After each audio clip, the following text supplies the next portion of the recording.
Chapter 1, Phone Blown Up. Wang Rongrong holding his own Hawaii Honor mobile phone, feeling a bit wrong. The phone is too hot. He carefully unplugged the charging cable, took a look at the charging head and the charging cable that were bought cheaply online, and felt that he had to look for a slightly more expensive and reliable one to use. Just watched the Harry Potter series of movies again. At the age of 30, he grew up reading the Harry Potter series. At that time, he was only in elementary school. Harry Potter was popular all over the world, and China was no exception. He who loves reading has not missed every Harry Potter publication. In order to be more original, he also studied English hard, and he can read the original English version of Harry Potter fluently. After the Harry Potter movie was released, he saw it with gusto no matter where it was Harry Potter or the magical beasts, and he also imagined what would happen if there was magic. After growing up, Wang Rongrong was admitted to the Department of Foreign Languages of Yenching University. In addition to English, he majored in French and Latin. Wang Yaorong, who looks a little handsome, has no shortage of girlfriends, especially the foreign language department where the yin and yang are declining, but he seems to have never met anyone who makes him willing to live his life. In the end, he ended up breaking up, perhaps because he has always liked it. Emma Watson? Wang Yaorong, who stayed in school to study PhD and even got the qualification to teach at Yenching University, can be regarded as an academic master. His only hobby except watching movies is to play Wang Zhe Glory, but his rank has been hovering in the diamond section. Usually he is still very busy and plays less. It stands to reason that although the salary is not low, and there is no need for rent and meal headaches, Yenching University provides low-cost staff dormitories, the canteen is subsidized, and the taste is good, but Wang Yaorong still needs to save money to fight for the house. Naturally, I chose the cheap and good quality Warwick mobile phone, but when I opened the King of Glory today, there was still a problem with the mobile phone. The increasingly hot cell phone made him try to put it down, but it was too late. Ping! The phone exploded. The undead mobile phone shards flew straight to the eyes of Wang Yaorong, who was caught off guard. Everything is over. Wang Yaorong only felt that his eyes were dark, but it didn't hurt, but he lost consciousness in an instant. However, after this moment, all traces and memories of Wang Rongrong in the world were suddenly erased, and no one had any memory of Wang Rongrong's existence. It seemed that he had slept for a long time. When Wang Rongrong opened his eyes again, he felt strange and a little familiar with his surroundings. Where is this? He thought, as if something was wrong. Wang Rongrong wanted to get up, but he didn't have much strength. Hey, look, Ona seems to want to get up. Listening to the English spoken by the young man with a strong accent, he was stunned by the glory. Ona is a girl's name in English, isn't it himself? Oh. This time it was a female voice. Ona is rare to be so active. I was worried that there would be nothing wrong with boys being too quiet. Boy! Wang Rongrong thought. He was finally relieved when he saw a man and a woman approaching him. What's the situation? He thought, what happened to him?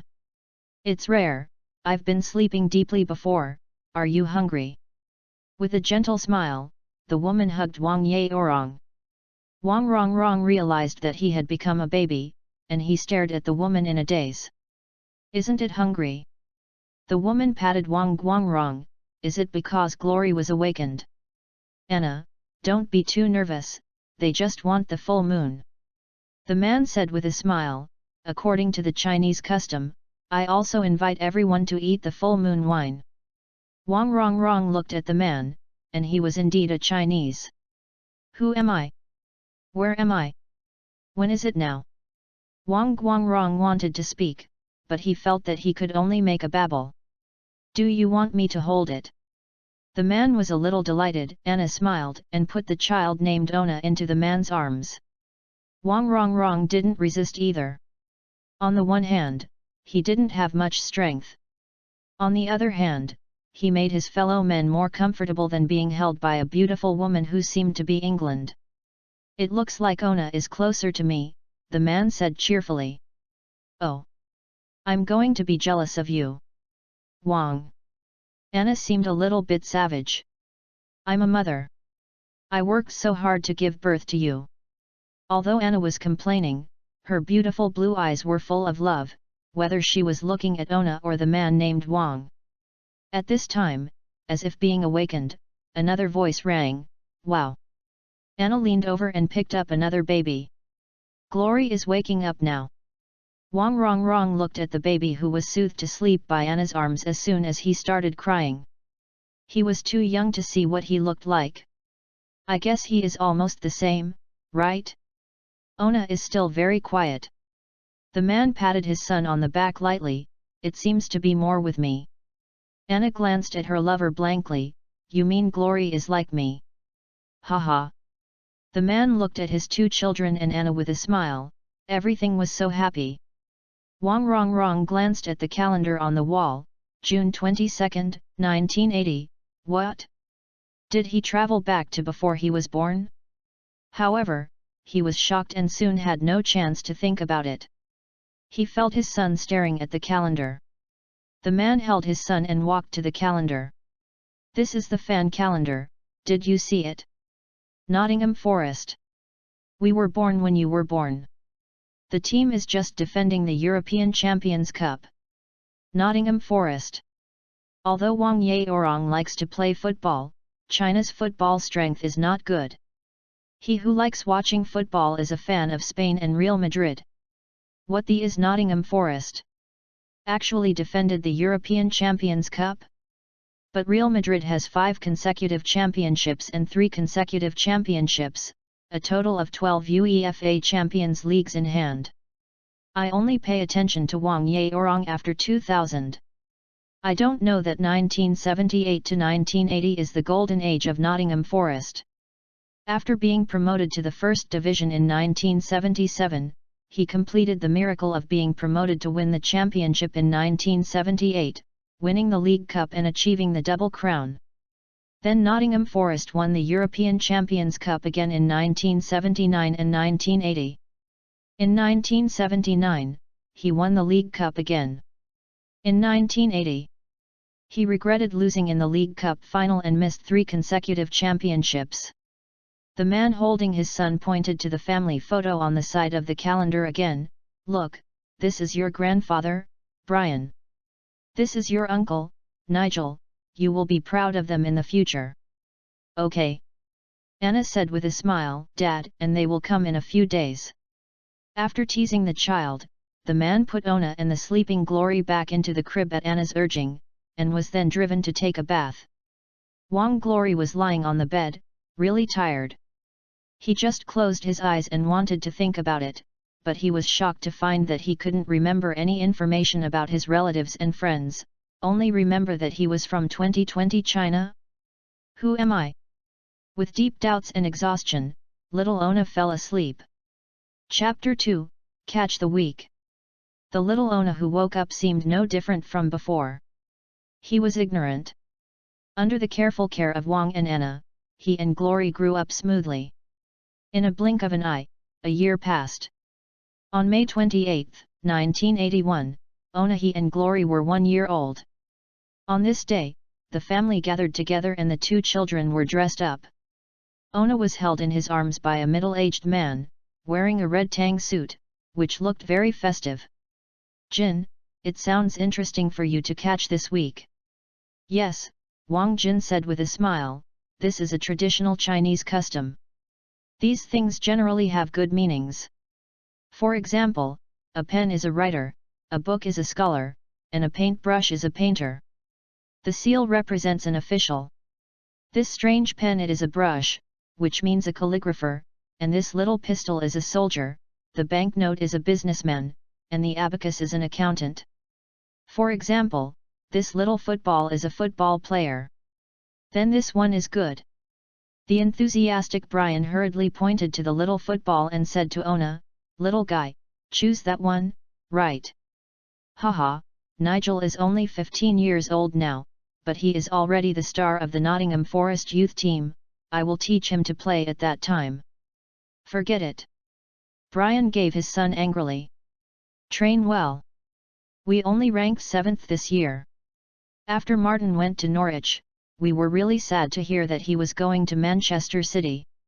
It's okay, we also have defence generals Vivian Anderson, Kenny Burns, goalkeeper Peter Hilton, and powerful forward Trevor Francis. The key is that I will become the next Martin O'Neill soon. Nigel's eyes burned with a raging fire. Wang Jin smiled and patted Nigel on the head. Well, we are ready to start. Hurry up. Nigel is still a child. Brian shook his head. He has only one daughter and one child under his knee. The youngest son Nigel was born after he retired at the age of 31. The eldest daughter Anna Croft he married Wang Jin at the age of 24. Wang Jin is a native of southern Cantonese in China. He went to Xiangzhong with his father when he was 12 years old. Later, the clever and diligent Wang Jin was favored by a knight and caught up with Wang Jin's father who unfortunately died of illness.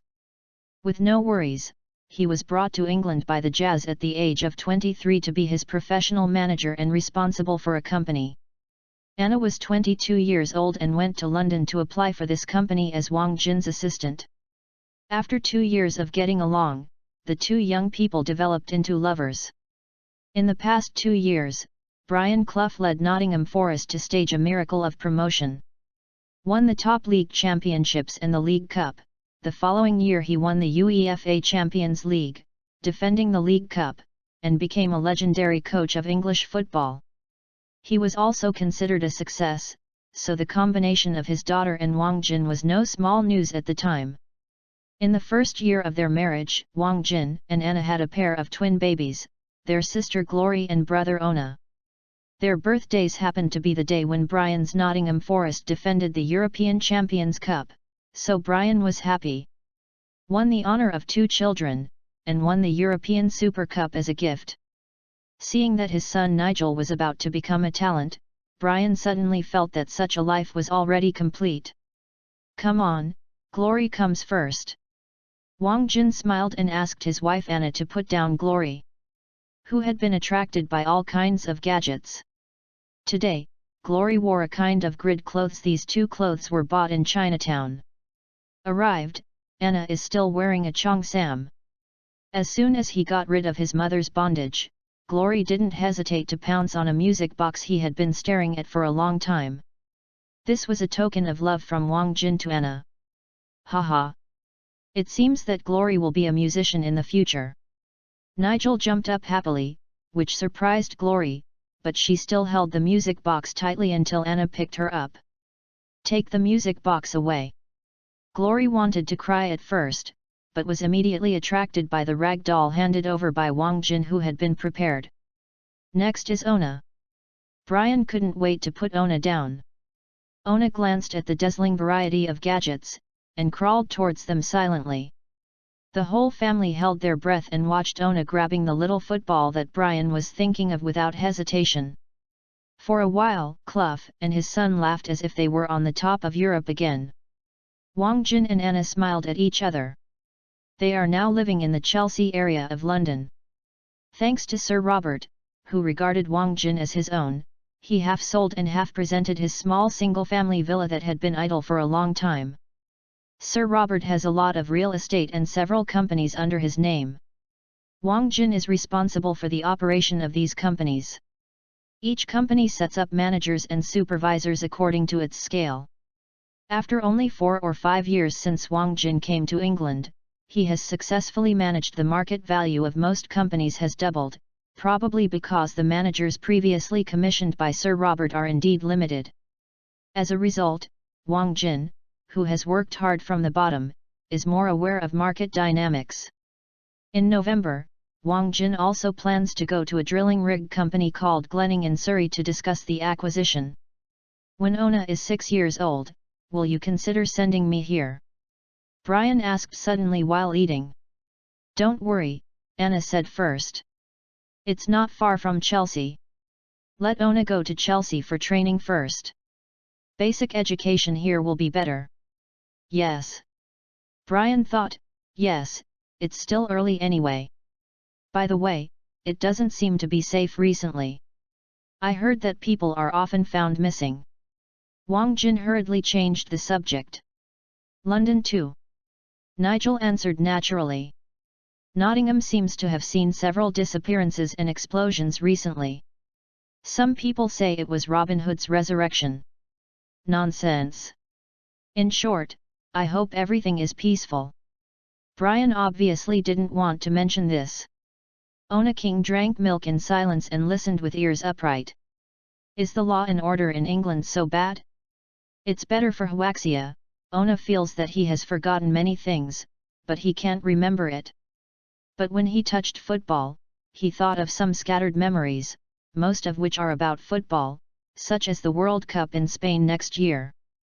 In the end, Italy defeated West Germany to win the championship. Last year I followed Brian to Italy to watch the European Cup. Unfortunately, I only watched the games in Rome, Turin, and Naples. This year Brian doesn't know where to go. Can I stay in London? Nigel asked. Yes. Brian can do nothing. Otherwise, let's travel to Italy. Wang Jin suddenly proposed. I'm not going. Brian shook his head. Niger, go. I have to prepare player deals. Can you? When do you leave? Just Saturday the 6th of next month. Anna and I have to arrange the company's affairs. Chapter 3, Rome Encounter. On June 6, 1980, the Croft family came to Rome, Italy. Because of Jin's Chinese identity, although Sir Robert helped him apply for English citizenship, Wang Jin chose to join Claugh's family in the end, and Brian was also used to calling him King. In English, King means king, and the pronunciation is similar to Jin. Anna felt that calling the lover King looked different. There are so many people. Anna hugged Glory and looked at tourists from Europe and even all over the world. Well, at the weekend. Nigel was excited, and he wanted to start quickly.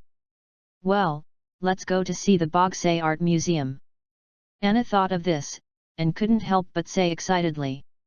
Go to the hotel first. Wang Jin said with a smile while hugging Ona. After arriving at the hotel, Nigel followed Wang Jin and his wife to the Bogsay Art Museum. It's amazing work. Anna, who graduated from the London Business School, actually prefers art, but when Brian was in school at the time, she could only choose a business major for her livelihood. It's not bad. Nigel perfunctorily, but kept staring at the female statue with the upper body naked. Wang Jin smiled and shook his head. This statue is one of the most famous collections of the Bogsay Art Museum, the Looting Girl of Hades. Both children looked at the surrounding artwork quietly. Glory was obviously excited, while Ona yawned and seemed sleepy. It seems that Ona is not interested in art. Wang Jin said with a smile, otherwise I will take him outside for a walk. Stop it. It's so hot outside. Besides, it's not easy to come in once. Anna was a little unhappy. All right. Wang Jin took a closer look at the sculpture. Is this a hound in the back? Well, it should be a dog. Anna replied. Cerberus? 3 heads? Ona cheered up and looked up. Sure enough, he was a 3-headed dog from hell. I'm sorry, are you also English? A gentleman next to him suddenly asked. Wang Jin looked up and saw that they were also a couple. The husband was holding a small baby. Yes. Wang Jin replied, and glanced at Nigel in the Nottingham Forest jersey by the way. Great, I am William Granger. This is my wife, Jennifer. Although we are very interested in art, we don't know much about it. This lady seems to be very familiar with the works here, so we can easily follow along. Are you visiting together? No problem, I am Kim Croft, my wife is Anna Croft, and this is Nigel, my wife's brother. Wang Jin said with a smile. This is my son Ona, and that is my daughter Glory. This is my daughter, Hermione. William showed her daughter proudly, with big watery eyes, looking at Ona curiously. Hermione Granger? Ona's inspiration flashed. Could it be Harry Potter's world? Or is it a coincidence? What a lovely little princess! Anna exclaimed.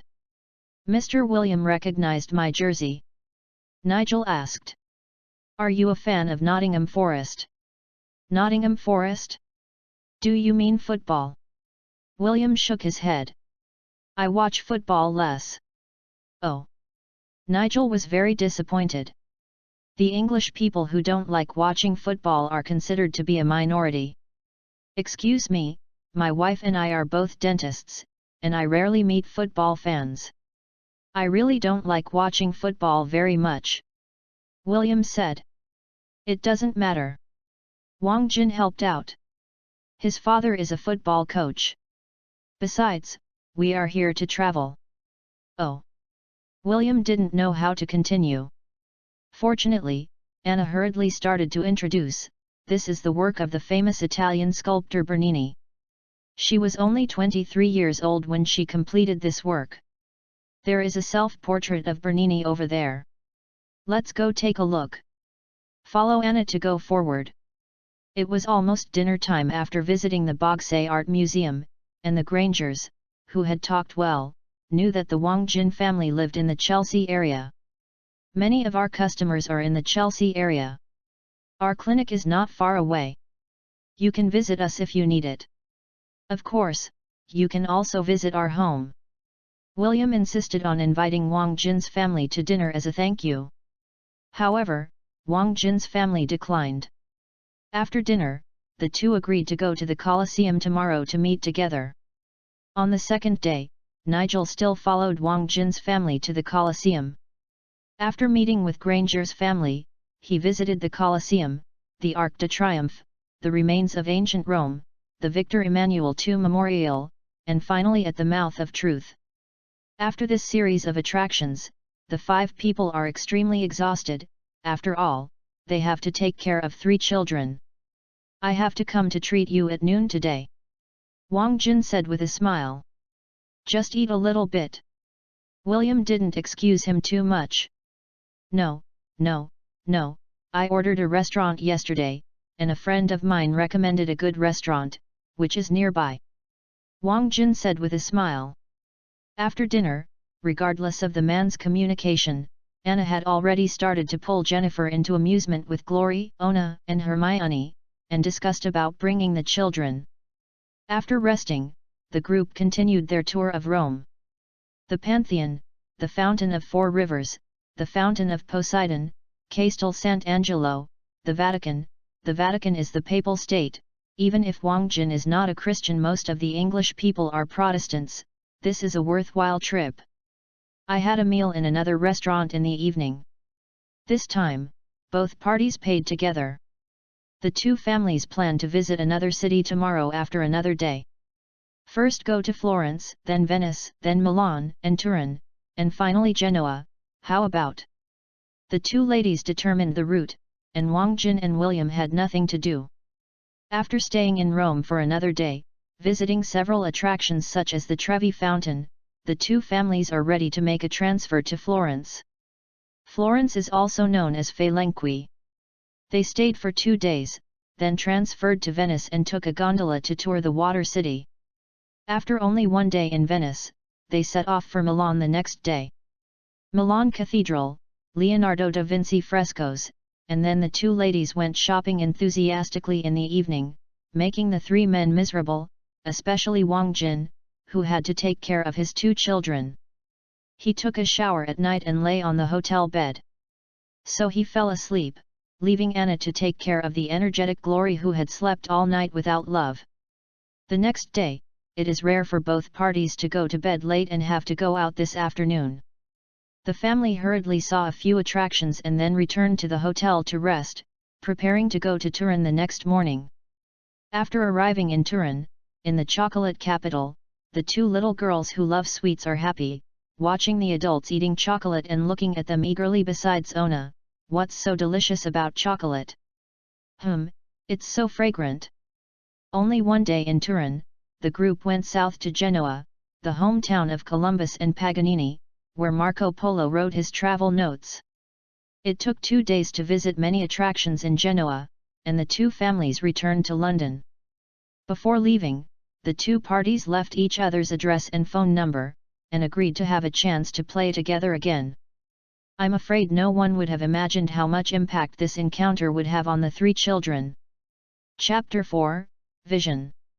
After returning from Italy, Wang Jin and Anna returned to work, and Glory and Ona were handed over to the maid specially recommended by Sir Robert to take care of them. After a year, they became familiar with the Cloughs and his family. Everything seems to be business as usual.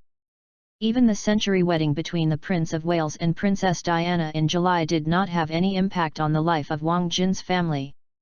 At the end of October, Wang Jin talked about the acquisition of the Glenning Company.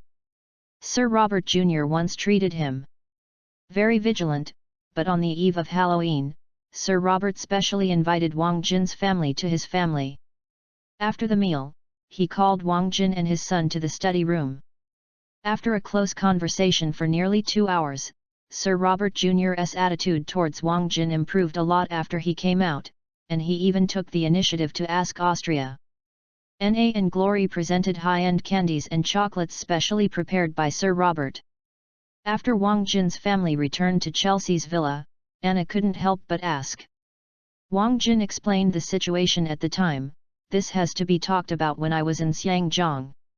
I followed my father to Xiangjiang when I was 12 years old. My father used to be a Taoist priest, a bit like your legendary wizard here, and strictly speaking, more like a church priest. I was 12 years old and it happened in 1966.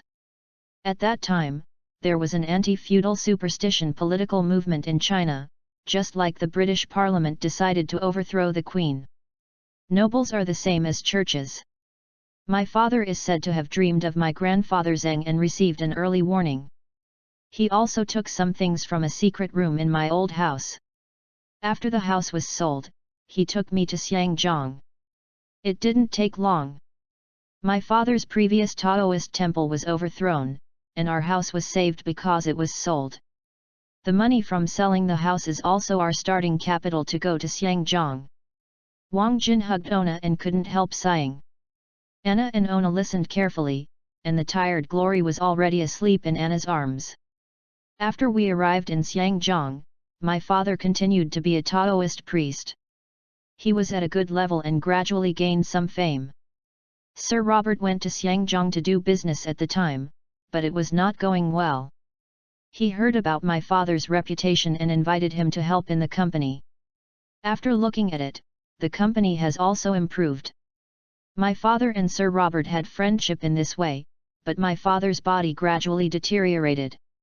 Before he died, he entrusted me to Sir Robert. Later, Sir Robert simply recognized me as a godson. Although I am not religious, this was the best choice at the time. Before my father died, he gave me all the things he brought from his hometown. He didn't let me learn from him. He said that the reason why he died young was because I forcibly used the power he couldn't afford. I hope I can learn to manage business with Sir Robert. If my children or future generations can learn these things, they will naturally know if they can learn when they encounter these things. Wang Jin watched. Look at Ona. When Ona is 6 years old, I can let him touch these. Is that what you hid in the secret room of the wine cellar? Anna was a little fascinated. Yes, Wang Jin adjusted his sitting posture. There are the tablets of my ancestors of the Wang family in a mysterious box. My father explained to me that if I can open it, it will open. If it can't be opened, it will be opened. There are some books and utensils in the cabinet. Those who can open the box can only be seen and used. Don't read it if you can't open it. Okay. Although Anna was interested, she didn't forget what happened tonight. What about afterwards? After I came to England, Sir Robert introduced me to Robert Jr., but Robert Jr. always felt that I was plotting wrongdoings. However, he had only arrived at Cambridge University at that time. Now he has graduated and he has begun to restrict my power in the company, as you know. Anna nodded. After all, she was Wang Jin's assistant. I thought that choosing Clough as the last name would reassure him, but he thought that Brian's reputation was more favorable to my foothold, and he suspected that I was unscrupulous, so he was more urgent. I don't care, Brian also talked to me. He hoped that I could go to Nottingham to help him. I did not agree, but at least one more choice. Oh. Is it while I am in labor? Anna thoughtfully. Yes, Wang Jin smiled, but Sir Robert is so kind to me, so unless he agrees, I won't leave him. Then what did you say tonight? Anna urged. Sir Robert made my case thoroughly clear to Robert Jr., and made a will in front of us. At the same time, he will give him all the shares after Robert gets married, but he also gave me 5% of the shares. In fact, before Sir Robert and I discussed it, it was to make Robert Jr. have a sense of urgency, be able to quickly integrate into the company, and truly put the company's business at heart. Now his level has reached the level that satisfies Sir Robert. In order to avoid misunderstandings, this explains clearly. In addition, my father once saved the life of Robert Jr. I really don't know. Robert Jr. is actually a nice person. He apologized to me on the spot and was willing to give me 5% more shares. I didn't know. Accept, but he is willing to return most of the power to me. That's great. Anna knew Wang Jin's hard work over the past 2 years. Well, rest early, we have to visit the newly acquired Glenning Company next week. However, on November 2nd, I don't know if it was just after Halloween. There were people wandering around in weird robes, owls flew around in groups, and a meteor shower started that night. On the second day, it seemed to get worse and worse, and even TV news began to broadcast this anomaly. What's the situation? Wang Jin asked after watching the news at night. Look, a few more owls flew past. Anna looked out the window anxiously. This Halloween seems to be very lively. Could it be that something good happened? But the TV news is also speculating. Wang Jin shook his head. Anyway, rest early. Tomorrow we have to go to the Glenning Company. There is still a little distance. Owl? Ona looked out the window, and suddenly an owl passed by. Is it really the world of Harry Potter? By the way, the supervisor, Vernon Disley, looks pretty good. Wang Jin looked down at the information again.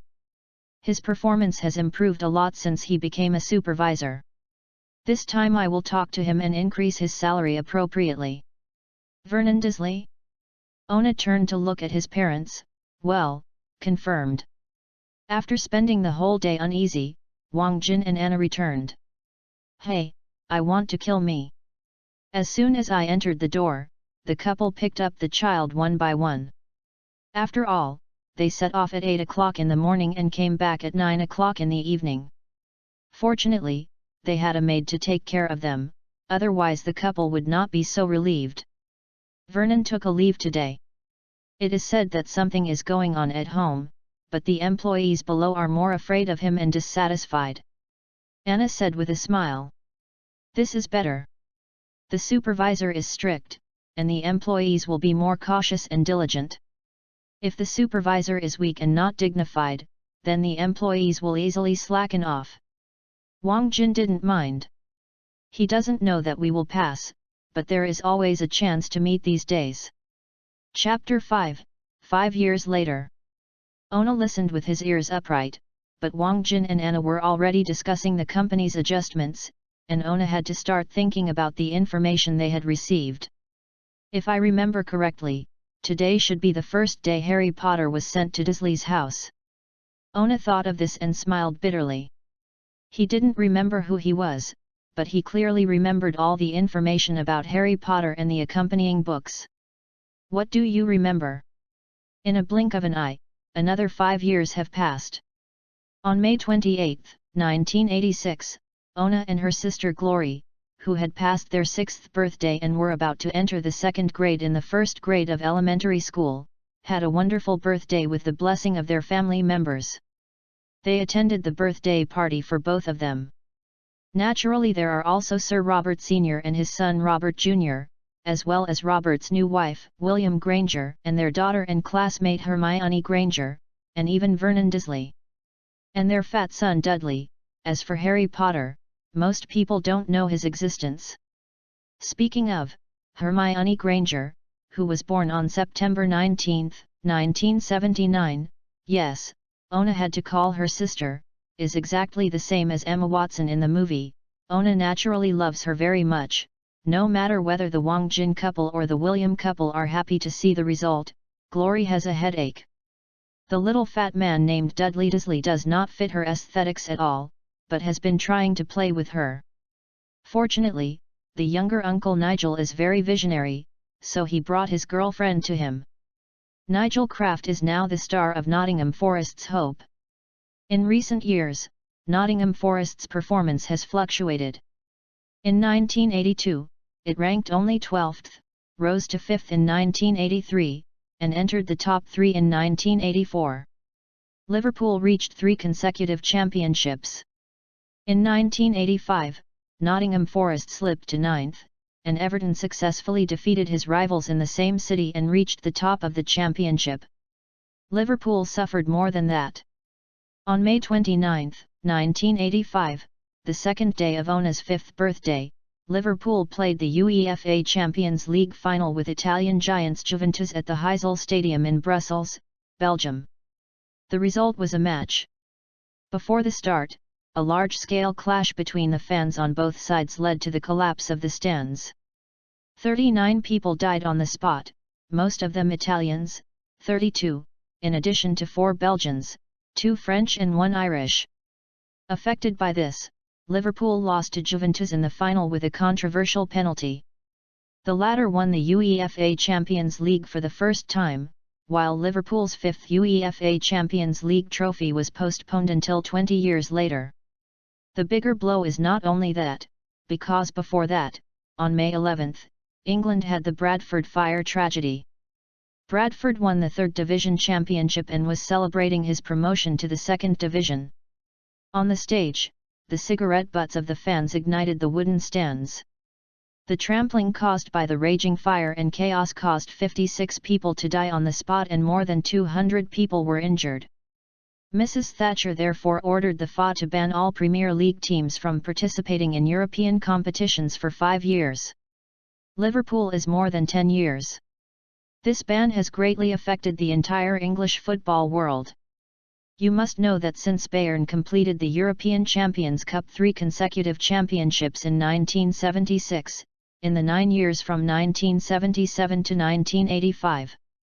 The English team has swept 7 European Champions Cups, namely 1977-78 Liverpool won 2 consecutive championships, 1979-80 Nottingham Forest 2 consecutive championships, Liverpool in 1981, Aston Villa in 1982, Liverpool in 1984.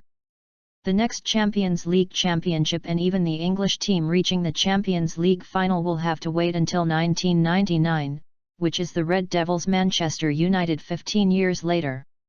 Liverpool meritorious coach Joe Fagan announced his resignation. Liverpool player, Kenny Dalglish, nicknamed the King, became the player and head coach. However, Nigel started the professional game this season and scored the first goal on behalf of Nottingham Forest in 9 appearances. At the age of 19, he also began to rise to fame. In the just concluded 1985-86 season, Nottingham Forest improved by only 1, but Nigel scored 15 goals in 39 games and is now in full swing. Under Nigel's escort, Dudley Dursley turned his head back and forth one step at a time, and finally the Dursleys left early after all. It was not their bosses or the legendary coaches and star players of Nottingham Forest who were there. Or the neighbours living in the Chelsea area, only they live in Surrey, which is an hour's drive away, so they can only leave early with regret. As for the William and his wife, they have moved to the Chelsea area under the kind invitation of the Wang Jin and his wife in recent years. Among the 3 children, Hermione and Glory have gone to Pembridge Hall Girls' School. Glory has shown a special artistic talent. This follows Anna, while Ona attends Wetherby Elementary School. The school only admits male students. It is said that Prince William of England is about to attend Wetherby Preschool, and he will probably go to White Irby in the future. Serby Elementary School, then Ona will become Prince William Sr. Both schools are the most well-known private schools in Chelsea. By the next day, Brian and Nigel had to rush to Liverpool to participate in the memorial service for the first anniversary of the Heysel tragedy, but before leaving, they invited the Wang Jin family to Mexico and watched from May 31 to June 29. The World Cup. At the end of the day, watching a large-scale cup match on the spot seems to have become the traditional travel cycle of the Clough family. On the one hand, it is the professional decision of Brian and Nigel, on the other hand, the Wang Jin family has been stable and reliable in career. Need some relaxation. In the 1982 World Cup in Spain, 2-year-old Ona visited Madrid, Barcelona, Valencia, and other major Spanish cities with his parents. He also watched the World Cup matches. England won all 3 group matches and was once the #1 star in Nottingham Forest. Trevor Francis showed great power and scored against Czechoslovakia and Kuwait to help the team qualify for the second round of the group stage. Brian Clough threw £1 million for him that year and was the first one. The player who achieved this achievement, he also lived up to expectations. In the 1979 Champions League final, he headed Malmo and helped Nottingham win the European Champions Cup for the first time. It is a pity that England had no achievements against West Germany and Spain. In the end, West Germany defeated Spain to reach the semi-finals and chased 2 goals in a row after falling behind 1-3 in overtime. The penalty shootout made it to the final. But 1-3 lost to Italy. Watching the Italian win the championship for the second time. In 1984, at the French European Cup, 4-year-old Ona also visited Paris, Marseille, Lyon, Bordeaux and other places in France with his family. Although Brian and Nigel also came this time, because England did not advance to the finals, except for Brian who focused on inspecting the players, Nigel spent most of his time playing around. The host of the final, France, was led by Platini. 2-0 defeated Spain to win the European Cup for the first time. Although it is known that this year is the World Cup for Maradona, Ona is also very excited to see the birth of the king on the spot, but before that, he has to be taken to the secret room by Wang Jin. Chapter 6, The Secret Room in the Wine Cellar. On the evening of May 30, Anna took Glory to participate in dance training. Ona was taken by Wang Jin to the wine cellar. Although he knew there was a secret room when he was 1 year old, he never came here, because anyway Wang Jin would definitely bring him here, but it took another 2 days to come, making Ona almost want to sneak over by himself. Son, Wang Jin stood beside the wine cabinet in the corner. I never told you about your grandpa. Ona nodded obediently and watched Wang Jin push open the wine cabinet, leaking the back door. The design here is a small room dedicated to storing valuables. Wang Jin took out the key, opened the door and walked in. We don't have any special valuables in our house. The only ones are those left by your grandfather, but for most of them, people including me, these things have no monetary value. As soon as I entered the door, the small room was almost filled by a table. There were a few tablets on it. It seemed that the censor still had traces of just used.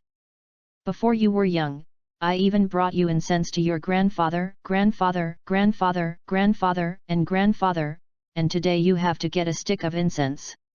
Okay, Dad. After receiving the incense from Wang Jin, Ona followed Wang Jin's respect and bowed 3 times respectfully.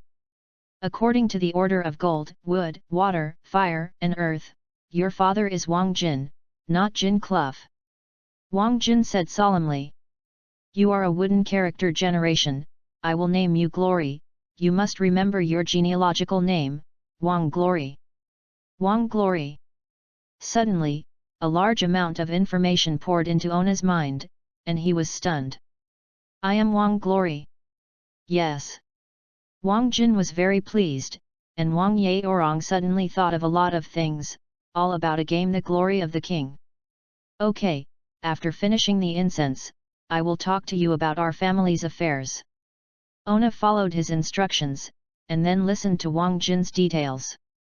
My father, your grandfather, his name is Wang Kun, a native of Chancheng in eastern Guangdong province, and he practiced in the famous King Yundong Taoist temple.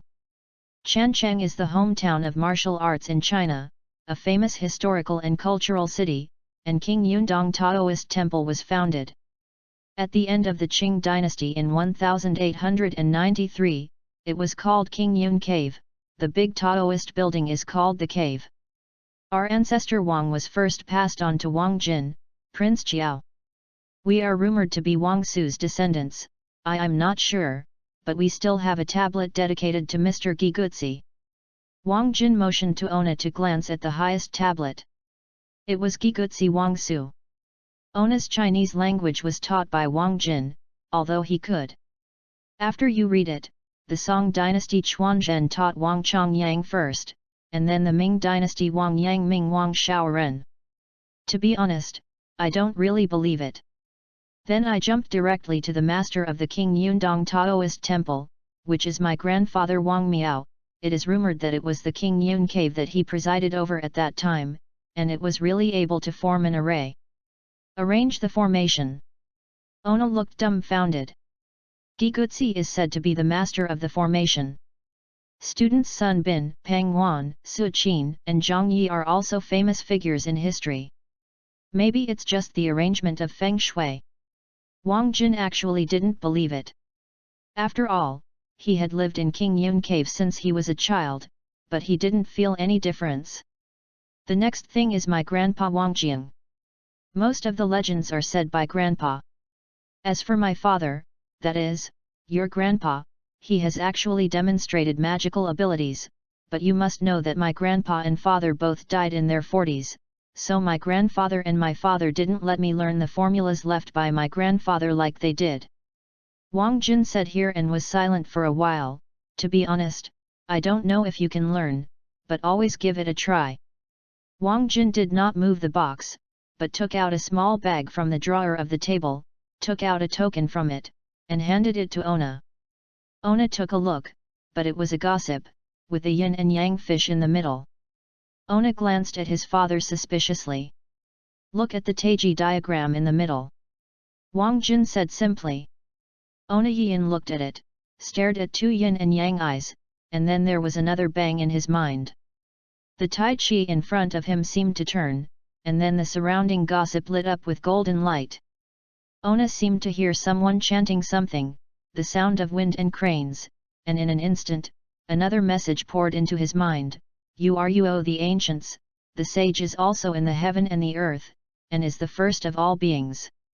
The opening and closing of yin and yang is the gate of fame and destiny, the door to know the survival and death, the beginning of planning the end of all kinds, the principle of human heart, seeing the change. I am the first under its portal. Before digesting this long piece of classical Chinese, I heard the ding, and a charming female voice came. Mysterious energy is discovered, and the system is activated. Please wait a moment. Ona's eyes went black, as if the previous Warwick mobile phone was restarting. A mysterious graphic gradually lit up, which was the icon of the King's glory. Gradually from grey to gold, dazzling and shining. Then suddenly, another icon also lit up. But it was the word HP. The lower part of the vertical and horizontal P was a lightning bolt, surrounded by a golden ball with wings, and it was also shining. Welcome to the world of glory of the King/Harry Potter. Two voices sounded at the same time, one in Chinese and the other in English. It was long, but it was short. Wang Jin only felt that his son glanced at the token. Suddenly a golden light flashed in his eyes, and then a wind suddenly appeared in the secret room. The clothes of both people were blown up. But the magic is that the box suddenly flashed with a fluorescent light. Click. It bounced automatically. The pages of the top book seemed to be blown by the wind, and they started turning pages automatically. Soon after the whole book was turned over, and then there was a tiger roar.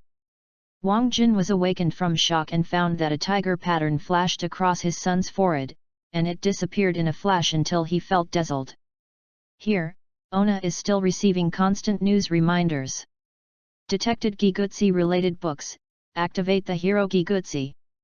Detect the Taoist inner gong mental method, activate the hero Pei Kyohu. What's the situation? Ona couldn't figure it out. In the previous life, he had read a few traversing system articles, but he didn't expect that he also brought an inexplicable system, and this world should be the world of Harry Potter. What do you want to do with the glory of the king? The detection inspired the magic to run away, and it successfully attracted the attention of the Ministry of Magic. It is expected to receive a letter of admission to Hogwarts School of Witchcraft and Wizardry in 5 years. The main task will be opened at that time. The detection of contact with the world's major character Hermione Granger. The side task will start, Miss Know-it-all's childhood sweetheart, testing and contacting the Vernon Dursley family of minor figures in the world. The side mission opens, to influence people's hearts. Ona is completely dumbfounded, but also dual systems? Did you succeed? Wang Jin murmured. Son, how do you feel now? I don't know, Ona regained his senses. I feel like I know something, but I don't know anything. It doesn't matter, anyway, you got the token's approval, Wang Jin said gratifiedly. I don't know what's in the box. Your grandfather put it in by himself. He sighed when I finished the test. Now I finally know why. Sister, don't you need to test? Ona asked. Wang Jin was stunned for a moment. My father said to pass on from male to female, but if you ask that, I don't know how to answer you. Ona blinked. Wang Jin's face blushed, and Nono said, it may also be because these generations are only seedlings. Otherwise, I will take her to try it when Glory comes back. Ona nodded. In fact, Wang Jin treats both children equally, and even prefers Glory a little bit daughter. Although Ona's proposal made him a little embarrassed, he finally decided to let his daughter try it. Chapter 7, Mystery Box. Since this box has been opened, you can see what's in it. Wang Jin didn't touch the opened box.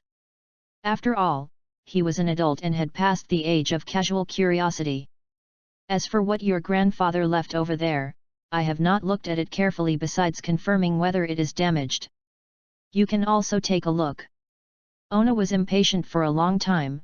He first picked up the book that had already turned the page quietly. Hua tua wu chin xi hu xi pian. Wang Jin saw it too, and couldn't help but say, Hey? Wu chin xi? Shouldn't there be 5 pieces of Wu chin xi? Ona couldn't help asking. Yes, you can look down to see if there is any more of this. Wang Jin thought of something. Your grandpa seems to have one of those books. He walked quickly to another box, opened it and looked for it. Look, Wu Qin Xi Deer Play. Ona took the Wu Qin Xi Tiger Play, and started to automatically show the full set of Tiger Play moves in his mind. He subconsciously followed the first action. As a result, a warm current breathes from the pubic field and surges up. Ona can't help it. Ow! Wang Jin was very happy when he shouted out. What are you talking about? After Ona shouted out, he felt comfortable all over, not paying attention to Wang Jin's complaints, but looking at the book in his father's hands with bright eyes. Can I see it? No, give it to you. Ona's eyes lit up again, and another reminder sounded in his mind. Taoist inner gong mental method detected, activate Hero Yao. The current energy is insufficient, please study the Tiger Show before proceeding. Learn next. Ona hurriedly put the 2 books on the table, began to look into the box, and asked his father, anything else? Oh, let me take a look. Finally, there were 2 copies of Bear Play and Ape Play in the box, and Wang Jin found another Bird Play. Wukan Xi have been found. Detected Daoist inner gong mental method, activate Hero Agudo. Daoist inner gong mental method detected, activate Hero Monkey King. Daoist inner gong mental method detected, activate Hero Yunzong Jun. The current energy is insufficient, please study the Tiger Show before proceeding. Learn one step at a time. As each book comes across, a reminder sounds. Dad, can you help me put all the books here, and I will sort them out. Although Ona didn't know the use of activating the hero, He had to try it first. Don't be so troublesome. Wang Jin picked up the 2 boxes in the corner. They are all here. Ona was no longer in a hurry, and began to check the objects in the mysterious box. In addition to the 3 Wuqin Xi, 1 Gui Gu Zi, and 1 notebook, it was left by Taoist Wang Miao. The father and son only found out after reading it. Miao is a branch of Wang Yangming's descendants. When the young soldiers went south, part of the Wang clan fled Jiangsu and Zhejiang, and went south to East Guangdong. They were not an official for life, showing their loyalty. In order to avoid the Qing dynasty's pursuit of responsibility, he practiced in Changcheng and collected some books and objects brought from his family. By Wang Miao's generation, he was already well known in the local area, so he created King Yun Cave and built the foundation of King Yun Cave. I discovered a mysterious cave. There was a mysterious box and a token placed on the box. There was also a stone monument in the cave, which roughly meant to be opened by a destined person of the Wang family. Wang Miao naturally thought that it was destined to heaven. So when he opened the box, there were several Taoist books in it. After Wang Miao read through it, he realized that he truly possessed Taoism. King Yun Cave was also famous, but the good times did not last long. At the end of the Qing dynasty, China was invaded by Western powers and rebelled. As the hometown of martial arts, Guangdong Changcheng is easy to be targeted. The well-known Taoist Wang Miao, even though he is capable, is still miscalculated and eventually emerges. At the end of the note, he believes that his grandson Wang Kun has no roots of wisdom, and simply demands Wang Kun's son did not have Huizhen, so he asked his son Wang Jiang to lock the box and wait for future generations to open it again. Hey, your grandfather is actually strong throughout his life. He doesn't want to close the box, or my grandfather was furious and closed the box in front of me. Wang Jin sighed. Your grandfather secretly took out those 2 Wuqin Xi books back then. In fact, your grandfather knew about it, but after all, he was still soft-hearted. The other books left by your grandfather are actually not in the box, but brought by our ancestors from Jiangsu and Zhejiang. Seeing Ona read the cover of all the books, Wang Jin further explained. Sure enough, there was no sound that could cause the system to prompt, including a copy of Zhuangzhou. It seemed that the box Wang Miao found in the cave of King Yun Cave was really extraordinary. In addition to books, there are other objects in the box, a turtle shell, a pair of Go games, and a piece of wood. Detected the fortune-telling tortoise shell, activate the hero Mingxian. Detect the Dai Yun Go piece, activate the hero Yuxing. It seems that they are all very peculiar items. Wang Jin looked at these things. This is a tortoise shell? Do you have any copper coins? Ona shook. Really? Go. It's been a long time. Wang Jin said nostalgically. He is a famous chess player. Robert Jr. often comes to him to play chess, but he has basically never won. William is not good at it, Brian. Occasionally there are victories. As for Go, after leaving Xiangzhang, I never played it again. Let's put these things here first, and you will have the opportunity to think about it later. Wang Jin couldn't help but laugh when he saw that Ona was already studying the tortoise shell and the 5 copper coins inside. Okay, Dad. Ona put the things away, only took the tiger show and left the secret room. When Glory comes back, I will take her to try it too. Wang Jin closed the door and turned to say. Ona nodded, he just wanted to go back to the room and stay alone, to study the system in his mind. The first is the Harry Potter system, but apart from 2 side missions, a main mission to be activated, there are no other prompts. Miss Know-it-all's childhood sweetheart, defeated the original Ron Weasley and became Hermione's lifelong companion. It moved people's hearts. Let the Vernon Dursleys put down their prejudices against Harry Potter and give him a good childhood. Side missions can choose to give up, no penalty for failure. Hermione. Ona was stunned, as if the task was not bad. As for Harry Potter, there is always a chance.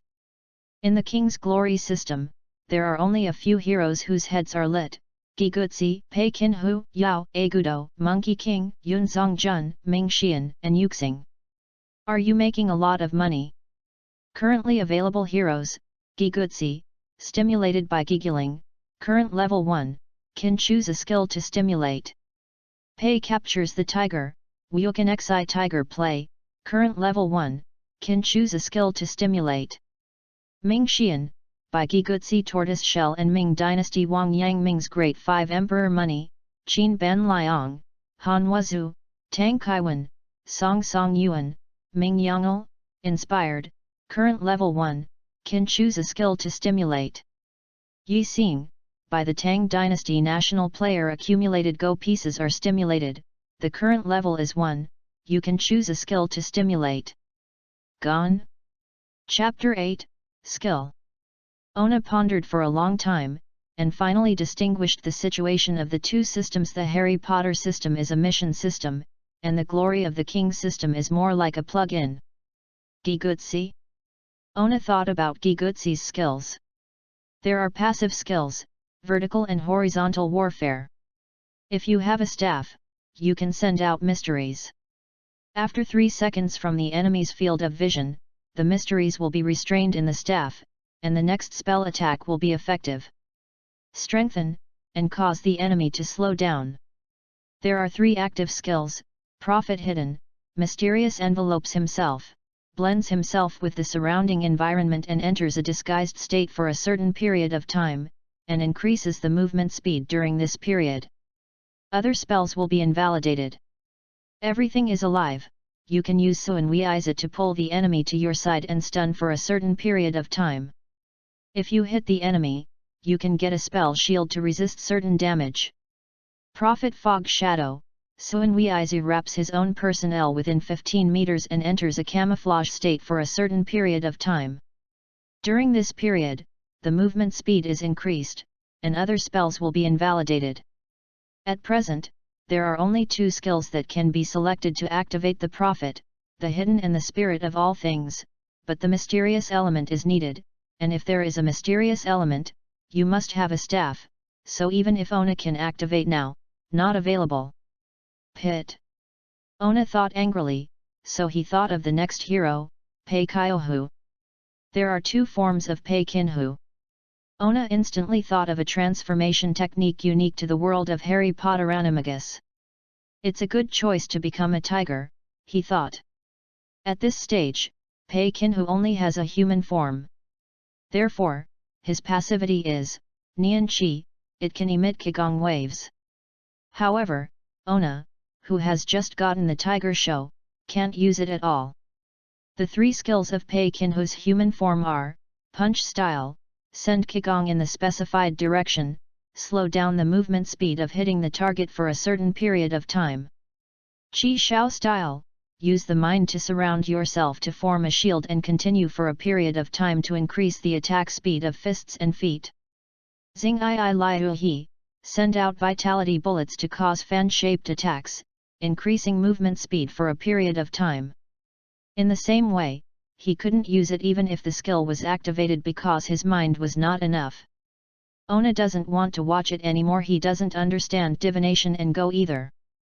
But in the end he couldn't help being curious, so he took a look. Ming Xian, passive, good luck, strengthen one's luck, activated. Yoha! Ona suddenly felt full of European spirit, and the air he breathed was sweet.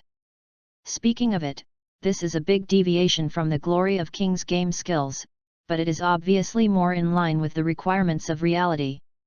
Ona finally has a skill that can be used. The other 3 skills are: Lingua Worry-Free, you can appoint a person, choose to increase or weaken their attack strength, and can increase a certain movement speed. Master Gua Flying Wing, you can appoint one person and choose to increase or weaken the protection strength.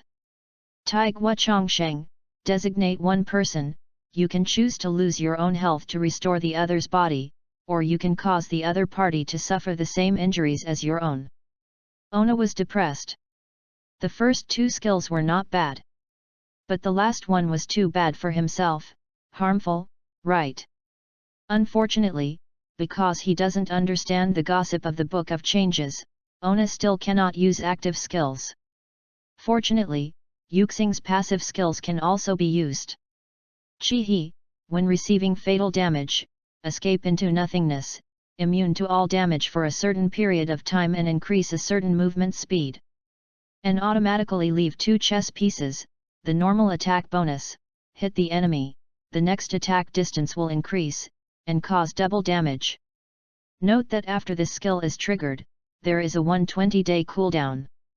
Ona is very satisfied with this passive skill. After all, it is a very magical life-saving skill. In the worst case, there are 3 life-saving opportunities a year. Yuxing's active skills include, Jingxi Shenzhen, place a black chess piece at a designated position, continue to cause damage to the surrounding enemies, and gain a certain range of surrounding perception, increasing a certain amount of spell power. Put up to 3 pieces at the same time, each piece lasts for 15 seconds. Set the style and cover. Place a white piece at the designated position. It is basically the same as the black piece. The difference is that the spell power is increased and the cooling time is reduced. In addition, the black and white chess pieces can attract each other and explode within a certain range, causing range damage to the enemy. The longer the attracted distance, the higher the damage, and it also has a certain time of deceleration. Tian Yuan, lay down a huge empty chessboard, causing the enemy within the range of the board to suffer spell damage and stun, and the enemy cannot leave the range of the board for a certain period of time. At present, both active skills can be activated due to the existence of go pieces, but there is one less go piece. Now there are 181 black chess pieces and 180 white chess pieces. Ona struggled for a moment, and finally chose to activate the finale Zhen Shen. After activation, Ona now has 3 skills that can be used on his body: passive good luck, passive Chi-He, and active skills to calm the gods. Although the go pieces are consumables, the system notes that the go pieces can be made by themselves, but they need certain materials such as meteorite, sulfur, chalky soil, etc., and need to activate one of the heroes Tai, Master Luban, and Motzi. Ona decided to practice Wu Qin Xi first and activate his hero skills as soon as possible. When Glory came back, Wang Jin did take his daughter to the secret room, but it was a pity that Glory could not get the token to open the box.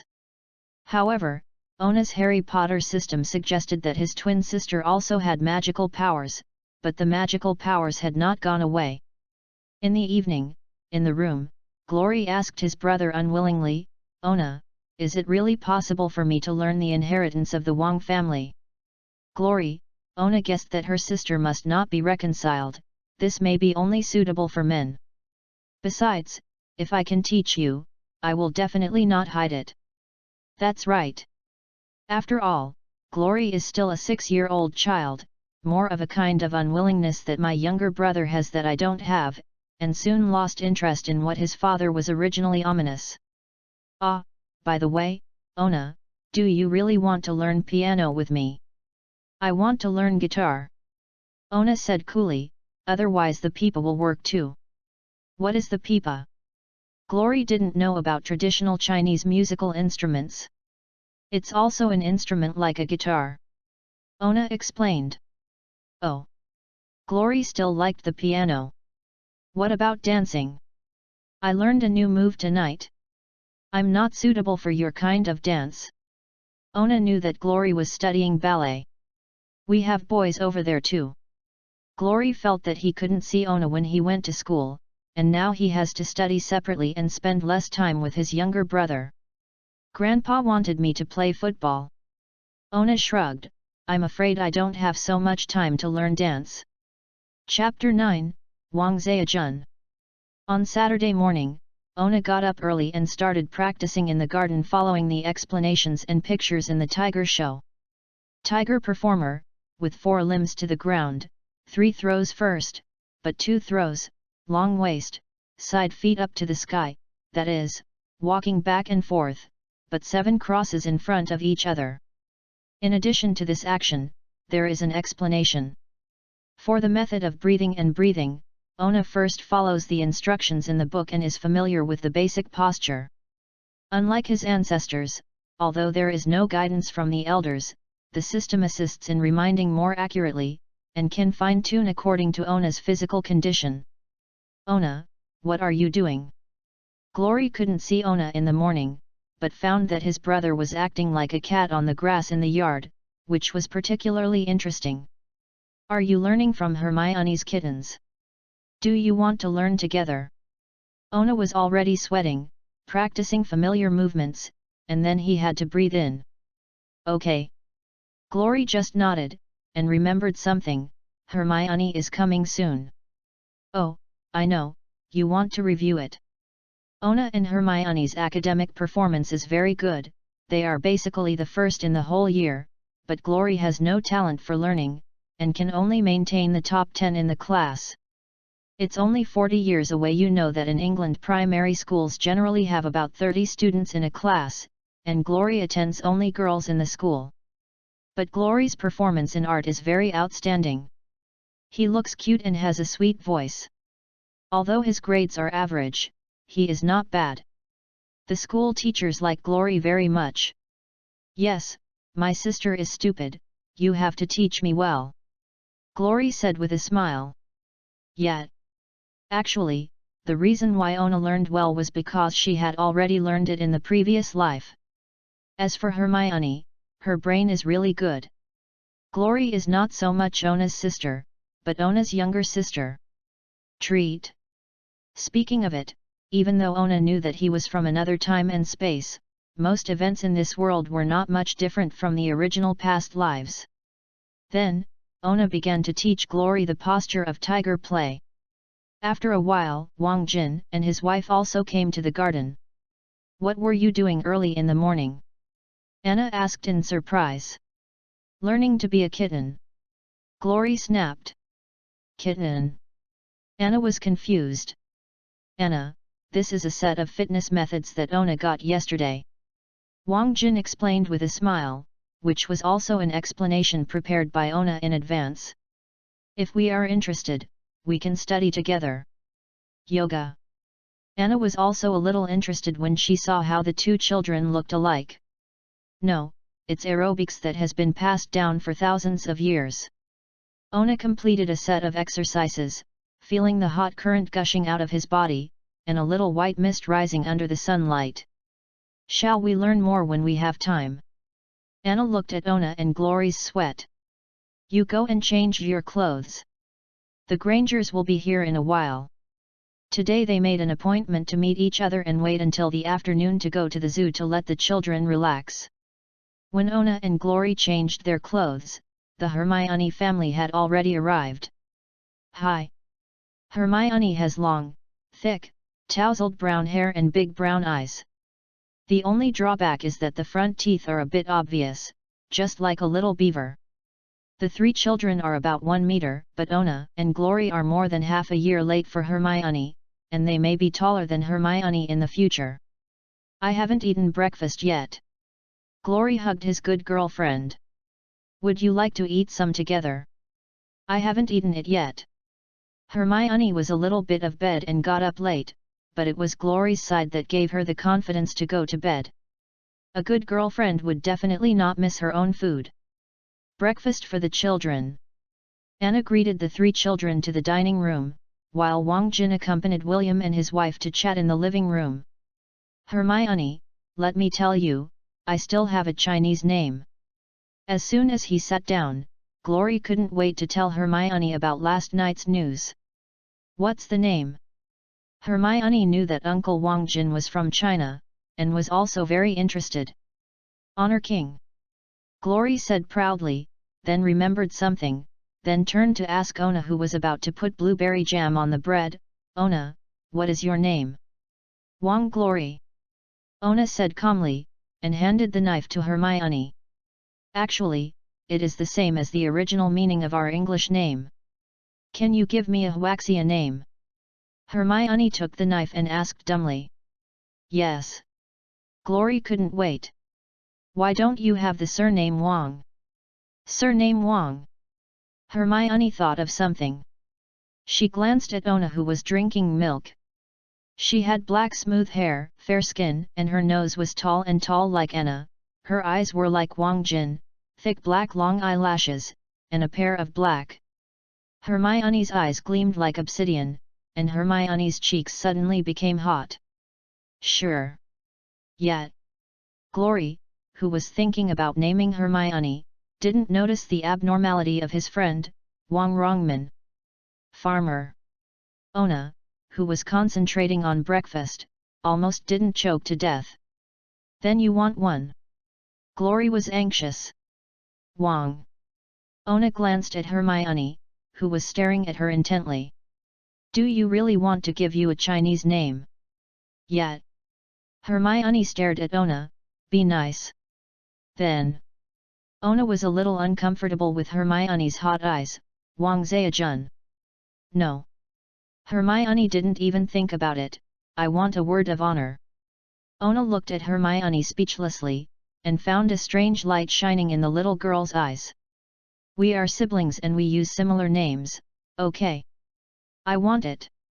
Hermione, a girl with a stronger personality, refused to give up. Wang Rong. Ona was distressed. You said, what Huaxia name do you really want? My mother didn't ask for Huaxia name either. Yes. Glory said proudly, Wang Yi. Ona stunned, Mom also has a Chinese name. Dad took it. Glory said with a grin. Because Anna means grace. Oh? Is Aunt Anna's name Wang Yi? Hermione thoughtfully, why do you call me Wang Zhejian? That's one of China's 4 great beauties. Ona said smoothly, I'll just say it. 4 beauties. Hermione's ears were instantly red. Is it beautiful? Is there a photo? That's a character from 1,000 years ago, okay. Ona rolled his eyes and swallowed the last bite of bread. Then, okay. Hermione rolled her eyes and accepted with joy. Do you really want to be called Wang Zhejian? Ona was dumbfounded. Can't it? Hermione raised her chin and said pretentiously. I'll talk to Mom and Dad in a while. Whatever. Ona felt tired, and was shocked after drinking the milk. Anyway, we don't usually call you that way. It'll always be useful. Hermione ate the bread in twos, not even spreading the jam. She drank the milk in a hurry, wiped it with a tissue, and ran to the living room. Ona was dumbfounded, and looked at each other with glory. Chapter 10, Zoo. So you really said it. Ona couldn't help asking when the 3 people were finishing their homework in the room an hour later. Of course. Hermione wrote the homework quickly, without looking up. You finished it again? Is your school homework that simple? Ona's face twitched. What can a 6-year-old child do with his homework? I need to hurry up. Hermione speeded up unconvinced. It's a pity that Ona can't go to our school.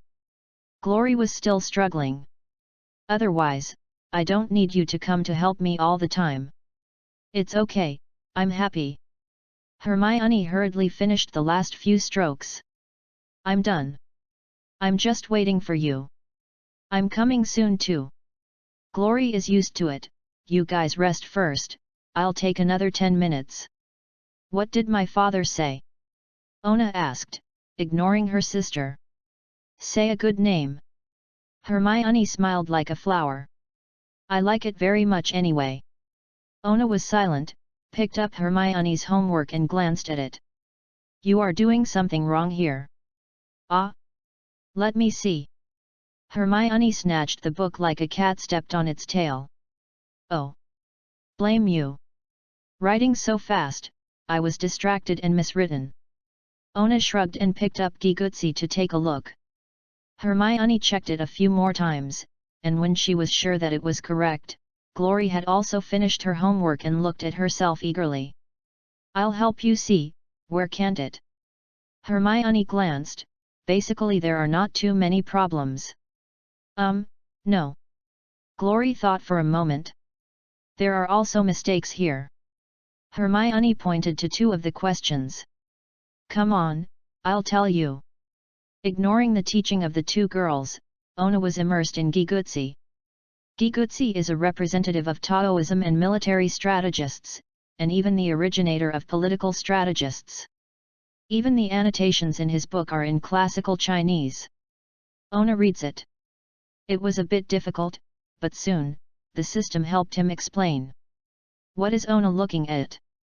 After Hermione helped Glory explain the topic, she glanced at Ona and couldn't help asking, seeing that he was holding the book fascinated. It was given to him by his father, the old grandfather's book. Seeing that it was Chinese characters, Glory lost interest. It's all in Chinese. I don't know many of them. Ona is amazing. Hwasya. Hermione glanced unwillingly, feeling square and pretty. I want to learn too. I can teach you. Glory felt that he finally had a chance to perform. This is 1, then 2, and 3. Is it that simple? Hermione asked in surprise. Where? Feeling that the good sister was fooled like she was at the beginning, she hurriedly wrote another 4. And also. At noon, Anna came up to ask the children to eat before Ona put down her book. This book mainly talks about Taoist philosophy, both art of war and vertical and horizontal theory. Although some of them are not applicable due to the limitations of the times, the system has been adjusted and the Taoist mentality hidden in it has been gradually analyzed. Come out. Obviously, Ona didn't have time to understand carefully, and he had to go to the zoo after lunch.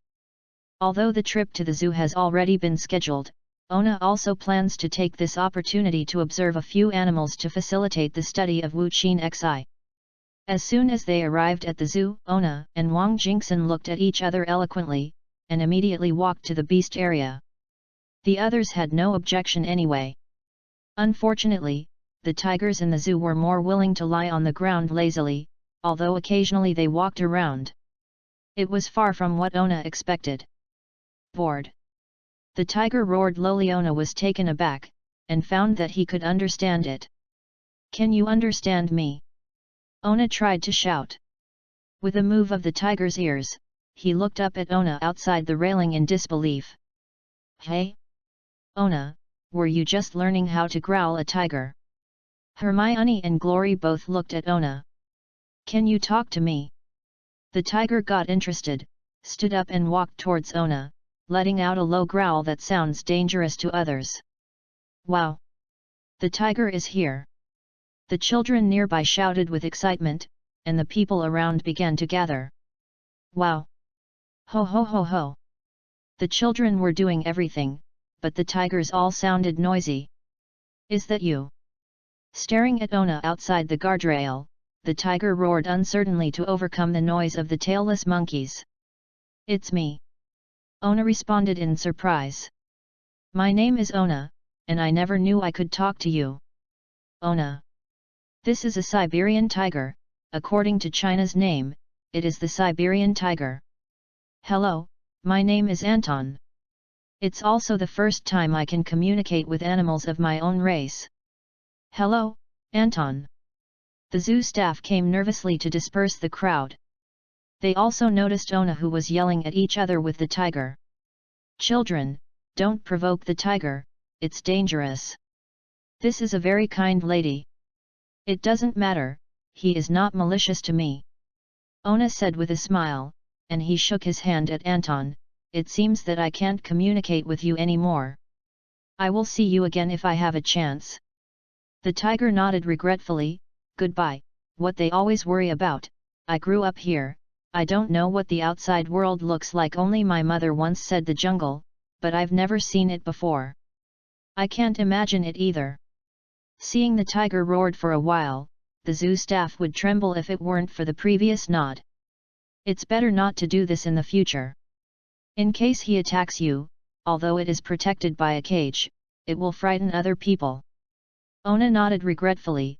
He could only leave the tiger cage under the persuasion of the staff. Can you really talk to him?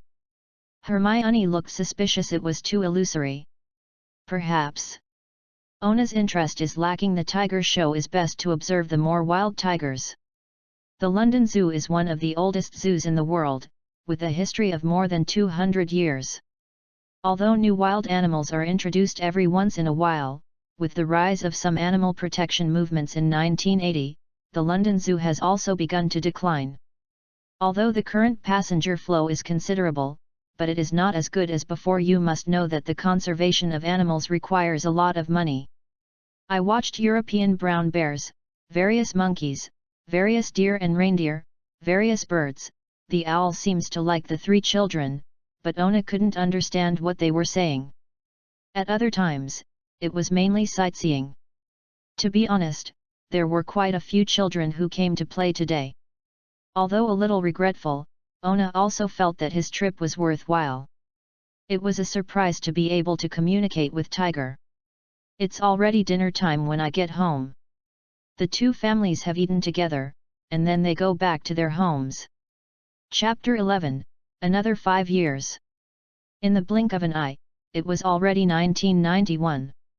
Ona and Glory, who had passed their 11th birthday, also completed their school studies, and naturally so did Hermione. In the past 5 years, Ona has basically learned Gigutsi and mastered a Taoist mental method called Xianwei-ju, and has also basically learned to understand Wuqin Xi. The Taoist mental method contained in Wuqin Xi is more like the inner Gong mental method, which is similar to Xianwei-ju. Wei-ju is different. There is no name for the mind in Wuqin Xi. In order to commemorate Hua Tuo who created Wuqin Xi, Ona deliberately used the name Qing Nang Jing. After 5 years of unimpeded exercise, not only did he achieve something small, but also Wang Jin and his wife and Glory benefited a lot. In recent years, the Wang Jin family has not even mentioned a serious illness, even a small problem such as a cold and a fever. I just got sprained occasionally when I first started practicing. Although this set of martial arts is not intended to defeat the enemy but to strengthen the body, Ona, who has the bonus of catching the tiger, can release his vigor and hurt people invisible, but Ona only occasionally punishes some of the things he happens to encounter. The gangsters did not bully others. In addition, Hermione and Granger also practiced, especially Hermione, who was very keen to use non-standard movements to get Ona's body to correct, but as Glory's familiarity increased, this matter was caused by Glory did the job, and Hermione was normal. The current heroes and skills activated by Ona are 1 Gigutsi, level 6, up to level 2 in the first year, 1 time for 4 months, 1 time for 8 months, 1 level in the second year, no promotion in the third year, and only in April of the fourth year level 5, just reached level 6. The upper limit is level 15. According to the system, the previous level will increase quickly, and the later level will be more difficult to upgrade. Passive, vertical and horizontal warfare, active skills, Prophet Shenzhen, all things are spiritual, Prophet Mist. However, because there is no staff, they cannot be activated and used. 2 Pei captures the tiger, level 5, passive, mindfulness, active skills, punching fist, chi defending, Xing I Liu He. Speaking of which, Xing I Liu He is a boxing technique. For this reason, Ona also went to Chinatown to look for it. It took 3 years for a Xing I boxing gym to complete the skill activation. 3 Ming Xian, level 4, passive, good luck, active skills, Lin Gua worry free, Master Gua flying wing, Tai Gua longevity. There are also some explanations on divination in the book Gigutsi, so I have unknowingly upgraded the divination. For this reason, Ona also found a book of the Book of Changes to learn, but the divination is more esoteric and unpredictable, and the progress is slow. But the skills can be used. 4 Yuxing, level 5, passive, Qi He, active skills, Jingxi Zhenshen, Jingxi Yugai, Tian Yuan. Ona learned Go from Wang Jin. Unfortunately, Wang Jin didn't play chess for a long time and regressed a lot. But after all, Go is easier to learn. On the contrary, the level is improved very quickly. Now Ona is well known in the Go world in London and has already won the Amateur 5 Dan certification. 5 Agudo, Level 5, Passive, Romance in the Mountains, Active Skills, Savage Growth, Savage Impact, General Mobilization of the Mountains and Forests. Agudo is a hero who has learned how to activate the bear show, but unfortunately it needs to collect the seeds of various wonderful plants and possess a special panda to activate. However, there is an additional advantage that it can communicate with bears and can easily obtain animals. But the ability to call for help needs to be used in conjunction with the teleportation skill, and the animal's consent must be obtained in advance. 6 Yao, Level 4, Passive, Mountain Ghost White Deer, Active Skills, if there are people, the wind is shameless, and the independent is on the mountain. Yao is a hero who has learned how to activate the deer play. His passive skills can complement Yuxing's skills. When he is hit by control skills such as stun and knockback, he can release the control and become a state of nothingness for a period of time, and he cannot be attacked. Cannot attack others. Active skills require a staff and cannot be activated. Able to communicate with deer animals.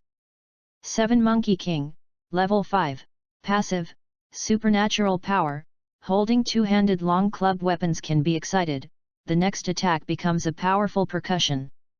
Active skills, Body Protection Spells, Fighting Assault, and Wishful Golden Hoop. The Body Protection spell has been activated. After chanting, you can resist a damage and get a spell shield that lasts for a certain period of time or damage. Fighting and charging require two-handed long stick weapons, which can jump in the air. The Ruyi Golden Hoop is a weapon like a two-handed long club and bombards the ground, causing dizziness in the range. This hero skill is a bit tasteless, except for the body protection spell, which is more useful for Ona. Other skills must be used with a long stick. After the ordinary long stick is used with the wishful golden hoop, it basically breaks, and the follow-up skills cannot be used. 8 Monarch in the Cloud, Level 4, Passive, Travel between clouds, Active, Tiangxiaming, Ruying Huake, Fengalian. It's a pity that this hero is even more tasteless to Ona, because wings are basically used. Compared to this hero, Ona hopes to activate the hero Nakolulu more. The same is with pets. Why does the bear play activate Agudo, but the bird play activates Yun Zongjun? I am not a bird man. Ona silently complained, but because of the bird show, he still raised the level. It seems that this hero is very suitable for Viva. The only useful thing is to communicate with birds, because aren't birds the most common in cities? In the past 5 years, Ona has not found a way to collect something, but he has made no achievements. He carefully checked the items of the 8 heroes that were triggered. First of all, it is best to be directly related to the historical prototype of the hero, such as Gigutsi, Wang Su, and Yuxing, Wang Jixin, followed by real related exercises such as Wu Qin Xi and divination. Ona is also well known in the football circle. His uncle Nigel Clough has performed well in Nottingham Forest in the past 5 years. He played 42 games in the 1986-87 season and scored 14 goals. In the end, Nottingham ranked 6th, 1987 in the 88 season, he played 34 games and scored 19 goals. Nottingham rushed into the top 3. In the 1988 European Cup, England lost 3 straight in the group stage. In the 1988-89 season, he played 36 games and scored 14 goals, still stopping 3rd, but in the League Cup, Nottingham Forest defeated Luton 3-1, re-entered the final after 9 years, and won the cup again after 10 years. Nigel also promoted from the England U21 national team to the England national team. However, on April 15, 1989, in the FA Cup semi-final between Nottingham Forest and Liverpool, the famous Hillsborough tragedy occurred. Because it was still in the semester, the Ona family did not go. The tragedy caused 96 deaths. More than 200 people were injured.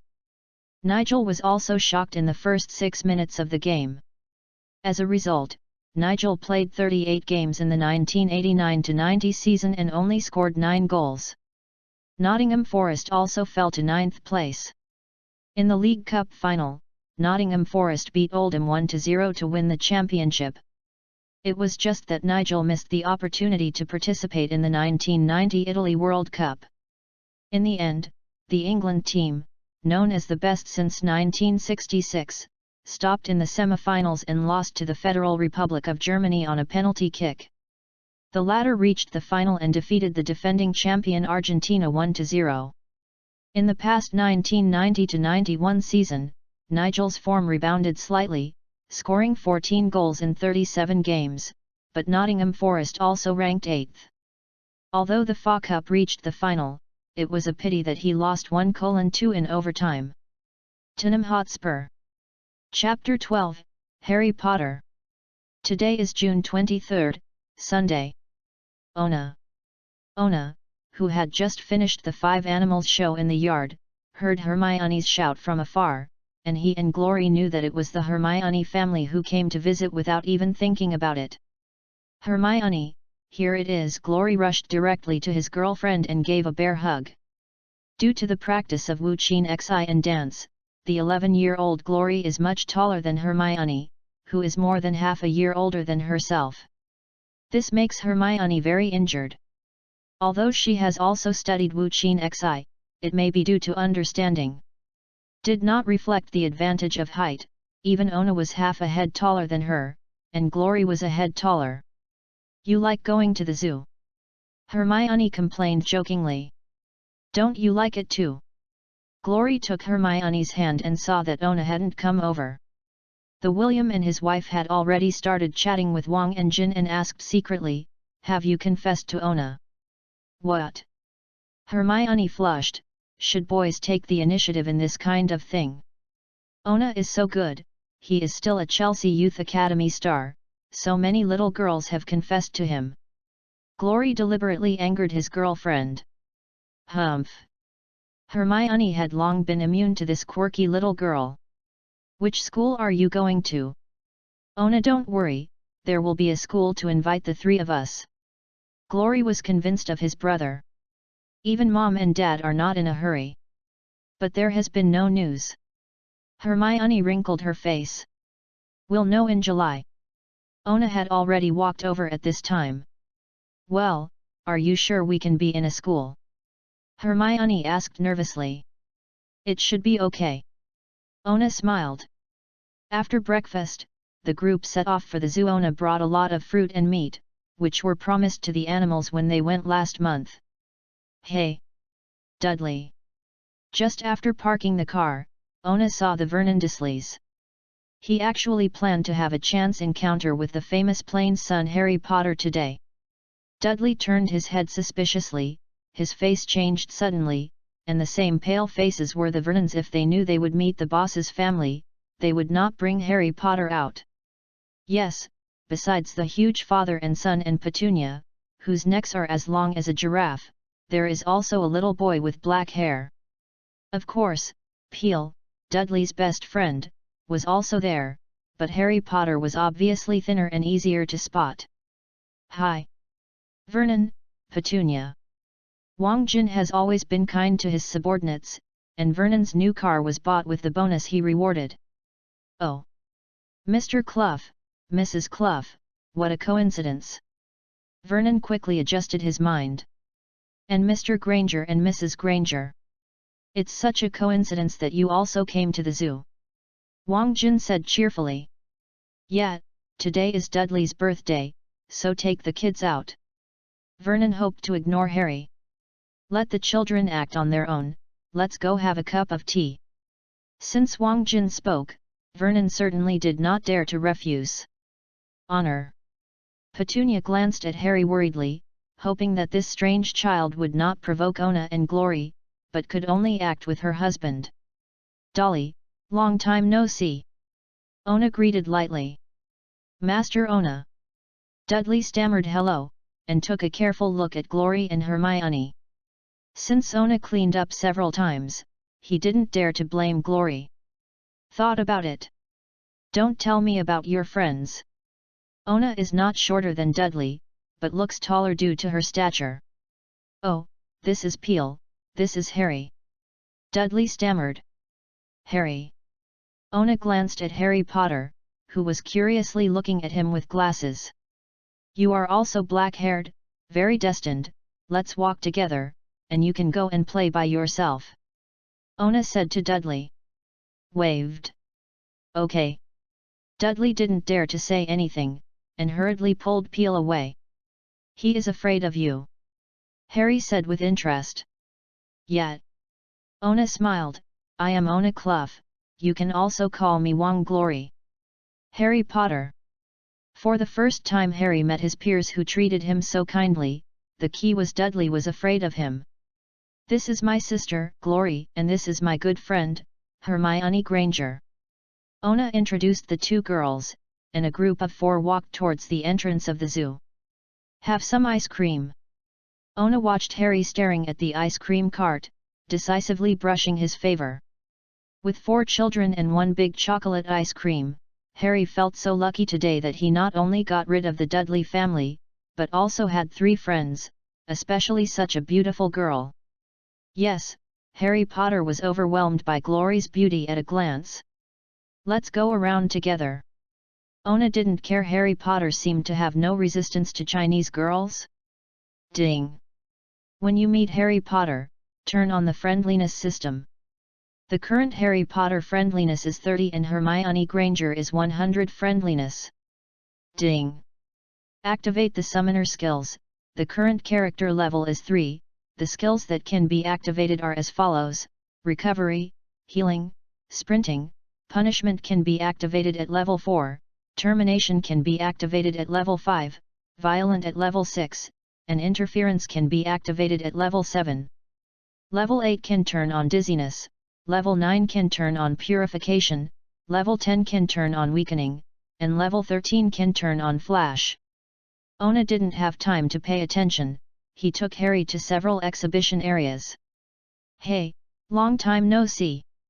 Harry looked at Ona, who was talking to the animals inexplicably, and Hermione and the others were quite surprised. You're here again.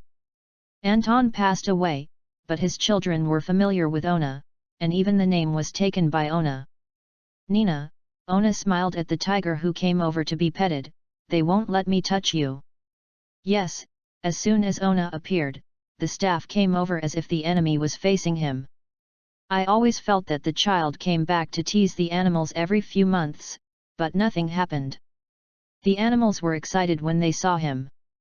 From the earliest tigers, to later bears, then deer, monkeys, and birds. The zoo staff expressed their exhaustion. It's boring. Nina ate the meat thrown by Ona. The staff has been unable to stop it, and can only let it go. The 3 family members met for dinner at noon. Harry ate very happily this time. The so-called don't look at the face of the monk and the face of the Buddha. Since Ona has a good relationship with Harry, Vernon is not good at favoring one another. In the afternoon, everyone visited the reptile hall together. The plot still happened. When the glass disappeared, Ona took a serious look and confirmed that it was Harry Potter's unintentional magical act. Unlike the scared Dudley and others, Ona carefully guarded the 2 girls, and then watched the Brazilian anaconda leave leisurely. Although he could not understand what Harry said, he knew he was talking to the animals. It should be about the same time. When an accident happened, naturally everyone hurried home. Ona faced Harry in front of Vernon and sent out an invitation, hoping that he would have the opportunity to be a guest at home. Vernon and Petunia looked bad, but they could only smile. Chapter 13, Admission Notice. It was July 24th in a blink of an eye, and it seemed like a bland Tuesday. Ona and Glory finished their morning exercises. They saw 2 owls flying to their mailbox together. Are you here to deliver the letter? Ona asked naturally. Yes. The owl replied stupidly. Suddenly the 2 owls realized something and almost fell out of the air. Normal to the letters sent to Muggles' homes, the owls would have a chance to stuff them into the mailbox, and be aware of it. When one person communicates with them, even the magical owls in the wizarding world can't help but be dumbfounded. Can you talk to us? The 2 owls stopped delivering the letter, and flew directly on Ona's shoulder. one on the left and the other. Fortunately, Ona was in very good health and didn't feel too heavy. Well, talent. Ona explained very consciously. Are you here to send letters to the two of us? Should it be? The owl on the left looked down at the envelope. Ona Clough. The one on the right said, Glory Clough. Can you read the words? Ona noticed the movements of the owl on the left. I don't understand, the honest owl replied, I just have to think about it because I don't have to deliver it to me. Well, I'm Ona Clough. Ona unwrapped the envelope, and by the way even took down the envelope from her sister. This is my sister, Glory. What is this? Glory had already noticed the letter carried by the two owls, but after listening to his brother cooing over there for a long time, he had to wait for a while. Admission notice. Ona said with a smile. That's the one you said. Glory took it curiously.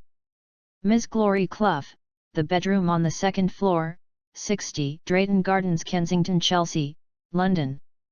The envelope is made of heavy parchment paper, and the address is written in emerald green ink. Turned over, there is a beautiful wax seal, a shield coat of arms, and the capital H letter is surrounded by a lion and an eagle, a badger and a snake. The school's mailing method is very unique. Glory did not open the envelope immediately, but glanced at the two owls with interest. Do they specialize in domesticating owls to deliver letters? You are right. Ona smiled. Don't you look at it. I'll go back to the room and use scissors to open it. This wax seal is pretty. Glory said with a smile. Do you mind going to the house with me for some bread? Ona asked the two owls. Ah, finally there is delicious bread for this kind of mission, the owl on the right said cheerfully. Pooh, does it matter? The owl on the left seemed more conservative. Neo, please, we've sent several letters. This is the last letter. There shouldn't be any problems going back later. Pooh looked slick. Okay, that's it. Maybe we will meet at school often in the future. Ona took the lead and walked into the restaurant with a letter. Anna was pouring milk. She was taken aback when she saw the two owls on Ona's shoulder. Mom, milk. Glory was quick with eyes and hands, and hurriedly stepped forward and held his mother's hand, otherwise the milk would almost overflow. Oh! Anna hurriedly set the cup. Ona, what are you? They are Pooh and Neo, who sent us the letter. Ona smiled and handed the admission notice to Anna. Enrollment notice. Anna glanced suspiciously, turned around and opened Ona's letter with an envelope knife. Hogwarts School of Witchcraft and Wizardry. N. Ona calmly tore the bread to feed the two owls in turn. Glory also opened his own letter. Albus Dumbledore. Waiting for Owl to reply before July 31st, Vice Principal Minerva McGonagall. Anna was confused. Is this your prank? No. Ona said calmly. But I can guarantee that this is true. Don't you think it is magical that I can communicate with animals? Okay. Anna wanted to say that she had always thought it was just Ona making a fool of herself. So. Wang Jin also appeared in the restaurant at this time, and took the notice for a long time. Does this country really have wizards? It's like there are Taoist priests in China. Ona smiled. Isn't Dad already mentally prepared? Really not. Wang Jin confirmed the attached list. I have to buy a lot of things, so there are books? Where do I buy these? I don't know. Ona said without conscience. But there will always be a solution. Shall we reply first? So, Hermione will also go to this place with us. Glory confirmed, Hogwarts. Yes. Ona patted the crumbs off his hands. Neo, Pooh, please wait a minute, we will reply immediately. Okay. Pooh tilted his head. I should have thought of things that are not so cheap. I'll write it. Wang Jin picked up the pen and paper and wrote a reply. Since Ona believes so strongly, then we should believe him. Do you want an envelope? Anna looked at her husband and two children entangledly. No need. Ona confirmed with the two owls. It's okay, Wang Jin found an envelope, but we don't have such a beautiful wax seal. He can only stick it with glue. Thank you. Ona handed the envelope to Pooh, who flapped his wings and flew up, grabbing the envelope. Can you wait, Neo? There may be a letter in a while. Then I'll go first. Pooh flew out of the window. Ona. After a while, Hermione's shout came from outside the door. Have you received a strange letter? Hermione was running over, and the William and his wife were still outside the door. Is this? Glory picked up the envelope and lit it up. I received it, it was sent by two owls. Cool. Hermione was relieved, but immediately became suspicious, sure it's not Ona's prank. Don't worry. Ona gave the two girls angrily, so I like pranks. That's not true. Hermione glanced at Ona entangledly. So there are really wizards. I think there might be a wizard coming to contact us. Ona pointed to Neo, do you want to reply? Oh yes. Here the William and his wife also communicated with Wang Jin and his wife to confirm the authenticity. Anyway, please reply first. Although Ona is the youngest, the three children are the most mature. We have already replied, Wang Jin said with a smile, there is an owl here, so please reply and send it out. William answered the letter without hesitation, and Neo cleverly grabbed the envelope and flew out of the window. It's hard to imagine that there are wizards in this world. The key is that our children are all wizards.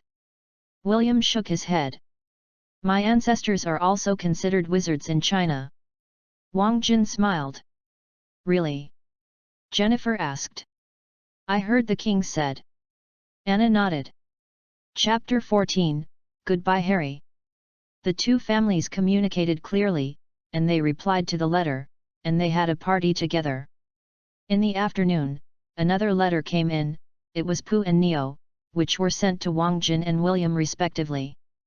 Hogwarts said it was an honor to receive a reply. On July 31st, let us go to Charles Cross in Westminster, London. Someone will meet us over there. Wang Jin looked at it, over there. Will there be a magic bookstore? Who knows? William shrugged. There is a famous bookstore street, especially Foyle's bookstore, known as the world's largest bookstore. There are many special second-hand bookstores gathered there, and the whole Charles Cross is famous. A novel called 84 Charlie Cross. Speaking of which, Ona often goes there in order to find old books that can activate the hero, but to no avail. Anyway, it's only about 10 minutes drive in the past, so it's time to go around. In the evening, Ona was in the room alone, and finally was able to see the situation of the system. After receiving the admission notice, the Harry Potter World main system is turned on. Task: help Harry Potter get the admission notice. Task time limit: 7 before the 30th of the month.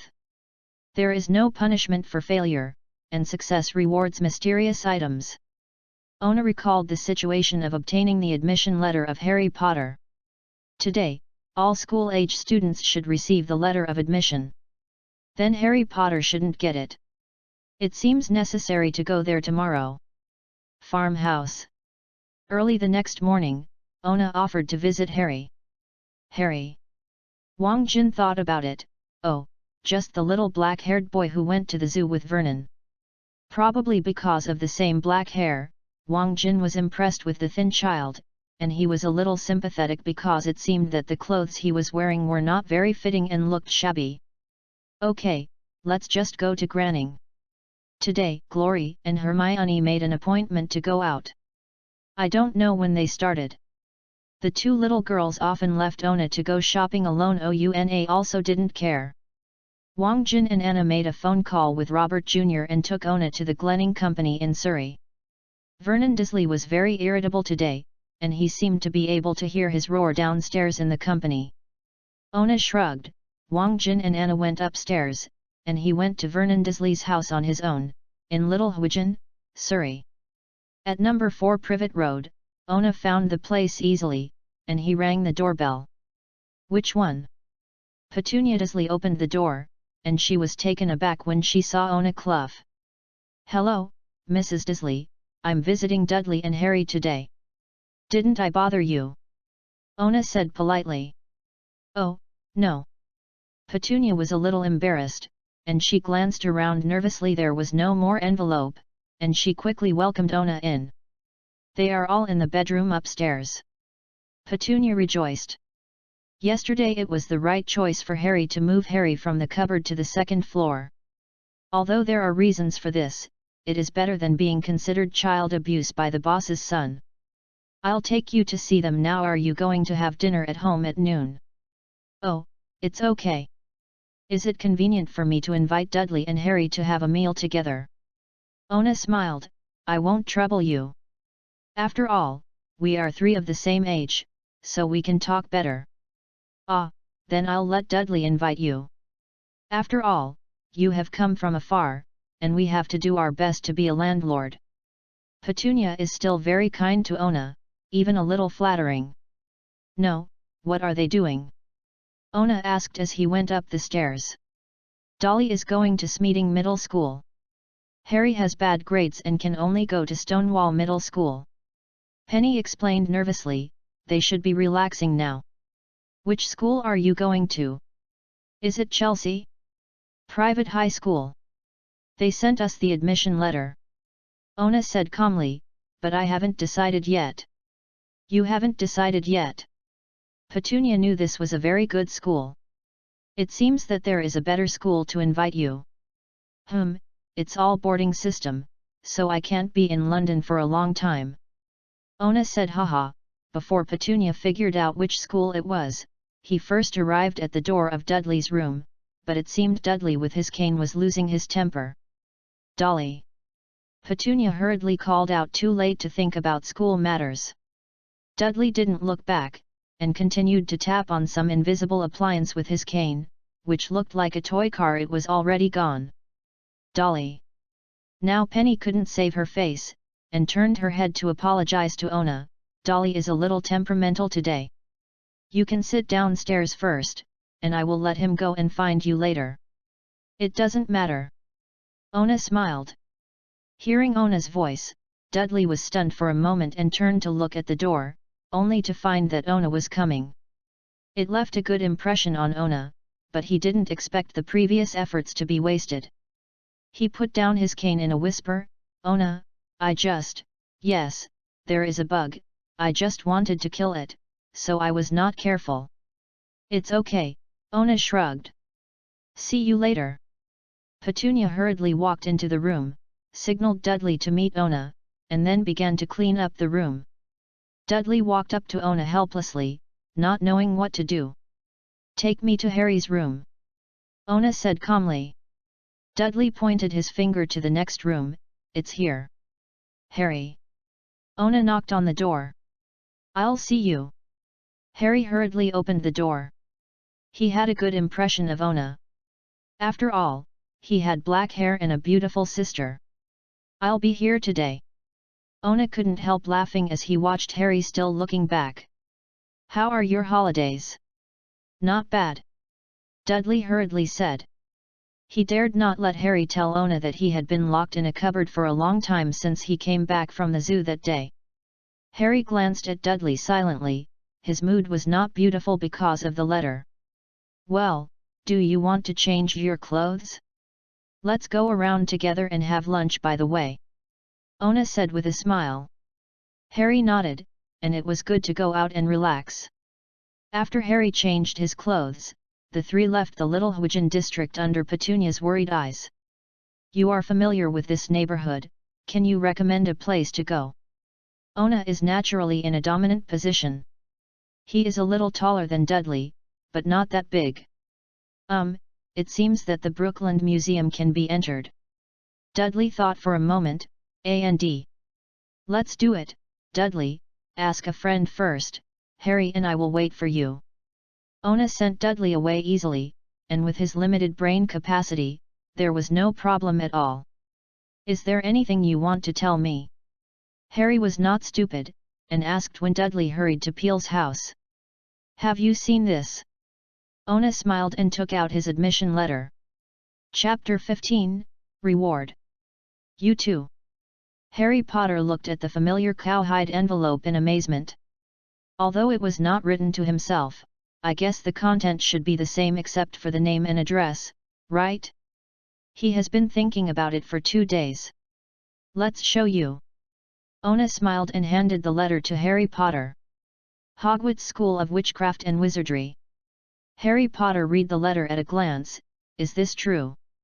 "Yes." Ona said with a smile, "Glory and I both received it, and Hermione. It's not April Fool's Day, right?" Harry Potter was stunned. The few people he met with a good impression actually had this letter of admission. "Regarding the authenticity of this matter, I think the school will send someone to communicate with us." Ona smiled. "However, you must remember to write them back." Reply. Harry was very distressed. "Uncle Vernon will definitely not want me to go. I don't think he can do anything about it." Ona gave a spoiler. "You just have to wait patiently." "Are you sure?" Harry asked suspiciously. He glanced around. Could it be a boring prank by the rich young master? "Do you remember the zoo thing?" Ona explained, "I feel that you can communicate with that anaconda. It's like I can communicate with tigers, birds, and so on." "So we, really wizards?" Harry remembered that day. "Yes, I'm sure." Ona can't tell him that he is the protagonist of the transit system, right? "Can the wizard communicate with some kind of animal?" Harry asked unconfidently. "No, I'm sure this is a rare talent." Ona shrugged. "Actually, I told others that they didn't believe it, but I think we can trust each other." Okay, Harry was grateful that Ona was willing to share this letter with himself. "Even if I see the content, I don't know what to do." "I don't know, but there is always a way, right?" Ona retracted the envelope, because Dudley had already appeared far away with Peel. "Let's do this today. I think maybe we will have more opportunities to communicate together." "Hey!" Dudley ran to the two confidently, "Master Ona, I think Peel can take us to some interesting places. Maybe you will like to do some interesting things." Dudley glanced badly. Glancing at Harry Potter. "Oh." Ona glanced at Dudley, "Then I'll wait for you to arrange it." After reading the letter, Harry's urgency was much less. The four of them had a pretty good day. After Wang Jin and Vernon came back in the afternoon, Ona invited Dudley and Harry to the house by the way. Although Vernon did not, I was willing, but after all, I didn't refuse. The two brothers who came to Chelsea with Ona still couldn't let go, especially Dudley, who was taken a look at by Glory and avoided. In the end, Hermione invited Glory to her house to spend the evening together. Dudley it was normal, and Harry, who had been peeping at Glory, was also back to normal. Ona silently complained, "I take you as a friend, you actually want to be my brother-in-law?" Early the next morning, Harry's acceptance letter was sent to Ona's house. Ona calmly handed it over to Harry before Dudley was up. When Harry wrote back, he saw that the task was completed. Reminder. But Ona didn't rush to collect the reward, and after helping Harry hand over the reply to the old familiar Owl Neo, he called Dudley, but unfortunately there should be no plot of Dudley's pigtail. "We went to the attractions near Chelsea together." At dinner, the Vernons came to pick up Dudley and took Harry away. Vernon was always worried that something would happen, but no new letters were received at home, and Dudley did not show anything. It was abnormal, so Vernon was relieved, thinking that the magic school had given up on enrolling Harry. After leaving the Dursleys and returning to the bedroom, Ona finally had time to receive the rewards from the system. "Congratulations for completing the main line, Harry Potter's admission notice, reward, mystery treasure chest, is it open?" "It's gone." Ona couldn't wait. Ding! A golden light flashed in front of me. "Congratulations, complete the main mission, promote the development of the plot, avoid the deterioration of Harry Potter and the uncle's family, and reward a high-level magic pet. Random generation, please draw. There are a total of 7 grids on the turntable in front of Ona, which are an eagle, a crow, a hound, a panda, a red horse, a wolf, and a big fish. Oh roar! Ona recognized it at a glance. Wasn't it the Mamahaha of Nakolulu, the crow of Mayu, the snarling dog of Yangjian, the ball of Aguduo, the red rabbit horse of Guanyu, the king of Genghis Khan wolf and Zhuangzhou's Kun? Ona thought for a moment, recalling the content of Hogwarts' letter. It seemed, none of them were suitable. Students can bring an owl or a cat or a toad. But think about Ron's Agmanese mouse. Actually, it doesn't require that much, right? Ona thought, silently extract. The roulette turned quickly, and then gradually slowed down. Ona felt that whether it was drawing a panda to activate Agudo or activating a new hero through a new pet, it was very useful for him, so he did not particularly prefer which option. Congratulations on obtaining the advanced magic pet Mahaha. The reward will be issued immediately, please pay attention to the windows. Ona was taken aback. Is it so rough? He hurried to the window and opened the window. In the black night, the bright moon was hanging high, and in the distant sky, a shadow of spreading wings appeared gradually, and he knew it was the reward of the system. Gradually, it flew closer and closer. This is an adult eagle with a wingspan of about 2 meters and brown and white stripes on its body. It is elegant and domineering. Its wings spread out to help itself stop on the windowsill and raise its head. Looking at Ona, it seemed to be examining something. Mamahaha. Ona said. It's me, are you my master? Mahaha yelled. The breath in you, is indeed the feeling of the spirit of nature. Ona froze for a moment, but he is considered a cultivator, and the way is natural. Thinking back to the setting of Naklialu, he also understands Mahaha. His most suitable pet may really be Mahaha. Master, I can feel the bond between you and me. Mamahaha said seriously, please accept my allegiance. No need to, Ona smiled and stretched out his hand, trying to stroke Mahaha's back. My name is Ona, and we are partners. Mamahaha seemed to smile, okay, Ona. Chapter 16, College Banquet. Wang Jin and Anna happened to rush over when they heard the eagles, opened the door, and looked at the bird of prey on the windowsill in shock. These two are my parents, Ona said with a smile. I also have a sister, but she will live with a friend these days. Hello. Mahaha lowered his head, but it was a pity that Wang Jin and his wife could not understand it, so nervously they looked at the well-behaved eagle under the touch of their son. Don't worry about mom and dad, Ona said with a smile, you also know that it's normal to have a pet in the magic school. This is the pet I want to bring to school, Mamaha. What a strange name. Wang Jin is a man after all, with an instinctive interest in eagles. He tried to step forward. Can I touch it? Yes, Ona said with a smile, he can send you a letter, too. Wow! Wang Jin saw that Mahaha did not refuse his touch, and immediately asked curiously, why is it here? Oh! Ona immediately came up with a reason, I knew it a long time ago, and now it is willing to follow me, so I want to raise it. Ona is not worried. In England, eagle breeding used to be the most admired thing for nobles. Really? Although Wang Jin was a little skeptical, he could only accept this from Mahaha's well-behaved appearance. Anna couldn't help but touch Mahaha. Would you like to prepare something for him? Mahaha did not understand what Anna said. After Ona asked, Mahaha nodded. Anna hurriedly fetched some steaks and grilled them for Mahaha.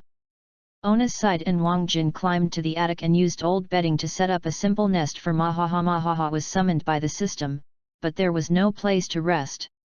For the convenience of Mamahaha, the windows of the attic were also opened. When Mahaha settled down, it was too late. Ona returned to the room after taking a bath and checked the system message.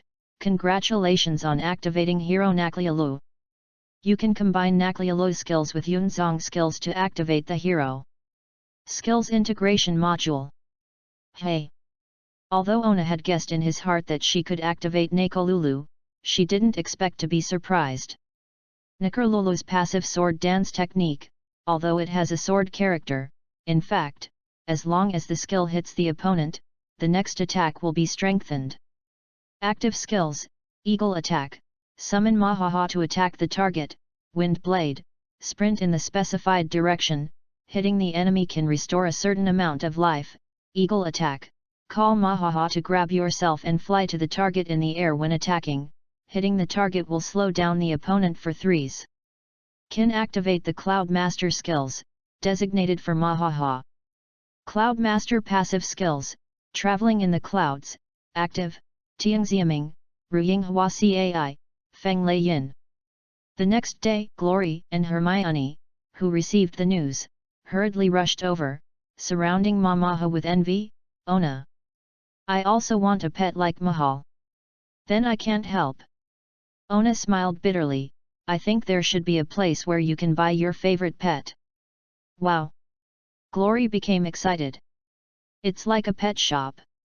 Have you forgotten the notice that you can bring an owl cat or a toad? Ona looked at Mahaha, who was being constantly touched by two little girls, and confirmed that it seemed to be enjoyable. But Mamahaha can't be bought, right? Hermione didn't accept Ona's statement as simply as Glory. The problem is that you don't understand what they say. Ona instantly thought of a better reason. Mamahaha knew the present at a very young age. Does it have any brothers or sisters? Shouldn't there be? Hermione asked eagerly. And it's so beautiful, maybe it has a partner. Ona realized that he didn't know how to make it up, and asked hurriedly, Mamahaha, can you tame other eagles? Tame? Mahaha tilted his head and glanced at Ona, yes, but it's only under your command. Ona was not worried, but Mamahaha said again, but there is no possibility that there will be someone like me. Yes, Ona looked at the two girls. Mamaha said that even if he finds it, it is not like it, and he can't understand what you are saying. It's better to choose owls, they have been specially trained. Besides, Maha, it's enough for the three of us to send letters. Okay. Hermione gave up unwillingly. In the next few days, Mahaha became everyone's attention, and Ona was happy, waiting for Harry's birthday. On July 30th, Ona personally rushed to Dursley's home and expressed that he wanted to invite them to a party at home. Even if Vernon was not happy, he could only accompany Penny, Dudley, and Harry with a smile. Even if the next day is Tuesday. Vernon had been worried for a long time since receiving the letter last week, especially the day Dudley and Harry stayed at Ona's house, but as no new letters arrived, he was also a little relieved. What kind of party is it?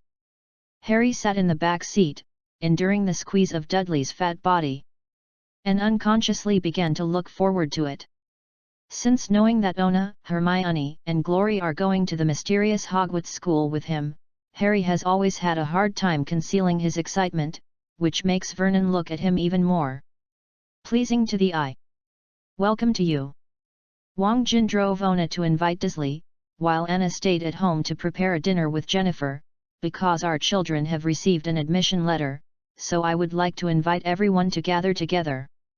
It was originally for the weekend, but Ona thinks today is better. Congratulations, congratulations, which aristocratic school is it? After Vernon parked the car to the place reserved by Wang Jin, his wife and son who attended with their costumes and barely found an old clothes that Dudley couldn't wear. Harry, who was dressed, came to Wang Jin and said with a smile on his face.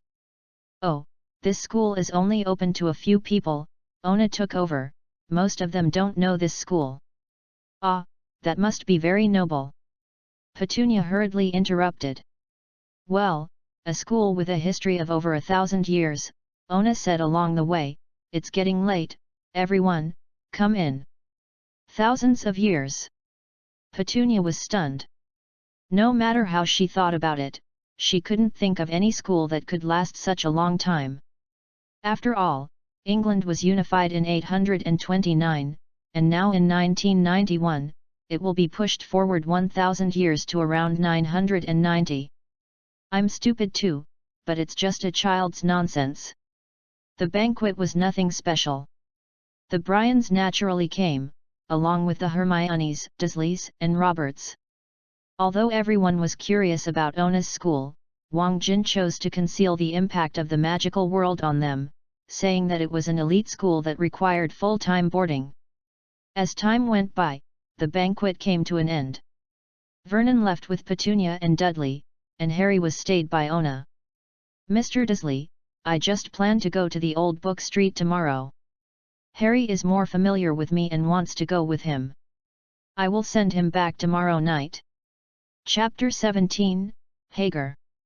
Even though Vernon and Petunia were unhappy, they still couldn't disobey Ona's request. Okay, tell me why you want to keep Harry. Wang Jin and Anna asked when they saw the Dursleys driving away, closing the door. The Grangers also left the children. In fact, Hermione had been at Ona's house since the day she saw Mahaha. As for the Roberts and Brian Clough, they have already left. First of all, the four of us are going to the same school next. Ona said unhurriedly. Secondly, Harry's 11th birthday is coming soon, right? Harry nodded moved, he didn't expect anyone to remember his birthday. In the end, we need to wait for someone to come over, but don't be scared. Ona said with a smile. Who? Anna asked curiously. As a hostess, if there are more guests coming, then she will have to clean up the dishes later, but she must also arrange to clean up the mess as soon as possible. It's 11 o'clock, maybe more than half an hour? It's up to him if he can find the way.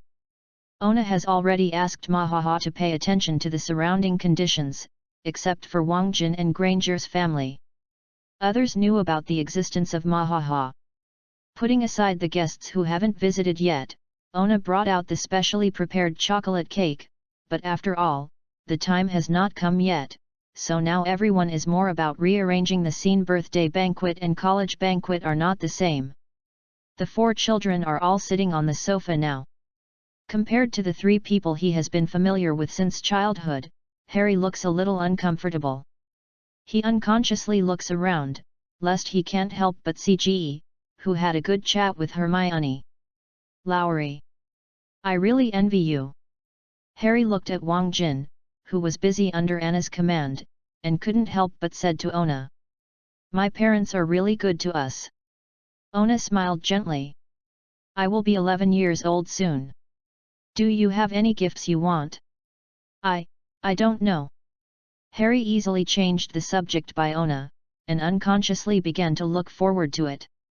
Did you prepare a gift for me? Of course. Ona said with a smile, I believe I am not the only one who prepares gifts for you. Hearing this, Glory couldn't help but look at each other with Hermione, and then hurriedly ran back to the room hand in hand, complaining about Ona in his heart. You didn't say a word when you prepared the present. They?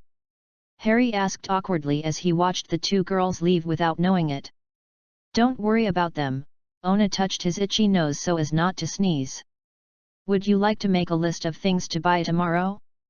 I guess you won't be easy to get them then, you can put me here. Let's go back together. Tomorrow. Harry was distracted again.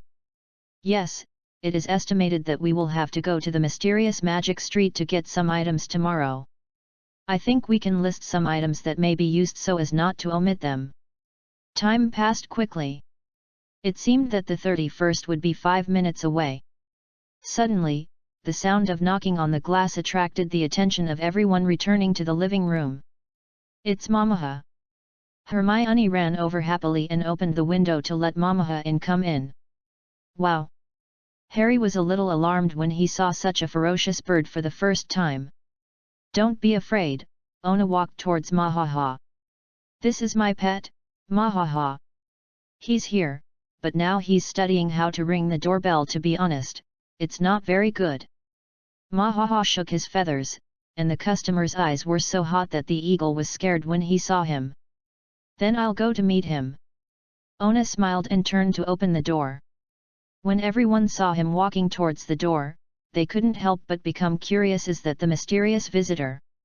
Open the door, and sure enough, there is a burly figure standing in front of the yard door. Hey! Child, are you Harry Potter? No, I'm Ona Clough, but Harry Potter is here, you are so tall. Ona looked at Hagrid, and then Wang Jin, Anna, and others who followed were also confused. Looking at the giant on the opposite side, this is too high, right? It is estimated to be 3 meters. Because of his height, the face of the visitor was hidden in the darkness. Wang Jin still took the lead and opened the courtyard door to let the guests in. Hello. Wang Jin wasn't too short, but he felt a little embarrassed when the guests were 1.5 tall. Hello. You are Mr. Clough. The guest stretched out his big hand and shook Wang Jin. The others almost laughed out loud. Wang Jin felt inexplicably delicate. I am Rubeus Hagrid from Hogwarts. Hello, Mr. Hagrid. Wang Jin found that he would be embarrassed if he invited Hagrid into the house, so he hurriedly asked Anna to deliver the prepared food and tea tray to the table in the yard. This is what he usually makes tea and meets people. My favorite place to go when playing games. Oh, Mr. Croft, you are so polite. Hagrid chose to sit on the ground very self-consciously. Under the light of the yard, they finally saw Hagrid's face almost completely unkempt and tangled. The thick beard was hidden, but the black beetle-like eyes could be seen gleaming under the hair. Although it looked fierce and rough at first glance, from the friendliness in his eyes, Hagrid came with kindness. It's okay, we are planning to celebrate Harry's birthday. Ona said you will come, but, you contacted him in advance. Wang Jin, as the host, originally planned to make Hagrid a cup of tea from China, but compared it with Huaxia teacup in Hagrid's hand, he silently gave up this idea. Oh! Hagrid became interested. I never said I was coming. To be honest, I didn't expect to meet 4 freshmen. That's it. Ona saw that he was about to reveal everything, and hurriedly said, I guessed it based on the admission notice. Tomorrow is the deadline for registration. Since we have all accepted the invitation, but for the first contact like us for children in the wizarding world, the school should arrange a teacher to connect with us and guide us to purchase items and books for school, so I know someone will come. Of course, it is unlikely to come during the day, after all, darkness is a hidden secret. The best choice, don't you say, Mr. Hagrid? Oh, the giant's eyes straightened at hearing, yes, yes. He replied subconsciously, and then seemed to feel something was wrong, but Ona immediately spoke again. Look, how about we arrange a place for you to rest in the evening? Oh, Hagrid hurriedly waved his hand. No, I have a way to rest. I guess you don't have a bed suitable for me. The 2 little girls couldn't help laughing. Harry looked at Hagrid timidly, but he heard it.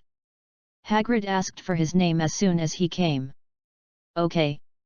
Although Wang Jin felt wrong, but since Hagrid insisted on having a way to rest, he didn't bother with this.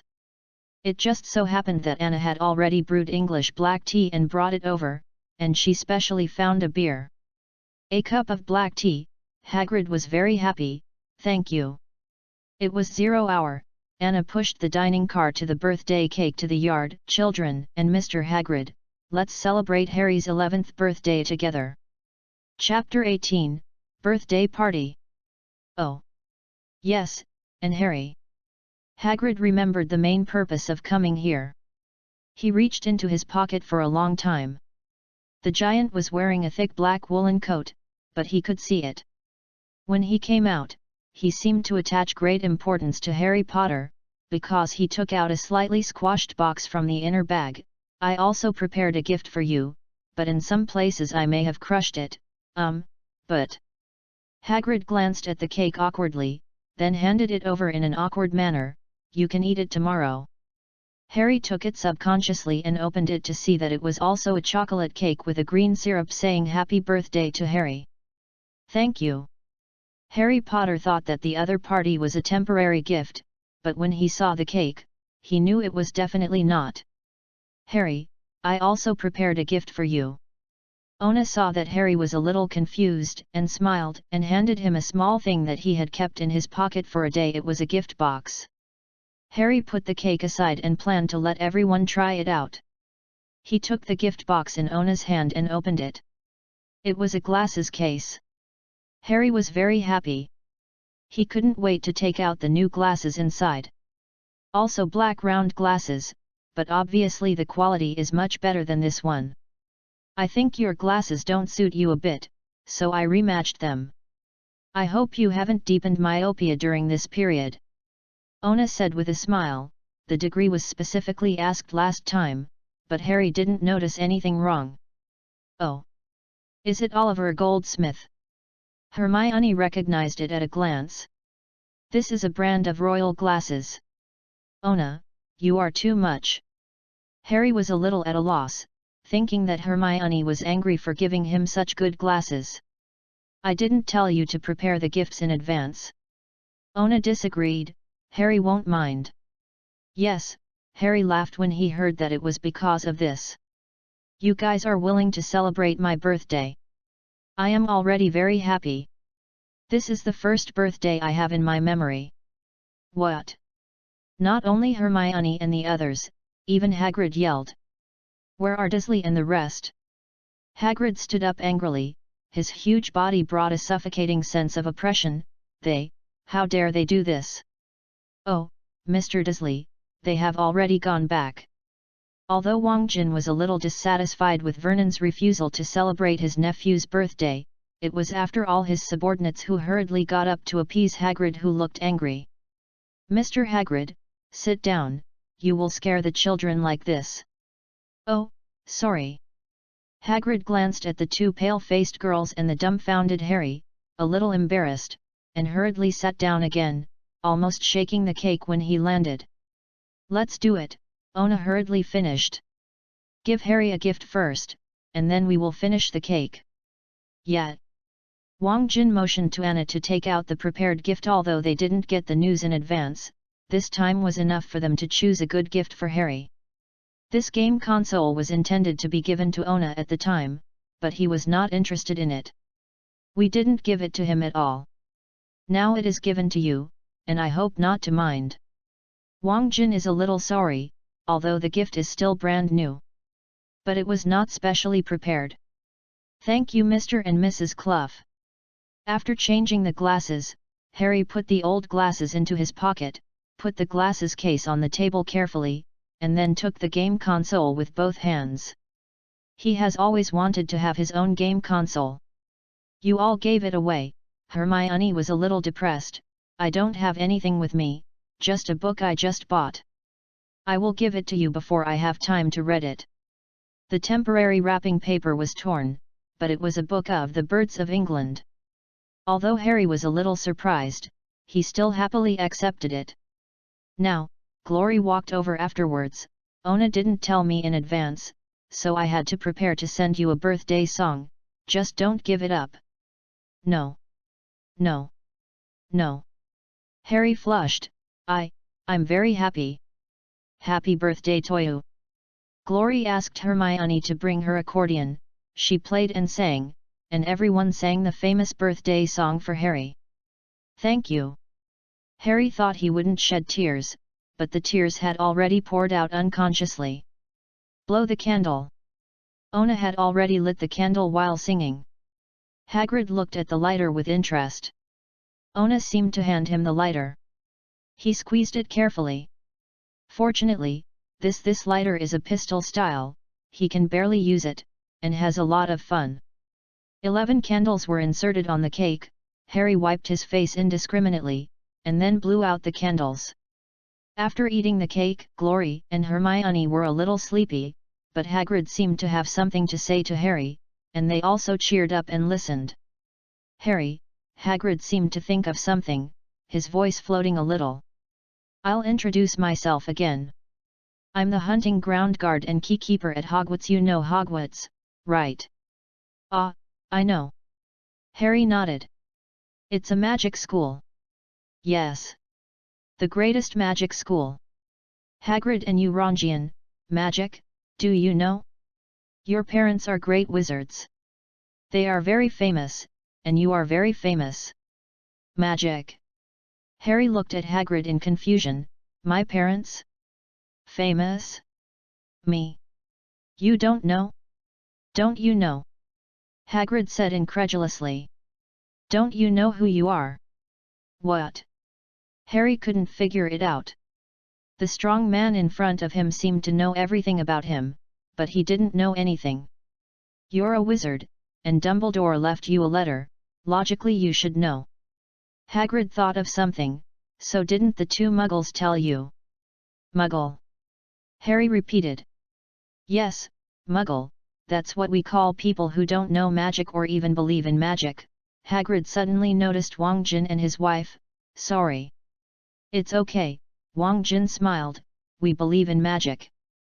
Hagrid was a little embarrassed, drank their tea and ate their cake. The one he brought was divided among the children.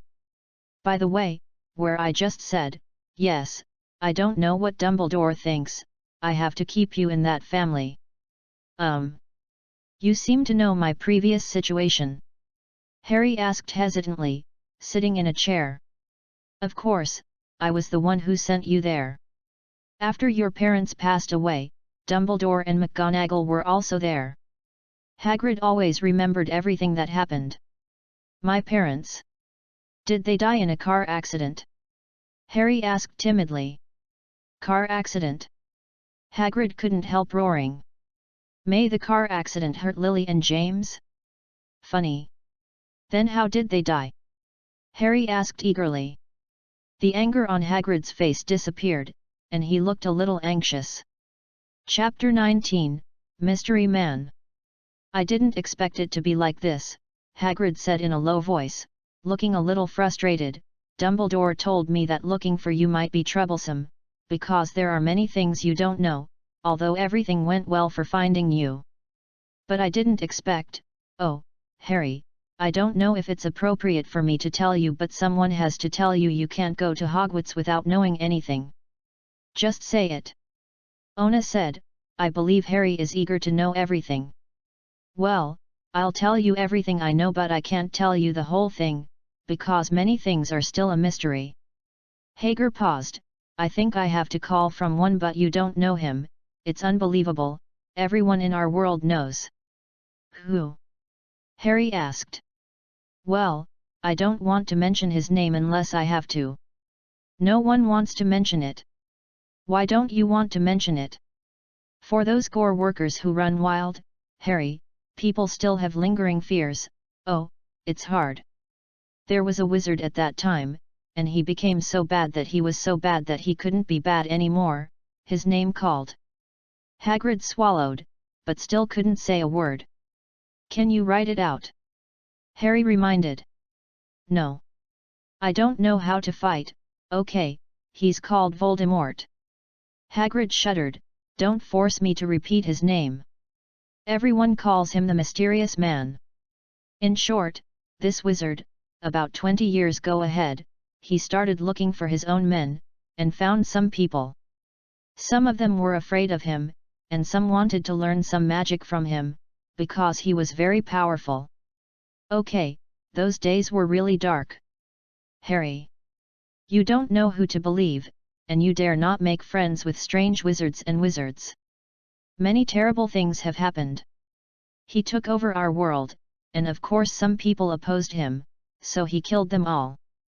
It's terrible. The only safe place at the time was Hogwarts.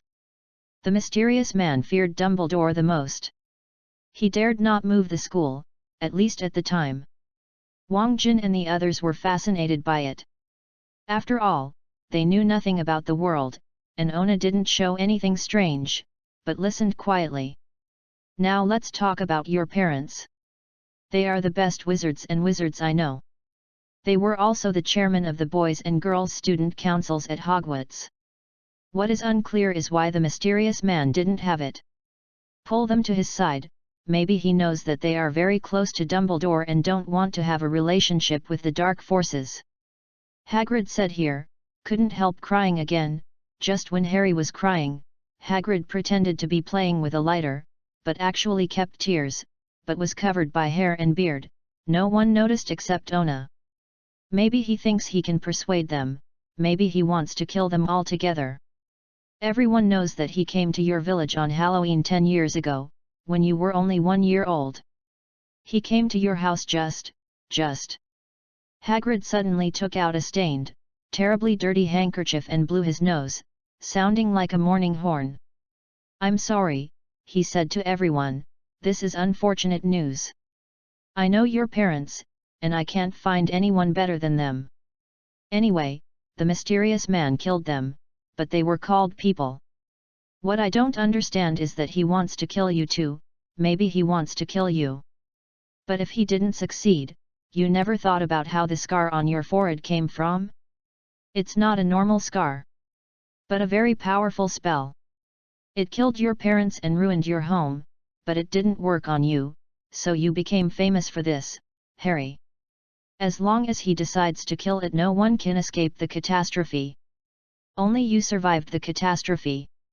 He killed some of the outstanding wizards at the time, such as the McKinnon couple, the Pence couple, and the Pukeng couple. You are the only one who survived catastrophe and survived people. Some very tragic scenes appeared in Harry's mind. When Hagrid's story was about to be finished, the dazzling green light suddenly flashed, more clearly than any time in his memory, and he thought of other things. For the first time in his life, he heard a loud, cold, brutal laugh. Anna, Hermione, and Glory couldn't help looking at Harry sadly and compassionately, knowing that after his parents were killed, female motherhood was aroused. But Harry didn't notice at this time. The great sadness and the illusion in his head made him too busy to take care of him. Hagrid looked at him sadly and continued, I took you out of the destroyed house by Dumbledore's order and sent you to Dursley's house. But Voldemort, I'm sorry, I mean, what happened to that mysterious man? Ona snatched Harry's lines, but this was what Harry wanted to ask. When the murderer's name was heard, Harry immediately looked at him. Hagrid, desperately wishing to know the answer. Good question. Hagrid looked at Harry. He's gone, missing, and on the night when he was about to kill you, your reputation has become even stronger. This is also the most confusing place. You see that his mana is getting stronger and stronger. Why did he want to leave? Some people say that he is dead. I think it is pure nonsense. I am afraid that he has not much humanity in him, so it is impossible to die. Some people say that he's still waiting for the time in this area, maybe, but I don't believe it. The people who supported him have come back to us. Some people have sobered up from the nightmare. If they make a comeback, they will not be able to do so. We are big. Most people think that he is still here, but he has lost his mana and is too weak to be a climate. Because some kind of power in you destroyed him, Harry. There must be something that he did not expect that night.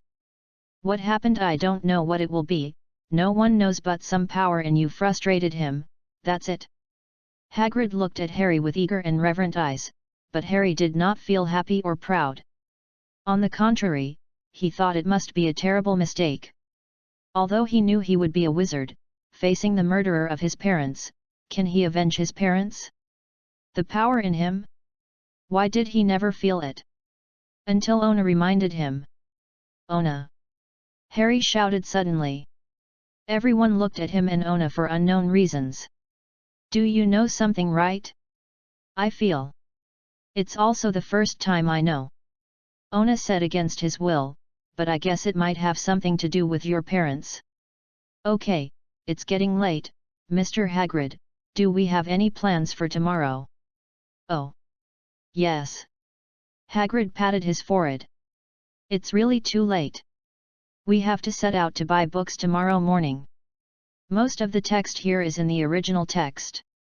I personally think that it is a fan, and I try to use the original text as much as possible if I can correspond to the original text.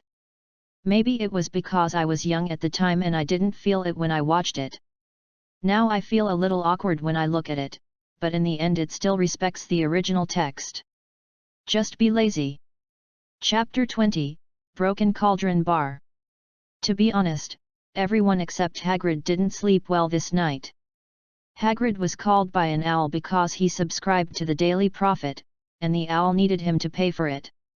Hagrid paid the money and almost woke up. He glanced around, and repeatedly refused Wang Jin's intention to invite him into the house last night.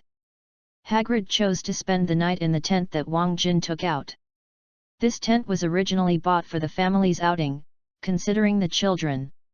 It might grow up, so it was a 4-person tent, but even so, Hagrid still had to stick his feet out of the tent. He did not refuse the bedding provided by Anna, so he slept more sweetly than usual. Since everyone took a bath and rested last night, no one got up except Ona. Ona still woke up early for the morning exercise. Hagrid watched with interest as Ona finished the morning exercise. "Your name is?" "Ona." Hagrid couldn't help asking, recalling the eagle he saw last night. "Yes. Mr. Hagrid." Ona took the towel and wiped his sweat. "Is there anything I can help? I'll get you something to eat." "Oh, thank you so much, it's great for Harry to meet a friend like you. And I'm glad you joined Hogwarts." Hagrid did feel a little hungry. "By the way, I seemed to see a beautiful eagle in your house yesterday." "Yes." Ona stopped as he was about to go inside. "There is one. I want to ask, can I take it to school?" "Oh." Hagrid became interested. "Generally speaking, new students bring owls and toads. Can your eagle deliver letters?" "I don't know, but I believe he should be able to deliver the letter." Ona glanced at the attic, and Mahaha had already poked his head out of the window. "What a beautiful bird!" Hagrid also saw it. "Can I touch him?" "Mama Haha, come down!" Ona shouted, and Mama Haha flew over without hesitation and landed on Ona's shoulder. "Awesome!" Hagrid approached cautiously. "It's just a bit smaller. But compared to other owls, this little guy is much better." Ona silently glanced at Hagrid's size. "Well, compared to him, Mahaha is a little guy. If the castle doesn't allow you to raise it, don't worry, you call him Mama Haha, right? Put me there, I live in a cabin by the Forbidden Forest, he will like the environment there." Hagrid touched. "When I touched Mamaha, I was in a good mood to see that he was not afraid of myself. Then if there is a need, I will trouble you." Ona doesn't mind. Mahaha is connected with him and can call remotely. Of course, he can only let Mahaha know that Ona needs him to show up and what to do. Communicate face to face. "Okay, Mahaha, you accompany Mr. Hagrid for a while. I'll get some food and ask everyone to get up by the way."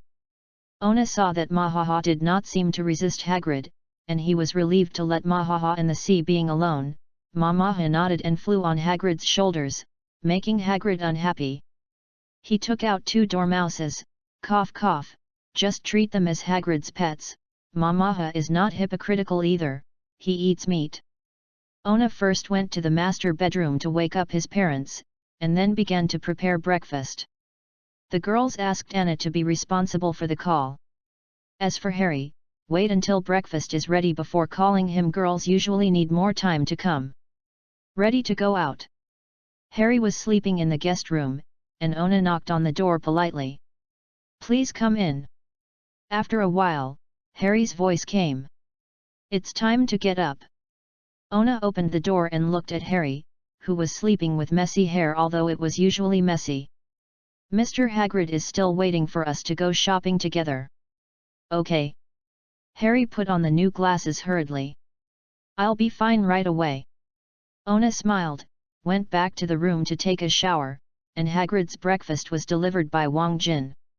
Harry carefully put on the old Ona's clothes that Wang Jin and Anna deliberately found last night. Ona grew too fast, so some of the clothes could no longer be worn before they were bought, which happened to fit Harry. When Harry went downstairs for breakfast, Hermione and Glory had just washed up. After the children had breakfast, Ona took a bath and went downstairs. He called Harry after breakfast. Wang Jin and Hagrid were sitting in the courtyard chatting. Wang Jin looked curiously at the newspaper in his hand. The photos and characters in it would move, just like animated pictures, which he found very interesting.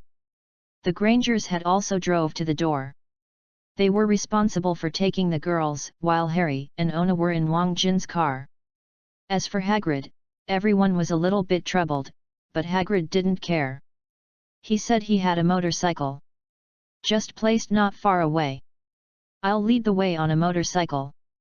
Just follow me, Hagrid said. He just went out and appeared in front of everyone on a motorcycle after a while. To be honest, this motorcycle style at least decades ago, Ona recognized it as a Thunderbird motorcycle made by Triumph. Marlon Brando's car in the 1953 movie The Speeding Party was this one. By the calculation, it should be nearly half a century ago. A motorcycle swaggered through the city. The rider was a giant 2 meters or higher. But strangely, everyone didn't seem to notice this weird thing. Wang Jin and William behind drove closely. The road to Charles Cross. Hagrid parked the locomotive on the side of the road, but Wang Jin and William couldn't stop casually. They asked Ona and the others to wait on the side of the road, and then skillfully found a nearby parking space, and they quickly met with everyone. Okay, here we are, Hagrid said when everyone was there. Where? Wang Jin looked at the bookstore and record store with a look of suspicion. Right here, Broken Cauldron Bar, this is a very famous place. Hagrid first walked towards a small and dirty bar sandwiched between 2 storefronts, and Ona and others followed him closely. Wow! Wang Jin and William couldn't help but exclaimed. They were convinced that they hadn't noticed this place at all. If Hagrid hadn't taken them with them, they had reason to believe that they would never find this place in their lifetime. This is a dark and dirty place that is not related to being famous. Several old women are drinking sherry with small glasses in the corner, one of them is smoking a long pipe, and a little man in a bowler hat is talking to the barkeeper, whose hair is almost stripped and grows like a shredded walnut, chats. As soon as Hagrid entered the door, the chattering stopped suddenly, as if everyone knew Hagrid, and they smiled and waved at him. The barkeeper picked up a cup and said, according to the old rules, Hagrid. No, Tom, I'm working on Hogwarts.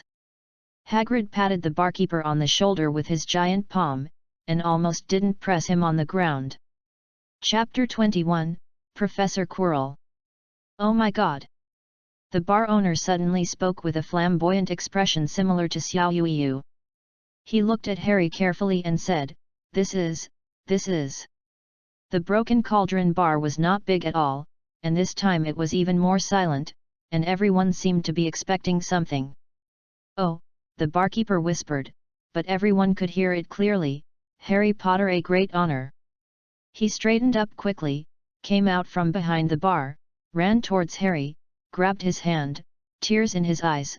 Welcome back, Mr. Potter, welcome back. Harry didn't know what to say. Everyone was watching him. The old lady who smoked a long pipe kept smoking, but didn't notice that the pipe was gone. Hagrid was laughing all the time, and then the chair crackled. Nemo silently pulled the 2 girls back, leaving Harry to the wizards. Suddenly Harry found himself shaking hands with the people in the Broken Cauldron. This is Cordoli, Mr. Potter, I can't believe it, I finally saw you. It's an honor, Mr. Potter, it's an honor. I've been looking forward to shaking hands with you, my heart is pounding. I'm so happy, Mr. Potter, I can't explain my feelings. My name is Digo. I've seen you before. Harry yelled when Digo got so excited and the top hat fell off. One time in the store, you bowed to me. He actually remembers. Digo shouted, looking at everyone present, have you heard? He still remembers me. It feels like Brian took us to Nottingham. Glory silently complained to Ona and Hermione. It's a bit like it. Ona looked at the next person. This is the real king sees the king. A pale young man walked over, his expression very tense, one of his eyes was twitching. Professor Quirrell. Hagrid said, Harry, and Ona, Glory, Hermione, Professor Quirrell is one of the teachers who teach you at Hogwarts. Professor Quirrell glanced, did not care, his lips trembled, but Ona seemed to have heard words like muggle, mudblood, and his smiling expression did not change at all, because he knew he was in this situation. Cannot do any reaction. If I remember correctly, looking at the purple turban worn by Professor Quirrell, a strange smell faintly exudes, Ona thought, maybe Voldemort was parasitic in it.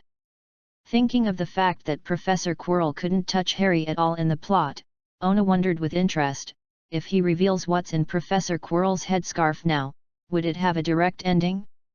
On the one hand, Ona couldn't show his understanding of the magical world. On the other hand, he didn't think that people would believe his words. On the contrary, he would let Voldemort look at him. Besides, among the people present, except for Hagrid. To put it aside, can anyone else deal with a Hogwarts professor? Ona was not willing to gamble, his family was standing behind him, there was no need to take such a big risk. Vo! Potter, Professor Quirrell stammered, grabbing Harry's hand. I saw what you said, unspeakable, happy. Ona stared carefully, and found no discomfort in Professor Quirrell. It seemed that Harry's magic hadn't been activated yet, in other words, Voldemort hadn't dominated Quirrell yet. What kind of magic do you teach, Professor Quirrell? Harry asked curiously. After all, he was his future teacher, and he hoped he could make a good impression on him. To deal with black magic defense, Professor Quirrell said vaguely, as if he thought it would be better not to mention it. You have used it, don't you need to, don't learn it anymore, isn't it, Bo? Mr. Potter? He laughed nervously, you are sure? Are you ready to buy what you need? I also want to, go buy a new book about vampires. It seems that the thought of this frightened him. But the rest of the people wouldn't let Professor Quirrell talk to Harry endlessly. For example, Cottery, who ran to ask Harry to shake his hand again after everyone shook hands with Harry. It took Harry about 10 minutes to get rid of them, and in the midst of chattering, Hagrid raised his voice and called Harry, it's time to go, there are so many things to buy. Let's go, Harry. For these 10 minutes, Hagrid hadn't been idle either. He chatted with Wang Jin and William a little about the next arrangements. You know, the currency of the wizarding world is not the same as the thing you use, paper money. Hagrid kindly watched Harry surrounded by stars like a moon, and said to the two couples. We have to change money first. I have to take Harry to pick up something. You can do the exchange business directly at the counter. With the admission letter from Hogwarts, everyone has a fixed amount every year. The quota can be exchanged. We calculate here that 1 golden gallon equals 17 silver sigma equals 493 copper nats. To be honest, I also find it troublesome. I am not too sensitive to numbers. Thank you, Mr. Hager. Wang Jin has always been a representative of foreign exchanges. Specifically, we will consult at that time. Oh. Hagrid smiled, you are welcome, I believe you are very good people, very good families, I hope Harry can get along with you more, you are much more reliable than his uncle and aunt. The last time Caudalie shook Harry's hand, Hagrid led the group of 8 of them across the bar to a small walled patio. There was nothing but a trash can and some weeds. 9 people, especially Hagrid, were crowded here. Hagrid grinned at everyone. Didn't I say that, did I? I said that Harry is very famous with us, and even Professor Quirrell trembles in front of him, but I want to remind you that he trembles often. Is he always so nervous? Wang Jin asked. Oh, yes. The hapless guy is very clever, and he reads well when he was in school. But then he took a year off to gain some first-hand practical experience. It is said that he is in black. He met a vampire in the forest, and an old witch caused him a lot of trouble.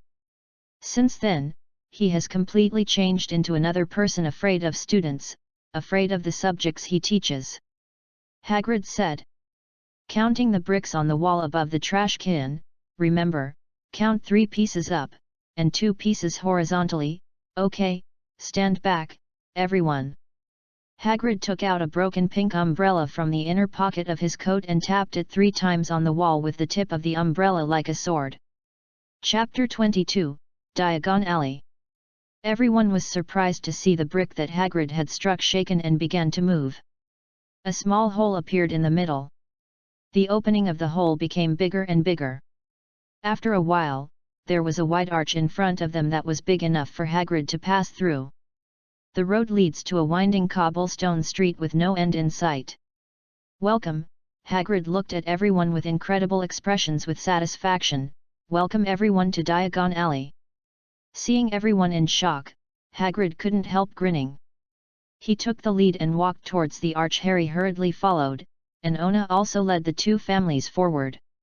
Harry glanced back curiously and saw that after everyone passed, the archway suddenly narrowed again, and then turned into the original solid wall.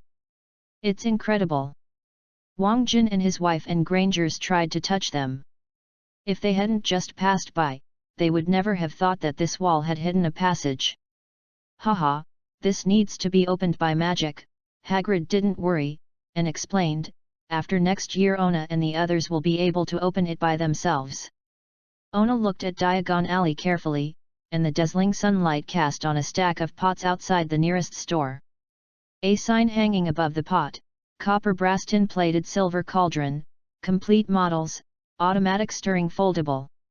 Oh, freshmen need to buy one, Hagrid noticed everyone was looking at the sign. But we have to change some money first. Hearing this, Harry's face suddenly changed. He had been very happy since he knew he was a wizard that day until now, as if a balloon in his chest was gradually bulging, and it was completely inflated just now. It made him ecstatic, but when he mentioned money, he felt that the happy balloon in his chest was punctured. Money. Harry murmured, Hagrid. What? Hagrid hurriedly asked, seeing Harry suddenly depressed. I don't have any money. I believe that Uncle Vernon will not spend money to let me learn magic. He doesn't tell me anything about magic at all, and he doesn't want me to receive the admission letter. If it weren't for Ona's help, I may not be able to reply to Hogwarts until now. Harry took a peek at Ona's party, who had come to the front, and whispered. Don't worry about this, Hagrid said, scratching his head. Do you think your parents left you nothing? But if even their houses are destroyed? Harry said lowly.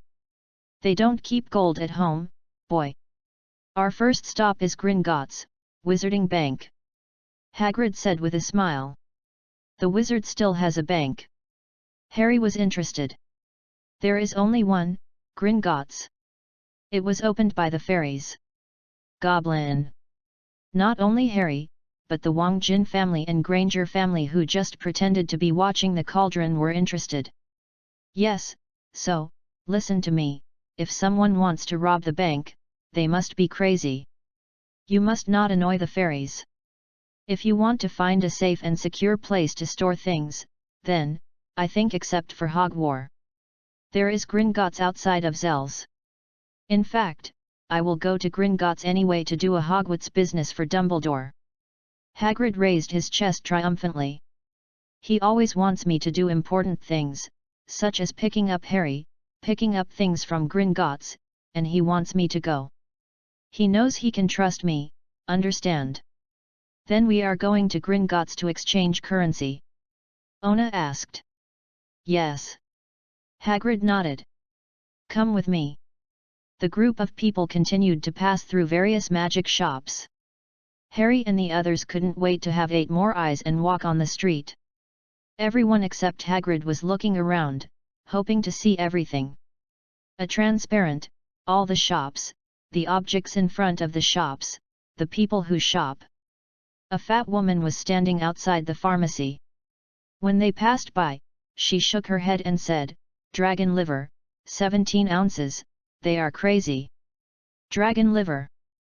Everyone glanced and couldn't see it, but there were indeed some medicinal materials written on the price board at the door if dragon liver was also counted.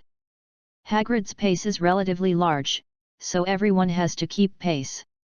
I haven't felt it just now, but once Hagrid just wanted to move forward, everyone couldn't keep up, especially the children. Ona couldn't help but want to sprint.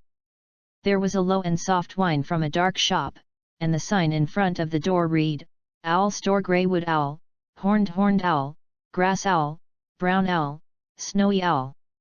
But to Ona, it was, Hey, guys, can you tell me if I can be taken away by a reliable master today? I'm the prettiest one among you. Funny. I don't take any photos of urine, obviously I am the most beautiful cub. I'm hungry, I don't know if you are fancy to me, did you guys starve to death in your life? I can't get food. I'm hungry too, I haven't eaten enough. Ona almost didn't laugh out loud. The noses of a few boys of the same age as Ona and Harry were pressed against the window glass, and there were flying broomsticks in the window.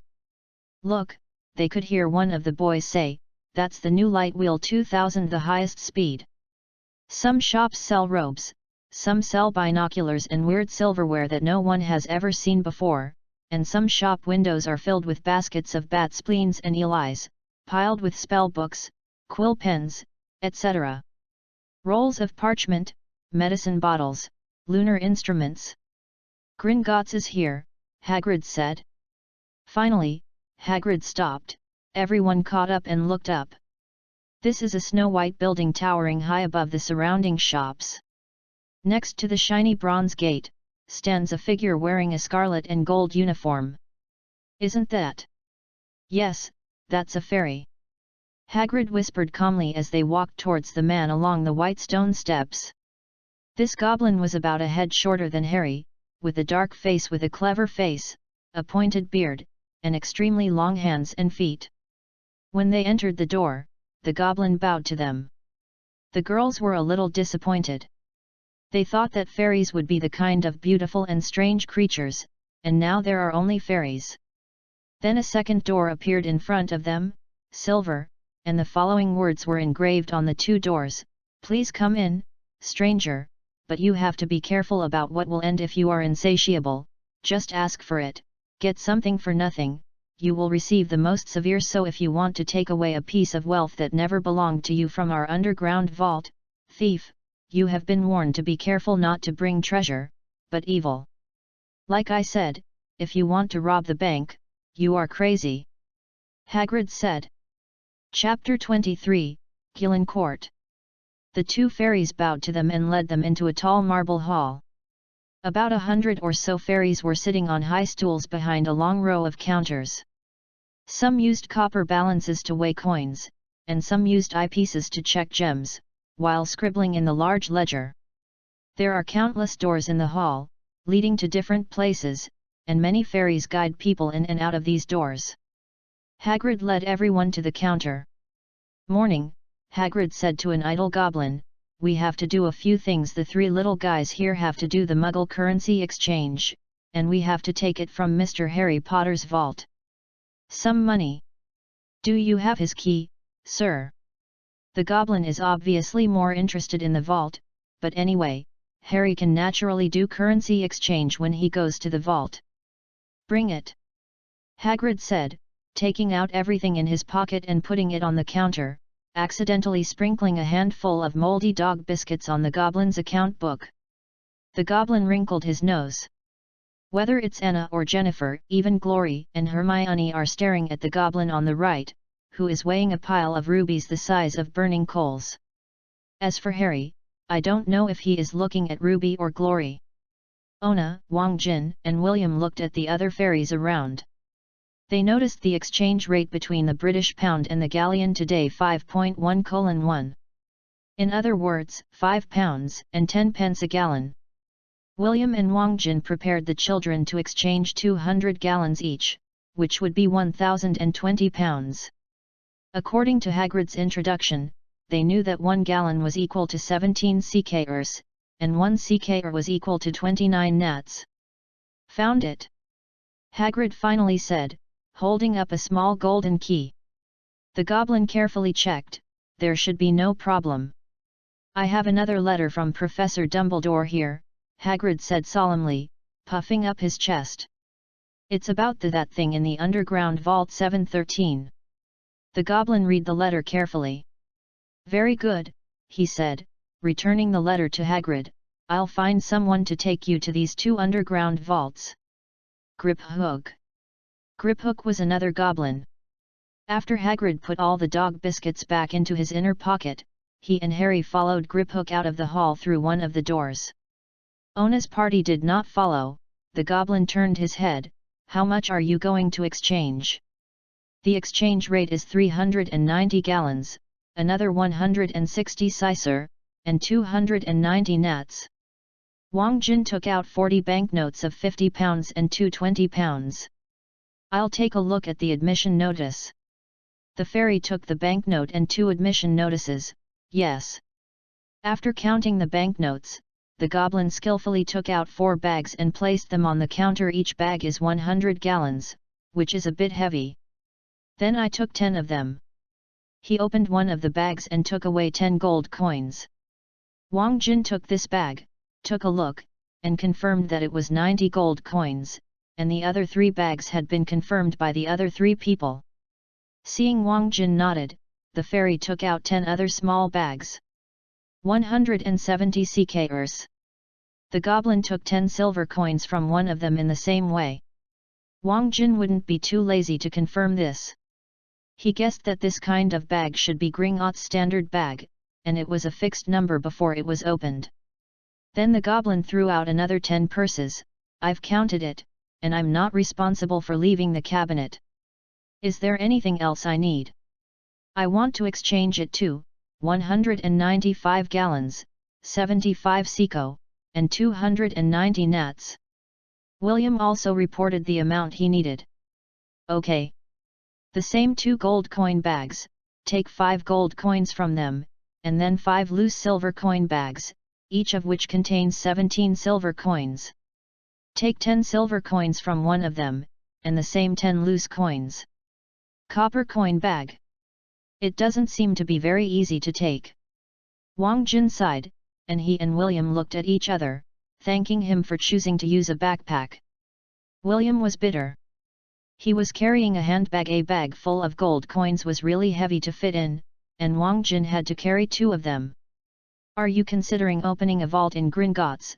the goblin asked with interest. "No need for the time being." Wang Jin and William thought about it, and they communicated with their wives, and finally felt that they should wait for Ona to drive by themselves. "Thank you." "You are welcome." Because they were not sure about the price situation in the wizarding world, they first gave the children 1 silver coin bag, 2 copper coin bags each, and then selected 20 gold coins as spares, 50 coins taken out by Wang Jin, and gave them to each of them. "Madam," and then the gentlemen each took away the remaining money bags. "You can go to the side and wait," the goblin pointed to a door politely. "Seeing that the business was completed, there is the lounge. They may not be so fast."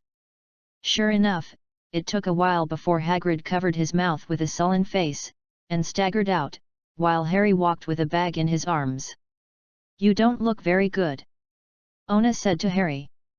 Yes, Harry feels novel about the experience just now, but the excessive speed makes him a little uncomfortable now. Occasionally it's okay. It looks a bit heavy. Ona pointed to the purse he was holding. "I didn't pay attention," Harry said honestly. "Hagrid helped me pretend it." "Need help?" Ona shrugged. "It's okay." Harry smiled while holding the inheritance left by his parents. "I have so much currency for the first time." "Okay." Everyone followed Hagrid out of Gringa. The sun was dazzling. Harry was carrying a bag full of money, and of course Wang Jin too. "We can buy the uniform first, because we need to measure the size." Hagrid pointed to Mrs. Morkan's robe specialty store. "If you don't mind, I want to have a refreshing drink at the Broken Cauldron bar." "Would you mind?" Grinch's trolley is too hateful. He looked really bad, so they stepped into Mrs. Morkan's robe shop on their own and left Hagrid, the guide. Everyone couldn't help but feel a little nervous. Mrs. Morkan is a short and fat witch with a lovely smile and a purple dress. Are you going to buy a Hogwarts school uniform, dear? Before Wang Jin and the others could speak, she said. There are so many of us here. To be honest, there is a young man trying on clothes in it now. At the back of the store, a pale, thin young man was standing on the footstool, and a witch was pinning his black robe with a pin. Which one of you will come first? Ona looked at it and said, Harry, you go first. Harry handed the purse to Ona, and then stood on the other footstool next to the young man. Mrs. Morgan put on a robe for him and pinned out the length that suits him. Hey, the boy said, is it also going to Hogwarts?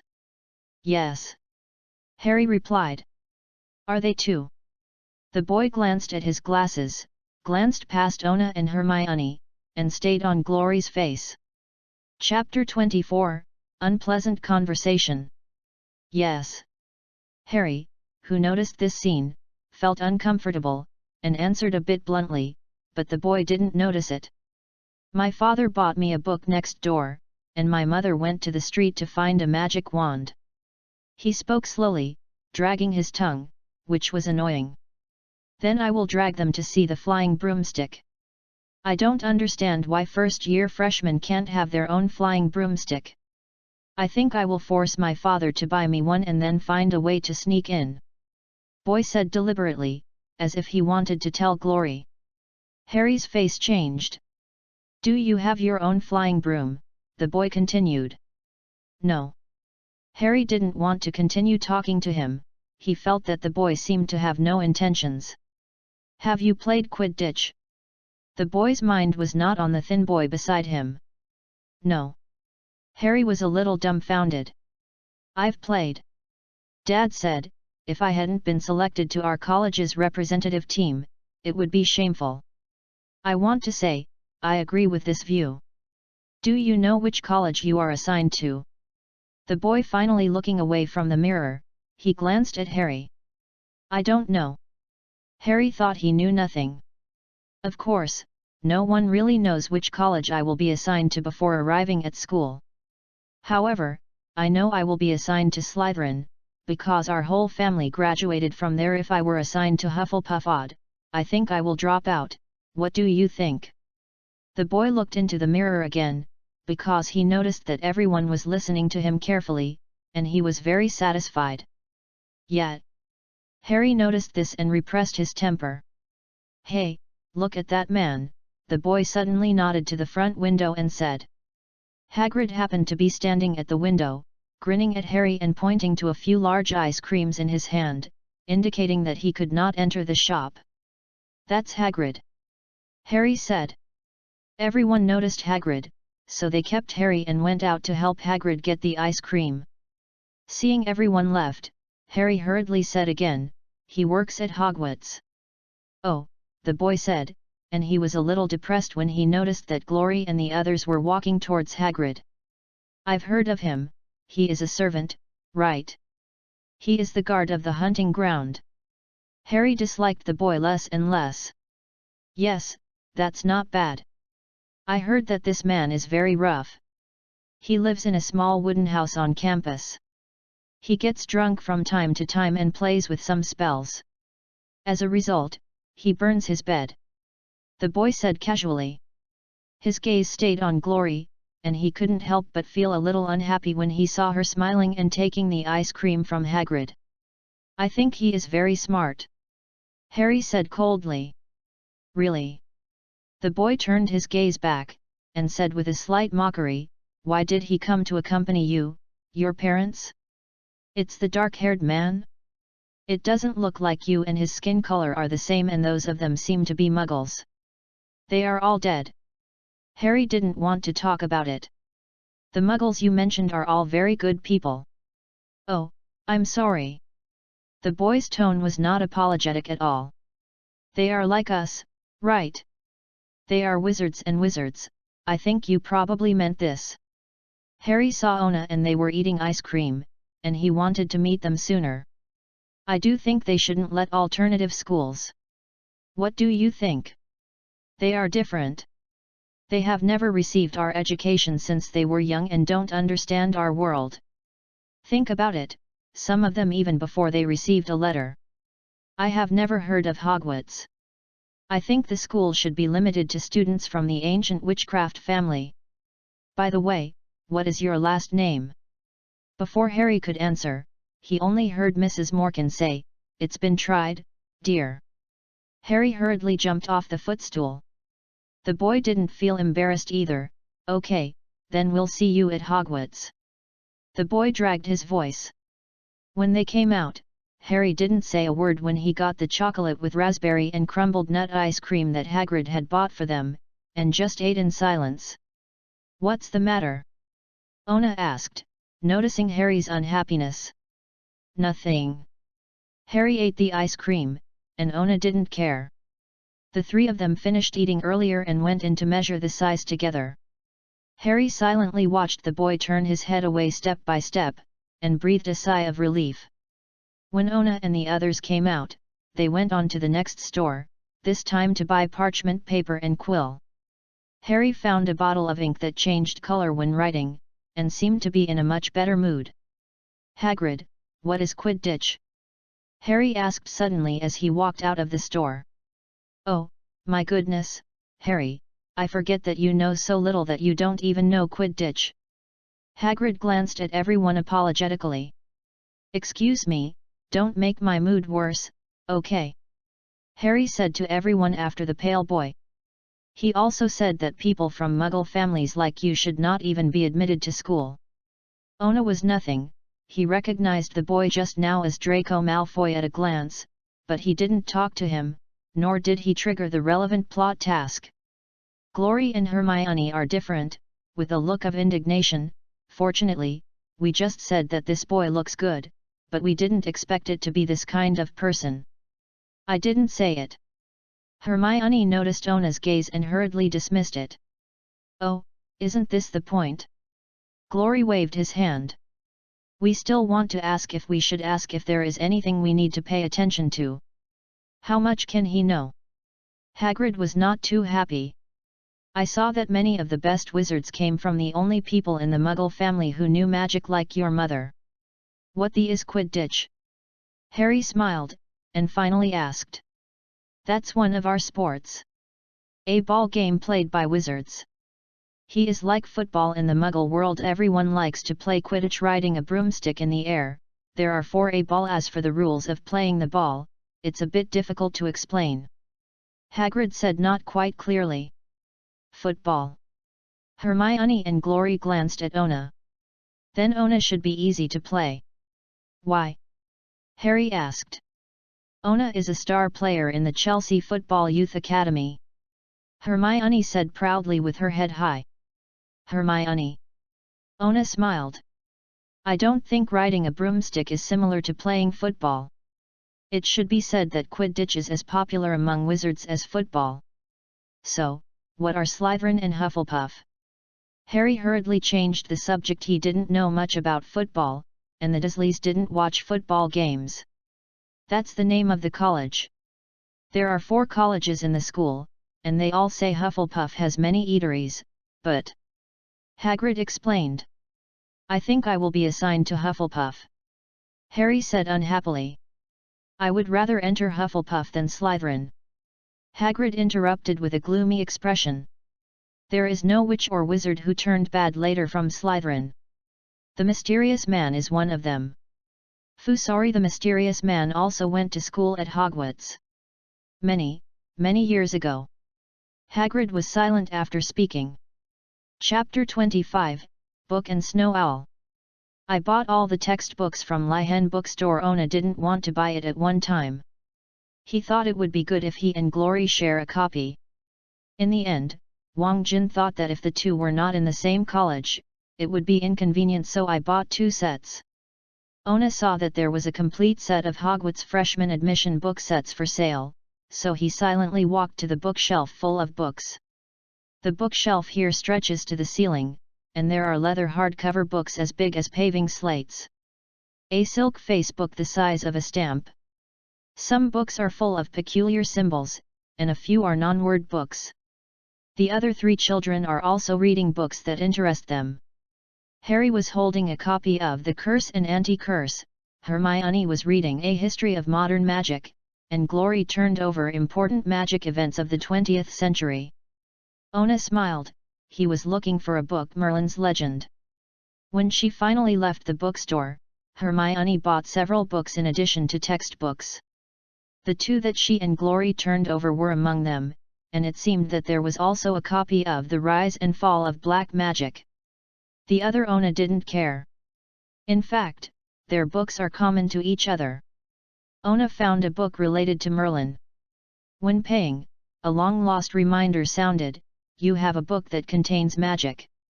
This book is related to the great magician Merlin, although it was not used by Merlin. But the entire magical world is inseparable from Merlin. Congratulations to the active hero Angela. Is this also okay? Ona was also quite surprised, but it is also a good thing to have one more hero skill. He glanced at it. Angela, Level 1, Passive, Incantation Flame, skill comes with burning, continuous damage for 10s. Active skills, Fireball, summon 5 fireballs to attack, Chaotic Fire, released at a designated location to cause a flame vortex, magic damage and 1.5s deceleration, hit stun for 1s. Blazing Radiance, 3's linear damage is released at the designated location, and a mana shield is generated, which can be immune to control. Of course, he can't even use Fireball now, he needs a wand or a magic book, which is not a magic book in his hand. Harry wanted to buy the book he had at one time. I want to find a way to curse Dudley. Dolly. Hagrid froze for a moment. My cousin. Harry said simply. It's not a bad idea, but you can't use magic in the Muggle world, except in very special circumstances. Hagrid said, however, you don't need those spells now. You still need to learn a lot of things to achieve that level. Hagrid led everyone back to the crucible shop at the entrance of the passage.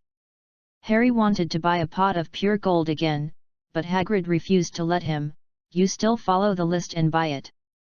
The properties of potions are related to the equipment you use, and some potions are not suitable for this kind. But Hagrid agreed to Harry to buy a good quality balance for measuring medicines and a foldable brass telescope. Ona and others also bought balances, but did not buy the telescopes. Then they went to the Slug and Giggs pharmacy again. As soon as they entered the door, the girls, including Anna and Jennifer, covered their noses and walked out. There was a thorn of rotten eggs and rotten cabbage leaves. Nose smell. The men watched with interest and endured the smell. There were buckets of sticky things on the ground, pots of herbs, hay roots, and brightly colored powders along the wall, and bundles of them hung on the ceiling. Feathers, clusters of fangs, and furry claws. Hagrid bought 4 standard doses of various powders from the salesperson behind the counter, and Harry and Ona took a closer look at a horn made of unicorn bison horns, worth 21 gallons, and black, shiny beetles. Small eyes, only 5 gnats per spoon. Ona thought of Hagrid's eyes. As a dentist, William is studying powders for the treatment of tooth decay, but he is not sure whether these medicines are useful or harmful to ordinary people who do not know magic. Wang Jin is simply staring at the pictures of the legendary magical animals. He just bought a copy of Where Are the Magical Animals?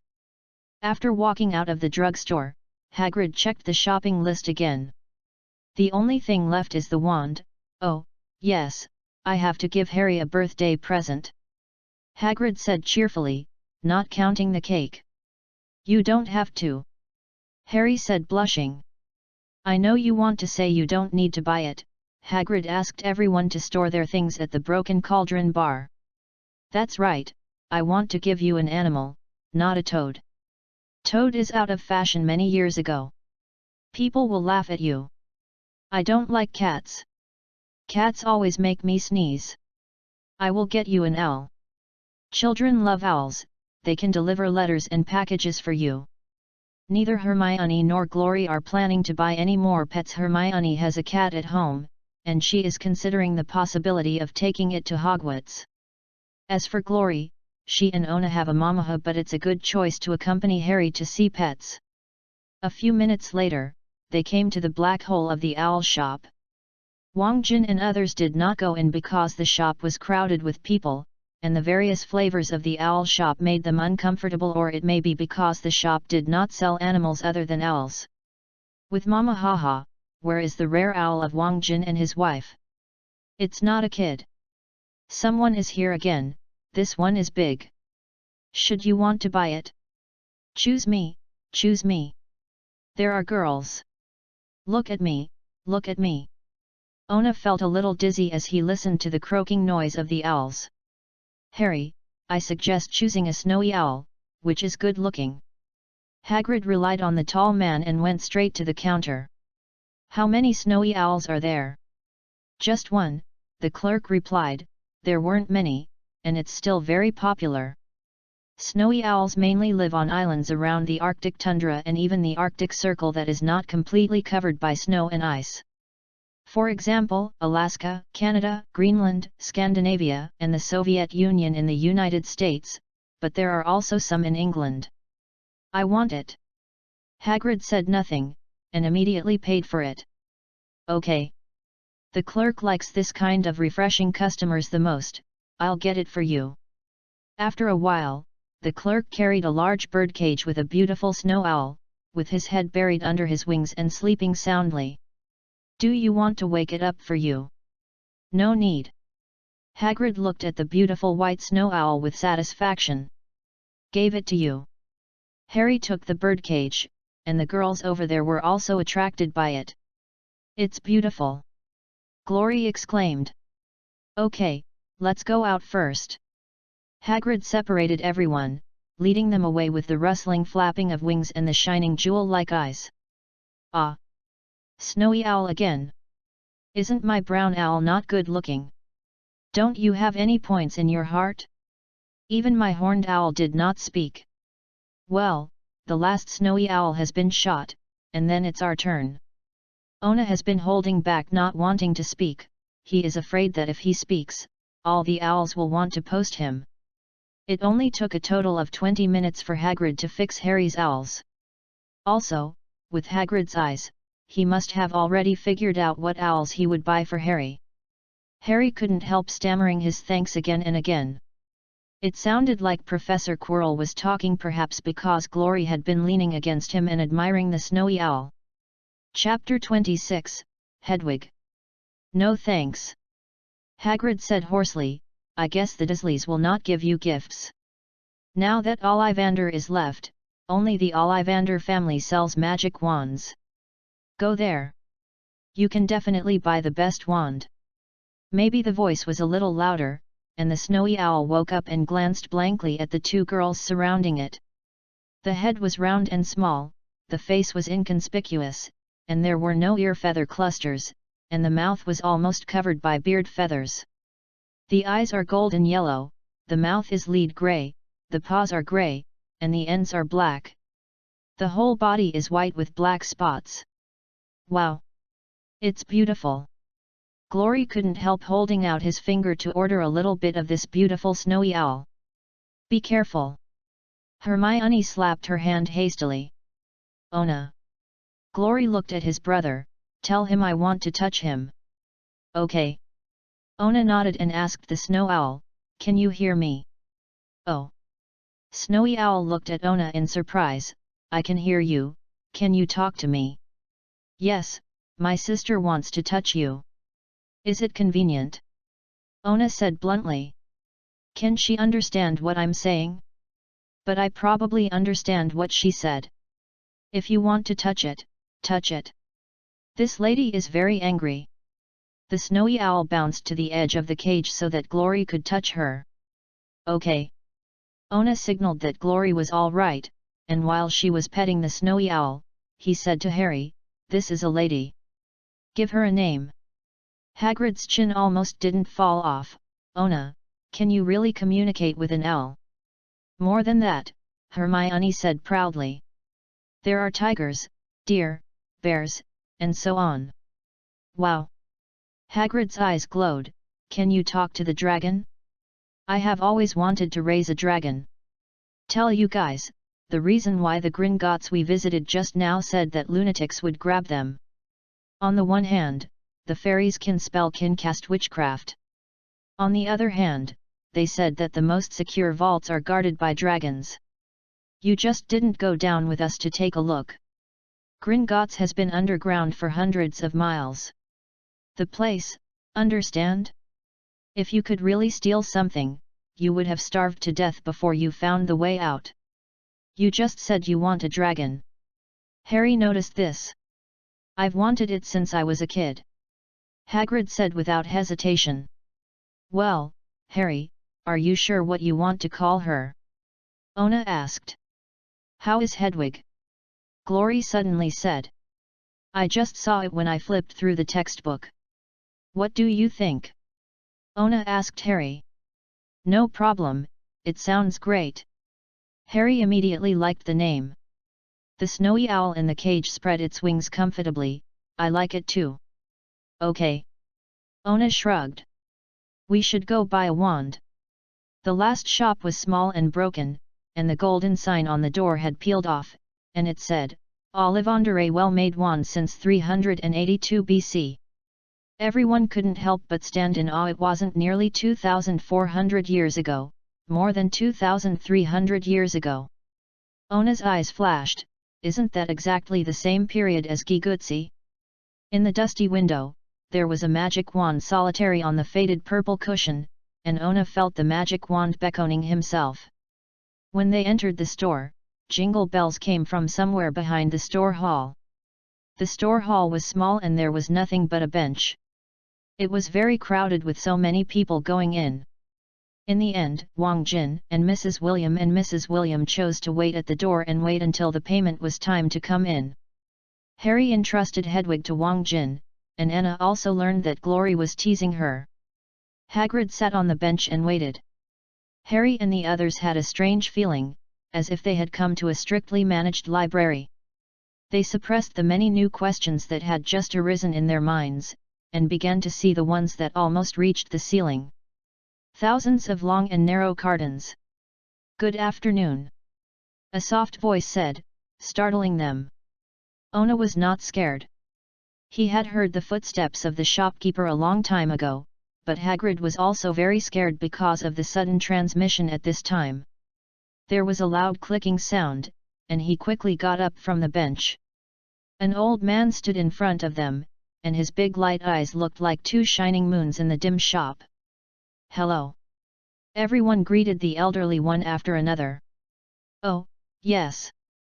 The old man looked at Harry.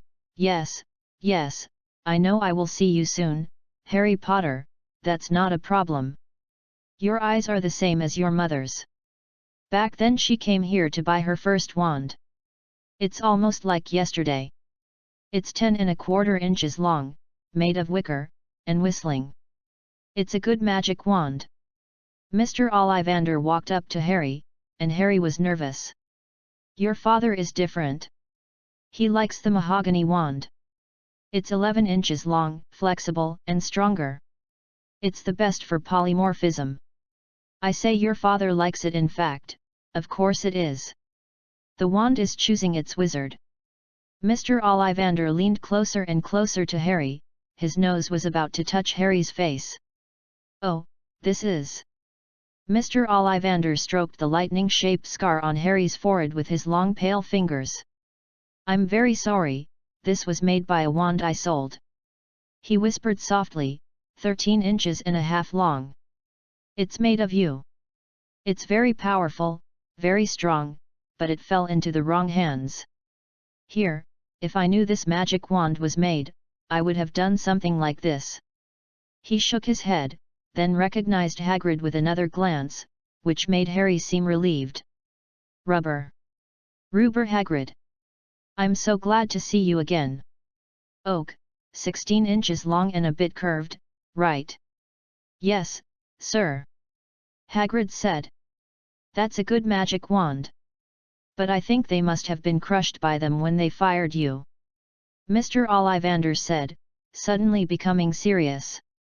Ah, yes, I was smashed by them, yes. Hagrid said awkwardly, I still have the smashed wand. But you don't need it. Mr. Ollivander asked hurriedly. Oh, no, sir. Hagrid grabbed his pink umbrella tightly. Mr. Ollivander glanced at him, turned his head and said to the three children, "You and I have no impression." "Yes, we just knew about this." Ona smiled, not caring. "Welcome." Mr. Ollivander nodded. "Let's start then. Mr. Potter, come on, let me see." He took out a long tape measure with silver graduations from his pocket. "Which arm do you use to make the wand?" Oh, I'm used to using my right hand," Harry said. Chapter 27, Magic Wand. "Raise your arms, okay." He measured Harry, first from shoulder to finger, then from wrist to elbow, shoulder to floor, knee to armpit, and finally his head circumference. As he measured it, he said, "Every Ollivander wand has super magical substances, and this is its essence, Mr. Potter. We use unicorn hair, phoenix tail feathers and dragons, nerves, etc. Every Ollivander's wand is unique, because there are no two unicorns, dragons, or phoenixes that are exactly the same. Of course, if you use a wand that should belong to another wizard, you will never it has such a good effect."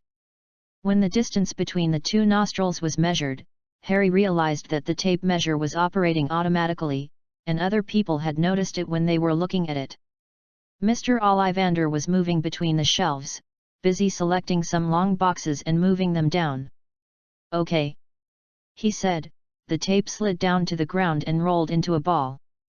"Then, Mr. Potter, try this one. It is made of beechwood and snake nerve. It is 9 inches long. It is not bad and very flexible. You can try it." Test. Harry took the wand, and as soon as he waved it, Mr. Ollivander immediately snatched the wand out of his hand.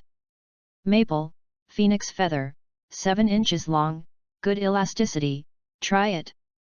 Harry was about to try, but before he could raise it, the wand was snatched by Mr. Ollivander again. No, try this one, made of ebony wood and unicorn hair. It is 8.5 inches long and very flexible. Come on, try this one." Harry tried one after another. Everyone stared at Harry. Everyone except Hagrid didn't understand what Mr. Ollivander thought was appropriate. "The wands I tried are all stacked on the bench, and the stacks get higher and higher." But the more wands Mr. Ollivander drew from the shelf, the happier he seemed. "A picky customer, hey? It doesn't matter, I think, here is always the most ideal, perfect, and most suitable for you. Let me think about it. Oh, there is it. How could it not extraordinary, the combination of Hollywood, phoenix feathers, 11 inches long. Not bad and flexible." Ona heard this, his eyes gleamed, this familiar formula. Sure enough, Harry took the wand and felt his fingertips hot. He raised the wand over his head and swiped down the dusty air with a swish. There was a red light on the wand like a firework. Shot, the beating spot was cast on the 4 walls. Hagrid clapped his hands and cheered, and the 3 of Ona were enthusiastic and eager to try. Mr. Ollivander yelled, "Oh, great, oh, really, great. Oops, oops, oops, it's amazing, it's amazing." He put Harry's wand into a long box, wrapped it in brown paper, and kept saying, "Wonderful, wonderful." "I'm sorry," Harry said. "What makes you wonder?" Mr. Ollivander stared at Harry. "I remember every wand I sold, Mr. Potter. That's it, the 2 tail feathers of the same phoenix, one made this wand, and the other made another wand. You are destined to use this wand, and its brother cough, it was his brother who left that scar on you." Everyone present took a deep breath. "Yes, 13 inches long, you would, how could such a thing happen? It's amazing. Remember, it's the magic wand that chooses the wizard. I think you will do a great job, Mr. Potter. No matter what. In any case, the mysterious person whose name I can't mention did a great thing. Even though it was terrible, it was still a great thing. Harry paid 7 gallons for the wand. Then it was Hermione's turn, and it seemed to be much faster. Oh, very good, grapevine wood, dragon's heart tendon cord, 10 3/4 inches long, very tough. Glory's wand is also very special. It's amazing, rowan tree, mermaid hair, 10.5 inches, a little soft, but good elasticity. In the end, only Ona was left. As usual, I measured Ona's body data. Wow, perfect body proportion. Ollivander looked at him with interest. The perfect golden ratio may be the most picky customer. Like Harry, Ona tried a lot of wands, but none of Ollivander was satisfied. Finally Ona spoke, "Can I try the one in the window?" Ollivander stopped looking. He glanced at Ona in surprise. "Are you sure?" "Yes." Ona believed his feelings. "It's amazing." Ollivander looked at Ona. He had black hair and a little gold in his black pupils. His facial features combined the advantages of the East and the West. Mixed races have always looked better. Why choose it? From the first glance I saw him, I felt that there was a destiny. Ona said honestly. The magic wand chooses the wizard. Ollivander muttered, went to the window and took out the magic wand. This wand was left by our ancestors, long, long ago. What material is it? I don't know. Ollivander held the wand in his hand. Ona glanced at it. The wand is about 12 inches long. Very inconspicuous, maybe it has been in the sun for a long time? There are traces of burnt black, but it is not good, maybe it was roasted by fire? What is the core of the wand? I don't know. Ollivander said apologetically. Only this wand is as old as this shop. It hasn't had a suitable owner for more than 2,000 years. It's very rough. Really, but I dare not no one dared to modify it except the person who made it. Ona looked at the magic wand with a stronger hunch in his heart. It's really interesting. Seeing the longing in Ona's eyes, Ollivander felt that the wand in his hand seemed to fade away from silence, trembling faintly. He took a deep breath and saw that everyone else had gone out early because of the impatience of waiting. Now I don't know where they went. Only 2 of them were left. Ollivander had a foreboding that something special would happen. I couldn't help but tremble for a master who is good at making magic wands. It is simply unthinkable. Try it. Ollivander said solemnly, and handed Ona his wand. Ona's right hand just touched the wand.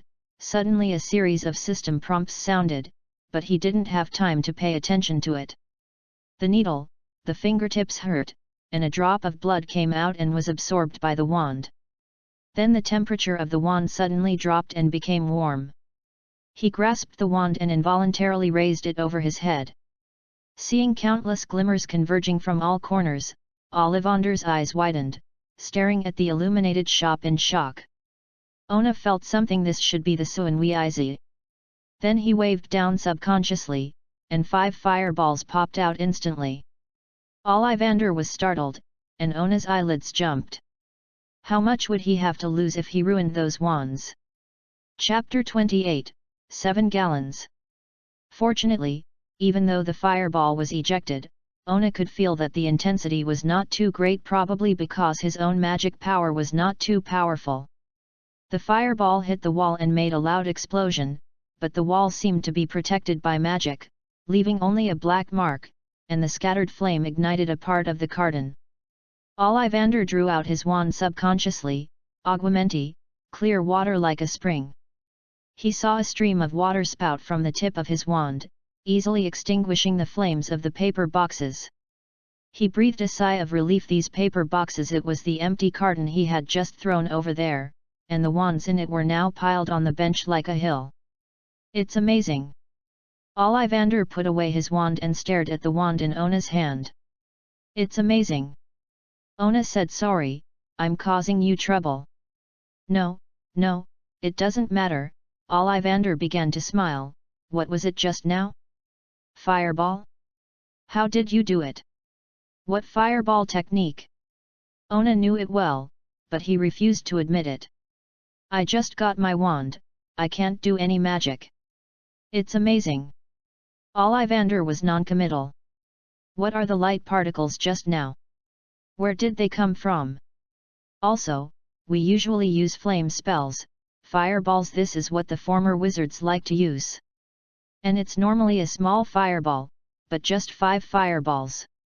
It's more like a burst of fireballs, but a burst of fireballs also send fireballs one by one, 5 at once. Ollivander shook his head. Grave sir, you really opened my eyes. Perhaps the reason for the wand. Ona held up his wand, feeling like an arm. Wait a minute. Ollivander suddenly remembered something. He walked to the window and picked up the faded purple cushion, then found a button, opened it, and there was a piece of very old parchment inside. I seem to know. Ollivander sighed. Strictly speaking, this wand was not made by us, it was discovered by us. What do you mean? Ona asked with a frown. According to the record, Ollivander carefully discerned the writing on the parchment. This magic wand came from the Far East. It has always been like this. It is said that it was split into this shape by lightning. Lightning strikes the wood. The word flashed across Ona's mind. What is the body? Ollivander continued to read. According to various comparisons at the time, it is suspected to be peach wood. As for the core of the rod, it is said that it is an animal similar to a large snake. It was struck by lightning at that time and was hit by fire. Burned out, the animal's meridians and the remaining wood were completely fused together, and finally formed. It was an old man who rode a cow and brought it all the way from the east. Then one day he and the cow were gone. The wood left is not so much a magic wand as a memorial. When Ona heard this, his heart was shocked. Did this thing fail to overcome the catastrophe? And the one who rode the bull out of Zigwan is Lao Tzu? Keek, is it Li Er? Calculating the time is really worth it. Ollivander was a little embarrassed. He had watched this wood put in the shop window since he was a child. No one had ever thought that it was not a magic wand. If he hadn't remembered his father's death, he had explained that it would be used in the shop window one day. Things, remember to look at the note in the mat, he had forgotten it a long time ago. But there are really people who can use it as a magic wand. The price. Ona suddenly remembered this matter. Because of his empiricism, Wang Jin kept the same after paying the price of Glory's wand. It seems that the 7 gallons are the standard price. 7 gallons are here on Ona.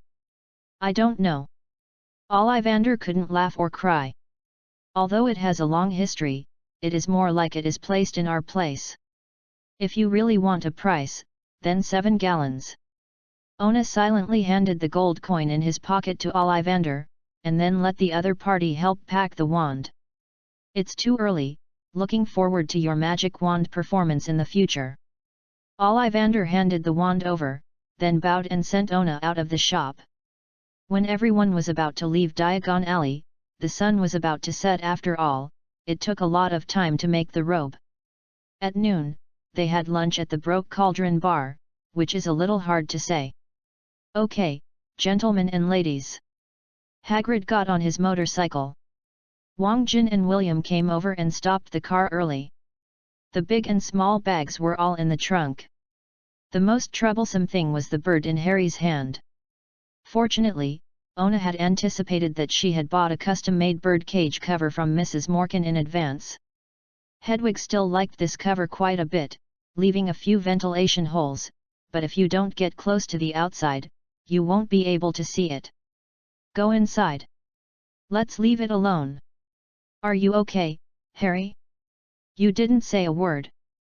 Everyone thinks I'm special, Harry said, seeing Hagrid leaving, and he didn't care about anything. Those people in the Broken Cauldron Bar, he glanced back, Professor Quirrell, Ollie, Mr. Fanda, but I don't know anything about magic. How can they expect me to accomplish great things? I'm famous, but I don't even remember the things that made me famous. Infu, I am sorry, I mean on the night my parents died, I didn't even know what happened. Hagrid's tousled beard and eyebrows showed a kind smile. Don't worry, Harry. You will learn it soon. At Hogwarts, Everyone starts from the basics. You will be good. Get up. I know it's hard for you. You've been alone but you have made 3 good friends now. You will be very happy at Hogwarts, like me to be honest it was and is very happy. Oh. I almost forgot about the running Gorman. Hagrid patted his head, took out 3 envelopes from his pocket, and handed them to Harry. This is where you go to Huo. The tickets for Quartz are on September 1 St. King's Cross Station. By the way, if Harry is bullied by the Dursleys, just write a letter for Hedwig to send it to me. It knows see me somewhere.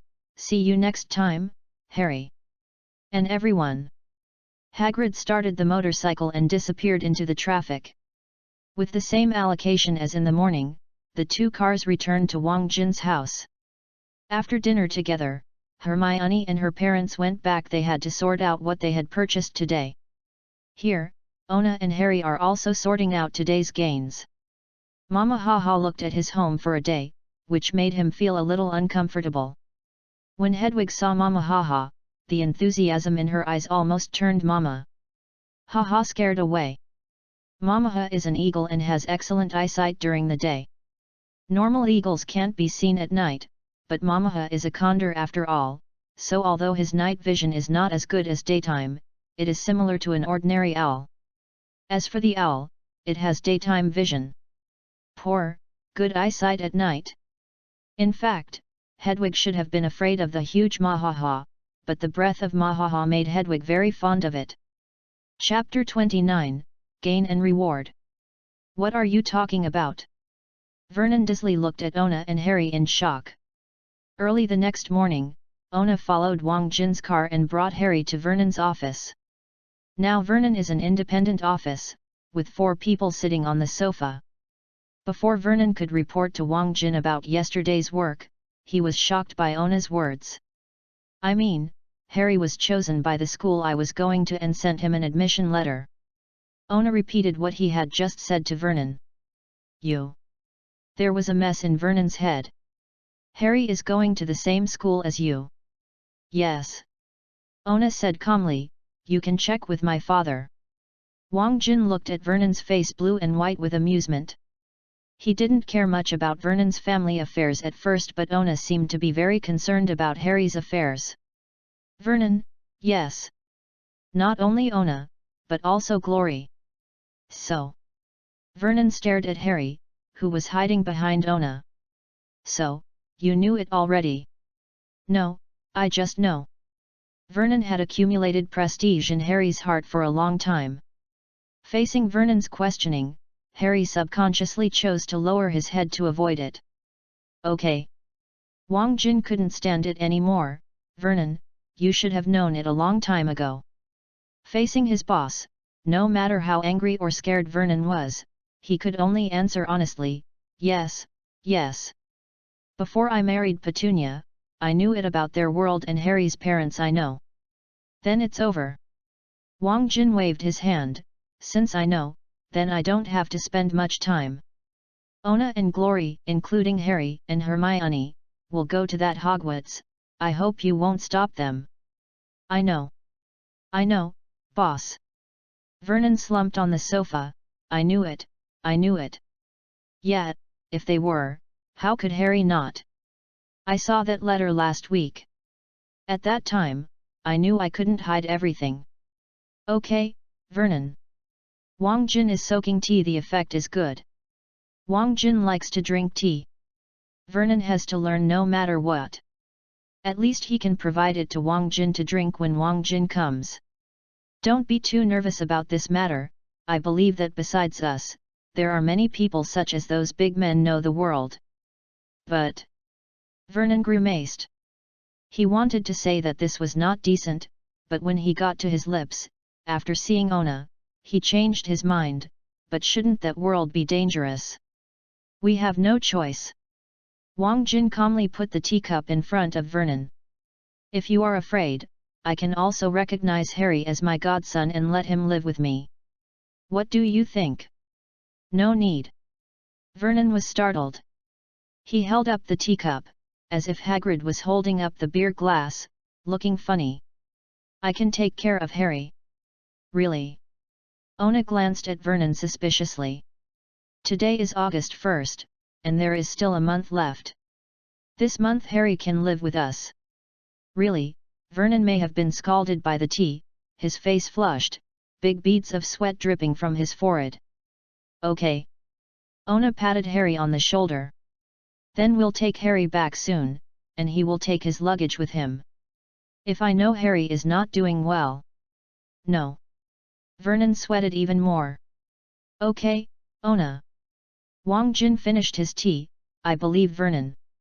I have known him for 10 years, and he is actually not bad. Vernon seemed relieved, put down his teacup, took out his handkerchief and wiped his sweat, with a smile on his face. Thank you, boss. Okay, Harry. Wang Jin turned his head to look at Harry again.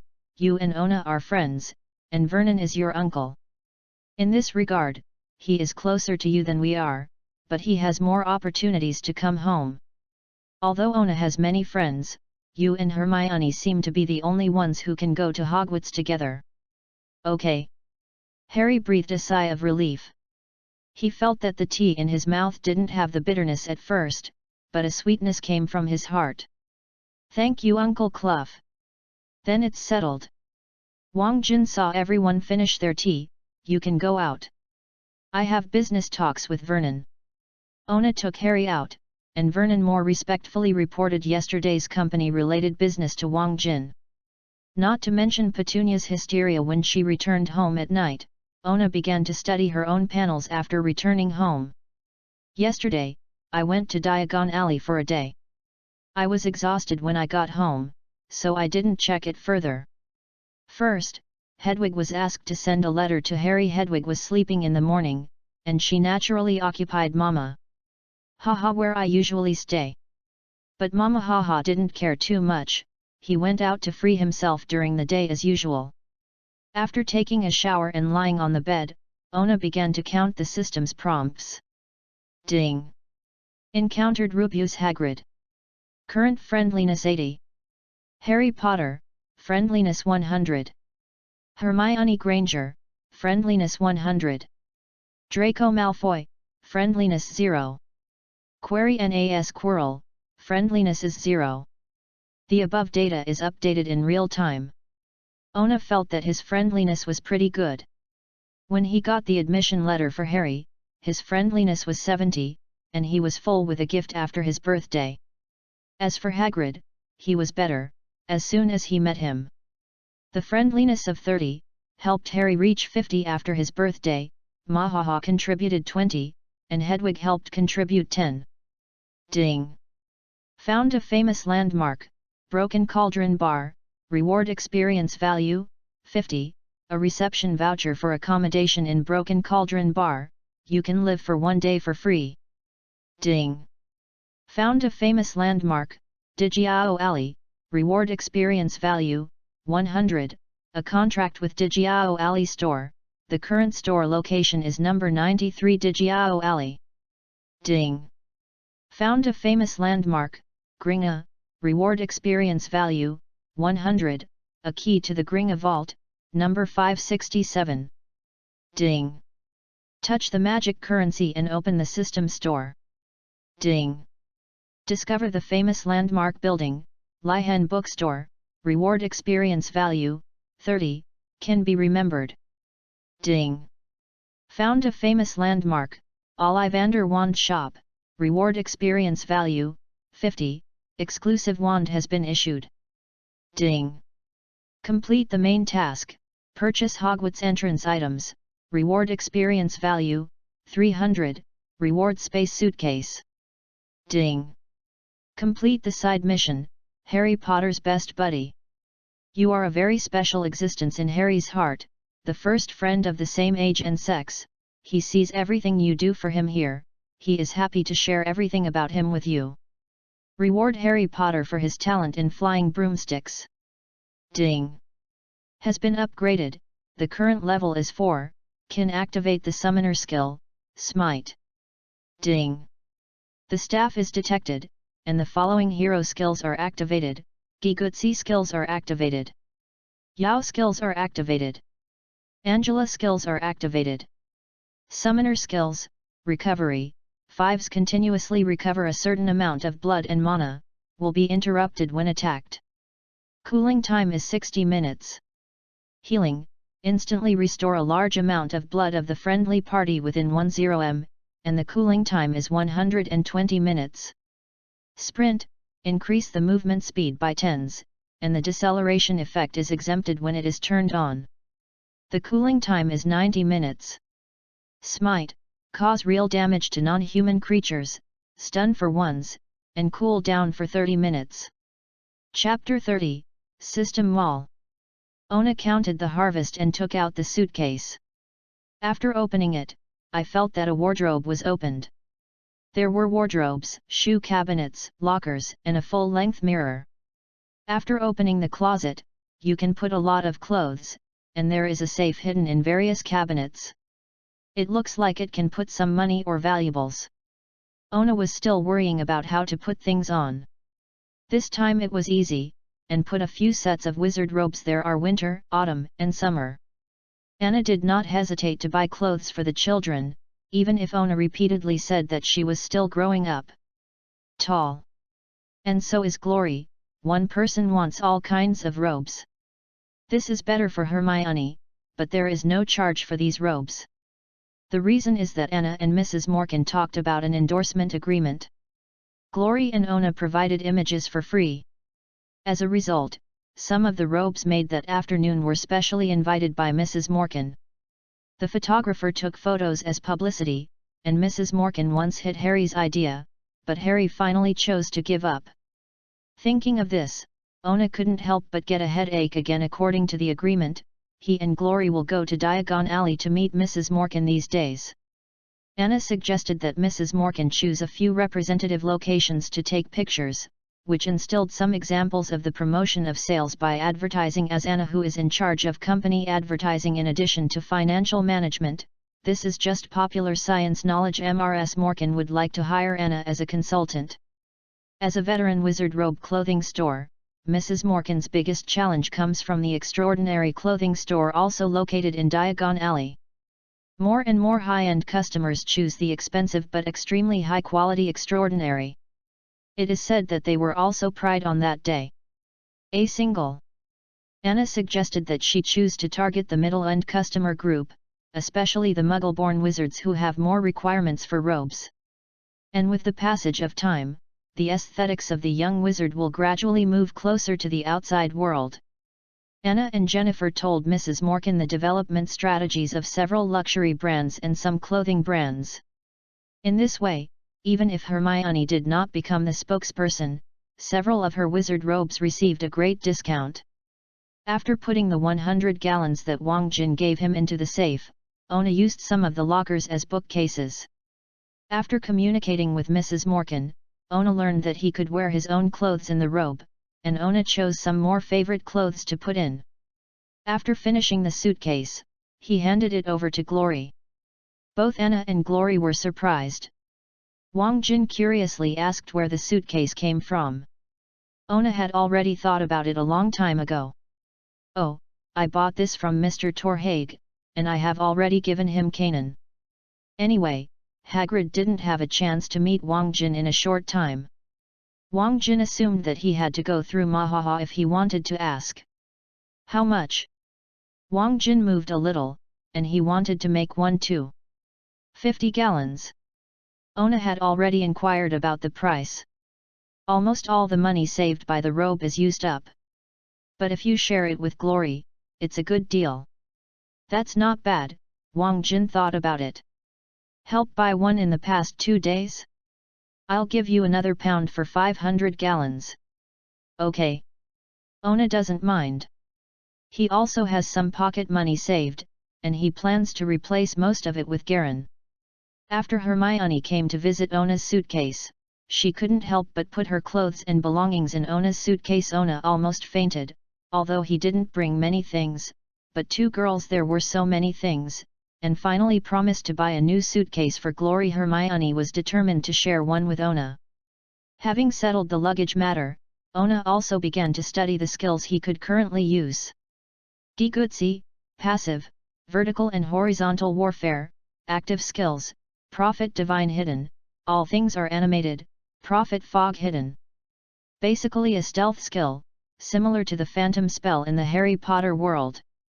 The second skill is a control skill.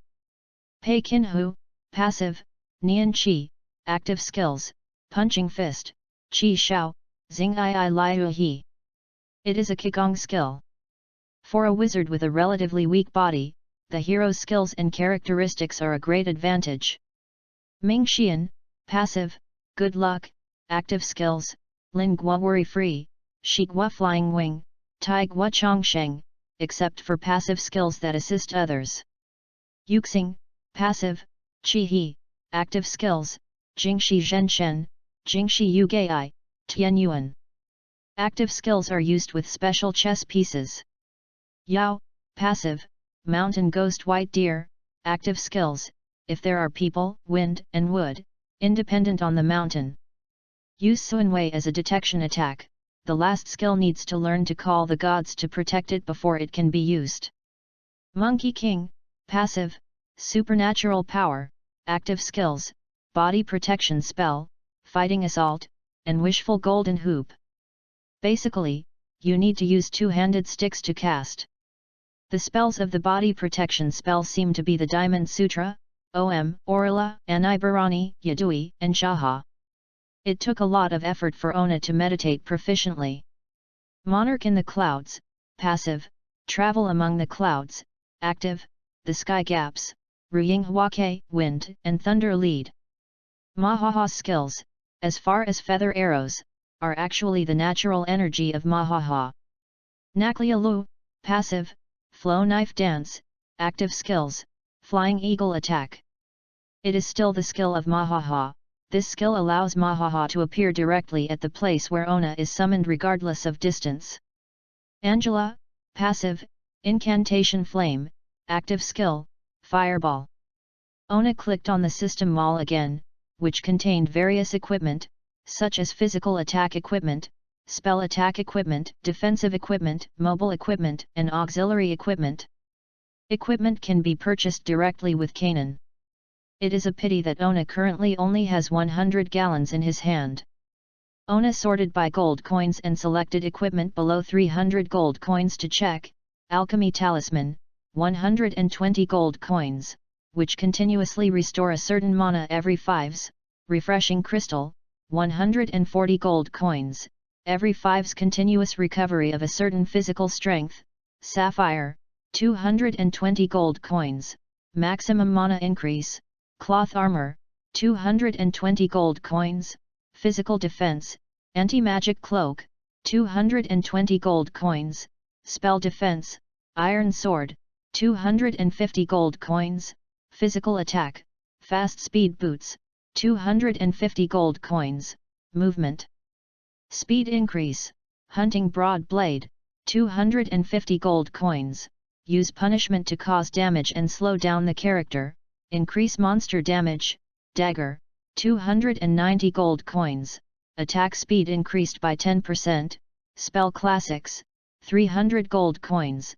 Spell Attack Increase, Red Agate, 300 gold coins, Maximum Life Increase, Gems of Knowledge, 300 gold coins. Movement speed increased by 5%, others are more expensive. Ona tangled for a while. There were not many gallons in his hand. Even if he changed 500 gallons, he wouldn't be able to use it all at once. I earned more than £15,000 in salary and pocket money in the youth academy, and it was only about 3,000 when I replaced it with a galleon. The problem is, I also plan to buy a flying broomstick. The price of Light Wheel 2000 is 2,899 gallons. It is more practical to buy the equipment in the system mall, but as a wizard, who doesn't want to have his own broomstick? This thing has the same status in the wizarding world as road motorcycles in the Muggle world, or even higher. Chapter 31, August. With all kinds of entangled moods, Ona went to bed early. In his dream, he rode the Light Wheel 2000 to fly freely in the air. Suddenly Professor Quirrell appeared in front of him and stared at him fiercely. Ona was not afraid, a guardian. Body spell blocking the opponent's eyes to kill, then clenched the flying broom with both hands, shouted a fight and charged. Then a somersault turned in front of Quirrell, shouted a wishful golden hoop, and then slammed a stick on Professor Quirrell's headscarf, and then the light wheel 2000 shattered. In an instant, Ona woke up distressed. He touched his heart, or would he still buy some equipment? After completing the magical pictorial filming of Madame Morkan, after changing to Garen and buying the box, Ona carefully put the hidden 3,000 gallon in the safe, and he comforted himself anyway. The first-year freshmen are not allowed to bring flying broomsticks. Besides, he also plans to make a small profit at the European Cup next year. In the following days, Ona tried to learn magic. After studying the textbook with Hermione, they could really use a few simple magic. The spell book emphasizes that the use of magic must first have a clear direction of use, that is, the caster must have a strong mind to confirm the effect you want to achieve. The spell is an effective way to strengthen this direction. Casting with the aid of a spell. Secondly, there must be enough mana. The amount of mana directly affects the strength of the spell. The flame of a beginner may be similar to the flame of a lighter, but the effect of an adult wizard is similar to the maximum power output of a flamethrower. In addition, there are necessary spell auxiliary materials. Many spells are not needed, but some advanced and complex spells need auxiliary materials. Then there are the mediums for casting spells. The most common is the magic wand. The key is that the core of the wand, the hair or meridians of magic creatures are the best materials, because their bodies have been tempered by magic for a long time, and they naturally have a path for magical channels. And after a powerful wizard uses magic proficiently, the body, especially the arm that casts the spell, will have a similar situation. It can still cast spells without a wand. However, not all magic can be used without a wand. The wizard's most skilled magic. Finally, there is a sequence of magic. The same mana, after the conversion, unites the elements of the perimeter, and finally achieves the goal that the caster wants to achieve. The key to reducing the spell lies in this step. If the process of casting spells is regarded as manufacturing products, then product design is the use of directions, the input of materials is mana and necessary auxiliary materials, and the casting medium is the same as the manufacturing machine. It can also be called production line equipment. The final casting sequence can be called in the production process. Every conversion method involved can be regarded as a catalyst and a stabilizer. Some pursue stability and meticulousness to reduce catalysts, and some pursue rapid explosion to reduce stabilizers. Ona satisfactorily completed the understanding of the principles of the use of spells, and it seems that it is not a bad thing to visit Wang Jin's companies frequently. Hermione and Glory learned very quickly under Ona's guidance. Before registering for school, the use of wands did not attract the attention of the Ministry of Magic. The reason is simple. Although the wands are registered for sale, the users have not yet arrived. After completing registration at Hogwarts, he cannot be regarded as a supervised juvenile wizard. It's even rarer to learn how to use magic through pre-study and self-study. Most wizards, even small wizards from a wizard's family, are enrolled in school.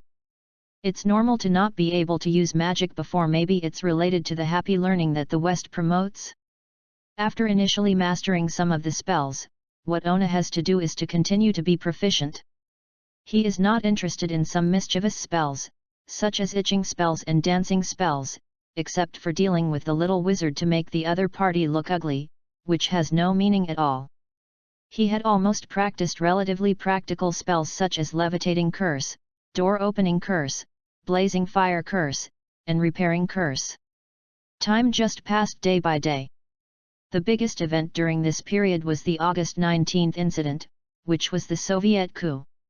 The failure of this coup accelerated the process of disintegration of the Soviet Union. Latvia became independent on the 21st, Belarus became independent on the 25th, and Kyrgyzstan became independent on the 31st. It's hard to say what consequences this incident will cause. The Soviet wizarding world is also in great turmoil, but for the Ona family, it has no effect. Wang Jin made some arrangements under Ona's intentional or unintentional reminder. For example, many factories were acquired at low prices, and these were originally state-owned factories in the Soviet Union, and some of them were enterprises involved in military industry. As early as last year, when East Germany returned, Wang Jin and Robert Jr. had completed the acquisition of several East German factories. The entire company has gradually transformed into a group, even being noticed by Rolls-Royce Company, Rolls-Royce for short, which is the world's leading aviation generator company. The famous top luxury car brand Rolls-Royce was spun off from this company. Before Ona was about to go to Hogwarts, Robert Jr. and Wang Jin accepted the equity acquisition of Rolls-Royce. Robert Group was a supplier of Rolls-Royce. Rolls-Royce invested £100 million to purchase 40% of Robert's shares. Robert and Wang Jin each obtained 1% of the shares of Rolls-Royce. During the period, Harry was also invited to study together at Ona 2 or 3 times, staying for 3 or 4 days at a time. After reading through the wizarding history books, Harry was often asked by Hermione "Hey, Harry, look, you are mentioned here too." Usually at this time Harry looked embarrassed, and then read the content carefully, but after reading too much, he still has no actual feelings. After all, whether it is Ona or Hermione, let alone Glory treat him. As usual, his reputation in the wizarding world remained in the state of the Broken Cauldron bar at the time. And with the investment of Mrs. Morkan's advertising at Anna's suggestion, Mrs. Morkan spent a fee to advertise in the Daily Prophet for a week, and her robe sales increased in just half a month. Nearly 3 times, the advertising costs have long been collected. Extraordinary and even other wizarding supply stores have done the same, but the specific effect is not clear. On August 31st, they went to Diagon Alley for the last time. Due to the skyrocketing funds in Wang Jin's hands, Ona decisively asked Wang Jin to buy himself a Smooth Wheel 2000. Wang Jin agreed and saved Jialong. Ona can put Garen into the system mall. Unlike the system mall he is familiar with, the original store has gold coins and can directly buy goods at the corresponding price, but the products in this store are for sale of primary products and advanced equipment. It is a synthesis plan, which requires the purchase of primary equipment and gradually synthesis. For example, for a big stick, you need to buy a book of spells first, and then add a synthesis plan to get the big stick. The effect is 3 times that of the book of spells, while the book of spells is 300 gallons. The synthesis plan of the big stick is 500 gallons. Chapter 32, Weasley. In the end, Ona hesitated again and gave up the plan to purchase equipment immediately. Now that the dangerous period is not yet reached, you can wait and see. On the afternoon of August 31st, Harry was sent to Ona's house by Uncle Vernon with his luggage. Vernon declined Wang Jin's invitation and hurried back, seeming to be fleeing here. Since that visit to Vernon, the silly family was unwilling to come to Chelsea anymore. At most, Vernon sent Harry over. Dudley was surprised to find that his parents were reluctant to pay more attention to Harry, and even less to Diona, even if Robert's company took off. Vernon has a little more smile on his face. Wang Jin didn't care too much. Vernon was just one of his managers. With the expansion of the company, although he lost all of Granning to Vernon, he didn't care too much. The rig was nothing, but he paid more attention now. Those companies investing in Eastern Europe. Harry was very comfortable. Vernon and Petunia no longer forced him to work. They acted as if Harry had never been in the house, and they didn't ask him to eat. Instead, they kept a copy at the door of his room, except for Harry. Outside of the time to find Ona, he was basically locked in the room with Hathaway. At night, he opened the window and let Hathaway fly in and out, but remember to throw away the dead mouse that Hathaway picked up. Harry and Ona made an appointment to live at their home on August 31st, and go to King's Cross Station together on September 1st. On Ona's recommendation, Harry also bought a suitcase. He did not choose the same as Ona.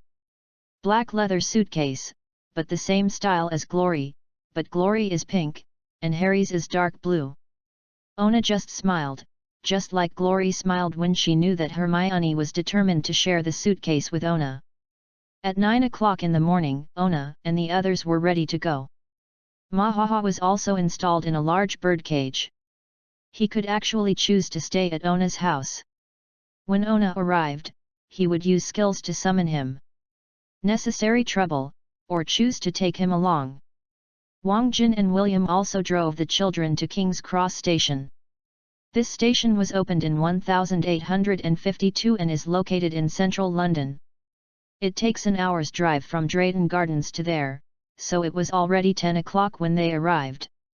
Half a time. After they parked the car, they found a cart with 3 suitcases and 2 bird cages, and Harry volunteered to push it away. Well, children, we are here. Wang Jin is not unfamiliar with this place. He often travels to various locations, and he does not miss King's Cross Station.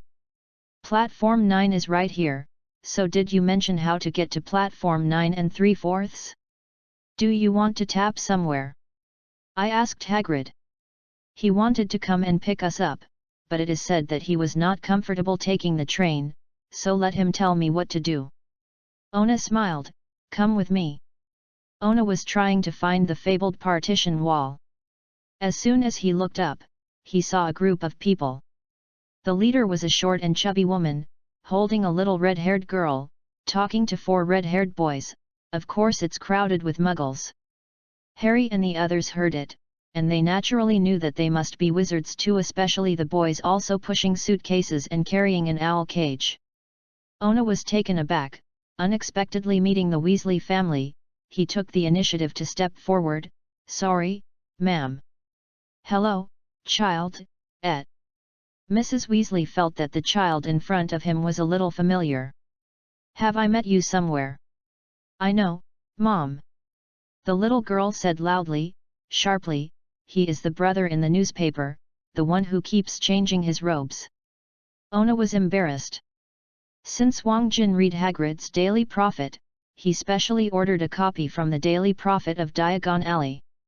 Anna also deliberately put away the advertisements of her sons and daughters separately. Oh! Mrs. Weasley remembered, and she said to Ona enthusiastically, those robes look handsome on you, and what about your sisters? Hello! Glory greeted Mrs. Weasley obediently, and Hermione and Harry hurriedly said hello. Oh! Mrs. Weasley greeted the 3 children kindly, are you all new students? Ron. She pushed a thin and tall child with freckles, big hands, big feet, and a long nose to Ona. This is my youngest son, Ron. Hello. Ona stretched out his hand, Ona Croft. Ron Weasley. The boy flushed, and shook Ona a little awkwardly. This is my sister, Glory. That is Hermione Granger, and that. Mom. The oldest of the red-haired boys suddenly interrupted Ona's introduction. Time is running out. Oh, Mrs. Weasley looked up at the time. Then you go to the front, Percy. Okay. Percy walked towards the middle of the 9th and 10th platforms. Wang Jin and the others stared at him intently. They didn't even dare to blink, for fear of missing something, but at this time a large group of passengers suddenly swarmed. In front of everyone, when the last big rucksack was moved away, Percy had disappeared. Fred, it's you. Mrs. Weasley said to one of the 2 remaining twin brothers. Ona noticed that they had just been looking at herself and Glory with interest, perhaps both twins. Reason. I'm not Fred, I'm George. The boy who was signaled smiled and said, to be honest, you said you are our mother, but why don't you recognize me as George? I'm sorry, George, dear. Just kidding, I'm Fred.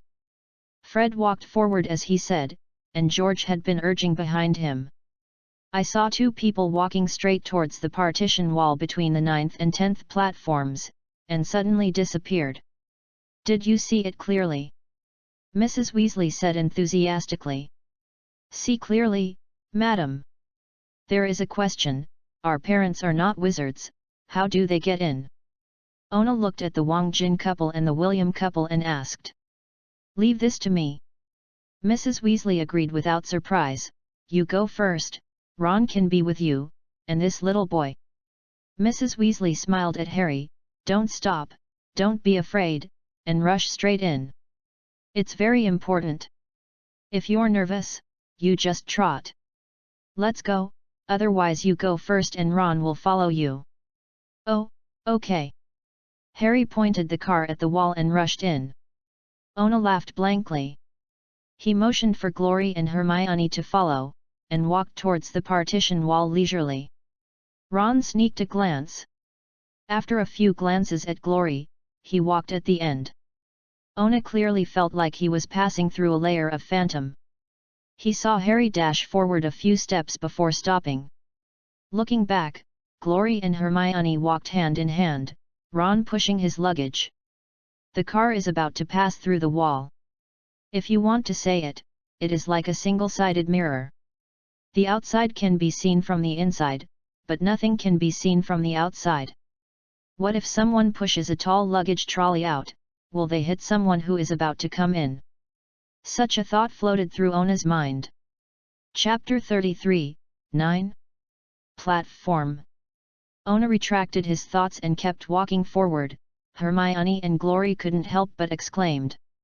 I saw a crimson steam locomotive parked next to a platform crowded with passengers. The sign on the train read, Hogwarts Express, 11 o'clock. When he reached the platform completely, Ona looked back to see if his parents and William and Mrs. William had followed, only to realize that the place where the wall was originally a partition was now a wrought iron archway, and it said, Platform 9 3/4. Harry and the others discovered it too, and it felt as wonderful as the entrance to the Broken Axe Bar in Diagon Alley. The Wang Jin couple and William couple who came to the platform with the help of Mrs. Weasley were naturally amazed. They watched the smoke from the steam locomotive lingering over the chirping crowd. It feels like a 19th century scene. Wang Jin said with a smile. The first industrial revolution. William agreed. Originally, Wang Jin and the others wanted to help the children carry their luggage into the car, but Mrs. Weasley stopped them. You have helped the children go to school, so what will they do when they get there? Don't worry. Ona said with a smile, we can do it ourselves. Harry was alone, and felt a little happy to see Ona and the others reluctant to go to help with their parents. Hermione was a little envious when watching cats of all kinds of colors wear around under people's feet. Her cat has been kept for a long time, and is now a bit older. It is a classic English blue short-hair cat. William couldn't bear to let Hermione take it away, so in the end Hermione didn't bring a pet. Ona noticed that amidst the buzzing voices of the crowd and the noise of dragging heavy luggage, the owls also screamed harshly. You call me? It's roughly meeting again. I heard Rose and Jack met each other. Any news? Bullshit. Jack was with me. I finally got rid of the pain of searching for food. When I return to Hogwarts, I don't have to worry about where to find food. And so on. Ona listened for a while and didn't find anything interesting, so he let Ron and let him take everyone on. The first few carriages were already full of students. Some of them leaned out of the window to talk to their family members, and some made noise in their seats. Everyone can only walk forward on the platform, ready to find an empty box. Ona heard a round-faced boy say, Grandma, I lost Toad again. Oh, Neville. The old woman sighed. Ona glanced at Neville Longbottom and his grandmother. On the other side, a boy with appalling dreadlocks was surrounded by children. Let us see and see, Lee, hurry up. The child opened the box he was holding, revealing a long hairy leg inside, scared the surrounding children screaming, and straight back, and noticed that Ron over there was obviously paler. Ona glanced at the two girls and found that they had been looking down at the shuttle cat, so he relaxed and continued to walk forward. A group of people squeezed past the crowd and found an empty box near the back of the car. Ona first put Hedwig and Mama Haha on, and then got into the car with his suitcase. Glory and Hermione joined hands to hold Glory's pink suitcase. Harry dragged his dark blue suitcase towards the door of the car. He wanted to put the suitcase on the pedal, but he couldn't lift it up at all. He tried twice, and the box slammed heavily on his foot. "Do you want to help?" It was one of Weasley's twin brothers who spoke. "Yes, please help me," Harry said breathlessly. "Hey, Fred, come and help!" George shouted. Ona also settled the girls at this time. He peeked out the car window and took a look. Seeing that the Weasley brothers were helping Harry, he hurriedly retreated to the car door. With the help of the twin brother and Ona, Harry finally pushed the box into the corner of the box. "Thank you," Harry said, flicking his sweaty hair away from his eyes. "What's that?"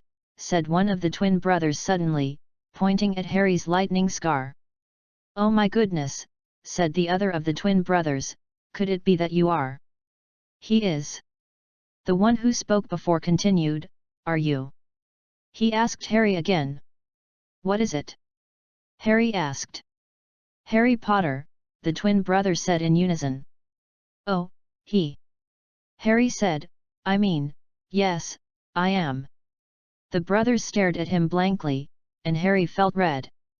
Harry was relieved by a shout from the open car door. "Fred? George? Are you in the car?" "It's here, Mom." The twin brother glanced at Harry one last time and jumped out of the car. Harry sat down by the window, half concealed. He could see the red-haired family on the platform, and he could hear what they were saying. Mrs. Weasley was pulling out a handkerchief. "Okay, Harry." Ona sat next to him, opposite Glory by the window and Hermione by the aisle. "You are indeed famous among them." Yet, Harry was a little confused. He thought he should belong to the little transparent one in front of Ona and Glory, because the recent Daily Prophet had photos of them smiling posing. "Ron, there is something dirty on your nose." Harry couldn't help but cast his gaze when he heard Mrs. Weasley's words. The little boy who had just been around them was about to dodge, but was caught by Mrs. Weasley and wiped his nose. "Mom, let me go."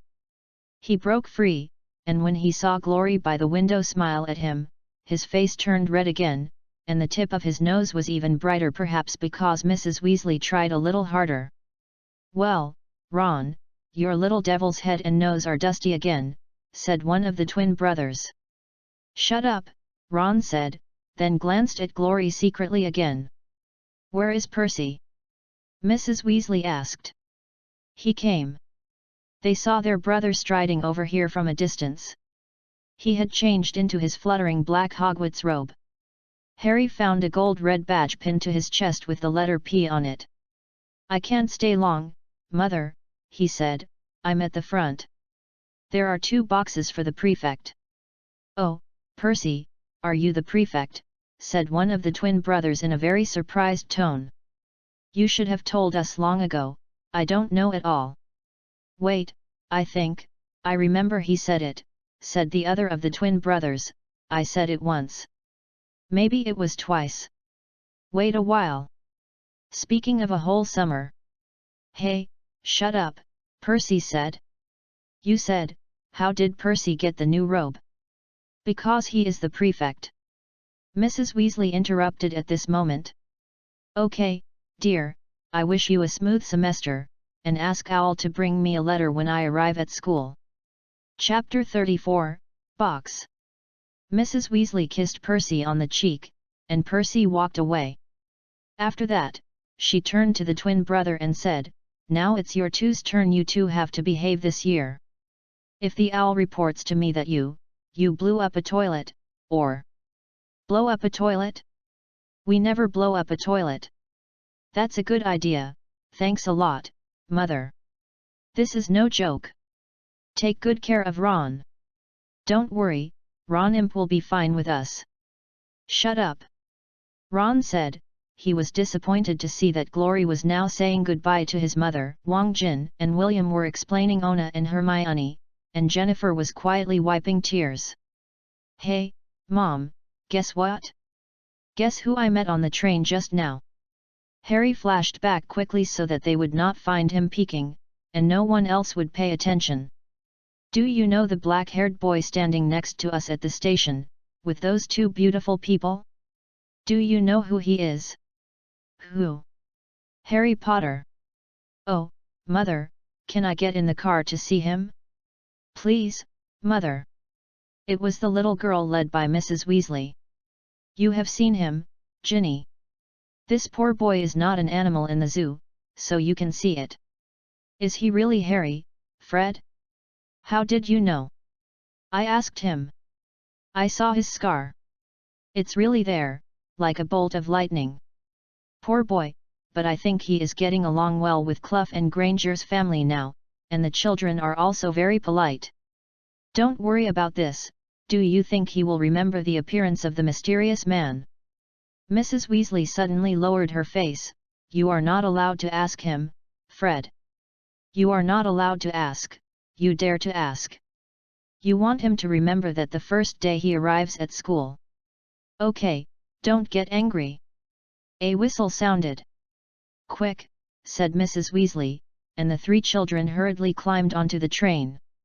They leaned out of the car window and asked their mother to kiss goodbye. Their little sister started crying again. Don't cry, Ginny, we will send so many owls to find you. Well, we will give you a Hogwarts toilet seat. George. Just kidding, Mom. Ona, Glory, and Hermione also kissed their parents goodbye. The girls' eye circles were also red. Ona patted Harry on the shoulder and signaled that Wang Jin had something to say to him. Harry. Wang Jin said to Harry gently. If you need Ona's help for anything, please speak up. Also, Mr. Hagrid is also at Hogwarts. You can ask him or other teachers for help. If you need one on my side, I don't mind having one. Godson. Harry's eyes were also red. Thank you, Mr. Clough. Well, I wish you, and you, a smooth semester. We are waiting for you to come back in London. Remember to ask Mahaha to send us a letter, and Hedwig will do too. Okay. The children said in unison. The train started. Everyone saw Mrs. Weasley, Mrs. Cloughs, and Mrs. Granger all waving. Basically all the parents on the platform were doing the same movements. Ginny cried and laughed and ran forward with the train until as the train accelerated, she was left behind, still waving at them. Harry watched the 6 people on the platform until the train turned the corner and couldn't see them anymore. Houses flashed past the car window. Harry was very excited. He didn't know what would happen before, but at least it was better than the past that was left behind. The sliding door of the box, Keller, the youngest red-haired child, walked in. Is there a place, please? Ron asked. A box is normally occupied by 4 people. The other places are also full. We can squeeze. Ona said with a smile, the box is quite spacious after all, they are all 11-year-old children. Ona, sit down. Hermione patted her side. Ona got up and sat down. Ron thanked him and sat beside Harry. He glanced at Harry, and immediately turned his gaze out of the car window, pretending not to look at Harry. Hey, Ron! The twin brother also came. Listen, we're going to the middle carriage now. Lee Jordan got a big marsupial spider. Oh! Ron murmured, I saw it. Harry, there are a few more, Fred said. We haven't introduced ourselves to you yet. Fred and George Weasley, this is Ron, our little brother, we all just saw you. I'm here. Okay, see you later. Goodbye, the 5 children said, and the twin brothers simply closed the box door. Are you really Harry Potter? Ron blurted out. Harry nodded. Oh, well, I thought Fred and George were joking with me. Ron said, you take it seriously, you know. He pointed to Harry's forehead. Harry swept away a lock of hair from his forehead, revealing a lightning scar. Ron's eyes widened. Hermione and Glory also took a closer look. Although they knew before, Harry had never been reluctant to expose his scars. This is what the mysterious man did. Yes, Harry said, but I don't remember any more. Don't remember at all? Ron asked eagerly. Well, I only remember a lot of green lights, nothing else. Oh, Ron said, and he sat there staring at Harry for a while, only to realize what he was doing. He quickly turned his gaze to Glory. Are all of your family wizards? Harry asked, and he found that he and Ron were interested in each other, as were Ona and others. Oh, yes, I think so. Ron said, I think my mother has a distant cousin who is an accountant, but we never talk about him. Then you must have learned a lot of magic. Harry learned a few magic with Ona in August, but he was not quite confident. I heard that you lived with the Muggles later. Ron said, how about them? It's terrible, of course not everyone is like this. The Crafts and Grangers are both very good people, even if they don't know how to do magic. But my uncle, aunt, and cousin are terrible. If I had 3 wizards, brother would be fine, otherwise it would be nice like Ona. Ona smiled. Glory and Hermione were whispering over there, not knowing what to talk about. 5, Ron said, and he looked a little unhappy. I am the 6th child in our family to go to Hogwarts. You can say that I should follow them as an example. Bill and Charlie have graduated. Bill is the chairman of the Boys' Student Council and Charlie is the captain of the Quidditch team. Now that Percy is the prefect, Fred and George, despite being mischievous. But their results are top-notch. Everyone thinks they are very interesting and hope that I can be like them. But then again, if I can do it, and it's nothing great, because they did it before me. If you have 5 brothers, you will never need new things. I wear Bill's old robe, use Charlie's old wand, and there are mice that Percy threw away. Chapter 35, Chocolate Frog. Ona and Harry listened to Ron's complaint and could see that he had been suppressed for a long time. Ron reached out and took out a fat grey mouse from the inner pocket of his jacket. It was sleeping. It's called Scab, it's useless and can't wake up all day. Percy became the prefect, and my dad gave it away. Give him an owl, they can't afford it, I mean, they gave me the mouse. Ron's ears were red, and he seemed to think he was talking too much, and he started looking out the window again when he took out the mouse. He obviously saw Glory startled. She didn't panic, but from her in the reluctant smile, she clearly felt resistance to mice, but Hermione was okay, because her cat occasionally caught mice. Harry felt that there was nothing wrong with not being able to afford an owl. Hadn't he been a penny 1 month ago? He told Ron the truth, saying that he always wears Dudley's old clothes and that he hadn't received a decent birthday gift before his birthday this year. This seemed to make Ron's mood much better. About the robe, Ona also said. Mrs. Morgan gave me a few sets, but I obviously can't wear that much. You can take them after you arrive at school. They are all brand new. Don't worry. Ron blushed, and Harry said that Ona had also given him a few sets. Ron then reluctantly thanked him. The friendship between children is usually easy to build through sharing. This year's birthday is thanks to meeting Ona and the others. Before Hagrid told me this, I didn't know anything about my parents or Voldemort. Ron was so scared that he couldn't breathe. What's the matter? Harry asked. You said the name of the mysterious person. Ron said, looking shocked and moved. I had thought that among all the people, only you. It's not because I'm brave or something to say his name. Harry said, it's because I never knew the name and couldn't say it. Do you understand what I mean? I believe that I have a lot to learn. I dare to say, I will definitely be the worst student in the class. No. There are many students who come from Muggle families like Ona, but they also learn quickly. Ona noticed that the train had left London. They are speeding along a field full of cattle and sheep. Everyone was silent for a moment, watching the fields and grasslands pass by. Ona took the opportunity to receive the reward for platform 9/3/4. Ding! Met Molly Weasley, current friendship is 50. Ron Weasley, current friendship is 60. Ginny Weasley, Friendship 60. Fred Weasley, Friendship 30. George Weasley, Friendliness 30. Percy Weasley, Friendliness 0. The above data is updated in real time. Ding!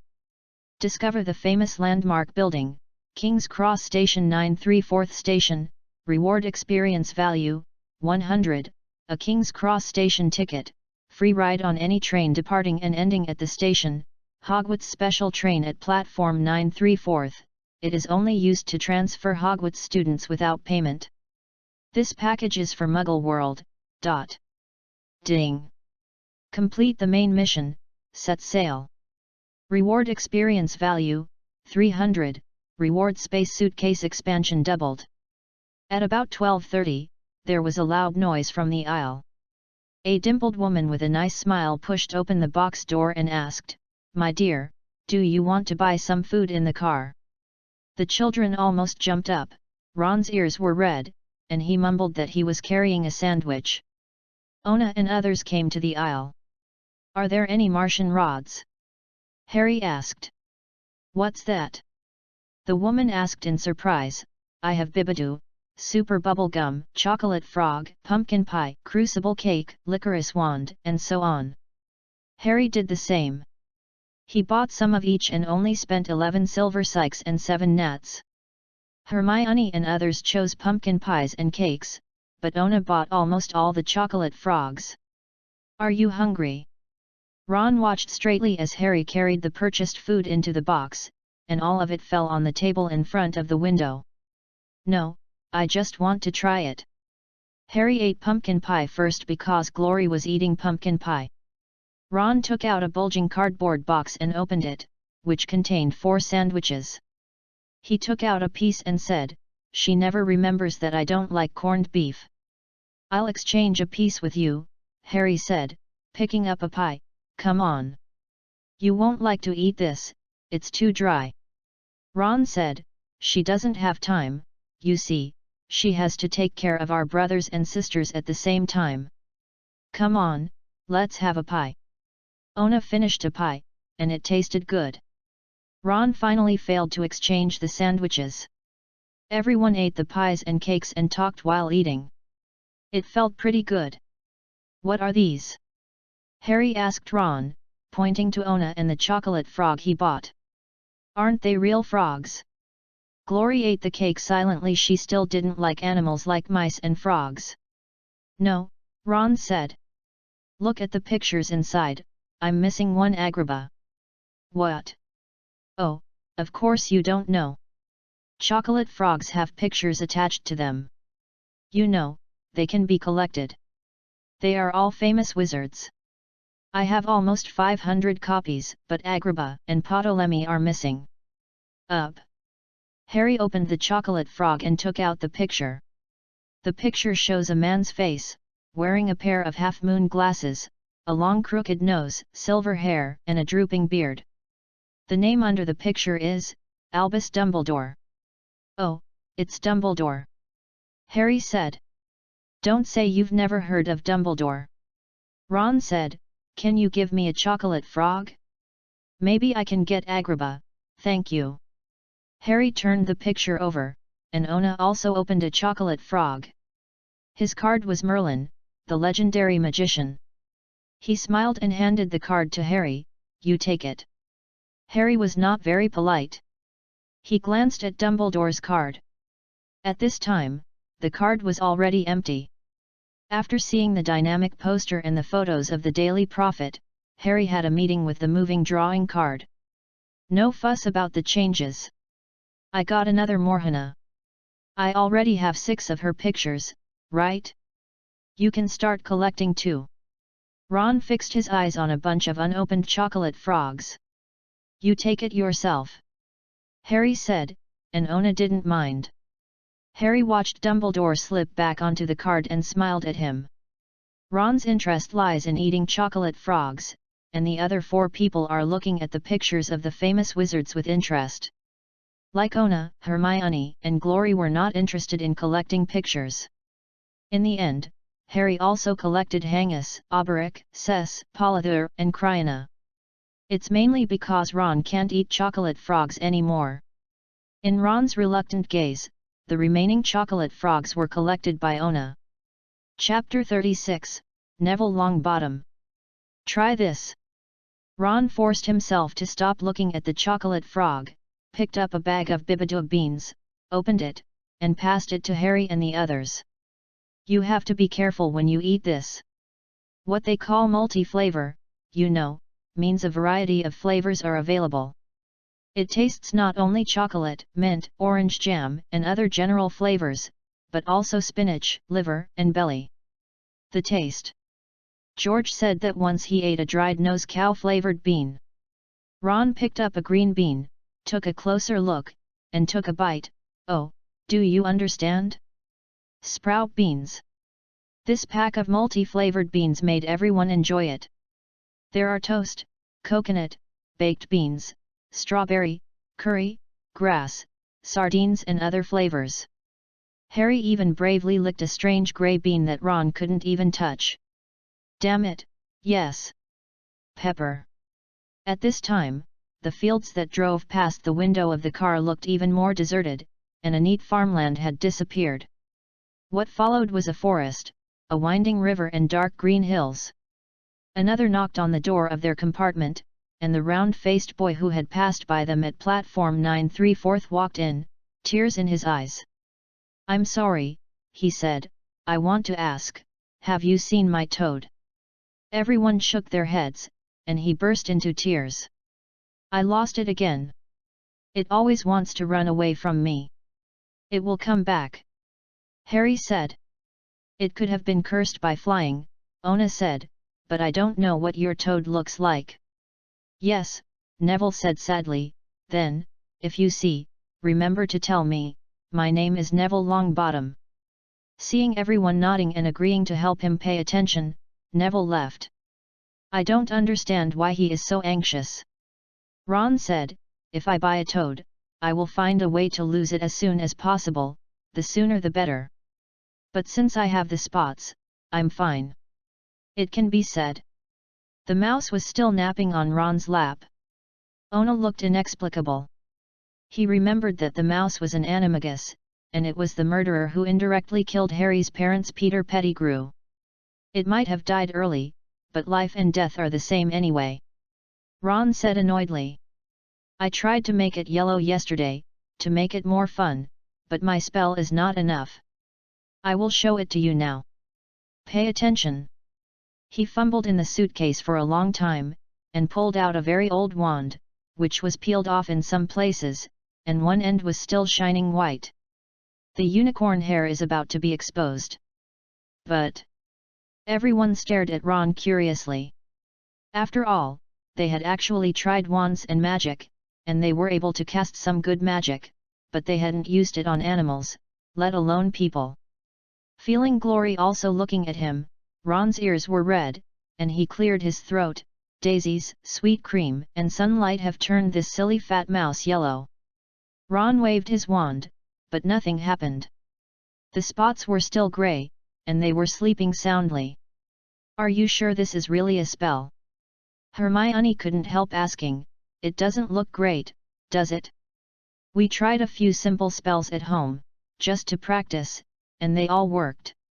This spell is useless, George told me. I dare say that he knew it was a blind cannon long ago. Ron threw the wand into the suitcase in embarrassment. Maybe you were afraid that you would accidentally hurt Scabbers.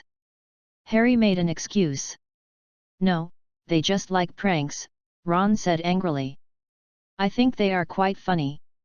Ona said with a smile, they are very suitable for cross-talk, or talk show.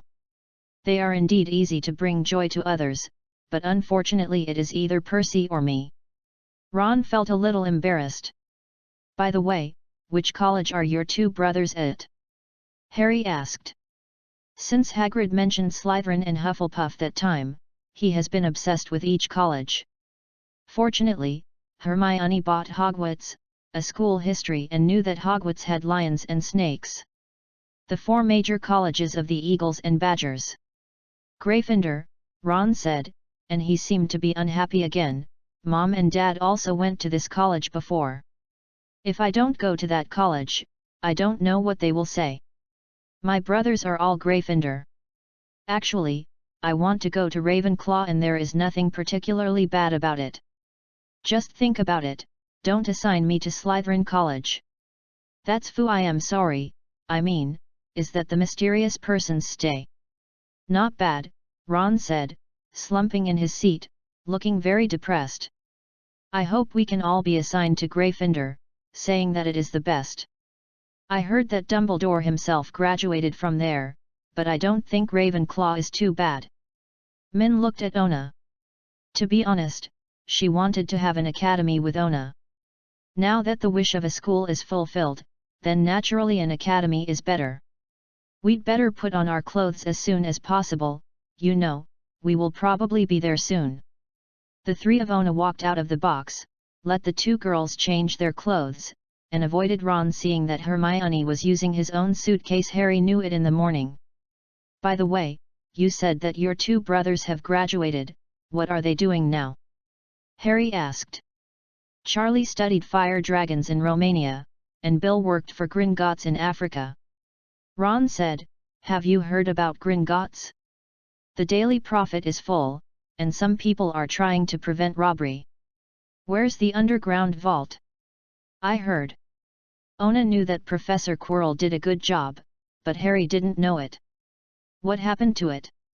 Harry asked, thinking that a magical family like Ron might know more. Nothing happened. It was because of this that a big news broke. They weren't caught. My dad said that obviously only the Black Wizard with the strongest mana can manage to get rid of Gringotts' pursuit. But they didn't get anything. Go, the blame is here. Of course, whenever this type of thing happens, everyone is in danger, and people are worried that there is a mysterious person behind it. Don't worry, he did it. Ona complained in his heart. Which Quidditch team do you like? Feeling the atmosphere a bit solemn, Ron decisively changed the subject. Oh, I don't understand it at all, Harry admitted. If you talk about football, I admit that I am a fan of Nottingham Forest. Ona also shrugged. What? Ron seemed stunned. Oh, wait, this is the best entertainment in the world. Then he began to talk about the 4 balls, the positions of the 7 players, and talked about him vividly. I went to watch some famous ball games with my brothers, and said that when he got money, he would buy a flying broom he likes. When he happened to talk about the most exciting part of the game, the box door opened. It turned out that the 2 girls changed into wizard robes. It's your turn. Let's go for a walk and see if we can help the one just now. Child. Seeing the 2 girls walking hand in hand, they walked into the box and closed the door, but when they were about to change their clothes, the door opened again. Chapter 37, Draco Malfoy. Is there something missing? Ona asked, only to realize that 3 boys had come in. Harry immediately recognized that the one in the middle was the pale boy he had met in Mrs. Morgan's robe shop. He watched Harry with much greater interest than when he was in Diagon Alley. Is it true? The whole train was talking about Harry Potter in this box. So, it's you are, right? Yes. Harry said. He looked at the other 2 boys. They were both sturdy and ugly. They stood on each side of Little White's face, one on each side, just like his pair of bodyguards. He didn't know how. Just think of Dudley's cousin and Pierre Botches. Oh, this is Crabbe, this is Gore. The pale boy noticed that Harry was looking at them, and said casually, my name is Malfoy, Draco Malfoy. Ron coughed slightly, lest he laugh. Draco Malfoy looked at him. You think my name is too ridiculous, don't you? You don't need to ask who you are.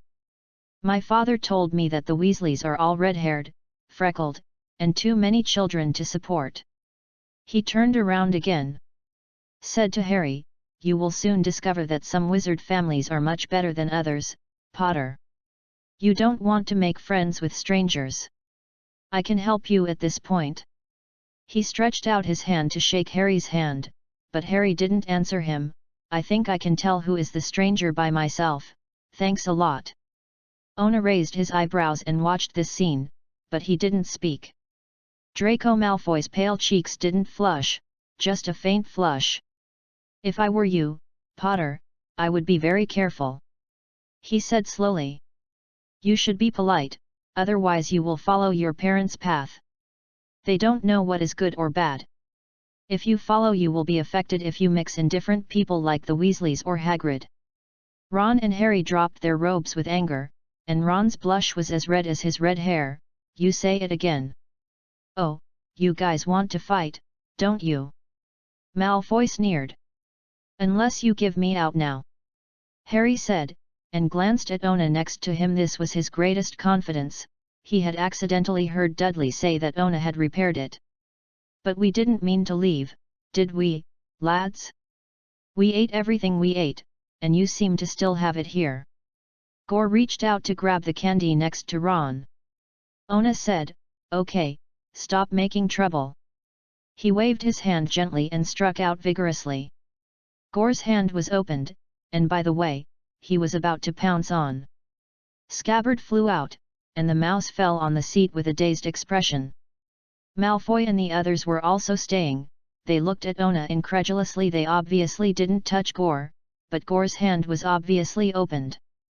I know you. Malfoy looked at the boy who was handsomer than himself. Mrs. Morgan's model? There is also a beautiful sister. Well, it's named Glory. Are you interested in making a friend with me? If you have this attitude. Ona smiled, I think it's hard for us to talk. Malfoy's face flushed at this moment. Crabbe wanted to rush up. Ona didn't leave his hand this time. A pusher slapped him out in the air and hit the window on the side of the corridor. Gore hurriedly protected Malfoy and retreated. Crabbe was frightened. Touching his chest, the three of them glanced hastily at Ona standing with their hands behind them, and then hurriedly slipped away. Wow! Ron and Harry almost couldn't close their jaws. What's the matter? Hermione and Glory just came back.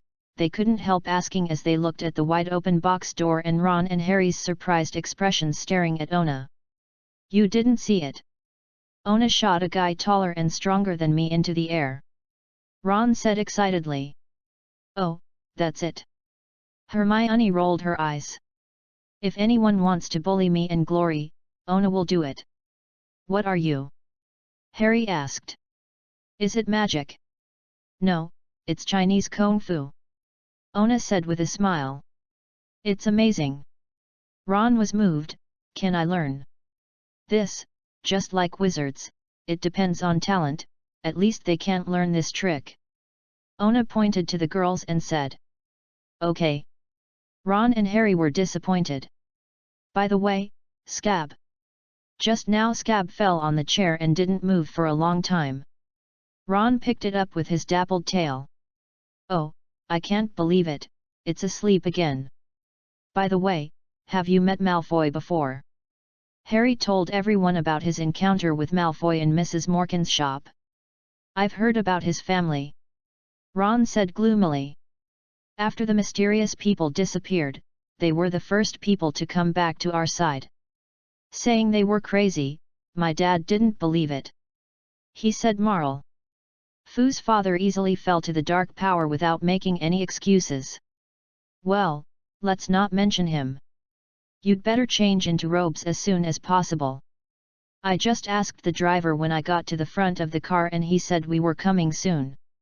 Hermione said. Harry glanced out of the car window, and it was already dark. He saw mountains and woods under the deep purple sky. The train seemed to slow down. Hermione and Glory exited the box and closed the door.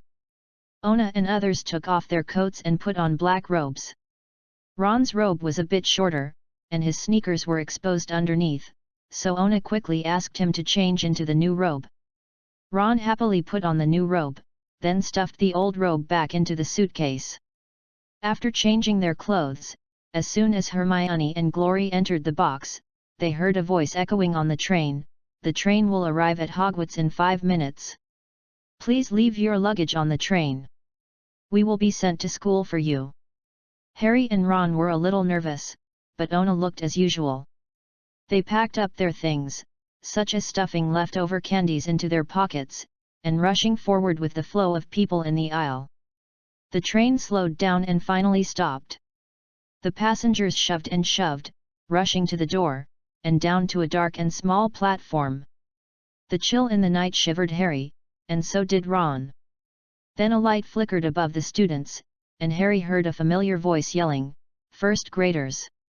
First graders, come here! Harry, come here, how are you?" Above the crowded crowd, Hagrid's bearded face showed a smile.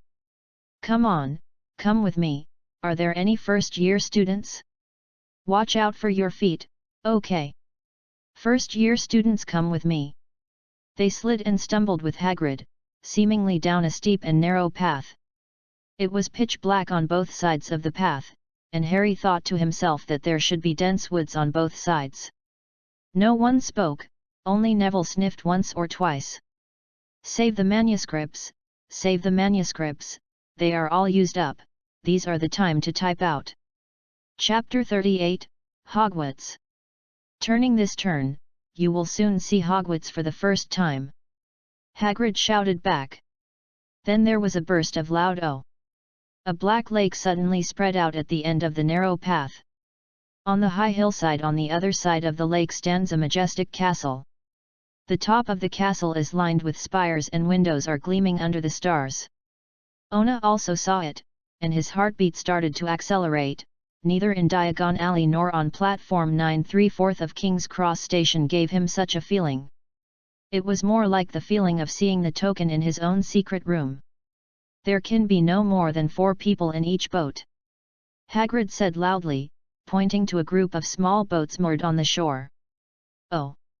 Ona saw Harry and Ron getting on the boat, a little helpless.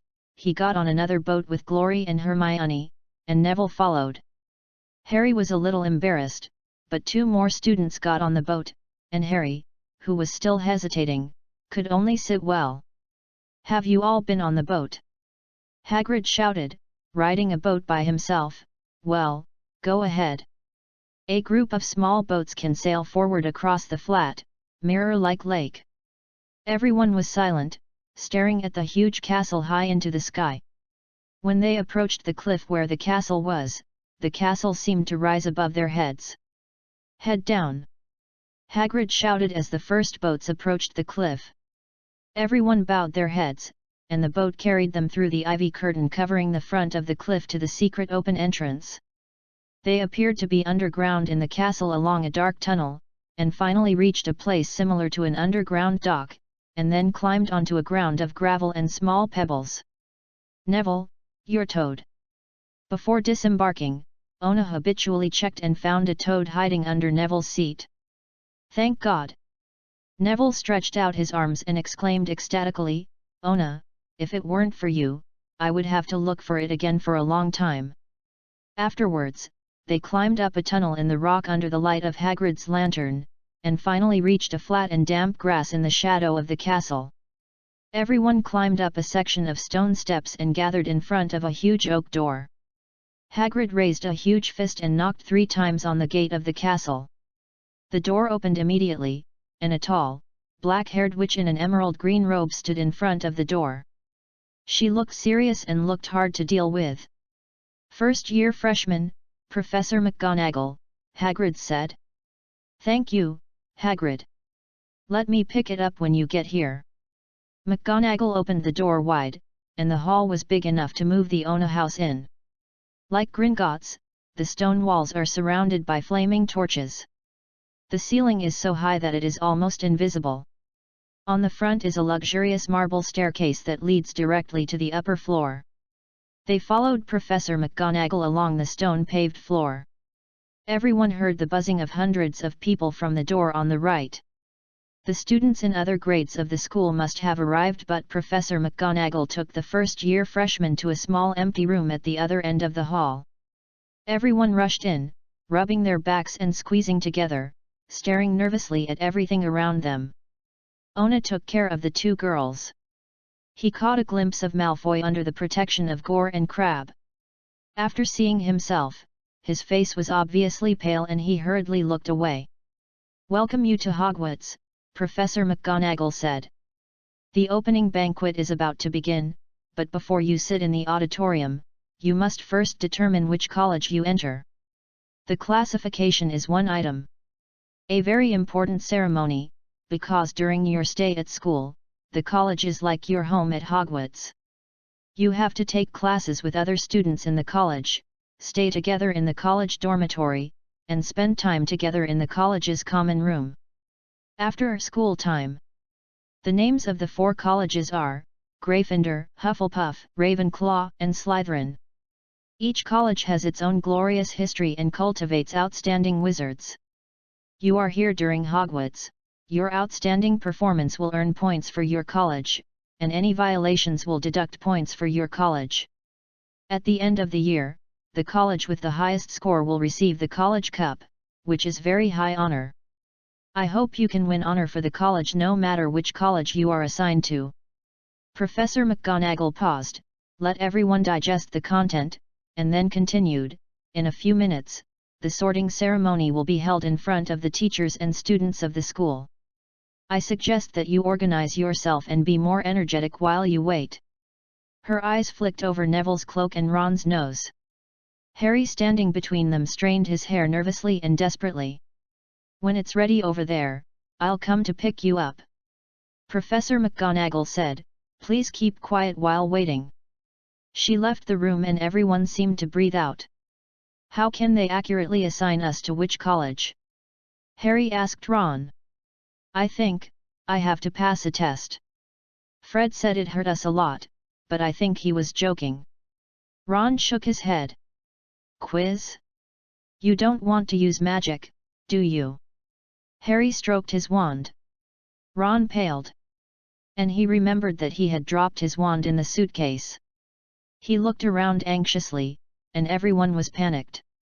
Except for Ona, even Glory was thinking hard, and Hermione was muttering words and reciting the spell she had learned quickly, not sure about it. Which one to use? Then something strange happened, and Harry was so scared that he jumped 3 feet high, and several people behind him screamed loudly. That is, many people were frightened. Glory and Hermione were both so scared to hide behind Ona. It turned out that 20 ghosts suddenly burst out of the wall behind them. These pearly white, translucent ghosts glided across the room while whispering to each other, but they paid little attention to these first-year freshmen. They seemed to be arguing. A chubby little monk-like ghost said, "Should be forgiven and forgotten." I said, "We should give him another chance." "My good monk, don't we have enough opportunities for Pippi? But he gave us all ugly nicknames.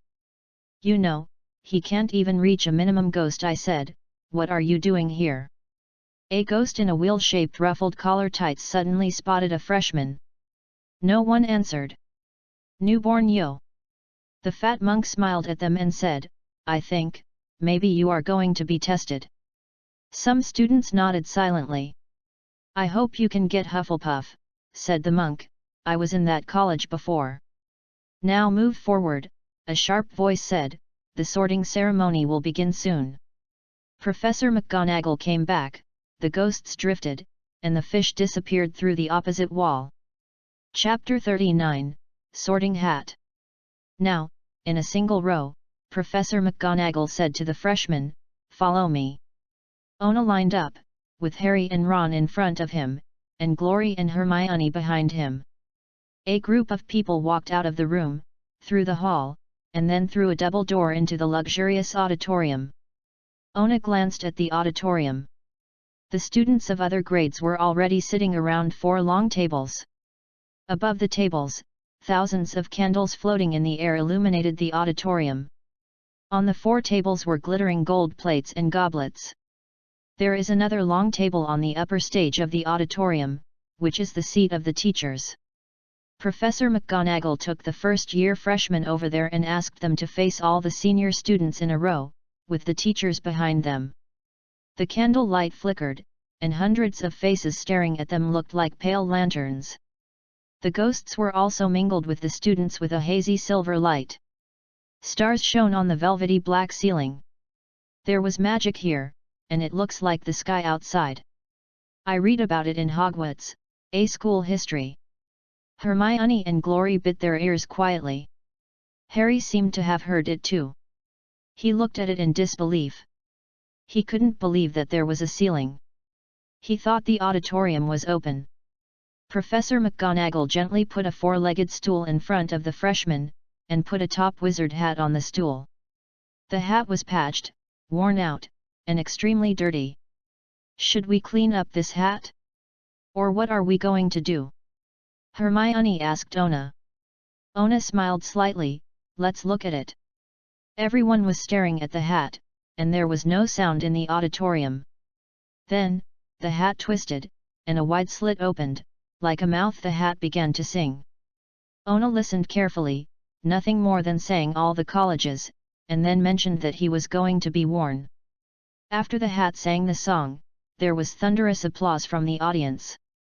The hat bowed to the 4 dining tables one by one, and then stood still. It seems that we only need to wear this hat. Ron said quietly to Harry, I'm going to kill Fred. It sounds like he's going to fight a troll. Harry smiled. Wearing a hat is better than doing magic. At this time, Professor McGonagall took a few steps forward, holding a roll of parchment in his hand. Whoever I call by name now puts on a hat, sits on a stool, and waits for the sorting house. She said, Hannah Abbott. A little girl with a ruddy complexion and 2 golden hair braids stumbled out of the queue and put on a hat that just covered her eyes. She sat down. There was a pause. Hufflepuff, shouted the hat. The people at the table on the right applauded and cheered Hannah, welcoming her to take a seat at their table. Ona saw the ghost of the fat monk and waved to her happily. Susan Bones. Hufflepuff. Susan quickly ran to Hannah and sat down. Terry Bout. Ravenclaw. This time the second table from the left clapped and applauded. When Terry joined them, several Ravenclaw students stood up and shook hands with him. Mandy Block. Ravenclaw. Lavender Brown. Gryffindor. The farthest dining table on the left burst into cheers, and Harry saw Ron's twin brothers booing. Millicent Bost. Slytherin. Ona Clough. Ona smiled and raised eyebrows with Glory, Hermione, Harry, Ron, and Neville. I'm here. Oh.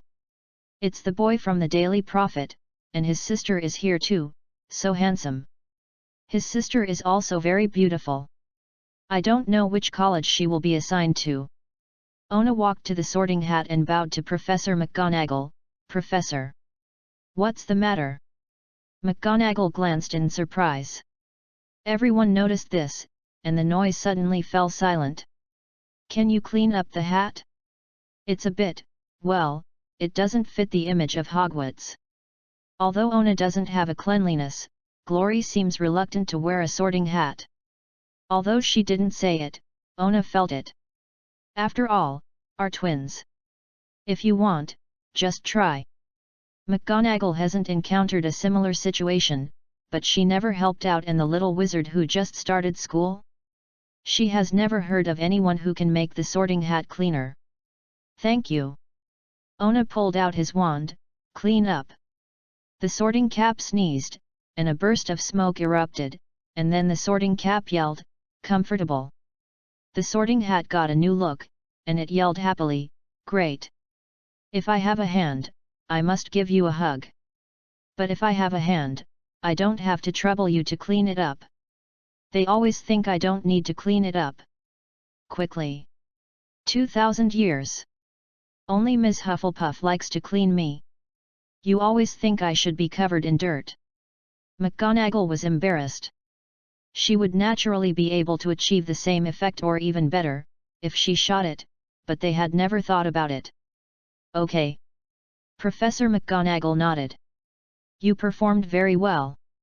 If the college is divided, I don't mind giving you 5 points.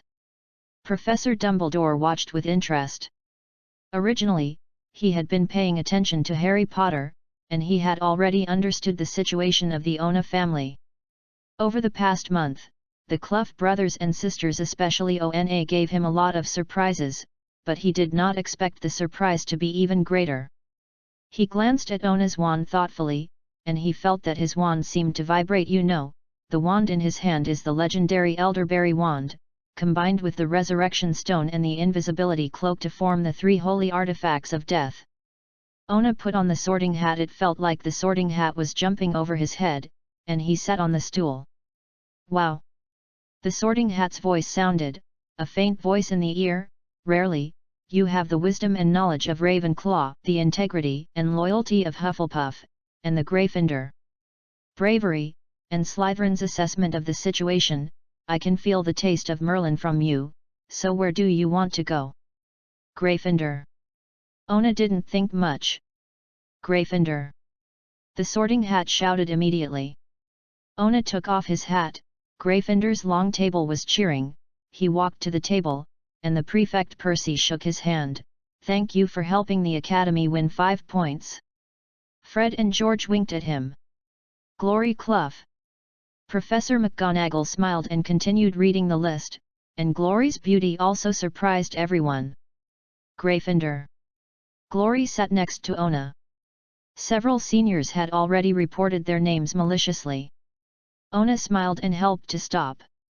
Michael Kona. Ravenclaw. Stephen Comfort. Ravenclaw. Vincent Crabbe. Slytherin. Tracy Davis. Ona didn't pay any more attention, because Lavender Brown had been trying to chat with him. He could only chat with her a few words, and sometimes he could hear the names of several people. Justin Finley. Hufflepuff. Generally speaking, it is very fast, and some children seem to be embarrassed by the sorting hat. For example, Seamus Finnegan announced after nearly a minute, Gryffindor. Chapter 40, Idiot. Cry. Residue. Screw. After welcoming the 4th freshman to join Gryffindor, Lavender Brown realized that this was not a good opportunity to continue chatting with Ona, and Ona was finally able to continue listening. Anthony Goldstein. Ravenclaw. Gregory Gore. Slytherin. Hermione Granger.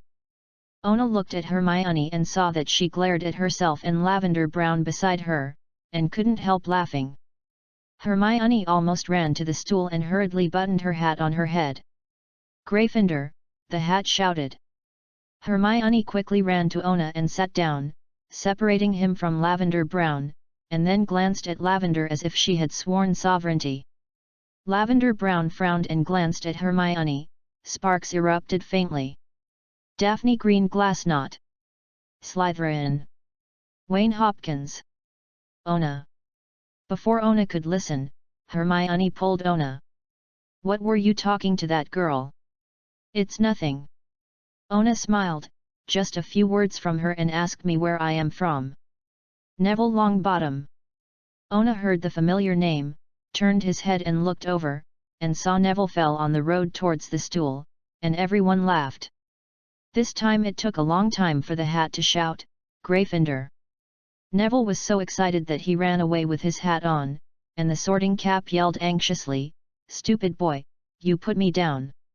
At last Neville had to trot back amidst the roar of laughter and returned his hat to Professor McGonagall. Professor McGonagall looked a little ugly, but didn't say anything in the end. Neville finally sat next to Glory, but he didn't think much about it, but simply sat down with someone he knew better. Ona smiled and comforted him a few words. Morag McDoyle. Ravenclaw. Ernie Macmillan. Hufflepuff. Draco Malfoy. Ona took a look, saw Malfoy walk over in a magnificent manner, and immediately got his wish, screaming, Slytherin, almost as soon as the hat touched his head. Ona watched Malfoy go to meet his friends Crabbe and Gore, showing that he was very satisfied with him. Pansy Parkinson. Slytherin. Parvati Patir. Gryffindor. Padma Patir. Ravenclaw. Ona noticed, these are twin sisters, 2 beautiful black-haired Indian girls. What a pity. Brother Weasley said, if your sister is also assigned to Gryffindor, we will have 3 pairs of twins. Parvati smiled and did not answer, she was also surprised. Does it look good? Hermione asked, staring at Ona. It's pretty, Ona replied, and Hermione furiously didn't want to speak. Harry Potter. At this time, Professor McGonagall's voice came. Ona and others looked at Harry, who was walking towards the stool. There was a sudden humming and hissing noise in the restaurant like a small flame. Potter, is she calling that Potter? Is that Harry Potter? Ona obviously felt that everyone's interest in Harry was much higher than that of himself and Glory. But Ona didn't care, after all, he was the protagonist of this world. Harry put the sorting hat on his head for a while before he heard the hat yell, Gryffindor. When Harry took off his hat, the entire Gryffindor table was shaking. Ona watched as most of the Gryffindor students were knocking on the table desperately and cheering, while the students in other colleges were also talking about it. One after another, but obviously not lively at this table. Harry took off his hat, put it back on the stool, and walked over to the long table in Gryffindor. Ona noticed that Percy came forward and held Harry's hand tightly, while the 2 brothers Fred and George were shouting, "We have Potter!" Harry sat down next to Neville in a daze, opposite the ghost in the wheel-shaped ruffled collar. He also reached out and patted Harry, and saw Harry shivering. Ona guessed it felt like ice. The barrel challenge is almost the same. Lisa Dupin. Ravenclaw. Ron Weasley. Gryffindor. Ron almost fell apart as soon as he sat next to Harry, and he could see that he was nervous before.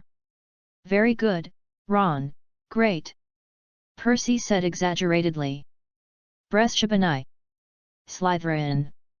As the last freshman finished sorting, Professor McGonagall rolled up the parchment, picked up the sorting hat and left. Everyone felt a little hungry. At this moment, in the center of the guest platform on the high platform, a person stood up. Ona and others looked at it and recognized Albus Dumbledore at a glance, just like the picture on the chocolate frog. He was sitting on a big golden chair before, now he stands up, looks at the students with a smile on his face, and stretches out his arms to them. It seems that nothing makes him happier than seeing them all together. Ona noticed that Hagrid was sitting in the corner closest to them. With his figure, it was hard not to notice him at first sight. And Professor Quirrell, now with a big purple scarf wrapped around his head. Welcome! Dumbledore said, welcome everyone to Hogwarts to start the new school year. Before the banquet, I want to say a few words. That is, nitwit fool. Blubber cry. Oddment residue.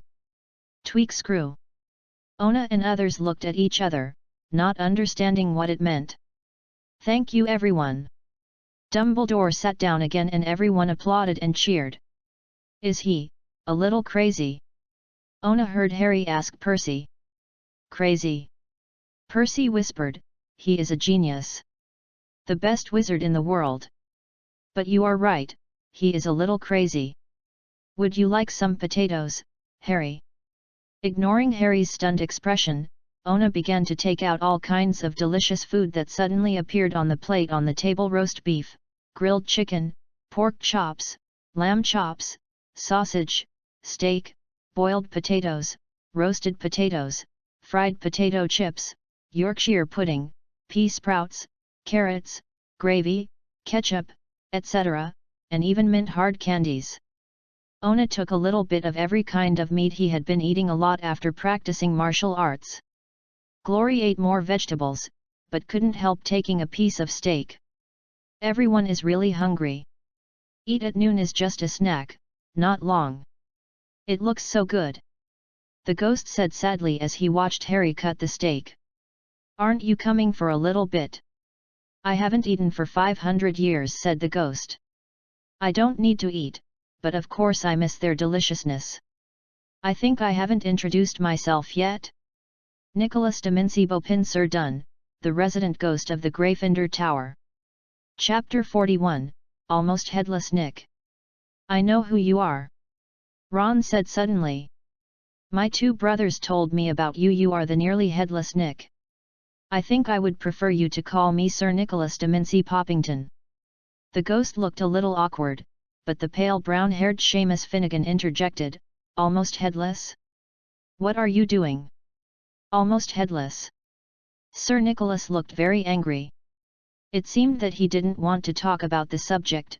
It's like this, he said impatiently, then grabbed his left ear and dragged it down. His head swayed from his neck and fell to his shoulders. Up, as if the head is connected with a hinge. It seems that someone chopped off his head, not thoroughly. Nick, who was almost headless, looked at their stunned expressions, very happy. He flicked his head back to his neck, cleared his throat, and said, "Well, new Gryffindor classmates. I hope you can help us win the Academy Cup this school year, okay? Gryffindor. It has never been a long time since Slytherin has won an award. Slytherin has won 6 consecutive championships. The barrow is really unbearable. He is the ghost of Slytherin." Everyone looked at the Slytherin table and saw a ghost sitting at the table, very terrible, with dull eyes, described as haggard, and the robe was covered with silver blood spots. Barrow the Blood Man was sitting right next to Malfoy, and Malfoy looked dissatisfied with this seating arrangement. Why did he get blood all over his body? Seamus was particularly interested. "I never asked," Nick said cautiously, almost headless. After everyone had eaten, the rest of the food disappeared from the plate. The plates became as smooth as ever. After a while, the pudding came up. There are all kinds of ice cream, apple pie, syrup fruit tart, chocolate muffin, fried jam donut, wine-dipped jam pudding, strawberry, jelly, rice pudding. Ona took some pudding to help digestion, Glory chose strawberries and other fruits, as for Hermione, she chose several sweets without hesitation. "Aren't you afraid of teeth problems like this?" Ona said with a smile. "Don't be afraid." Hermione glared at him, obviously the anger still remained, and the feeling of grief and anger turned into appetite. "Okay, Hermione." Glory couldn't stand it anymore. "If you eat too much sweets, you will not only get fat, but you may also have tooth decay. By then, Uncle William and Aunt Jennifer will be angry." "Hey? Are you very familiar?" Seamus was a little familiar, and immediately interrupted when he heard the words. "Are you all wizards in your house?" "No." Ona said flatly, "Hermione's parents are not magical, our grandfather may be a little bit, but he passed away before we were born, and our parents are not magical." "Oh, then I am half and half." Seamus said, "Dad is a muggle." Mom didn't tell Dad that she was a wizard until after she got married. But he was very scared. Everyone laughed, and Glory asked with interest, "Then how did they meet?" "Just the neighbor," Seamus said with a smile. "What about you, Neville?" Ron asked. "Oh, I was brought up by Grandma, she is a wizard," Neville said. "But our family has been treating me like a muggle for so many years." Then Neville explained his experience, and it ended with his uncle Archie who bought a toad for him. Senior Percy. After Hermione ate a few bites of ice cream, she found that she couldn't finish these things, so she poured them all to Ona, and then consulted Percy in her spare time. "I want to ask some questions about the course." "Yes, what do you want to know?" Percy, as the prefect, naturally answers every question to freshmen. "It's about transfiguration." Ona has a headache. If there is something about the spell learning in August that makes Hermione helpless, it is transfiguration. Ona seems to be very talented in this aspect, and I don't know why, but he has speculated that it may be related to Suanwiizi. Everything has a spirit. Mysterious person is the basic composition of the spirit. Transfiguration is nothing more than transforming the physical form of the spirit. In his eyes, the basic composition of everything is the same, so what can't be changed? On the stall of Ounith thought, I heard Hermione say, "I wish to be straightforward. There are so many things to learn. I am particularly interested in transfiguration. You know, turning one thing into another, of course, it should be very difficult. You should start from small things, such as turning matches into needles. Percy patiently imparted his own experience as a prefect. His grades are very top-notch. Ona noticed Harry yawning, and then looked at the guest of visit table seemingly wanting to know when the banquet could end. Ona followed his gaze. Hagrid was toasting and drinking, but he seemed to have just tasted some alcohol. What Professor McGonagall and Professor Dumbledore were talking about, hoping to end the banquet. Ona was not tired, but there should be enough gains today. Professor Quirrell was talking to a teacher with greasy black hair, a hooked nose, and sallow skin. Ona reacted right away. Professor Snape. Oh! Ha covered his forehead with one hand. Something seemed to make him feel pain. What's the matter? Percy, Ron, and Ona all asked. No. Nothing. Harry dropped his hand, seemingly okay. Who is the teacher who spoke to Professor Quirrell? Oh, you already know Professor Quirrell. It's not surprising that he is so neurotic. That's Professor Snape, who teaches potions, but he doesn't want to teach this course. Everybody knows that he is greedy about Professor Quirrell's work. Snape was very good at black magic. Harry didn't speak, just stared at Professor Snape. As the pudding disappeared, Professor Dumbledore stood up again. The auditorium also returned to silence. Oh, now everyone is full and drunk. I want to say a few more words to everyone. At the beginning of the semester, I want to make a few points for everyone. Pay attention to the first-year students. The school grounds, the forest area, forbids any students from entering. Some of our old classmates should also remember this. Dumbledore's shiny eyes swept toward the Weasley twin brother. Furthermore, Mr. Filch, the administrator, wants me to remind everyone not to use magic in the corridors between classes. The review of Quidditch players will be held in the second week of this semester. Anyone who is interested in joining the college team, please contact Ms. Huochi. Finally, I must tell everyone that anyone who does not want to suffer an accident or die in pain, please do not enter the corridor on the right on the 4th floor. Harry and the few others laughed, but more people, especially the senior students, were thoughtful. Is he serious? Ona heard Harry whisper to Percy. Impossible. Percy frowned and looked at Dumbledore. It is strange that he usually explains why we are not allowed to go. For example, there are many dangerous beasts in that forest area. I know.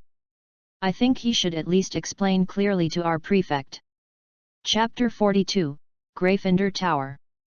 Now, before everyone goes to bed, let us sing the school song together. Dumbledore said loudly. Ona noticed that the smiles of the other teachers seemed to freeze. Dumbledore flicked the wand, and a long gold ribbon floated out of the wand, twisting and winding lines of text high above the dining table like a snake. Everyone chooses the tune they like, Dumbledore said. Get ready, sing. So all the teachers and students sang loudly, Hogwarts, Hogwarts. To be honest, you really sang your song. I ran my tune. Even Glory, who sang very nicely, couldn't sing it anymore. In the end everyone sang this school song in all but Weasley. The twin brothers of the family continued to sing to the slow melody of Funeral March. Dumbledore used his magic wand to direct the last few bars for the two of them, and when they finished singing, his applause was loudest. Where is the accompaniment? Glory couldn't help but complain. She loves music the most. The effect she just sang made her feel like seeing the spots, and she looked disgusted. Music, Dumbledore said, wiping his eyes. It's more glamorous than everything we did here. It's time for bed. Everyone, go back to the dorm. Gryffindor's first-year freshman followed Percy, through the noisy crowd, out of the auditorium, and up the marble staircase. The portraits of the people in the hallway whispered and pointed as they passed. Percy led them twice through the door hidden behind the sliding baffle and hanging curtain, and climbed many more stairs, only to encounter a little accident. A bundle of walking sticks floated in mid-air, attracting everyone's attention. Percy took a step forward, and the walking sticks flew towards him one after another. "It's Pippi," Percy whispered to the first-year freshman, "a ghost who likes to play pranks." He raised his voice again and said, "Pippi, show your form." The answer to him was a loud, piercing, deflated popping sound like a balloon. "Are you asking me to find Barrow the Blood Man?" With a puff, a little man suddenly appeared, with evil black eyes, a big mouth, cross-legged in mid-air, and his hands firmly grasped the bundle of walking sticks. "Ha ha ha!" He giggled slyly. It turned out to be a nasty first-year kid. "It's so fun!" He suddenly pounced at them. The students were stunned, but Ona's eyes flashed sharply, and a palm shot out. Pippi felt pushed by someone, turned somersault and flew out. The cane in his hand fell off, just hitting it on the head of the hapless Neville. "Go away, Pepe Ghost, or I will tell Barrow the Blood Man, I'm not kidding!" Percy yelled, thinking that Pepe Ghost just wanted to tease them. Pippi glanced suspiciously, stuck out his tongue, and disappeared. They heard Pippi flying away, and the armor clanging as they flew past. "You should be on guard against Pepe Ghost," Percy said, leading everyone to move forward. "Barrow the Blood Man is the only one who can bring him down. He can't even listen to the words of our prefects. Here we are." At the end of the corridor hung a portrait of a very wealthy woman in a pink dress. "Password?" she asked. "Dragon scum," Percy said. I saw the painting staggered forward, revealing a circular hole in the wall. They all crawled through the hole in the wall. Neville had to give him a hand, and then they found that they had arrived in the Gryffindor common room. This is a comfortable round room filled with soft armchairs.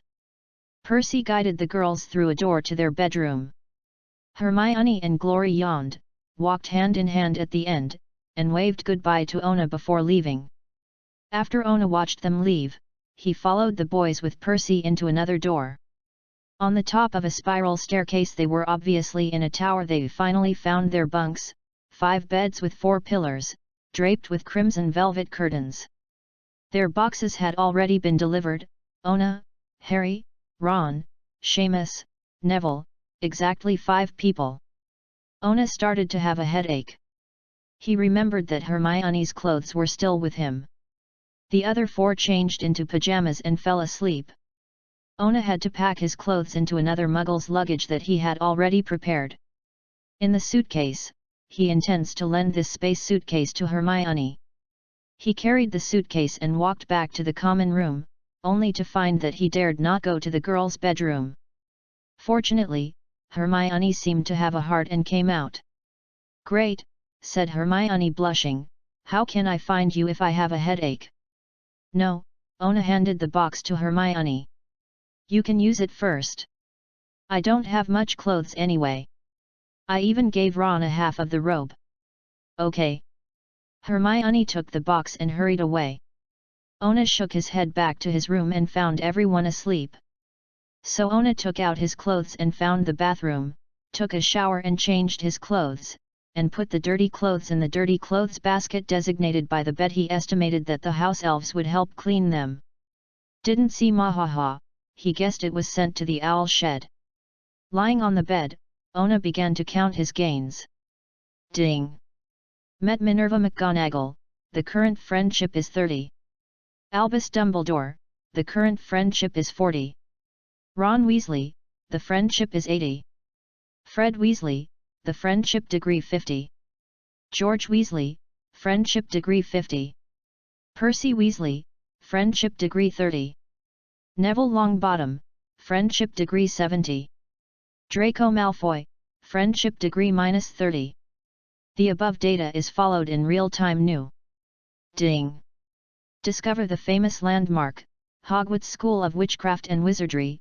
Reward experience value, 500, reward, a copy of Hogwarts building drawings. From completion to renovation, the current Hogwarts has no secrets for you. Ding! Complete the main task, enrollment.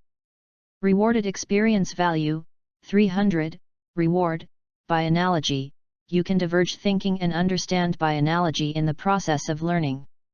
Ding! Complete the main mission, the branch. Reward experience value, 300, reward, a magic item. Ding! Congratulations on your level up, current level 5. Activate skill, end. Ona felt that his mana had risen by a bit, and the total amount was about to catch up with the third-grade Weasley brothers. He glanced at the end first, and could deal 15% additional damage to surrounding humanoid creatures, including giants, untransformed werewolves, untransformed vampires, etc. As for the magic items, Ona found that it was another turntable. On the turntable, some were books, some were weapons, and some weird things such as a gourd, etc. Droll seeing the 4 roommates sleeping soundly, Ona silently chose to receive it. The turntable turned, and then gradually stopped slowly. Ding! Congratulations on getting a ruler. Ona looked at the reward dumbfounded, and he took out a ruler, about the same length as a wand. I made up the chapter at 12 o'clock. Keep working. Chapter 43, Curriculum. Ding! Congratulations on activating the Hero Old Master. The moment Ona picked up the ruler, the system in Ona's mind reminded it again. Ona has a headache, but he is now lacking in skills. Each hero needs a different method to upgrade. For example, Gigutsi requires mental training. The 5 heroes of the Wukan Xi not only need to practice the Wukan Xi and King Sangjing, but also have extras. For the conditions, Pei Kinhu obviously needs to become Animagus himself, the Lord of the Clouds needs Mamahaha, Yao should learn the Patron Saint Curse, and Monkey King also needs to learn the stick method. The last Aguduo has no clue.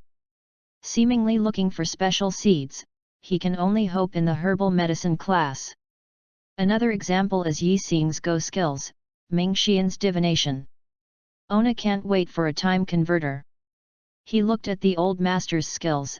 Old Master, Level 1, Passive, Dignity as a Teacher, Superimposed Admonitions for basic attack hits, 5 layers to strengthen himself, increase movement speed and attack speed, with real damage, lasting 5s, Active Skill, Saint's Admonition, draw the enemy in front of you, damage and slow down, Analogy, increase the movement speed, reduce the damage, last 2s, rebound the enemy's attack, the power of the Saint, charge, tie the first enemy hit on the beacon.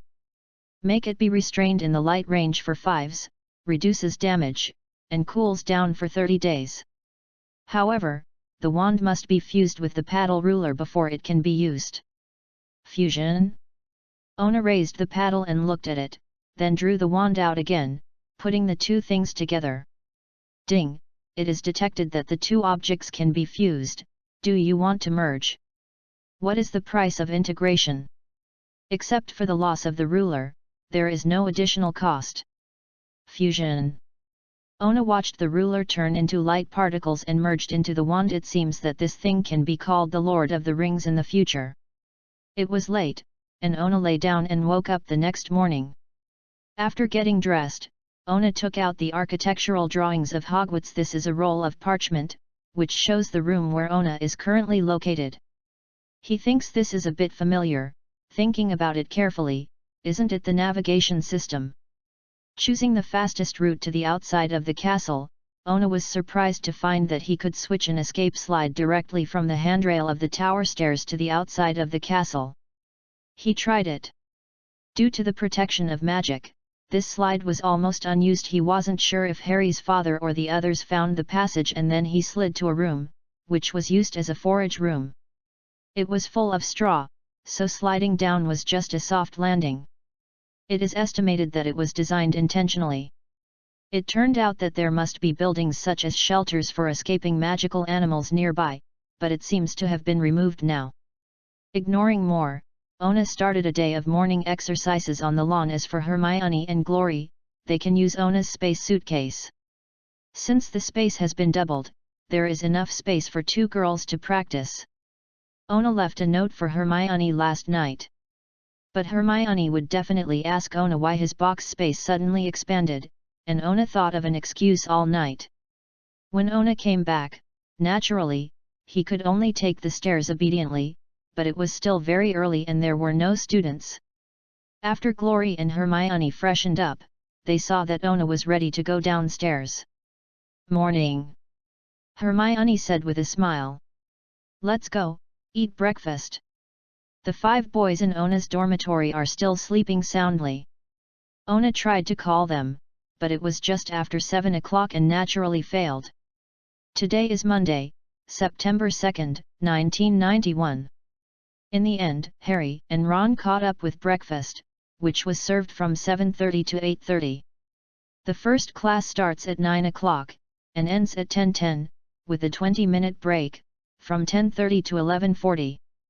The second class, lunch time is 1 hour and 10 minutes, and there are 2 classes in the afternoon, each at 12. From 50 to 2 o'clock, rest for 20 minutes, and then from 2:20 to 3:30. After 3:30 is regarded as spare time. Dinner is served from 5 to 6:30 in the afternoon. If there is a special course in the evening, it will be from 6:30 to 7:40, and then from 7:50 to 9 o'clock. At breakfast, Professor McGonagall handed out the schedule for the new school year to each student. There are 10 freshmen in Gryffindor this year, 6 boys and 4 girls. Ona looked at the class schedule. Monday morning, Magic Theory section, afternoon, Fantastic Animals section, Herbs class section, Tuesday morning, Magic History section, Herbs class section, afternoon, 1 section of Spell class, 1 section of Transfiguration class, Wednesday morning, 1 section of Herbal class, 1 section of Defense Against the Dark Arts, afternoon, 1 section of History of Magic, 1 section of Fantastic Beasts, 2 sessions in the evening. Astronomy lesson, Thursday morning, 1 session in the Spell lesson, 1 session in the Transfiguration lesson, afternoon, 1 session in the Defense Against the Dark Arts lesson, 1 session in the Flying lesson. Friday morning, there are 2 sessions of Potions lesson, no class in the afternoon. Ona and others returned to the dormitory to take Theory of Magic along with a notebook and a quill, and then hurried to the classroom. Monday morning's Theory of Magic was the class at 9 o'clock. After arriving in the designated classroom, Ona discovered that the class should be with Ravenclaw. Because he saw the Indian sisters sitting together because Ona had the help of the map, he took Glory and Hermione early. And the 3 of them were sitting in the first row. This is Hermione's favorite stay the place. At 9 o'clock, a lady walked in with a textbook. A little earlier than her were Harry and Ron, who were out of breath. "Why so late?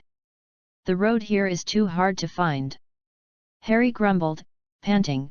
"We were also used by the administrator named Filch as deliberately trying to rush into the restricted corridor on the 4th floor. And also said to lock us into the dungeon," Ron also said angrily. But at this time the professor came, and they could only shut up in a hurry. "Hello everyone." The professor looked very kind. "I am Bathsida Babbling. In the next academic year, I will briefly talk about magic theory with you. Then, let's start the roll call. First, Ravenclaw, let's start." After finishing the call, when Harry Potter was clicked, she stopped, looked at it carefully, and finally didn't say anything. "First of all, I want to explain that wizards are not a separate race. Many of you are wizards born from Muggle families. This is not a shameful thing. How did the world's first wizard come into being?" Bulletin Ling paused and looked at everyone. "Some say it's because of awakening, some say it's because of the presence of gods, and it's generally agreed that wizards are produced all over the world, whether it's Europe, Africa, or Asia, or even America. Regarding these, you are here. I will learn more in the course History of Magic later, so I won't say more." Babbling showed an inexplicable smile on her face, as if she thought of something, and then she continued to teach. Magic, not only can be used by humans, but also by all kinds of creatures.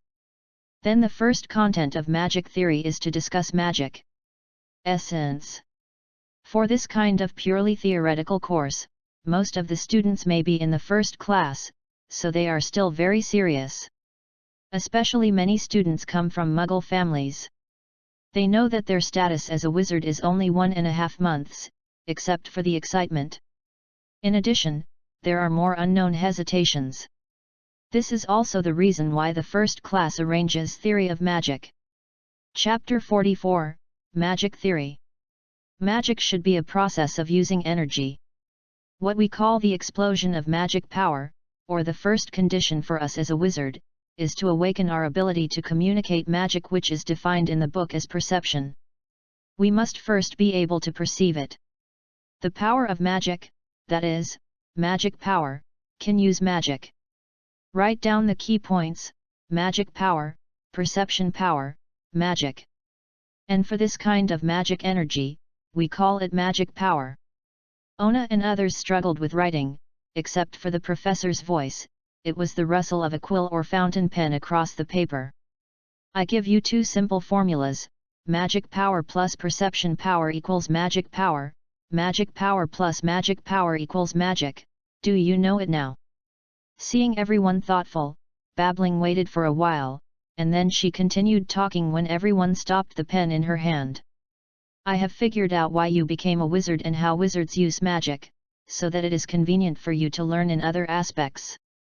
Magic energy is energy that naturally exists in nature. According to the law of conservation of energy, it is constant and does not increase or decrease.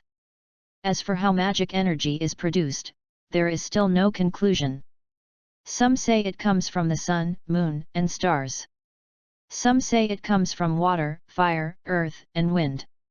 Even though our academy is set up according to the latter's perception, yes, you should see that the red Gryffindor represents fire, and the blue Ravenclaw represents wind, yellow Hufflepuff represents soil, and green Slytherin represents water. However, under the circumstances at that time, it was not easy to recognize the four elements: sun, moon, and stars said. It was proposed in the last few hundred years, and it also originated from the rise of heliocentric theory. Ona had feelings, and he raised his hand. Are you Ona Clough? Professor Babbling was a little surprised. Yes, Professor Babbling. Ona stood up and didn't appear panicked in the eyes of everyone.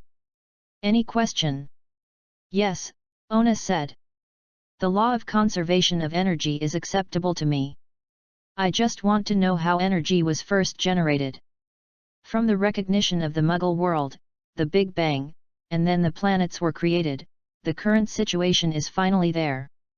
The age of the Earth is about has magic energy always existed for 4.6 billion years. Interesting.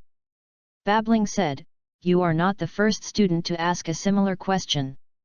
It is not mentioned in the textbook.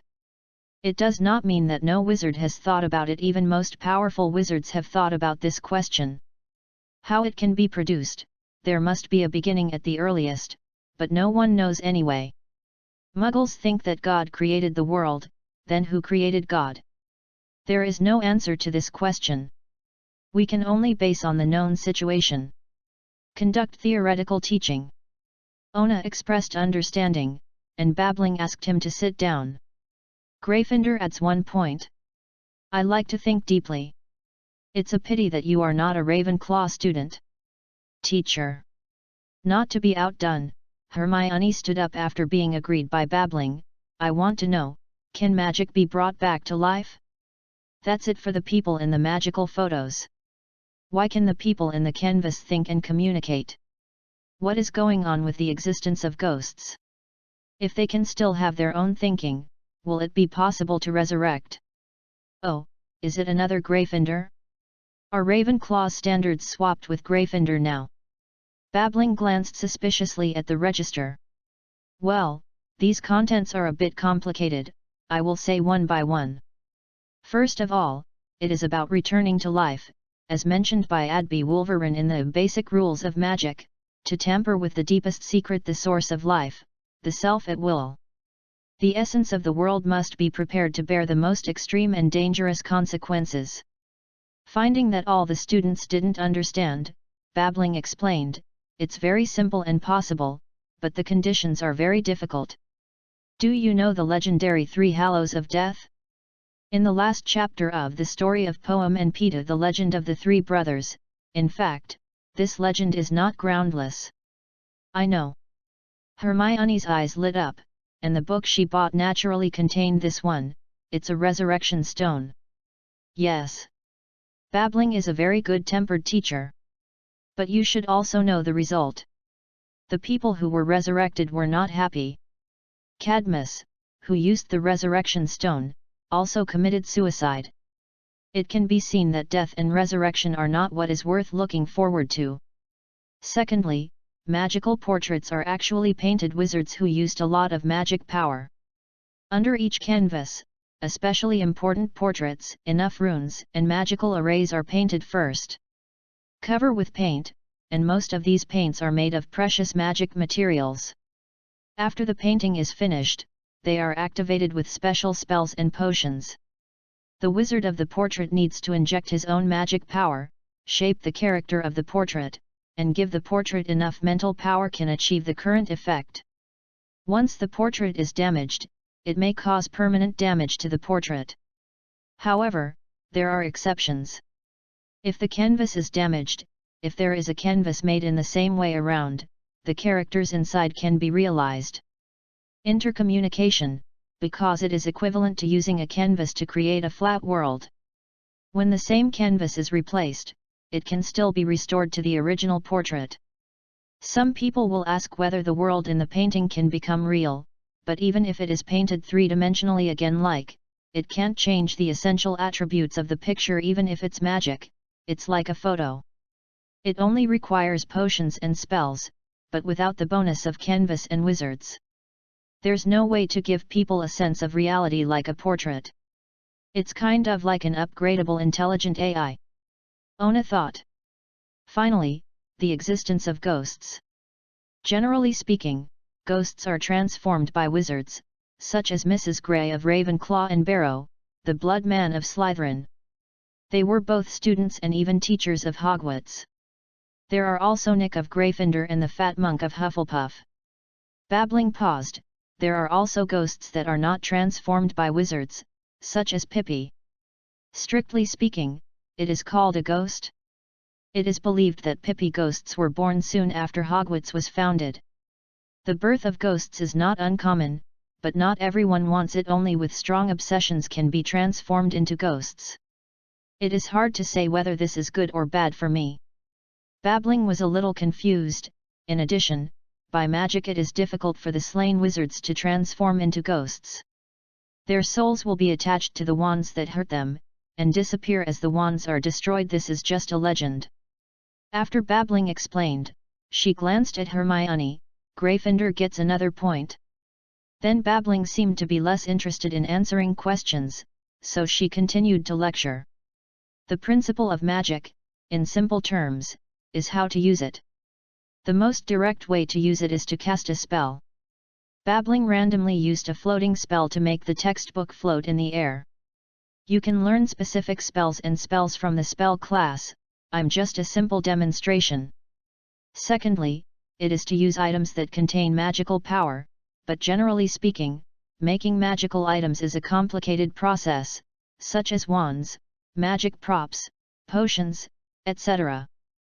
Herbs will be relatively simple, and more will be formed naturally. Use the magic essence. These are what you can learn in the corresponding courses, and I won't expand it. Babbling feels that there is not enough time, and speeds up. The next thing I want to talk about is what I really want to tell you in this lesson is how to improve magic. Chapter 45, Operation. Ona noticed everyone pricked their ears, including Glory. The improvement of magic power is first limited by personal physique, Babbling admitted helplessly. Even if you are a unique wizard, there are differences. Talent determines your upper limit. But after a long study, wizards have also discovered that talents may change, such as aging or injury, which will reduce the wizard's magic power, in other words, the decline in perception. Babbling cleared her throat. In other words, it can also be improved. The first thing is to reach your upper limit as soon as possible. You are now at the beginner level, and it is far too early to touch your upper limit. The general talents will not encounter bottlenecks until the 5th grade. Better to the 7th grade. Some even have to wait until they are 20 or even 30. Babbling waved her magic wand, jumped to the blackboard with chalk, and wrote on her own. The magic power of a normal adult wizard is assumed to be 10, and you are now 1 to 2 at most. Wait until the 5th grade is about 7 to 8, and wait until the 7th grade is basically 9 to 10. If you are good, you can go to 15 to 20. If you reach Auror, it should be 20 or more. The professors of the school can basically reach 15 to 25, or even higher. For example, for the 4 deans, a conservative estimate is 25 to 30. As for Principal Dumbledore, it is probably more than 50. Note that this is only a personal magic estimate. If you add wands, magic props, enchantments, pets, potions, combat experience, etc. Professor Dumbledore is basically the #1 wizard in the world. What I want to say now is that if you do nothing, your magic power will indeed increase naturally, but by using magic spells, using magic power, using potions, etc., your magic power can be improved to varying degrees. Concentrate, listen to lectures, understand the principles, practice hard, and practice makes perfect. If possible, I hope you can break through yourself. Babbling put away the wand. Wizards will live a little longer than normal muggles, but the world is hard to tell, and the struggle between wizards is also better than hemp. Melon is more cruel and more direct. This is also the reason why our school offers the defense against the dark arts class. Okay, this class is here first, let's end the class. Go back and read the book carefully. This homework is to talk about your understanding of the principles of magic. To understand the idea of increasing the magical power, I will wait for you to hand in your homework in the auditorium on Friday morning. 5-inch parchment paper, don't even think about opportunism, according to the textbook font size, goodbye. Out of the classroom, the freshmen of Slytherin and Hufflepuff had already arrived. The next session was for them to take the magic theory class. Ona, Glory, and Hermione went straight to the library, enough for them to finish their homework before lunch.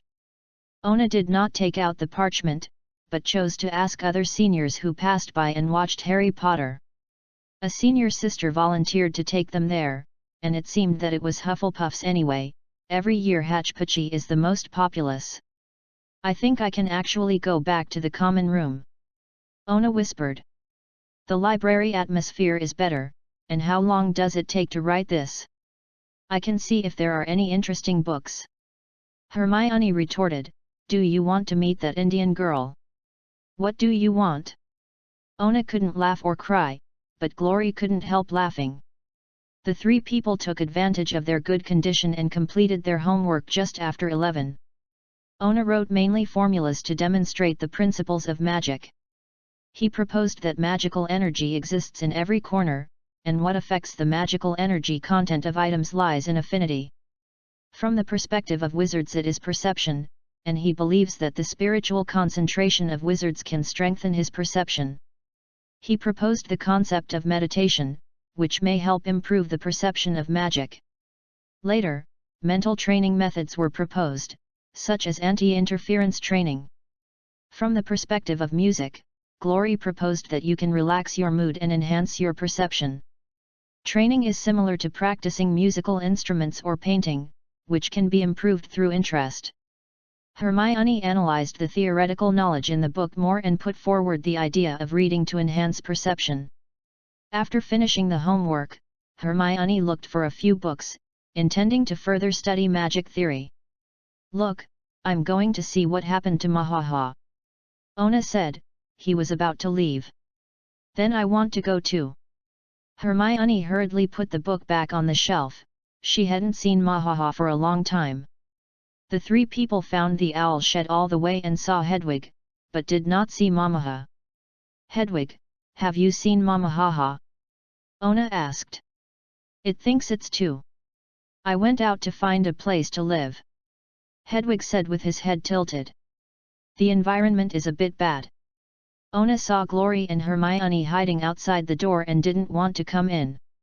This is the top floor of the West Tower, where the owls rest. There is no glass around, but it is difficult to completely eliminate them.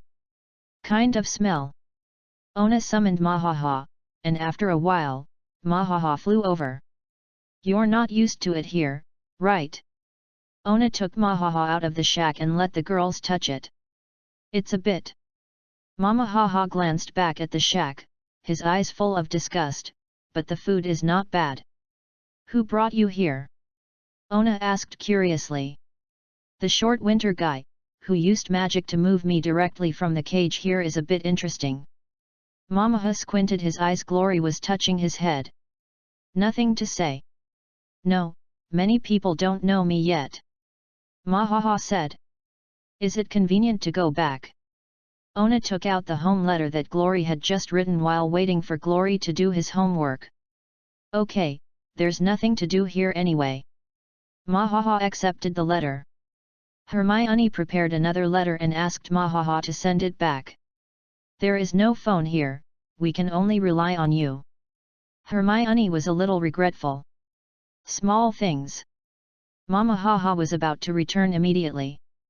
He missed the attic of Ona's house a little. It had forgotten that Hermione could not understand what it said. Ona, I'm staying in London. If there is an emergency or need me, you can just call me directly. Okay. Ona was also worried that Mamahaha would be discovered by the teachers after a long time. Eagles are not in the category of owls.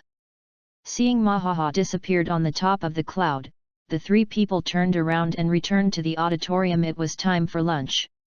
Where have you been? Harry asked Ona at the dinner table. We just went to the library to finish our homework. Ona sat down and chose a few steaks. Where have you been? What? Harry's eyes widened. You finished your homework. Is it difficult? Hermione shrugged. It took Una and I about less than half an hour. Glory took a little longer, and it took another 20 minutes. Oh my god! Harry suddenly felt that lunch was not so delicious. Ron and I went back to the common room. Harry shut up. He remembered that they had been studying wizard chess and had a great time. As for homework, isn't there still night? Ron happened to come down with Seamus. I won again. Harry. What did you win? Ona asked. Wizard chess. Ron said proudly. Oh. Ona became interested. Try it tonight. No problem. Ron sat beside Harry, sweeping the food on the table frantically. They finished their morning homework. Harry couldn't help but watch Ron gobble it up. Whhhhhhhhhhh. Ron was startled, choked, and hurriedly took a few mouthfuls of pumpkin juice. It's finished? Don't you just have to hand it in on Friday? There are 2 more classes in the afternoon, Ona reminded kindly. Chapter 46, Magic Animal. After dinner, Ona and others returned to the tower to prepare the items needed for the afternoon class. First is the textbook, and then there are dragon leather gloves and wizard hats. The sun is shining outside today. During the meal, although the sun is shining, there is the brightness of the sun but not the temperature of the sun. This proves the fact that the auditorium has a ceiling from the side. In the afternoon, the first class is Fantastic Animals class, and the second class is Herbal Medicine. Each wizard's robe comes with pockets, basically with a certain amount of space magic. No wonder the price of uniforms is high, basically 5 Canaan set. Think of a magic wand of 7 gallons, a space suitcase of 50 gallons, and think of the smooth wheel 2000 to 2899 gallons. The prices in the wizarding world are really incomprehensible, but think about it, the cheapest meteor flying broomstick costs 199 gallons, and due to long-term use, it is prone to stalls and low-flying issues, so it has been withdrawn from the market early. But Ron's family uses this kind of broomstick. Many wizard families use this broom as a toy for their children. It is not fast and does not fly high, making it suitable for novices to practice. The flying broomsticks of the Common Sweep series are about 1000 to 2000 gallons, and the best sweeping broomstick is 1999 gallons. However, considering the scarcity of sports in the wizarding world, it is somewhat acceptable. Thinking wildly, Ona and others quickly found the classroom. It is said that the first to second grades of this course are taught as theory courses, and it is possible to start contact with living bodies in the third grade. The afternoon class should be with Hufflepuff, and there are obviously more people. Hermione still took Glory to the front row, and Ona sat beside them. Harry seemed to be having some trouble. He seemed relieved as soon as he entered the classroom, and Ron looked at him a little enviously. "What's the matter?" Ona asked. "You don't know," Harry said. "The students in other grades would rather wait outside the classroom, but also look at me when I go by. How great is this?" Ron said to Eurongian. "I envy you so much." Harry glanced at Ron distressedly, and said nothing in the end. Class. Just when the time came, an elderly witch walked into the classroom with her grey hair cut short and her chin very prominent. She was holding her pipe in her mouth, as if in a hurry. "I'll be in charge of your magical animal course." The witch reluctantly put down her pipe. "My name is Wilmina Grapland. Our course is very simple. Just eat this book." Grapland promoted the book, Newt's Commander, an excellent researcher of magical animals. His book is also very interesting. You might as well take a look at it. I'll ask him to sign for you if I have the opportunity. No, I asked Professor Dumbledore to come forward. He wrote the preface to this book. I saw many students' eyes light up, especially Hufflepuff students. Newt's Commander used to study at Hufflepuff College, but was later expelled, and Professor Dumbledore gave it to him at the time. Great help. Next we will repeat the same old tune. Although this book is very interesting, but think about it, every year I have to repeat the content twice, really. Grapland couldn't help but took a sip of the pipe. First, let's talk about what an animal is. Grapland spit out the smoke ring, which seemed to make her less annoying. There are 3 situations listed in the book: werewolves, horsemen, and trolls. If we are lucky, we will all meet. Of course, I don't think meeting a werewolf is a lucky thing. Grapland drew his magic wand and waved it, and the familiar picture the chalk jumped to the blackboard and started to write himself. It is introduced in the book that in the 14th century, Burdock Malden tried to define that any member of the wizarding world who walks on 2 legs can be regarded as a person, but he was wrong. It's mentioned in history, so I won't say much.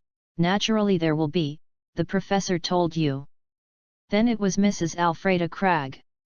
She declared that a creature that speaks human language can be defined as a person, but this meeting also failed. It was not until 1881 that the Minister of Magic Grogan's Puton issued an order that humans are any creatures that have enough intelligence to understand the laws of the Magic Society and bear part of the responsibilities in the process of making these laws.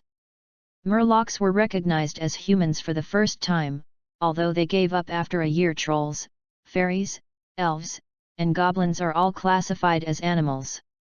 There were even extremists who tried to identify Muggles as animals. Grapland took a mouthful of disdain. To be honest, Muggles just don't know how to magic, and wizards are just a special group of Muggles. Not to mention this, the horses refused to be humans and demanded to maintain their animal identities. As for the werewolves, they have not yet been defined. However, the human being bitten by a werewolf, whether it is a wizard or a Muggle, is highly likely to transform into a werewolf, similarly to vampires. Everyone is a little scared after all. No one wants to become a non-human being. Professor. Hermione raised her hand first this time. Yeah, say. Grapland gestured for Hermione to speak with his pipe in his mouth. Professor, I want to ask, do ghosts count as humans? Interesting. Grapland shrugged. The textbook says that the ghost was rejected at the first meeting. The reason was whether it walked on 2 legs and left by himself the second time. As for the third time, to be honest, by definition, they can be regarded as humans even dead. They can think. But in the end they are not defined as animals because they are already dead. Grapland briefly explained, You are Hermione Granger. Well, I saw it. Gryffindor adds 1 point. Grapland asked Hermione to sit down. Before sitting down, Hermione glanced at Ona proudly. Let's continue. Many magical animals have been seen by Muggles, such as fire dragons, lion eagles, unicorns, phoenixes, horsemen, etc. After 7 weeks of discussion, it was finally decided to hide 27 species of animals. Later, more of them were hidden and some were extinct. As Muggles continue to invade the original No Man's Land, now the habitat of magical animals less and less, and the wizards continue to kill some magical animals that involve interests, just for the flesh and hair, etc., so our course has changed from the earliest magical animal course to a protection course. This is also a kind of irony. In 1750, the International Magical Secrecy Act added Article 73.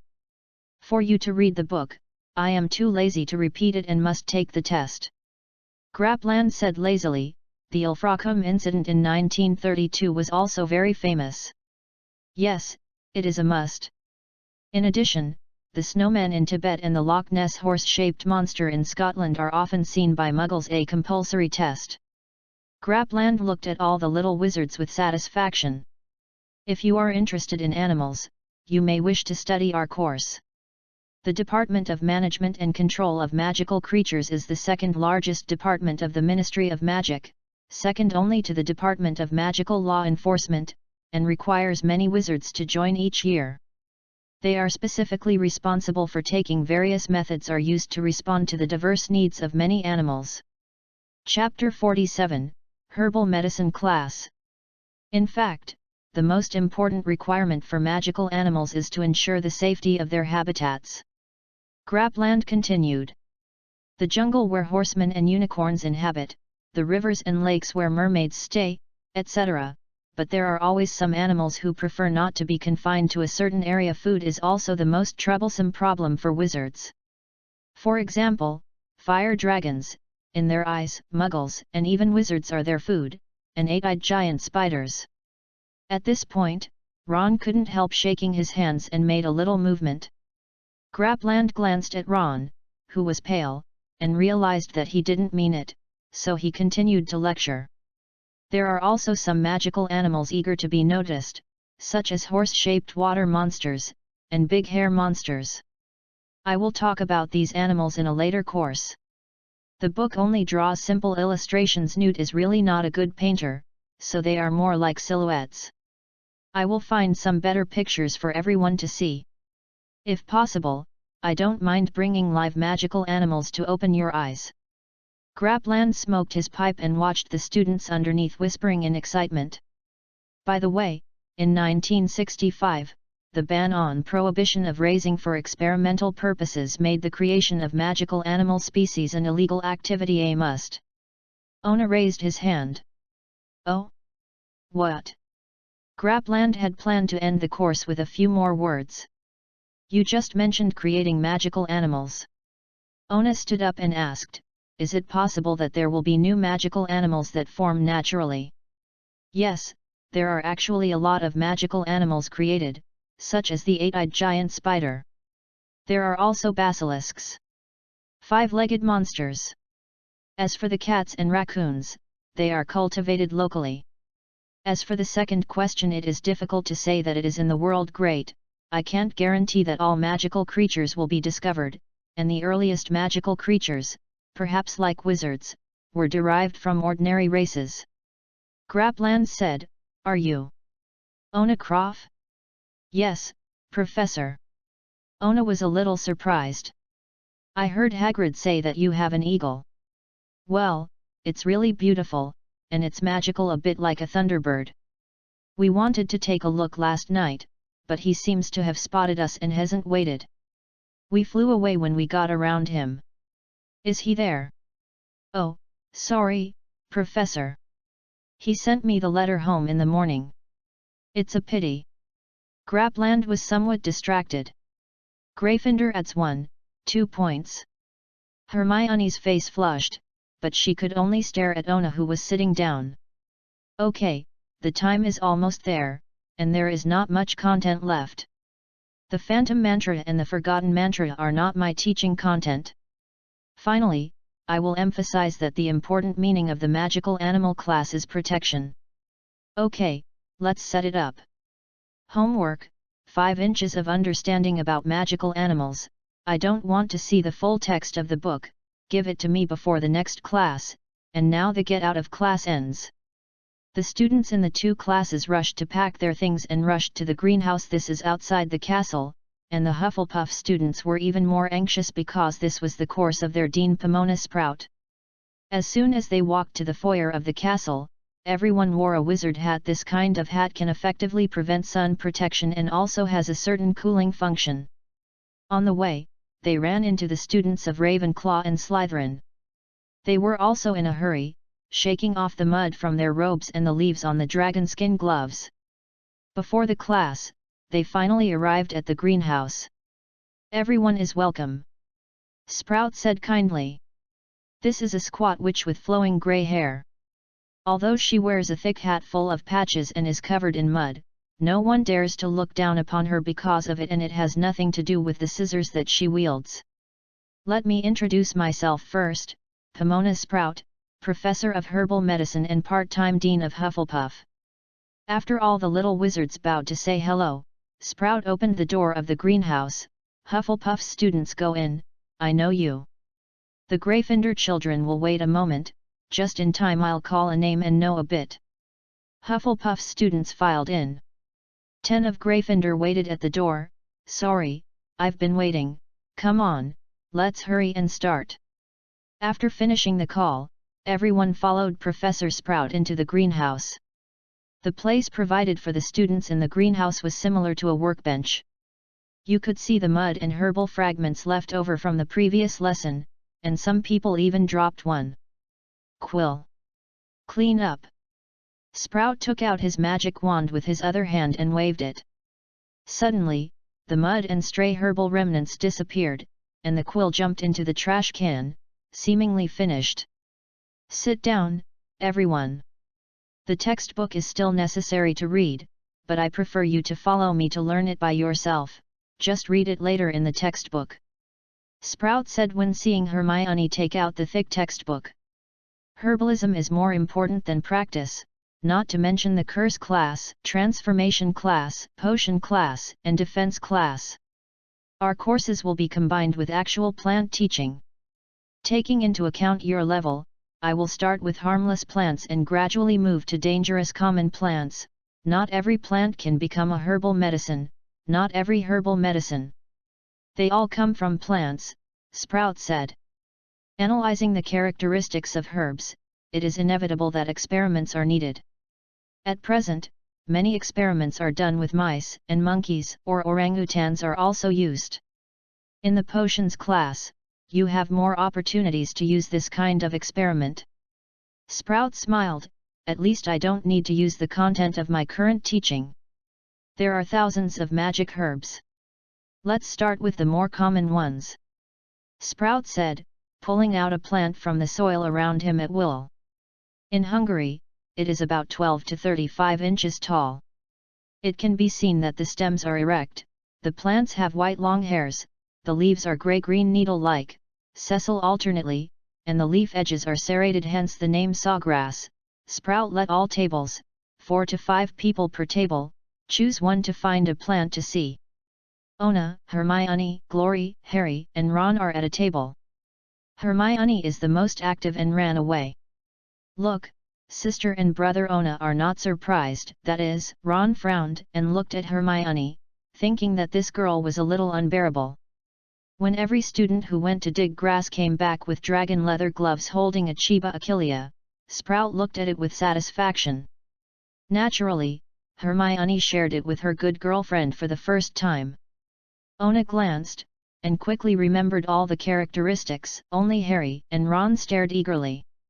"We can see," Sprout pointed at the top of the flower with scissors, "the inflorescence is capitate-shaped, involucre oblong, white or pink florets, akene oblong, light green, flowering and fruit stage 7-9 months." Sprout quickly treated the achillea in his hand with scissors. This plant is very hardy, has a sex-loving environment with plenty of sunshine, and has fertile and well-drained soil. As for its efficacy, who knows? Ona raised his hand. Stop the bleeding. Chapter 48, Contradictions are beginning to appear. Awesome!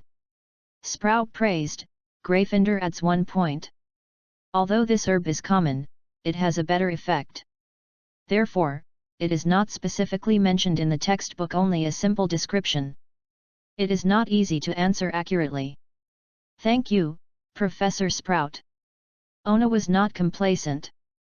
This herb was used for trauma treatment as early as the ancient Greek period, and the name is taken from the hero Achilles in ancient Greek mythology. It's great. Sprout said, this herb not only relieves pain, stops bleeding, kills bacteria, it can also relieve mental anger, etc., and was even used to increase the success rate of divination. Hermione flipped through the book unhappily, and finally found the Chiba Achillea, which was briefly mentioned in the white moss. She glanced at Ona, somewhat incredulous. You are the first one I have met who can remember such partial knowledge. I can see that you are very diligent, and I hope you continue to keep it. Sprout was in a very good mood. The reason why I chose Chiba Nunlei, the content of your first class, is because I don't want you to treat herbal medicine as a pre-course on potions. Although there are some plants that need to be refined through potions to be transformed into useful medicines, but we want it is clear that some herbs can be used directly.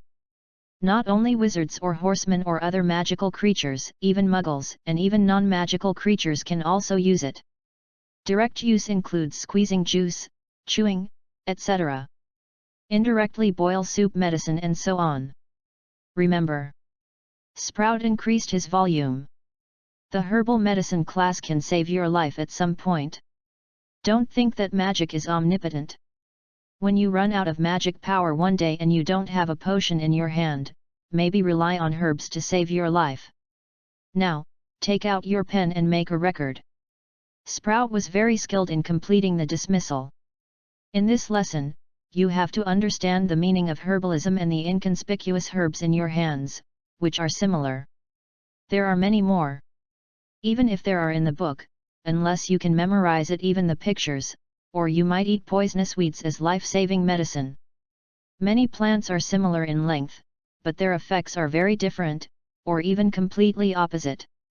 The students recorded it carefully. Did everyone else figure it out? Now go and get one of the Chiba Achillea. Sprout waved his scissors. Go together. In the end, most people completed this task, and even Neville did a good job, but some people went wrong. Ron. Weasley. Sprout frowned. Did you really listen to the class just now? Look what you got. Ron looked around awkwardly. He didn't pay attention to the herbs Hermione picked up just now. Instead, he kept taking the opportunity to peek at Glory. When he saw that Harry had picked the herbs, he picked one of the herbs beside him. Up. Who can tell him what this strain is? Sprout was a little dissatisfied. Professor, this is Artemisia serrata. It was Hermione who raised her hand first. Not bad. Sprout's face was slightly awkward. What's the effect? Hermione was a little uncertain. Can you eliminate food accumulation? Not bad. Sprout was a little regretful, but not the main thing. Activating blood to remove blood stasis. Ona added. Yes, this herb is the opposite of Chiba Achillea. It accelerates the bleeding. Sprout finally smiled. Grayfinder adds another point. Go, look for it again. Ron turned around awkwardly. This time he finally got it right. Returning to the seat with the herb still in the fresh soil, Hermione couldn't help but despise him. These two differences are too big. What are you looking at after just watching for a long time? Ron glanced at Glory awkwardly, and then said dissatisfied, I just didn't remember clearly, I will pay attention to it later. Hermione turned her head and ignored him. Because Sprout has already started to explain how to deal with the flowers, leaves, roots, and stems of achillea, everyone hurriedly followed them and took notes.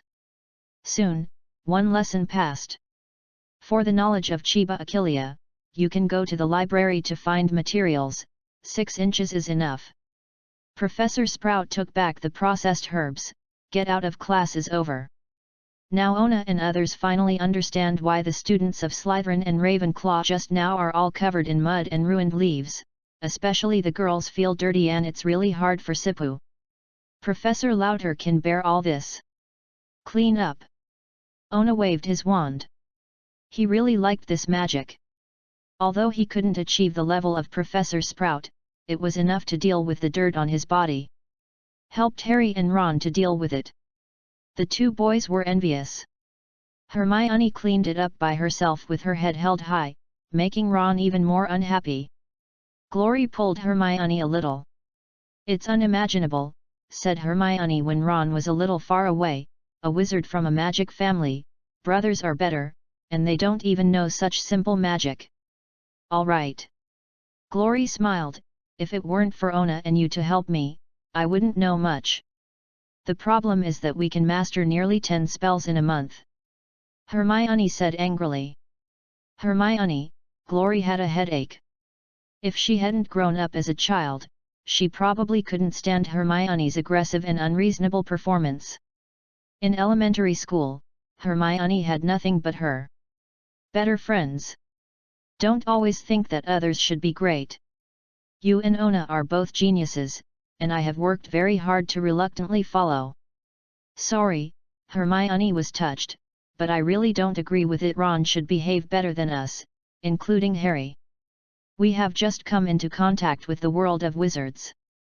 Perhaps it is more suitable for wizards to go to school and then learn magic. Otherwise, why don't they have an elementary school? Glory said. Even though Ona was chatting with Harry and Ron, but also paying attention to the chat between the 2 girls, he was relieved to find that Hermione nodded thoughtfully. Tone. Previously, because he was not in a school, Ona didn't know Hermione's situation, but it was only one day after school started. Hermione had some conflicts with Lavender Brown when she was sorted out. Now Ron is not very happy at her speed, it may end in 1 week, except for the 2 siblings, who can offend all the classmates again. It's still a while to eat, do you want to go back to the common room first? You can play a game of wizard chess before dinner. Ron suggested. Go back first. I don't think there is much homework. It should be done before dinner.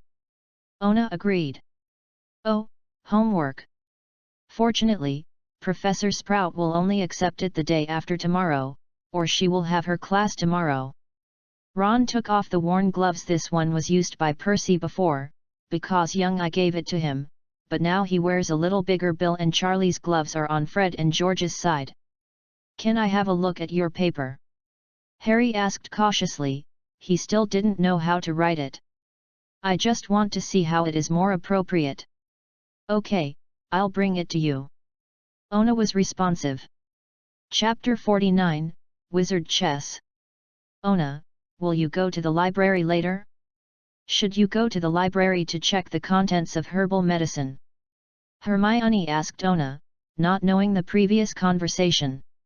He promised me to stay in the common room. Ron was anxious. Can you go again at night? Then why not go to the common room again at night? Hermione confronted each other. Why do I have to leave it till the evening if I can finish my homework in the afternoon? You. Ron flushed, I will wait for Fred and the others to come back tonight and ask if it's fine. Where can I ask if it's so simple? Hermione said proudly. And isn't the joy of finding answers for yourself more fulfilling than simply getting something for nothing? Okay, Ona patted Ron on the shoulder, whose face was sullen.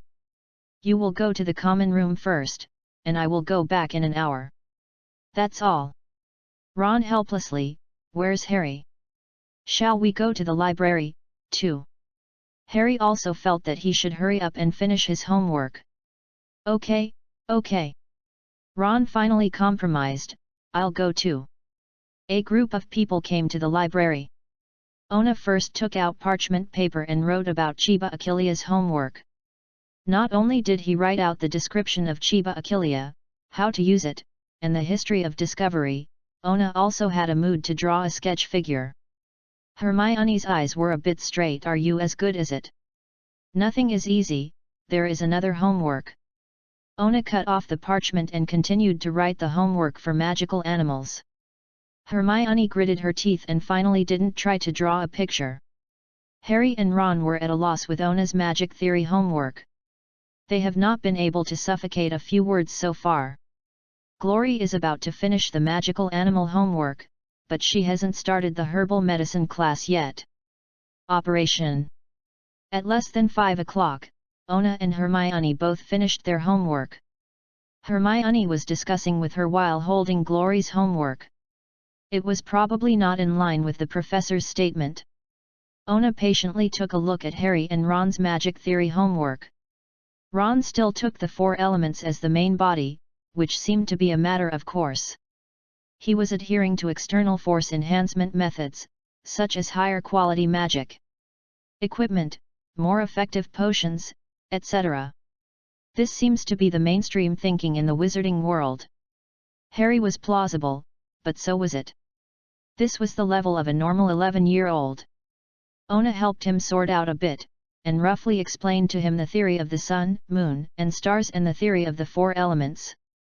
Harry was thinking about 3 and decided to accept the theory of sun, moon, and stars. After all, he was also a child who had studied in elementary school in Muggle science world.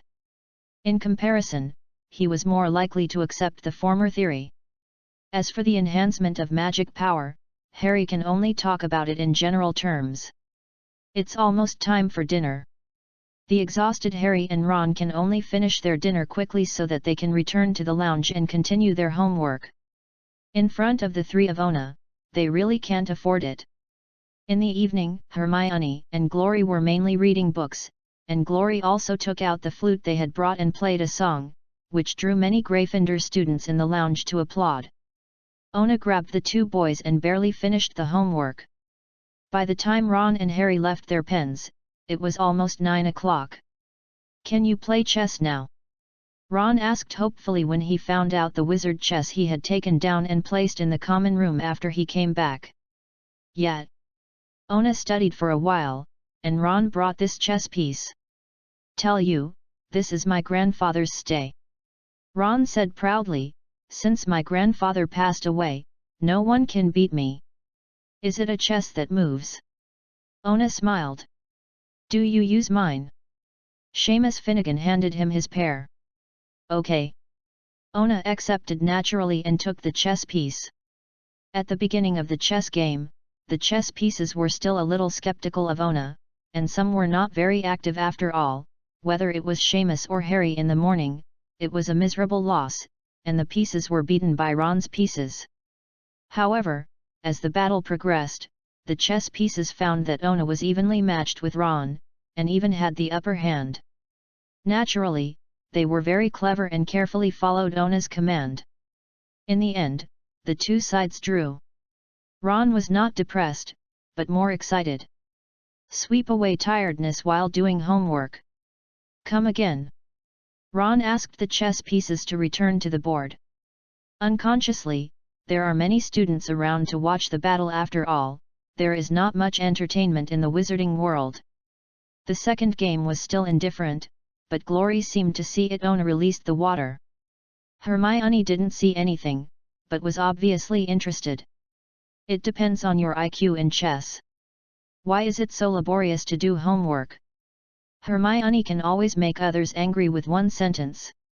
That's because I'm not quite used to it. Ron was interrupted in this way, and he was not in the mood to play chess, and finally went to take a bath and rest early. Everyone was about to rest, and they all washed up. Back in the dormitory, Dean Thomas, who had never had a sense of existence, was putting a football team poster on the wall. West Ham United. Ona smiled. Are you from Newham? Dean looked back in surprise. Yet. You are also from London. Chelsea. Ona smiled. Do you also play football? Yes, but I didn't play well. Did I meet you somewhere? Dean hesitated and asked. Is it the Daily Prophet? Ron interjected.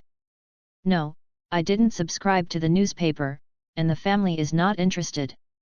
Dean lowered his head and thought. Have you been to Newham District? I've been, I'm from the Chelsea junior team, I've played games. Ona thought about it. Yes. I remember. I have a friend in the West Ham United youth training camp. He invited me to watch the game. You scored 3 goals and assisted 4 times in that game. You played West Ham United 7:0. Yelled Dean, he said you are terrible. Your friend? What's your name? Ona asked.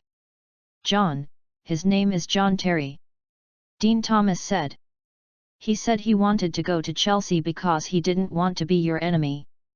Ona smiled, I can't play football now, maybe I can play when I go back on holiday. Why? Dean was surprised. We wizards are not allowed to compete with muggles in sports because there is no guarantee that we will not use magic. Ron interjected, besides, we still have Quidditch. I didn't think that would be more fun than football. Dean shrugged and continued to put up the West Ham United poster. West Ham United has just returned to the first division, it will definitely get better and better. It's hard to say. Ona thought for a moment, West Ham United still needs to stand firm. I am optimistic about Manchester United. Don't mention that team to me, I think of Judas whenever I mention it. Dean Thomas said grumpily, West Ham United trained him, but he ran to Manchester United. Ona knew who he was talking about, Paul Ince, who represented the West Ham United first team in 1986, but in 1989, Ince reached a private contract with Manchester United and appeared in the media without an official statement wearing the Manchester United jersey. West Ham United fans regarded it as a traitor. First make up a chapter and continue to write in the evening.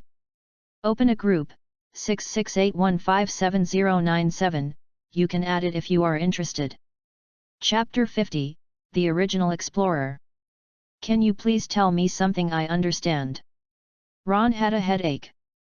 And how boring you are to post a poster that doesn't move. Football is the most interesting sport. Dean was furious. And sooner or later I can make a moving West Ham United poster. You don't know what Quidditch is, you will know it when you watch a game. Ron said confidently. I heard about the football you were talking about. There were 22 people chasing a ball. It's boring.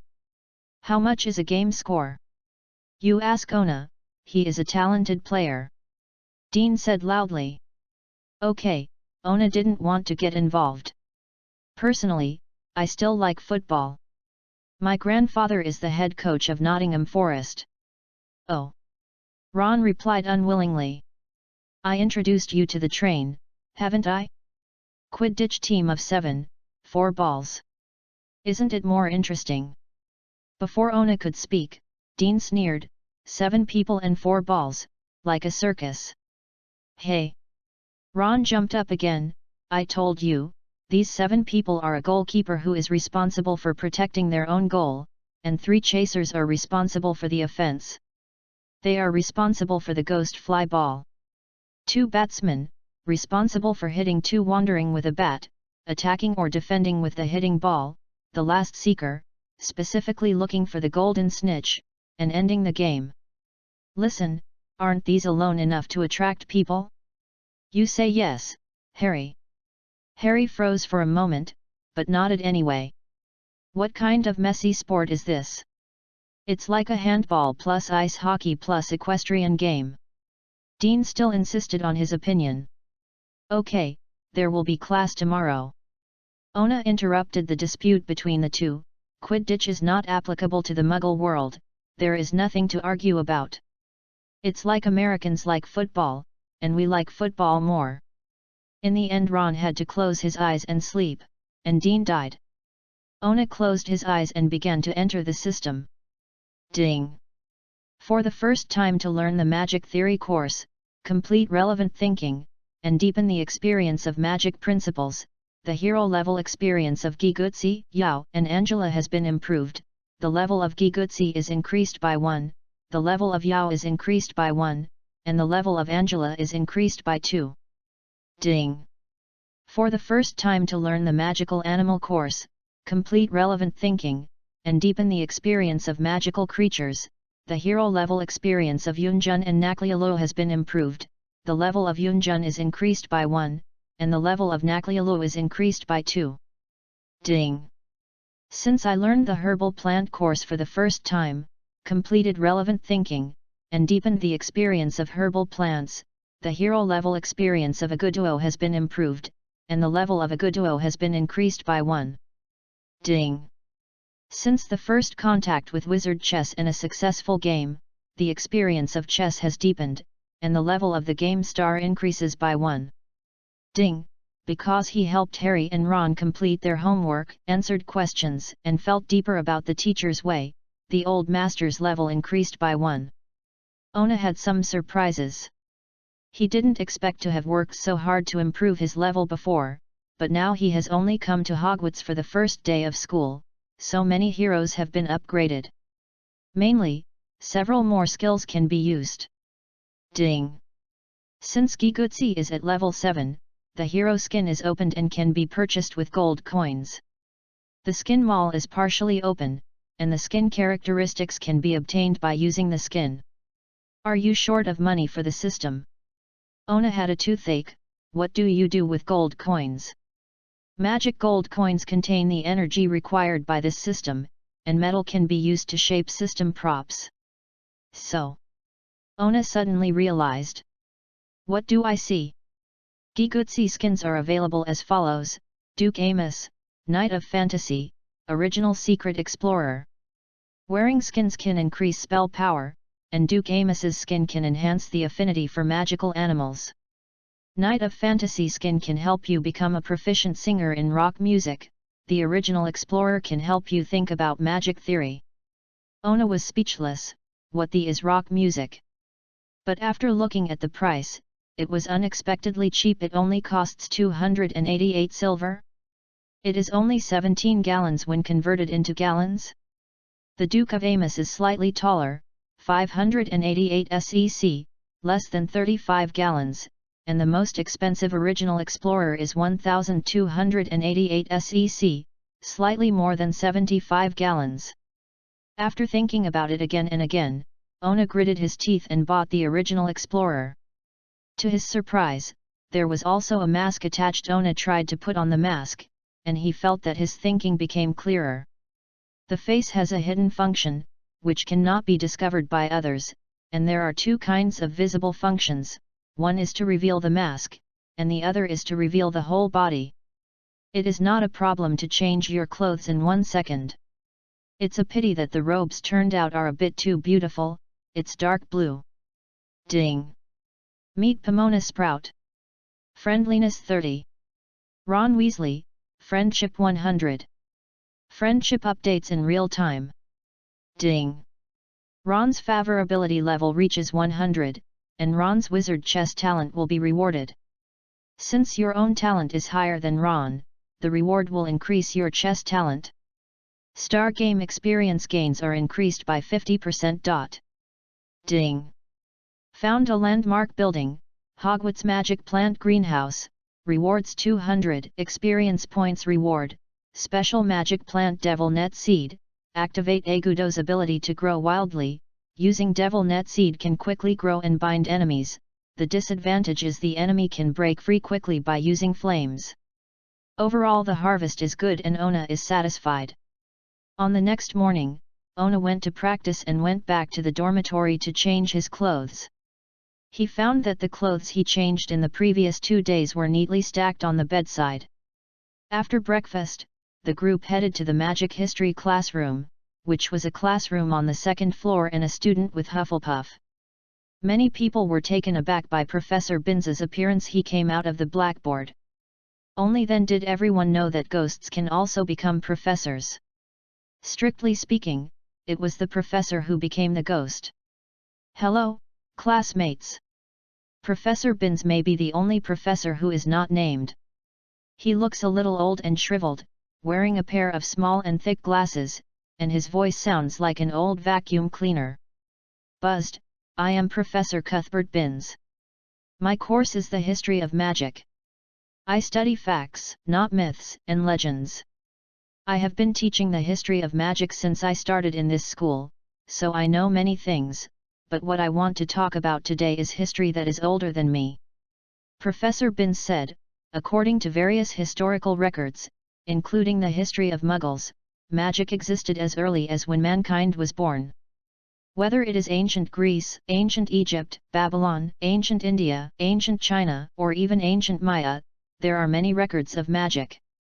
We have reason to believe that the existence of wizards has existed since ancient times, and the earlier wizards did not know where their abilities came from, so they were regarded as gods or representatives of gods by Muggles. Professor Binns said. The content is not bad, but the students who have read the book earlier found that it is completely based on the text. To be honest, the author of this book, Bathilda Bagshot, is still alive, so Ona has reason to believe that Bathilda's work was probably perfected by Professor Binns. I couldn't help falling asleep in the middle of writing last night. I got up in the morning and rationalized my thoughts. I decided to open up the skin system in advance, but only for level 7 heroes, and then speed up the hero level upgrade. Chapter 51, History of Magic.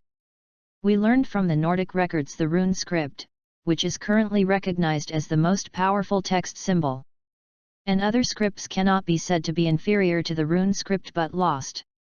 For example, ancient Egypt. Hieroglyphics, Babylonian cuneiform writing, ancient Indian seal writing, ancient Chinese oracle bone writing, and ancient Mayan writing. Professor Binns said dryly, and Ona discovered that someone had listened to the table lying on the table. Ancient Greek writing was born out of Phoenician writing, but Phoenician writing is derived from ancient Egyptian hieroglyphs. The English we use now is also derived from Phoenician characters. Professor Binns is like a reading machine, just reading the textbook without emotion. Writing makes history more effectively preserved, and is also one of the important carriers of magic. Since magic was once considered to be the ability of gods, many words were first created by wizards, with the simple purpose, to use magic. Muggles believe that only clergy can learn and use. Muggles even learn words, and you can't use magic. With the gradual use of non-magical abilities, wizards have gradually faded out of Muggle history. Professor Binns said that Ona and Hermione were still listening with gusto, but Glory and others people began to feel a little sleepy. Ona noticed that Harry's eyes were starting to sluggish, and Ron was already lying on the table. Previous wizards faced more challenges from powerful magical creatures. For example, wizards in Northern Europe. We can learn from records that wizards in Northern Europe faced threats from giants, elves, dwarves, goblins, dragons, and other magical animals. One of the more famous giants is called Frost Giant. Their leader is Emer. At that time, the leader of the wizard was Bewley. This wizard is said to be tall, handsome, strong, and gentle, and the two sides fought a war because of resource issues. Bewley was killed by Emer. We believe there must be a fierce battle at that time. Bewley's son, Paul, inherited the height and majesty of his father, but not long after Bauer was born, Bewley died at Emer's hands. Hearing the lace content about the legendary character, even if Professor Binns has no feelings, the children are still a little interested. For example, Glory, she did not continue to listen to Professor Binns's class, and chose to read the book by herself like Hermione. So after growing up, Paul Design captured Emer's granddaughter, Borson's daughter, the giantess Nestra, and combined with her, giving birth to 3 brothers, Odin, Willy, and Faye. The blood of the giants, the 3 brothers are even taller. After they grew up, they joined forces to kill the old Emer, and launched a large-scale magic to kill most of the frost giants who followed Emer. Only Emer's son Srejamir's son Bergermir and his wife escaped and reproduced to this day, and they are still distributed throughout Europe. However, due to long-term inbreeding, their intelligence is usually low. Ona was also a little unable to listen to such a thrilling thing. It's boring and dull, and it's Professor Binz's ability, so you don't need to listen to it. The main reason is that these contents remain intact in the book. These giants are still there. Purebred giants are difficult to be intelligent, but they are naturally strong. However, half-giants have a relatively normal level of intelligence, basically comparable to ordinary wizards. The three brothers of Odin defeated the giants of Ymir, but they also paid the price. Philippine died in battle, Willie was seriously injured, his intelligence declined, and Odin lost an eye.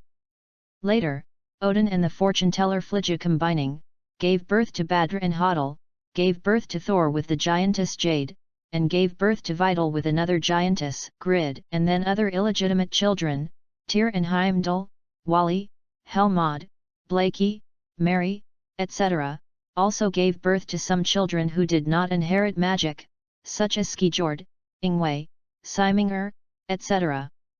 Professor Binz seemed to have no emotions. The machine is playing his unique style. The difference with modern wizards is that the wizards at that time used weapons-like items. For example, Odin used Gungnir, which was similar to a spear, and was essentially ash tree branches that could release lightning to kill enemies. In addition, he also has a ring called Draunir. He is riding Pegasus Renir, with the giant wolves Kili and Frigg, and the crows on both shoulders are Fogun and Vuni. Odin's greatest achievement was not to kill Ymir, but to create runes. Professor Binz said a rare word outside of the textbook: you will learn runes in the future. According to data records, the rune characters were created by Odin and the wise giant Mimir.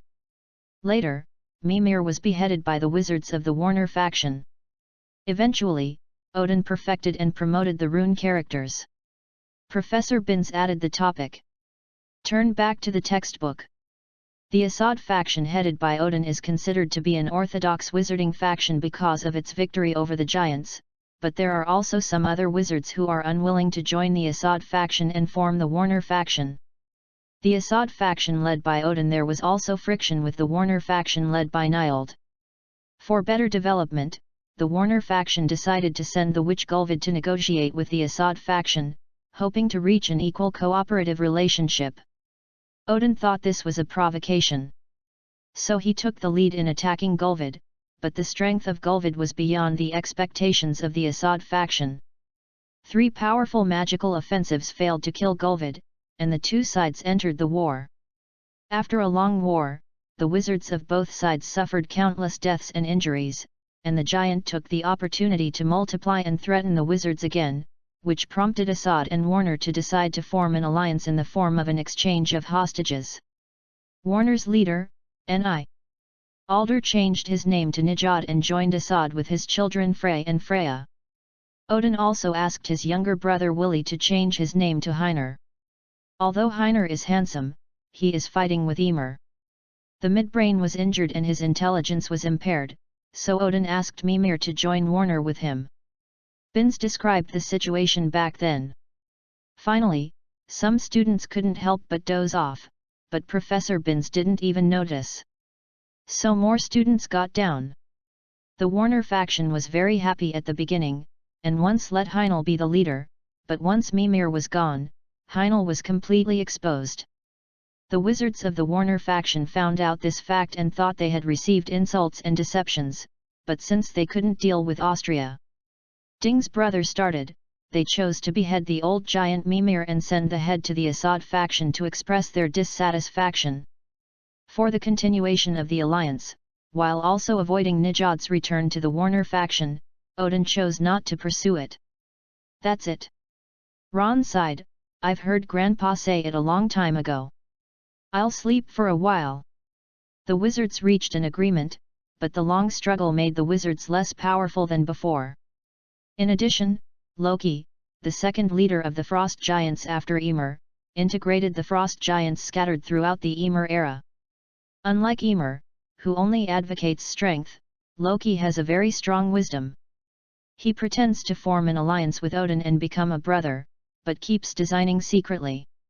Some people think that Odin's attack on Gulvid actually came from Loki, because in legend Loki is one of the few giants who can master transfiguration. Most of the content in this chapter is taken from Norse mythology. I personally feel that many of Harry Potter's settings are related to it. For example, the most typical one is rune characters, so I decided to change the Norse mythology. Chapter 52, Battle of Twilight. When the two factions of wizards restored peace, Loki first designed to assist the mountain giant Sharki, who had a grudge against him, to steal the wife of Odin's son Blake's Idun, and then he volunteered to rescue Idun, and Sharki came after him. Designed to be killed by Loki and the wizards. Sharki's daughter Skadi came to take revenge when he learned of the incident.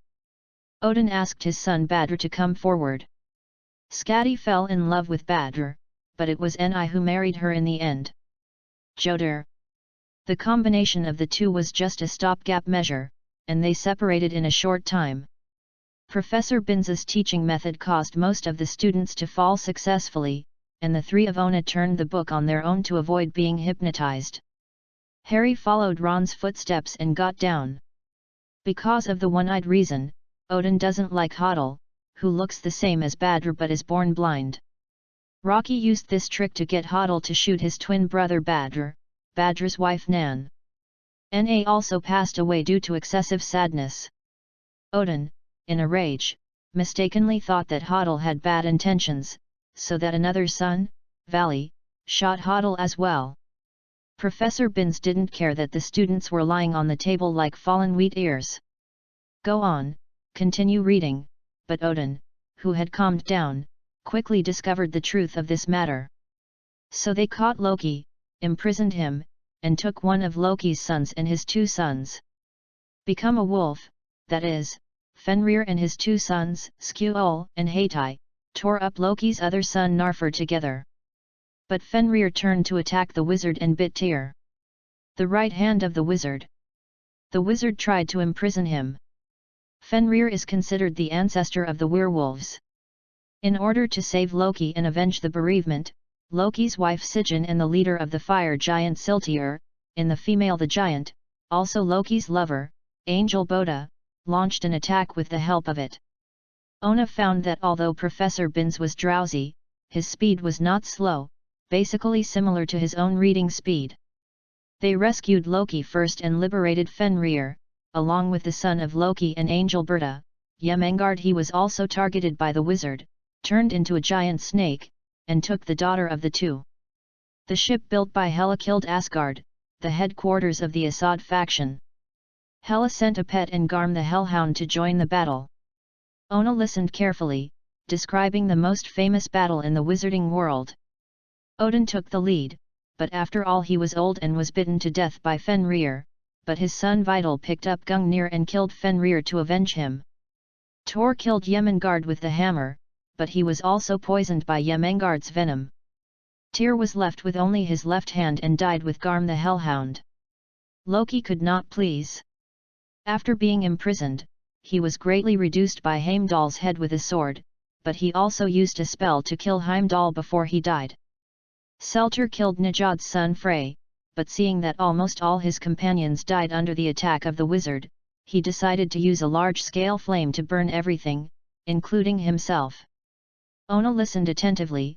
In the end, the only wizards of the Asad faction are Njord, Vidal, Vali, Thor and Ja'enchar's son Mani. Thor and Sif's son Morty survived, the poisonous dragon Nigelhold was seriously injured and disappeared, and Hela was nowhere to be found. I know. This battle is called the Battle of Twilight. After the war, the wizards of the Warner faction accepted Nijod's real lead. With the short death of Nijod, Vidal became the new leader. Okay, the first lesson of the history of magic is over. Professor Binz's words were accompanied by the bell ringing after class, and the students also woke up. Today's homework, 5 inches, a brief description and thinking about the Nordic aspects of the history of magic. Class is over. Ona and others watched Professor Binz leave through the blackboard, packed up the textbooks, and hurried to the greenhouse. The next class was the herbal medicine class. Professor Sprout was already familiar with everyone, and this time directly let them into the greenhouse. It's nice to see you again. We learned about Chiba achillea yesterday, and now we are going to talk about a common flower rose. Sprout soon started a new content. The rose is the national flower of England. It is also because of its use in addition to medicinal herbs. It also has the beauty and fragrance accepted by Muggles. It has also become a wandering flower and a thorny rose flower. Sprout picked up a rose. Instead of telling you about all the characteristics, it's better to read the book yourself. Next, I will mainly talk about the application of roses in the wizarding world. Now you first go find a rose. When everyone easily found the roses and returned to their seats, Ona noticed that everyone was holding a variety of roses, but Sprout didn't point it out because they were indeed called roses. First of all, rose petals are used to make beauty potions, perfumes, and some love potions. Rose petals can even be dried and eaten directly. By processing rose petals, you can also get rose essential oil, a standard crystal bottle of rose essential oil. The market price is 8 gallons. Ron's eyes lit up clearly. But even if you get rose oil, you can only use it to make potions yourself. But if it's efficient, it's possible to make additional rose oil, but not in my class. Now you can pick roses. Petal. Ona chose the most fragrant white Damascus rose. With his good martial arts control ability, he plucked every petal completely. Glory and Hermione also did it easily. However, Harry and Ron were a little damaged. Surprisingly, Neville did a good job. Very good, very good. Sprout looked at Ona's petals appreciatively. Gryffindor adds 1 point. Ona glanced at her bulging Hermione. She was holding a pink rose, and Glory chose a lighter pink rose. Although you picked good ones, Ona did the best, and I was about this level. Harry was a little depressed. He chose the smaller rose, the rose, which was also pink. This makes it more difficult for him to pick the petals. He didn't take off the dragon leather gloves like Ona and the others did, which caused the petals to look a little ugly. In fact, these relatively small petals are native English roses. Sprout continued after complimenting him. But after research, this rose from Bulgaria has a stronger fragrance and a larger amount of flowers, which is generally accepted. The best variety of rose essential oil, so I chose this one at the beginning, so you need to be more focused. Everyone, nearly 30 people, only 7 of them were right. Gryffindor chose 4 right, Hufflepuff. Sprout shook his head, you need some snacks. Professor. Hermione raised her hand. Miss Granger, what's the matter? Sprout asked with a smile. You and I chose the same pink roses, didn't they? Hermione said, pointing to the petals that Professor Sprout had removed. Yes, Professor Sprout was not angry, but I mean the petals are in good condition. In addition, the white rose has less yield and higher value, but the oil yield is not as good as the pink in my hand. About half, but the price of a single bottle of essential oil is as high as hundreds of gallons. Chapter 53, Fluorescence Blinking. Professor Sprout explained clearly the various uses of roses. In this lesson, the girls listened very carefully. A lot of roses are used for beauty and love. Hermione didn't know what else came to mind. After the lesson, even the earlobes were a little bit red. In fact, many girls are like this, and Glory is much more normal. Ron also behaved a little abnormally, not knowing what he was thinking of. After receiving the 6-inch homework request, the group hurriedly returned to the auditorium to have a meal. In the afternoon, there are 2 important classes, the spell class and the transformation class. I went back to the dormitory and changed my textbooks. The afternoon class was taken with the students of Ravenclaw. In the spell classroom on the 4th floor, Ona and others met Ravenclaw's classmates again. Professor Flitwick is a strangely small wizard. When he entered the classroom, Ona and others clearly saw a stack of books behind the podium. Hello everyone. This is Felius Flitwick. After the class, Professor Flitwick greeted everyone briskly, hey, you know. Flitwick jumped onto the book. I am not disrespecting knowledge, I just respect everyone more. Everyone laughed together, and Ona couldn't help but curled his mouth. In the original book, he had always liked Professor Flitwick, an old naughty boy who was not tall, but taller than most wizards. Well, the students of Ravenclaw. I see, they are all here. Gryffindor, they are all here too. So let's start the roll call. Flitwick took out the parchment. Everyone was spotted by me. Remember to raise your hand and show me the name. The previous roll call was quite normal, until Harry, oh! Harry Potter! Professor Flitwick suddenly screamed, and when he got excited, he disappeared behind the table. Harry raised his hands awkwardly, and everyone was covering their mouths and laughing. Professor Flitwick was also a little embarrassed. He waved his magic wand and arranged the book again before jumping back to the book. Oh, I saw it, you can put your hand down. After naming the names, Flitwick's lesson is mainly to show several common spells, which are torn apart, repaired as before, cleaned up, and the Araho cave opens. Seeing that everyone is eager to try, then the first magic I teach you is, fluorescence blinking. Professor Flitwick waved his magic wand, the curtains of the classroom were automatically closed, and the light in the entire classroom went dark. Professor Flitwick raised the wand again, lumos. I saw a bunch of fluorescent light slowly shining from the tip of the wand, not dazzling. Ona looked carefully, but there were luminous particles of light slowly gathering on the top of the wand, but Ona knew that he could see the particles of light. The gathering is due to the reason of Xianwei-ju. In fact, the particles floating in various positions are gathered, and then transformed into light particles by the magic power of the magic wand.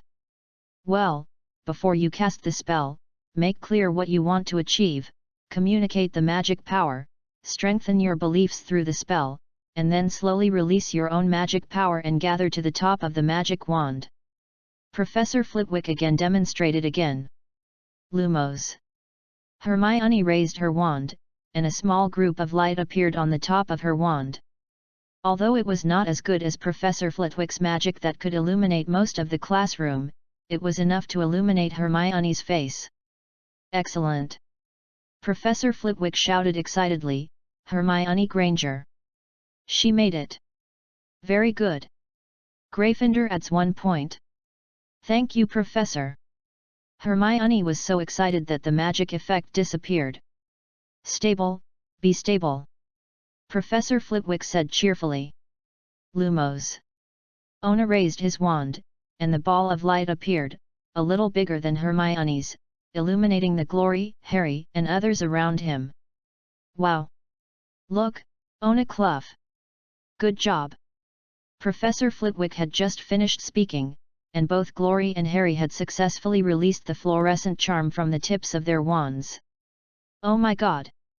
Professor Flitwick jumped over in disbelief and looked at Hermione and others who were recasting the spell.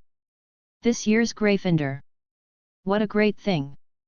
Ron's face flushed because he found that he was sitting next to them, but the only one who hadn't figured out how the fluorescent charm was used. There would be no harm without contrast. Everyone still has some time to practice again. Gryffindor students can ask Harry and them for advice. My side. Ravenclaw students. Come on. Professor Flitwick did not dare to add any more points. Then he hated iron and steel and ran to his students. Be more standard pronunciation. Try to think about the magic that I just released, and slowly release. Before get out of class is over, most students can release a little fluorescent curse to some extent, except for Neville, who is still working hard. Professor Flitwick then smiled with satisfaction. Don't be discouraged, Mr. Longbottom, please consult with Ona and Harry. I believe you will be able to master it soon. Today's homework is about the experience of the fluorescent spell release. 6 inches will be fine. Handed on Thursday, kid. Goodbye. The second class in the afternoon was in the deformed classroom on the first floor. Professor McGonagall was standing behind the podium, looking at every student who entered through her glasses seriously. After everyone was seated, Professor McGonagall did not call the name, and all the names of the sorting ceremony were announced by her, so there was no need to do anything more. Very well, no one is late. Everyone's dress code is also very standard. You have met me, I am Minerva McGonagall, the Vice President of Hogwarts, the Dean of Gryffindor College, and most importantly, I am now your transformation teacher. Professor McGonagall is not angry and pretentious. All the students can't help but sit upright, for fear that they will attract Professor McGonagall's attention, especially the students of Gryffindor, who inexplicably makes Ona see the feeling of nostalgia for the class teacher. Maybe the teaching director of the Political and Education Office is more appropriate. Transfiguration is the most complicated and dangerous magic in the course you learn at Hogwarts. She said, if anyone is naughty in my class, I will ask him out and never allow him to come in again. I warned you. She glanced at Ron. Ron shuddered, feeling that everyone was targeting him today. Transformation, McGonagall said, it can be the transformation of one kind of object into another. At a higher level, it is the transformation of non-living forms into living forms, but it is temporary. There is a more esoteric one, which is permanent. Switch, but remember a little. Everyone hurriedly took out their feather pens, preparing to record the key points. A clear understanding of the bad consequences that may be caused by the transformation technique. Use it with caution, and be sure to save the magic power to remove the transformation, so as to avoid unexpected accidents. Professor McGonagall said, lightly waving the magic wand in his hand, turning the desk into a head. The dazed domestic pig looked at everyone in a daze, then McGonagall waved his wand again to restore the podium. Everyone's eyes widened, staring intently. Professor. Hermione couldn't help raising her hand. Hey! McGonagall motioned to Hermione to get up. The pig just now, is it edible? Is it a real pig? Hermione asked hurriedly. Chapter 54, Transfiguration. About this, I'm going to talk about it right away, McGonagall said. According to Gamp's law of transformation, wizards can deform objects or make something, but there are 5 exceptions. First, it is impossible to make delicious dishes out of thin air. You can summon the food you know, and if you have food, you can transform it and increase it. If you have a cake, you can turn it into a big cake or 2 or 3 cakes. These cakes can be eaten because the original object itself can be eaten. The reason is very simple. Although you have changed the shape of the object through the transfiguration curse, its essence is still the substance that constitutes the original object. The pig just now, if you kill it, all you get is wood. Professor McGonagall explained. This is why food cannot be deformed. Some people use this method to hunt huge creatures such as dragons, giants, etc. For example, you swallow this pig for them, but they are equivalent to swallowing this lecture table. The other 4 that cannot be transformed are magical plants, magical animals, magic props, and complete independent souls. McGonagall finished in a breath.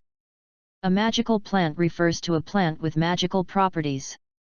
It can be naturally bred and cultivated artificially, but it cannot be manufactured through deformation. Even if it becomes its appearance, it cannot have the same magical effect. And even if you have a magical plant, there is no way to make it bigger or more. The same is true for magical animals. Magic items can usually be made larger by the rune magic pattern that is preset with a reduction or enlargement spell. Finally, Professor McGonagall saw all the students struggling to write, and he paused with satisfaction so that everyone focused their attention on themselves. A complete and independent soul.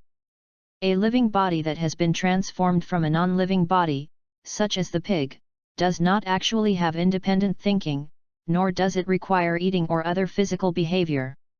Such animals can only act according to the instructions given by the caster. One is to transform a living body into another kind of living body, which has its own independent thinking ability, but it can only act according to the original behavior pattern. If you turn a bird into a fish, it still wants to fly, but it cannot fly, and it will suffocate due to lack of oxygen. However, when life is threatened, the transformation technique will be automatically released. This is the characteristic of the living body itself, unless the caster continues to cast spells or uses permanent deformation, but generally requires a lot of magic power, and the cost is very high. By the way, there is one more thing: the time effect of converting a living body into a non-living body is not long, and the reason is the same as above. Professor McGonagall's words became more serious. It is difficult for ordinary wizards to perform complete transformation on wizards or humans. It is difficult for humans to transform. On the one hand, humans are more intelligent, and even if they become animals, they can react quickly. On the other hand, it is less difficult to complete transformation of others than to complete transformation of yourself. Generally speaking, there is only one kind of animal transformed by a wizard, and we have a special name for wizards who are proficient in this type of transformation: animagus. The most dangerous thing about animagus is that after becoming an animal, the caster is himself, and he may lose himself and be unable to return to human form even until death. Well, the casting spells of transfiguration are also different according to your casting needs. You have already taken the spell class. Mastering the spell casting is one of the prerequisites for the casting of transfiguration. Neville's face instantly changed. It's white. Professor McGonagall waved his wand, and a match appeared out of thin air in front of everyone. By the way, this is not transfiguration. Professor McGonagall looked at everyone staring at the match and began to explain.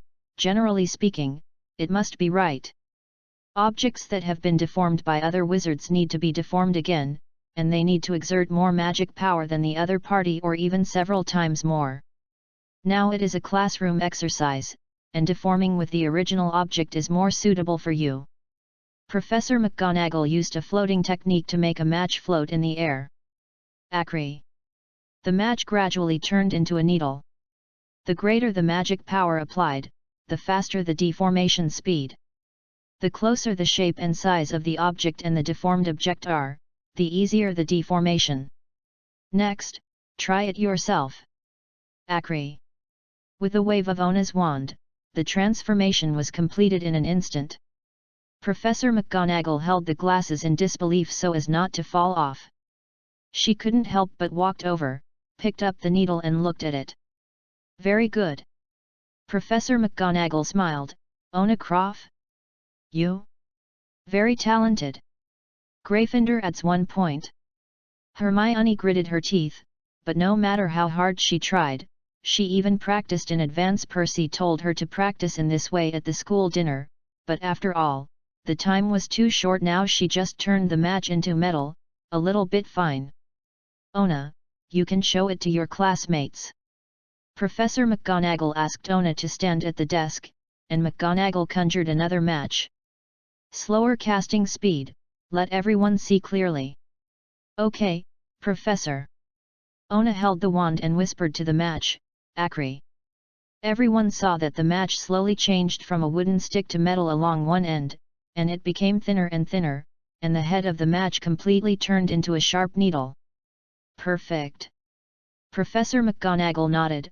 Ona, can you tell everyone how to do it? Ona smiled. Everyone needs to transform the material first, and finally deform the shape. Hermione is a little anxious, otherwise it's almost finished. Hermione flushed. Acre. This time, she did. Pretty.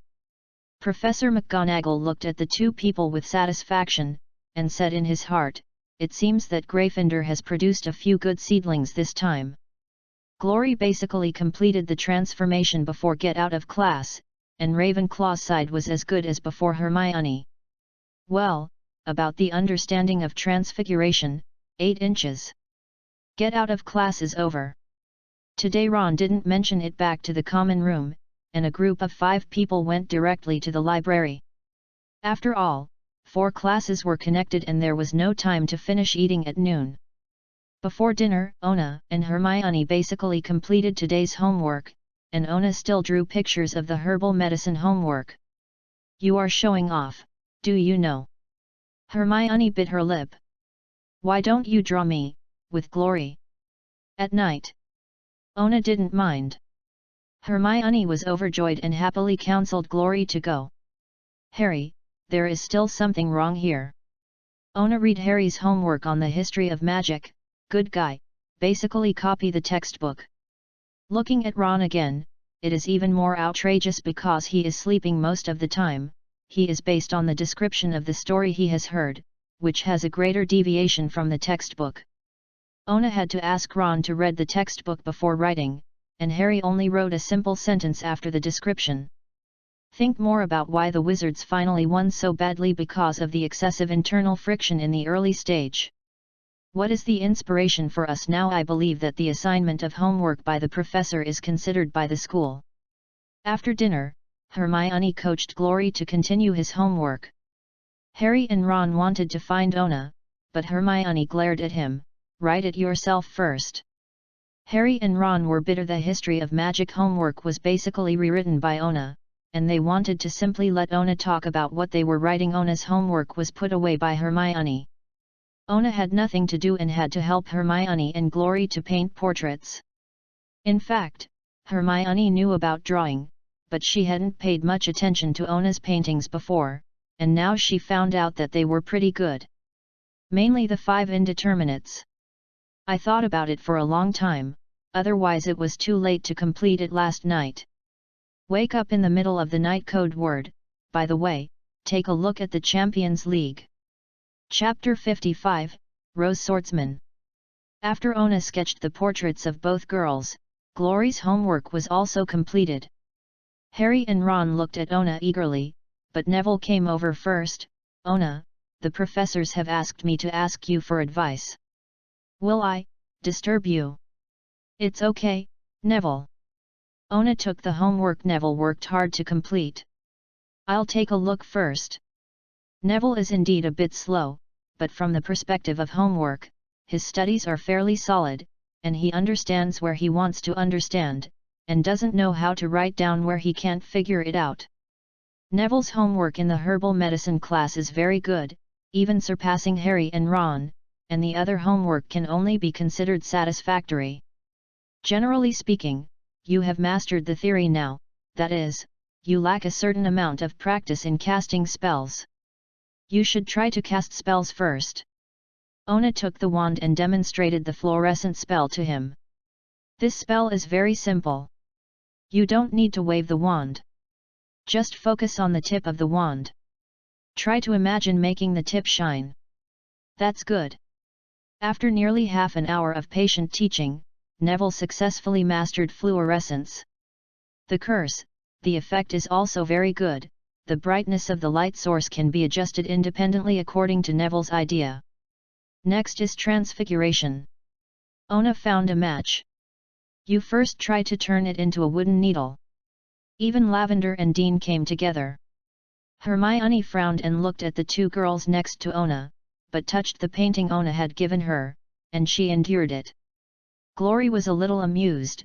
She took Hermione to take a bath, lest the seniors would come to court after class later.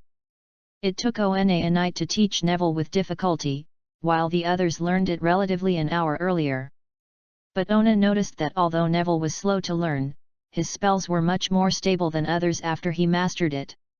To use an analogy, if Harry's transfiguration needle is used at the same time as the Neville needle, the Neville's needle will be less prone to wear and last longer than Harry's. Hermione and Glory were reading books after taking a bath early. The 2 of them read the textbooks related to magic to preview. There will be 2 new courses on defense against the dark arts and astronomy tomorrow. As for herbalism, the ghost knows what kind of plant Professor Sprout wants to teach. Even the side sect Chiba Achillea taught it. There is nothing to preview about the history of magic. I have basically read it. It seems that I can do other things in class, such as learning the courses that normal junior high school students need to learn. Yes, not only the 2 girls, Ona also tried to spend time on self-study in Muggle world. Ona returned to the dormitory after taking a shower. Only Neville was left. Seamus and Dean were chatting. Ron and Harry were chatting about Hermione. Oh my god, I can't stand Hermione. Fortunately, we have Ona pressing her down. Ron couldn't help saying when he saw Ona coming back. She's not bad by nature. Ona explained, it's just that she is more competitive. I can't take it anyway.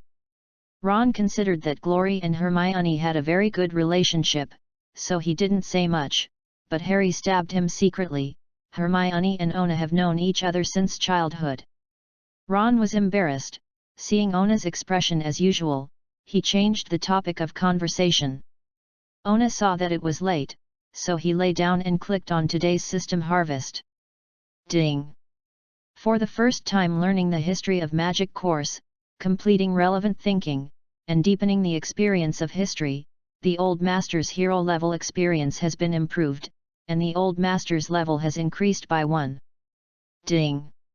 For the first time to learn the Curse course, complete the relevant thinking, deepen the experience of the Curse, the Magic hero level experience has been improved, Yao and Angela level increased by 1. Ding! For the first time to learn the Transformation course, complete relevant thinking, deepen the feeling of transformation, increase the level of Transformation hero experience, and increase the level of Pei Kyohu. Ding!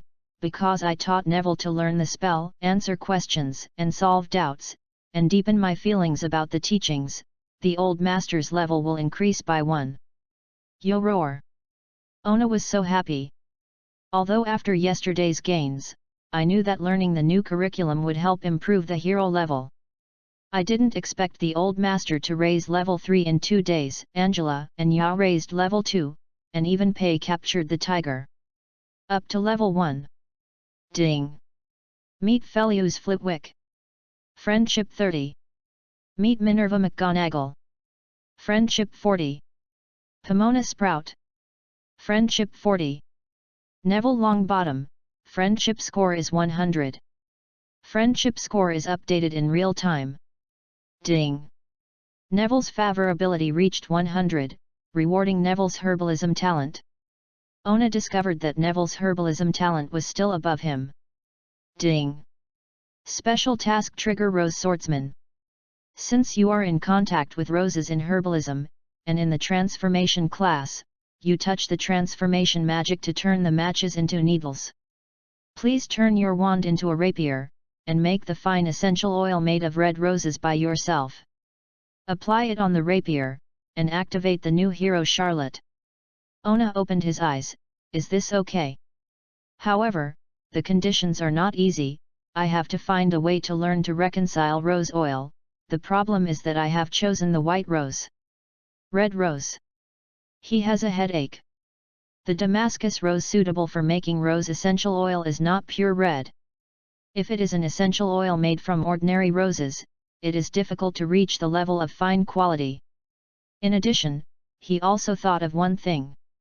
Originally, he was worried about how to use Sun Wukong's stick skills, but this task reminded him he can use the transformation spell to transform the wand into a two-handed stick. And because of the integration of the Old Master's ruler, his wand has indestructible characteristics, just suitable for the use of the skills of Monkey King. But now is not the right time. Ona closed his eyes and fell asleep at ease. September 4th, Wednesday. After finishing the morning exercise, Ona finished washing up, used breakfast, and then went to the greenhouse with the classmates to complete the last herbal medicine lesson of the week. When the homework was handed in, Professor Sprout saw Ona's picture at a glance. She was pleasantly surprised and said, "Ah! This is really good." She couldn't put it down and looked carefully. "It's great, you have done a good job in this homework, and you have clearly noted the references, and your own thinking is also very good. There is depth." Ona smiled lightly. He used the method of past life essays. Anyway, except for his own past life family and friends, he remembered everything. Gryffindor adds 3 points. Professor Sprout announced loudly, "You can take a look at Ona's homework later, it's better than I can imagine." Hermione is very upset, doesn't she know how to paint? Professor Sprout drew out the magic wand, Gemino Cruz. This is a copying curse. She copied a lot of parchment paper out, waved the wand again, and flew to every student. The original was put away by her. "Look, everyone, this is the most rigorous medicinal homework I have ever seen. You don't need to have pictures, but you should write down the source of the literature," Professor Sprout said seriously. The students of Hufflepuff looked at Ona with admiration, while the students of Gryffindor were almost honored. Only Hermione stabbed Ona with her magic wand secretly, venting her depression. Chapter 56, Defense Against the Dark Arts. Professor Sprout is in a very good mood. In this class, she happens to teach rosemary, which is the main ingredient for making happy water. "To be honest, I look forward to your homework for the next 5 years," Professor Sprout said to Ona before get out of class ends. "Perhaps I can collect your homework and send it to Xiahongsha Book Company." Even Professor Sprout allowed Ona to choose a few plants as a reward, and he could come and get it at any time. Ona naturally chose the red rose. This time he chose the French rose, which has a high oil yield. "I thought you would continue to choose Damascus white rose," Professor Sprout said with a smile. "Okay, let's get out of class. Don't forget the homework." The second class is the Defense Against the Dark Arts course that everyone is looking forward to. Professor Quirrell was still wearing a purple headscarf. He saw Harry. "Huon, welcome, ha! Harry! Damn it!" Ron whispered to Harry, "Did you smell it, hey? A smell of garlic." Compared to other professors, Professor Quirrell paid a lot of attention to Harry. When Professor Quirrell stammered, everyone found that it seemed that they had been in class for a long time. "Big, hello everyone," Professor Quirrell said. My name is, Quillina, Nas, Chi, Quiller. It's you, your black magic, defense class, teaching, professor." Hermione was disappointed to flip through the book by herself, because she felt that when the bell rang after class, Professor Quirrell could not speak for 20 minutes at most. Black magic, no. Very dangerous, Professor Quirrell stuttered badly. "We have to learn how to guard against the sky, the natural black, the black magic god, the magical movement, the animal is, and the black wizard of the black wizard, magic. I have encountered the most dangerous black magic god, magical life, creatures, just suck, vampires." Professor Quirrell found that everyone was staring at the scarf on his head, could not help explaining, In Romania, Nia, I went to Africa, where, there, I rush. Drive away a stiff, zombie, and resurrection, zombies. Professor Quirrell looked a little proud. My head, turban, is, the one who is trapped by stiff, zombies, troubles, a king, a prince, he give, for me. Professor. It was Seamus Finnegan who raised his hand. "Can you tell me how you drove away the zombies?" Yes. Professor Quirrell flushed. Then, that day, the weather was very good, just like today, the Sunday. The sun is very big the weather these days, the weather is very good. So will good weather help repel the zombies? Seamus asked nonchalantly. When, of course, no, I spent, it took, a lot of energy before, to drive it away. Professor Quirrell said. It's a very good, easy to use demon, the curse, it's all petrification, will teach, for you in a while. To be honest, Ona thinks this is his worst class at Hogwarts. Even if Professor Quirrell really taught everyone the petrochemical spell, his peculiar stuttering made everyone unable to learn normally, so they had to find out for themselves. All petrification, the curse, the spell is Petrificus totalis. After several failures, Professor Quirrell finally released the petrification magic at the exclusive golem in the Defense Against the Dark Arts classroom, but Ona knew everything was in disguise. Ona thought maliciously, Professor Quirrell, strictly speaking, Voldemort himself should be in a contradictory time. They don't want students to learn defense against the dark arts, but Voldemort himself has always wanted to be a teacher in this course. Maybe in addition to looking for the Sorcerer's Stone this school year, Voldemort is to make a good living from the addiction of a year-long defense against the dark arts teacher. As Professor Quirrell's lecture was very time-consuming, no one had learned the petrification charm before the end of the get out of class except Ona. He still doesn't consider himself an opponent of Professor Quirrell, let alone Voldemort, so he doesn't want to be eye-catching in this class. As for whether other professors will praise himself to Professor Quirrell, Ona is still certain.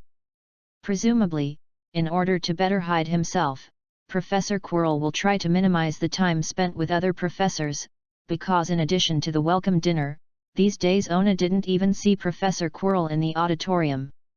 When eating at noon, Ron complained to George and Fred for the first time because he was often tricked by the two brothers. Ron didn't really want to see these two brothers these days. "Do you understand the class given by Professor Quirrell?" Ron said, after smelling the garlic smell of a class. "I don't want to eat garlic at all now," Ron said to his favorite garlic chop. "I'm not interested in touching it." "Ha ha ha, Ron little devil, I don't know if it was George or Fred and said with a smile, we bet with Jordan that Professor Quirrell's headscarf must be full of garlic." Ona almost choked and referred to Voldemort as garlic. How can people look at garlic directly? Rarely. Hermione didn't say anything. Instead, she asked Percy about the correct statement and purpose of the petrification spell. "Today's homework is still going to be written. The afternoon is the history of magic again. Professor Binns's class is about the wizards of ancient Greece. Greece has always had a long history of wizarding. According to the available information, it is inferred that the birthplace of the giants is Mount Olympus on the Aegean Sea. The giants dominated the world at that time and were known as the Titans. The most famous, the patriarch, is called Uranus, and his wife is Gaia. They gave birth to normal Titans and mutant Cyclops and 100-armed giants. Uranus is famous for his brutality. Both the Cyclops and the 100-armed giants are considered deformed by him. He often beats his wife and sons for food. In the end, Gaia decided to fight with his sons. Uranus he was attacked and killed by his youngest son, Cronus, who became the new leader. Professor Binns wrote the book. Cronus is afraid that he will be overthrown as well, and at the same time he doesn't want to see the mutant giants. On the one hand, he exiles all the children born to his wife Rhea, and on the other hand exiles the mutant giants as well. According to the wizards, it is inferred that this is due to the huge size of the giant, and the need for food is much greater than that of other races. In order to ensure survival, the giant will exile the weaker giant family to the place of departure. Some giants die on the way to exile, and some giants go to various places to seek living space. The frost giants of Northern Europe mentioned before should be one of them. Most of them eventually perished in the Twilight Battle. This period is also called the Golden Age because of the exile. The Titan giants have sufficient food. Humans and giants coexist peacefully, although they are regarded as vassals. I'm going to enter the mythology class again. I plan to spend more time to integrate the four major European mythological systems. Among the four mythological systems, the Nordic system is the main line of the history of magic, followed by the Celtic system. On the one hand, as mentioned above, the runes in Harry Potter came from the Nordic system, so it must be the main line. On the other hand, the Celtic system is a mythological system in England, and the legend of King Arthur is in this system. The other two systems are naturally the most well-known Greek mythology system. Athena has to rely on this system to get it, and the Roman mythology system developed on the basis of it. I set these two systems as the transition from the giant system to the wizard system. In addition, I will also mention the mythological system of the four ancient countries: Egyptian mythology, Don't forget that Ron's family has been to Egypt, and the heroes have skins involving Egyptian mythology, Sumerian mythology. I'll try to simplify this one, Indian mythology. I want to take it all at once, but I suddenly thought of Bodhidharma, and Chinese mythology. This has to be mentioned. How else would a few heroes come out? The final Inca mythology system, I guess I would pass it on if it doesn't work. Some people will think that I have a good word count, but I have actually simplified the content as much as possible and grabbed the core. For a few hundred words, I had to spend hours sorting out the context, but I felt that writing a book always wanted to make things clear. Chapter 57, History of Greek Magic. But the most suitable place for giants to survive at the time was Mount Olympus. Cronus' son Zeus retrieved his exiled brothers and sisters, defeated Cronus, and exiled. Cronus was unwilling to unite with his brothers. We counterattacked again, and once close to victory, Zeus cleverly found his uncles who had been exiled. The Cyclops invented magic weapons and helped the Zeus brothers to use magic to defeat the giants such as Cronus. The giant with hundreds of arms was even more powerful. Although there are only 3, but as long as they are not besieged, they are invincible. This is also the famous Titan Rebellion.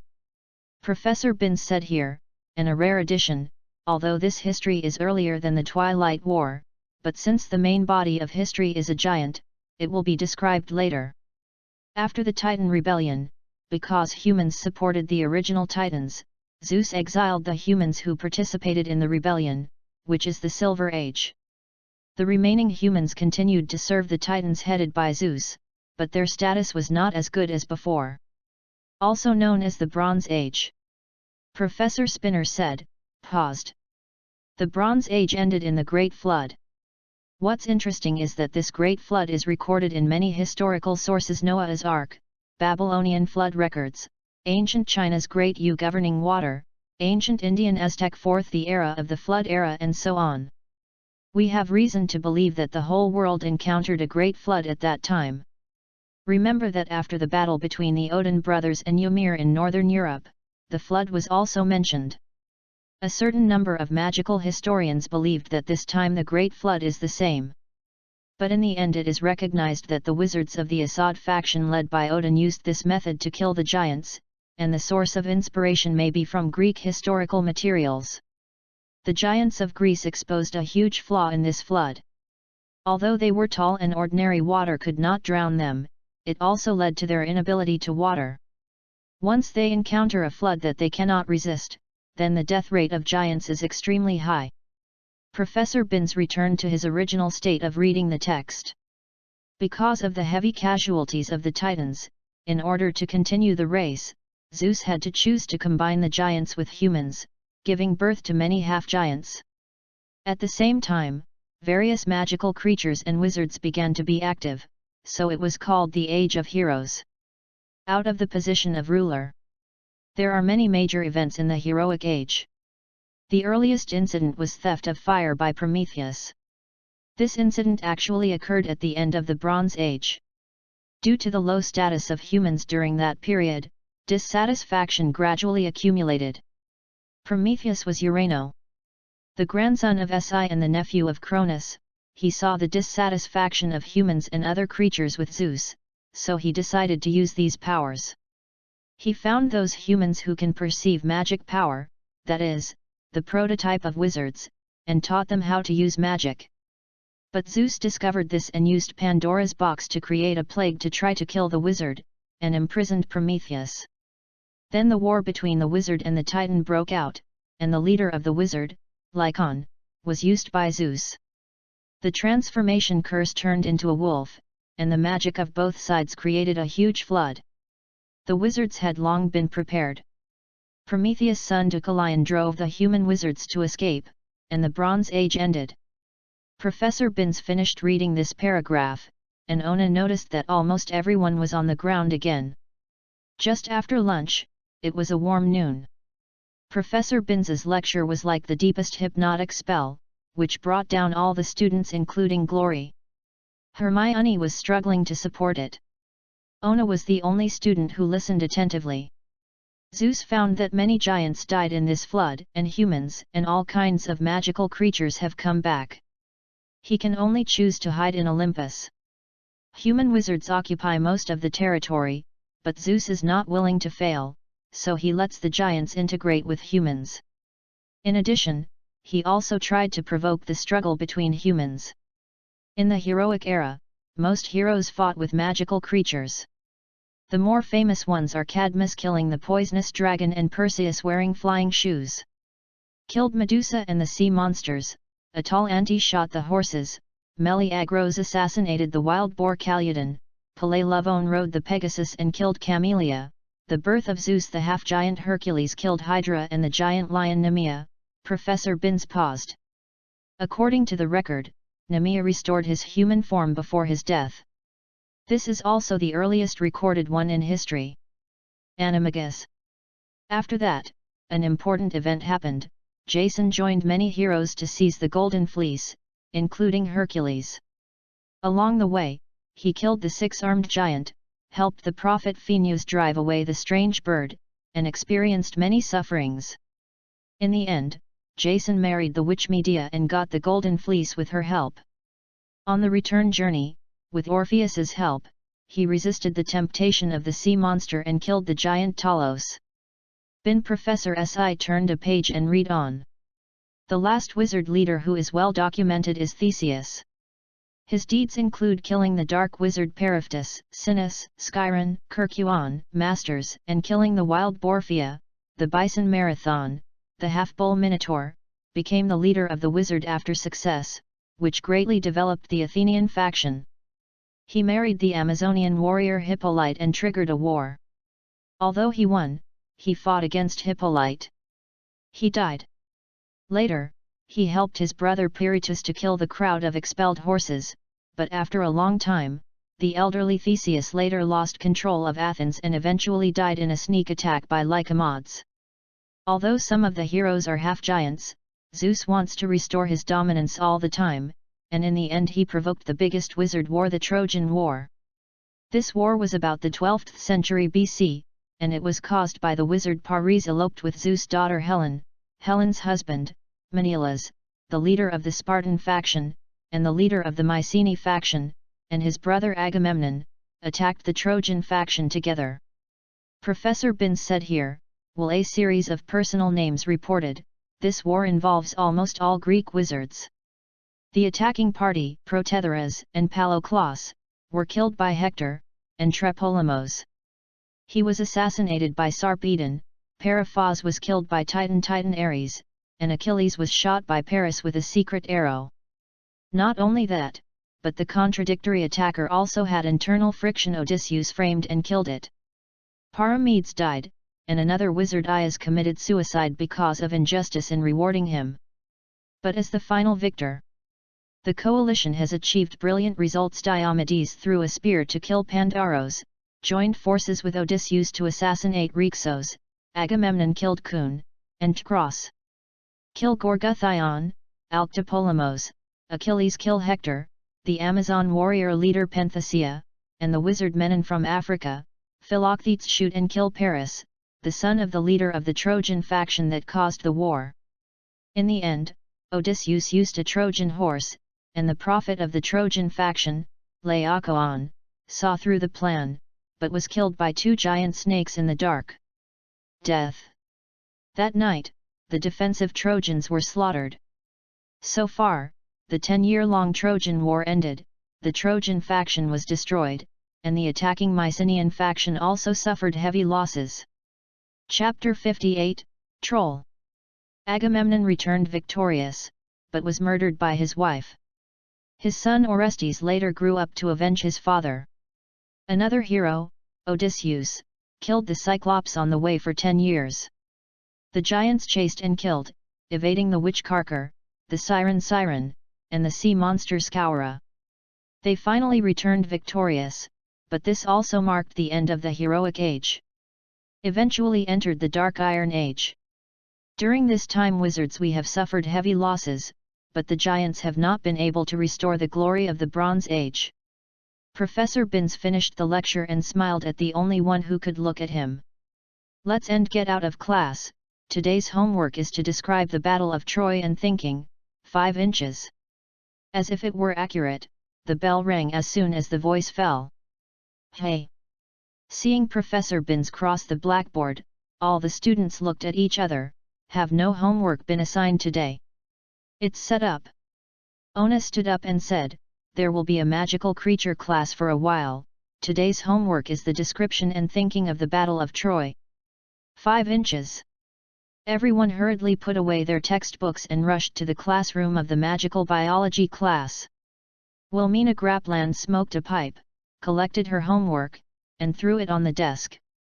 The content of her lecture today is trolls. Because giants are recognized as humans, this lesson is about giant monsters, Grapland said through a smoke ring. The giant monster is considered to be an incompetent child born after the inbreeding of the giant. It has low intelligence and a giant in the ancient times. If you guessed correctly, Professor Binns has already said that it once ruled the world of muggles and wizards. The giant inherited the giant. People are 12 feet tall, approximately 3.65 meters, and weigh 1 ton. They are powerful and stupid. They are native to Scandinavia, that is, Northern Europe. Perhaps the evening battle failed. The descendants of those giants who escaped from the game. Now England also has them, so this time we will give priority to this creature. Trolls have no human language, but they will make humming sounds to communicate.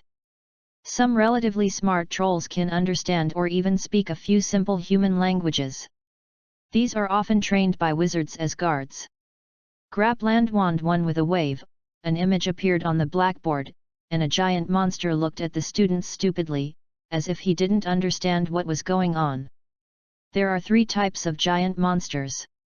Mountain monsters are the largest and most dangerous monsters. They have bald heads and light gray skin, which can throw stones at them. Forest monsters have pale green skin, and some have fine hairs, green or brown, and they are unkempt. As for water monsters, it is generally believed that giants often die in water. In order to adapt to survival, some of the giant monsters have evolved into water monsters, with short horns, hairs, and purple skin, and they are often found lurking under bridges. He likes raw meat, whether it is wild animals or humans, they are all his hunting targets. He is not fussy and is a creature with a 4-star danger level. The monster in the image roared, as if trying to break the picture, but when Grapland's wand was waved, the sound disappeared. In this painting is the mountain monster. Observe it carefully. Today's homework is this: describe the giant monster and understand the life habits of the giant monster. By the way, the smell of this product is enough to make people discover him very early. As for how to deal with them, this is the content of the Defense Against the Dark Arts class.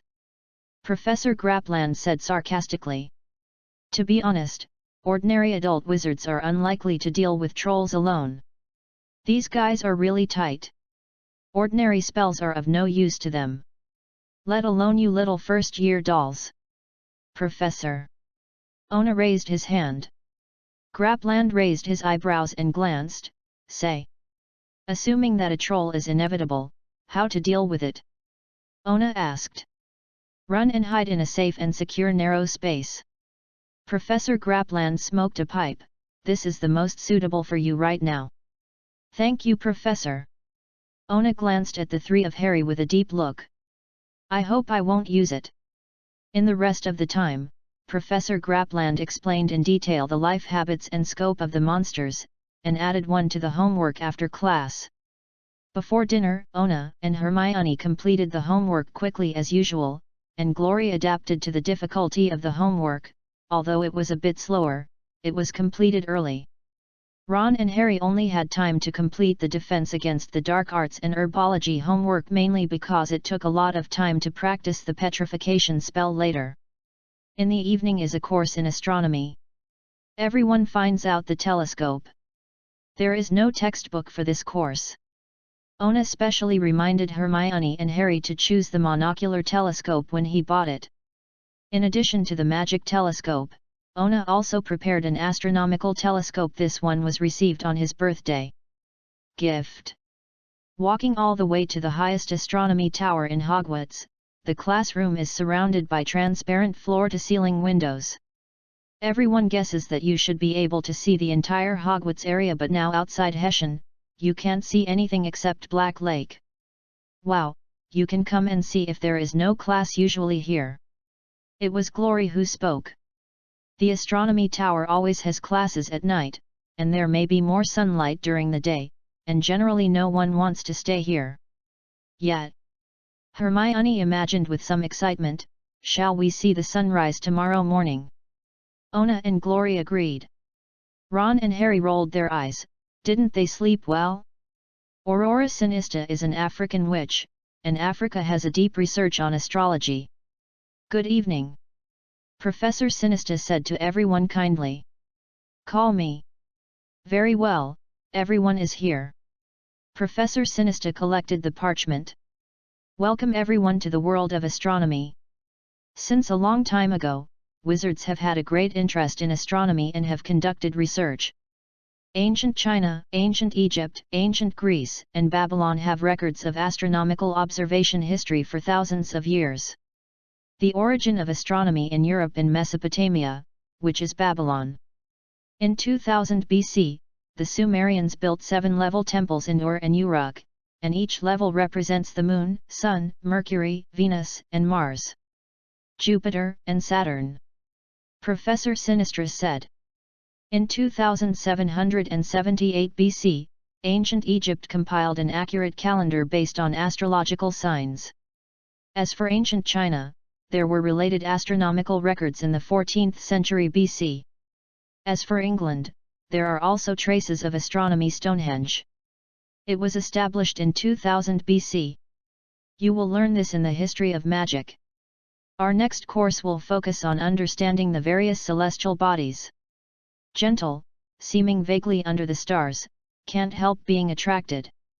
In 2000 BC, Greek wizards proposed observations and models.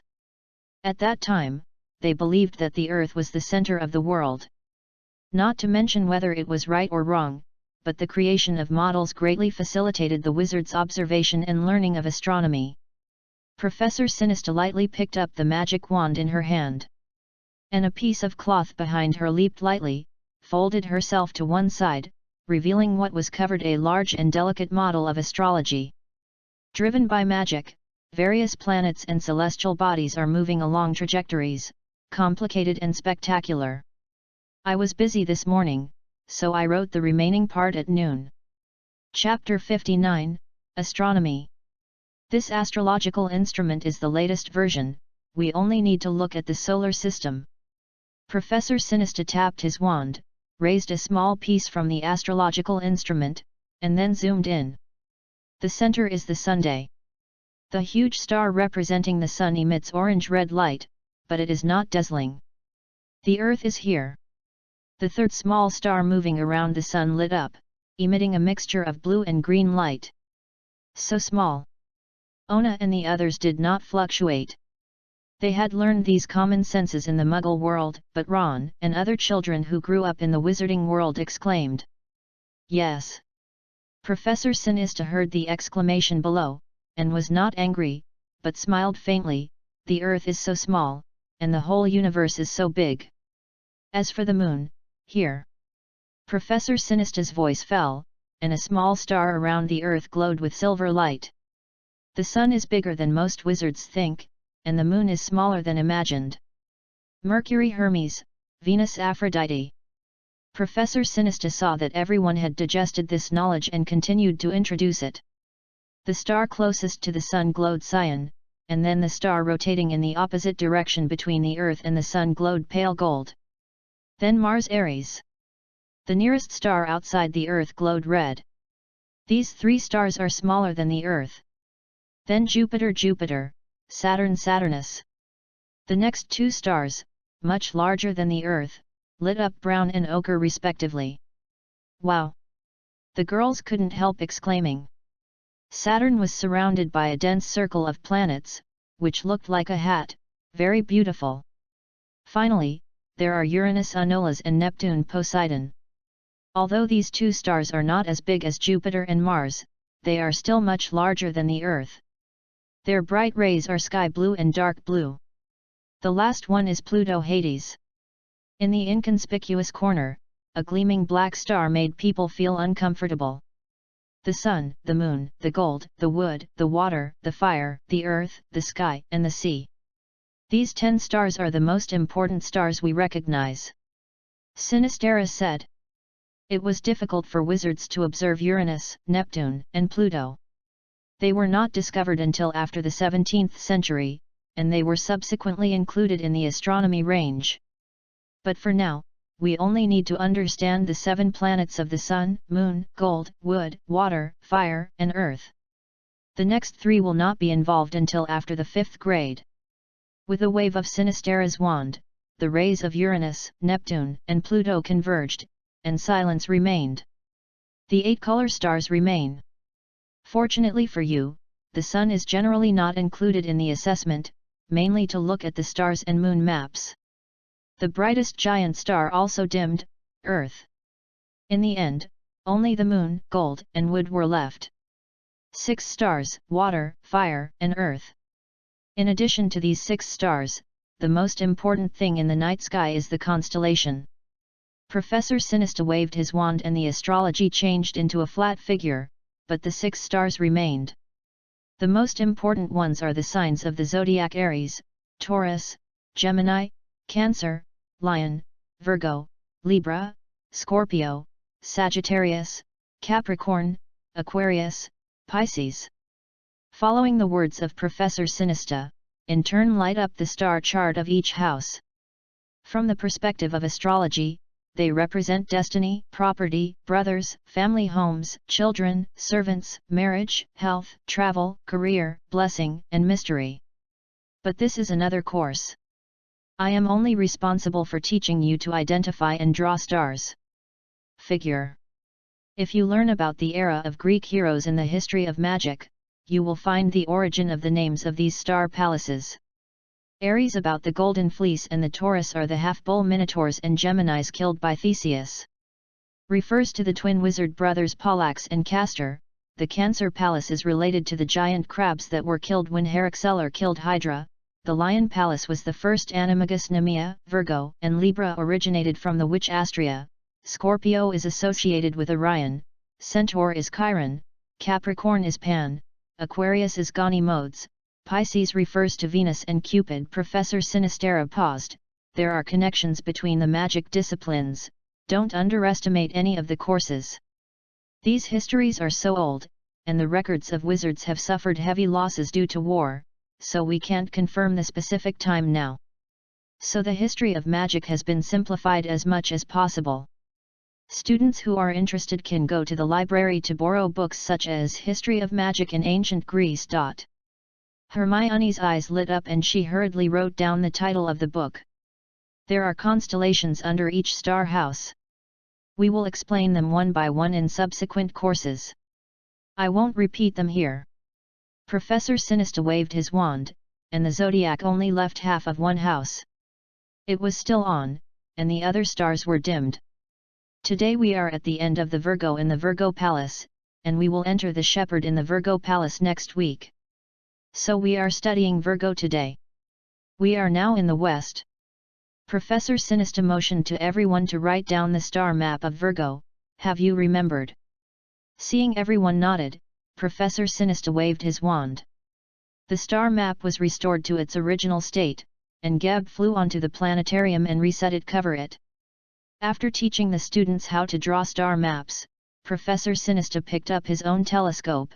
Now take out your telescope and let's go to the observatory to practice. At the top of the tower is the observatory, enough for all students to put their brass telescopes. Now, looking to the west, do you see the Virgo? Professor Sinista could hardly see anyone in the night. Try to draw a star map and mark the composition of the Virgo. I explained it to you just now and will give it to me next week. Professor Sinista said simply, without asking for more. Onayan raised his eyebrows. He just drew the star map, and he also marked it easily. Professor Sinista gave Gryffindor an extra 1 point. I heard that there are few astronomy homework, but I didn't expect it to be so easy. Ona thought. With the end of get out of class, everyone received something and returned to the common room of their college. After showering and returning to the bedroom, Ona continued to count his own gains. Ding! Since I learned the course of defense against the dark arts for the first time, I have completed relevant thinking, and I have deepened my experience of magic spells, and the level of magic professional hero experience has been partially improved. Ding! Quirina's Quirrell, friendliness is 0. Favorability is updated in real time. Ding! Special task trigger the Sun of Stars. Since you are in contact with the knowledge of stars in astronomy, please turn your staff into a rapier, fuse meteorites, and activate the new hero Yao. Ona frowned. Meteorite? Where can I find it? After silently remembering this, Ona closed his eyes and fell asleep. Group number 668157097, welcome to Complain. Chapter 60, Thursday. On Thursday morning, I was still attending the spell and transformation class. Professor Flavie taught the wind elemental magic, one of the elemental spells, and the breeze was slow, aura. The biggest use of this spell is to make you feel cool in the hot summer. Professor Flitwick smiled and pointed the magic wand at the students. The trouble with this spell is that it needs the magic wand to point at it. If you want to blow it towards yourself, it seems a bit troublesome. But learning this now will help you better grasp the direction of the spell release and the control of the amount of magic input. Professor Flitwick smiled and said, there will be similar spells such as Qing Shui Ruquan in the follow-up, but in order to avoid getting the classroom is wet, we will use some basins in the next class. In the transformation class, Professor McGonagall taught everyone a slightly larger solid-state dressing this time. Turn the stone into a cup. Professor McGonagall turned the stone out of thin air and appeared in front of each student. The shape was different but the texture and size were about the same. This is a rock broken down from the same boulder. Sometimes we go out without a vessel. This spell can help you. Poculum. The stone in front of Professor McGonagall turned into a beautiful mug. Before get out of class was over, Ona successfully used transfiguration to turn the stone into a cup. The shape was quite beautiful. It was a transparent glass beer mug with a lion embossment. Professor McGonagall added 1 point to Gryffindor. Hermione held her cup unwillingly. Although it was close to the cup made by Professor McGonagall, it was not as good as Ona. Can't you let me? Hermione stabs Ona at lunch after class, complaining. I want it too. Ona sipped pumpkin juice from his glass. This is what Professor McGonagall allowed them to take away for practice regardless of whether the transformation was successful or not. But he doesn't allow strength. Hermione squeezed him with anger, but to Ona it was more like being dripped by rain, and it didn't feel at all. Glory was a little funny. In the previous school, Hermione had always been the first in grade, and had developed the habit of competing first. Ona is also the number 1 in his school. Chelsea's youth star and echelon captain, even music and art, are good at chess, and the key looks are pretty good. Although Hermione looks cute, but Glory knowing that his appearance still fits most people's eyes. Hermione had grown up with their 2 siblings since she was a child. Hermione's liking for Ona did not surprise Glory. Although he is not as good as his best friends in study, Glory has far more friends than Hermione. Lavender Brown and Parvati Patir in the dormitory have been wrong with Hermione, but they have a relationship with themselves. Well, Glory also understood why Hermione always wanted to overtake Ona, because she thought Ona was too good, and desperately wanted to catch up with him, so that others would think it was just a label of Ona. For example, Glory has become accustomed to being called Ona's sister. Glory wasn't too worried about Hermione not being able to catch up with her brother, because she felt that Ona treated Hermione differently from other girls, and sometimes she was a little jealous. In the afternoon there was only 1 lesson on defense against the dark arts. The spell taught by Professor Quirrell in this class was full of obstacles. Impediment. Professor Quirrell had a good disguise. He only played it after 3 failures. Because it was not a curse, he chose Harry came to demonstrate. It feels like if you move to Professor Quirrell, it's like being blocked by something, Harry recalled. It will take half a minute. Ona still didn't show much this time. He and Neville were in a group, and it was only a few seconds before the end of Get Out of Class that he symbolically blocked Neville, but he also added 1 point for Gryffindor. In just 4 days, Ona became well known at Gryffindor College. With the current college points, Gryffindor can match Slytherin, allowing many including Ravenclaw and Hufflepuff. Key students are very satisfied. Finished today's homework and there was still plenty of time. Onayo brought Hermione and Glory to the observatory before dinner in the evening. Professor Sinister left the 3 of them with an inexplicable smile. If you don't use the astronomy classroom I'll lock the door, but I'll be back soon after dinner, and there will be classes in the evening. Hermione's face looked extraordinarily rosy in the afterglow of the setting sun. Ona smiled and thanked Professor Sinistera, while Glory slipped to the side in silence. Professor Sinister smiled and blinked with Glory, then turned and left. Hermione didn't notice Glory's little movement, because Ona took her little hand. Don't you want to see the scenery? Yet. Hermione replied like a mosquito, and looked west. There is the Forbidden Forest, a large tract of dark green woods, like the ocean extending to the distant mountains. Under the shining of the setting sun, everything is plated with orange-red light, with gold. It's so beautiful, Hermione couldn't help exclaiming. The sunset and the lone bird fly together, and the autumn water is the same color. Ona looked at the various birds flying over the Forbidden Forest from time to time and admired, but he said it in Chinese. What do you mean? Although Hermione spent time learning Chinese, she still couldn't appreciate the beauty of the poem. A single bird flies under the sunset, and the entire sky and water are dyed the same color by the autumn sunset. Ona tried to describe the verse in English. Did you write it? That's great. Hermione's eyes were glistening, and she looked at Ona's face, looking very handsome. It's a pity that I didn't write it, Ona smiled, but it's very suitable. Glory gave a smile to her aunt. She regretted that Hogwarts couldn't use electronic equipment, and she couldn't use the camera to leave this scene. Ona led Hermione to the observatory, and Glory followed them silently. Hogwarts is located on a cliff, with the Forbidden Forest to the west, Black Lake to the south, and the Hogwarts Special Line station can be vaguely seen across the Black Lake. There is a village in the southwest, which should be Hogsmeade, not far from the station. The main entrance of the school is located to the west of the south, and the greenhouse is located on the west side.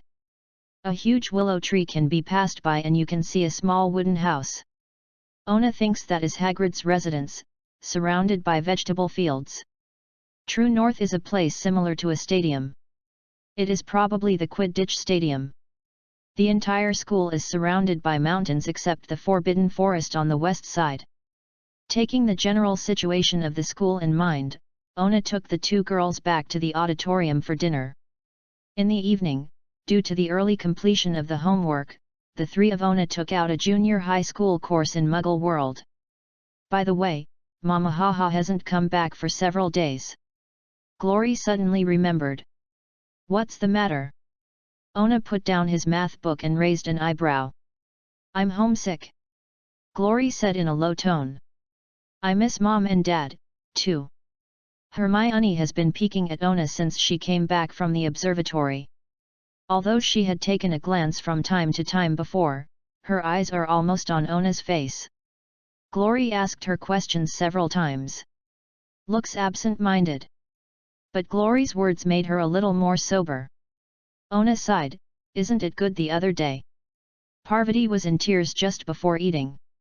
I asked her. She said she missed her home. She said Padma told her that Ravenclaw felt not as good as Gryffindor in the morning. Glory said, Mom and Dad will miss us too. Ona was silent. I went to get a vaccination today, and then I was sleepy all day, but fortunately, there was nothing uncomfortable.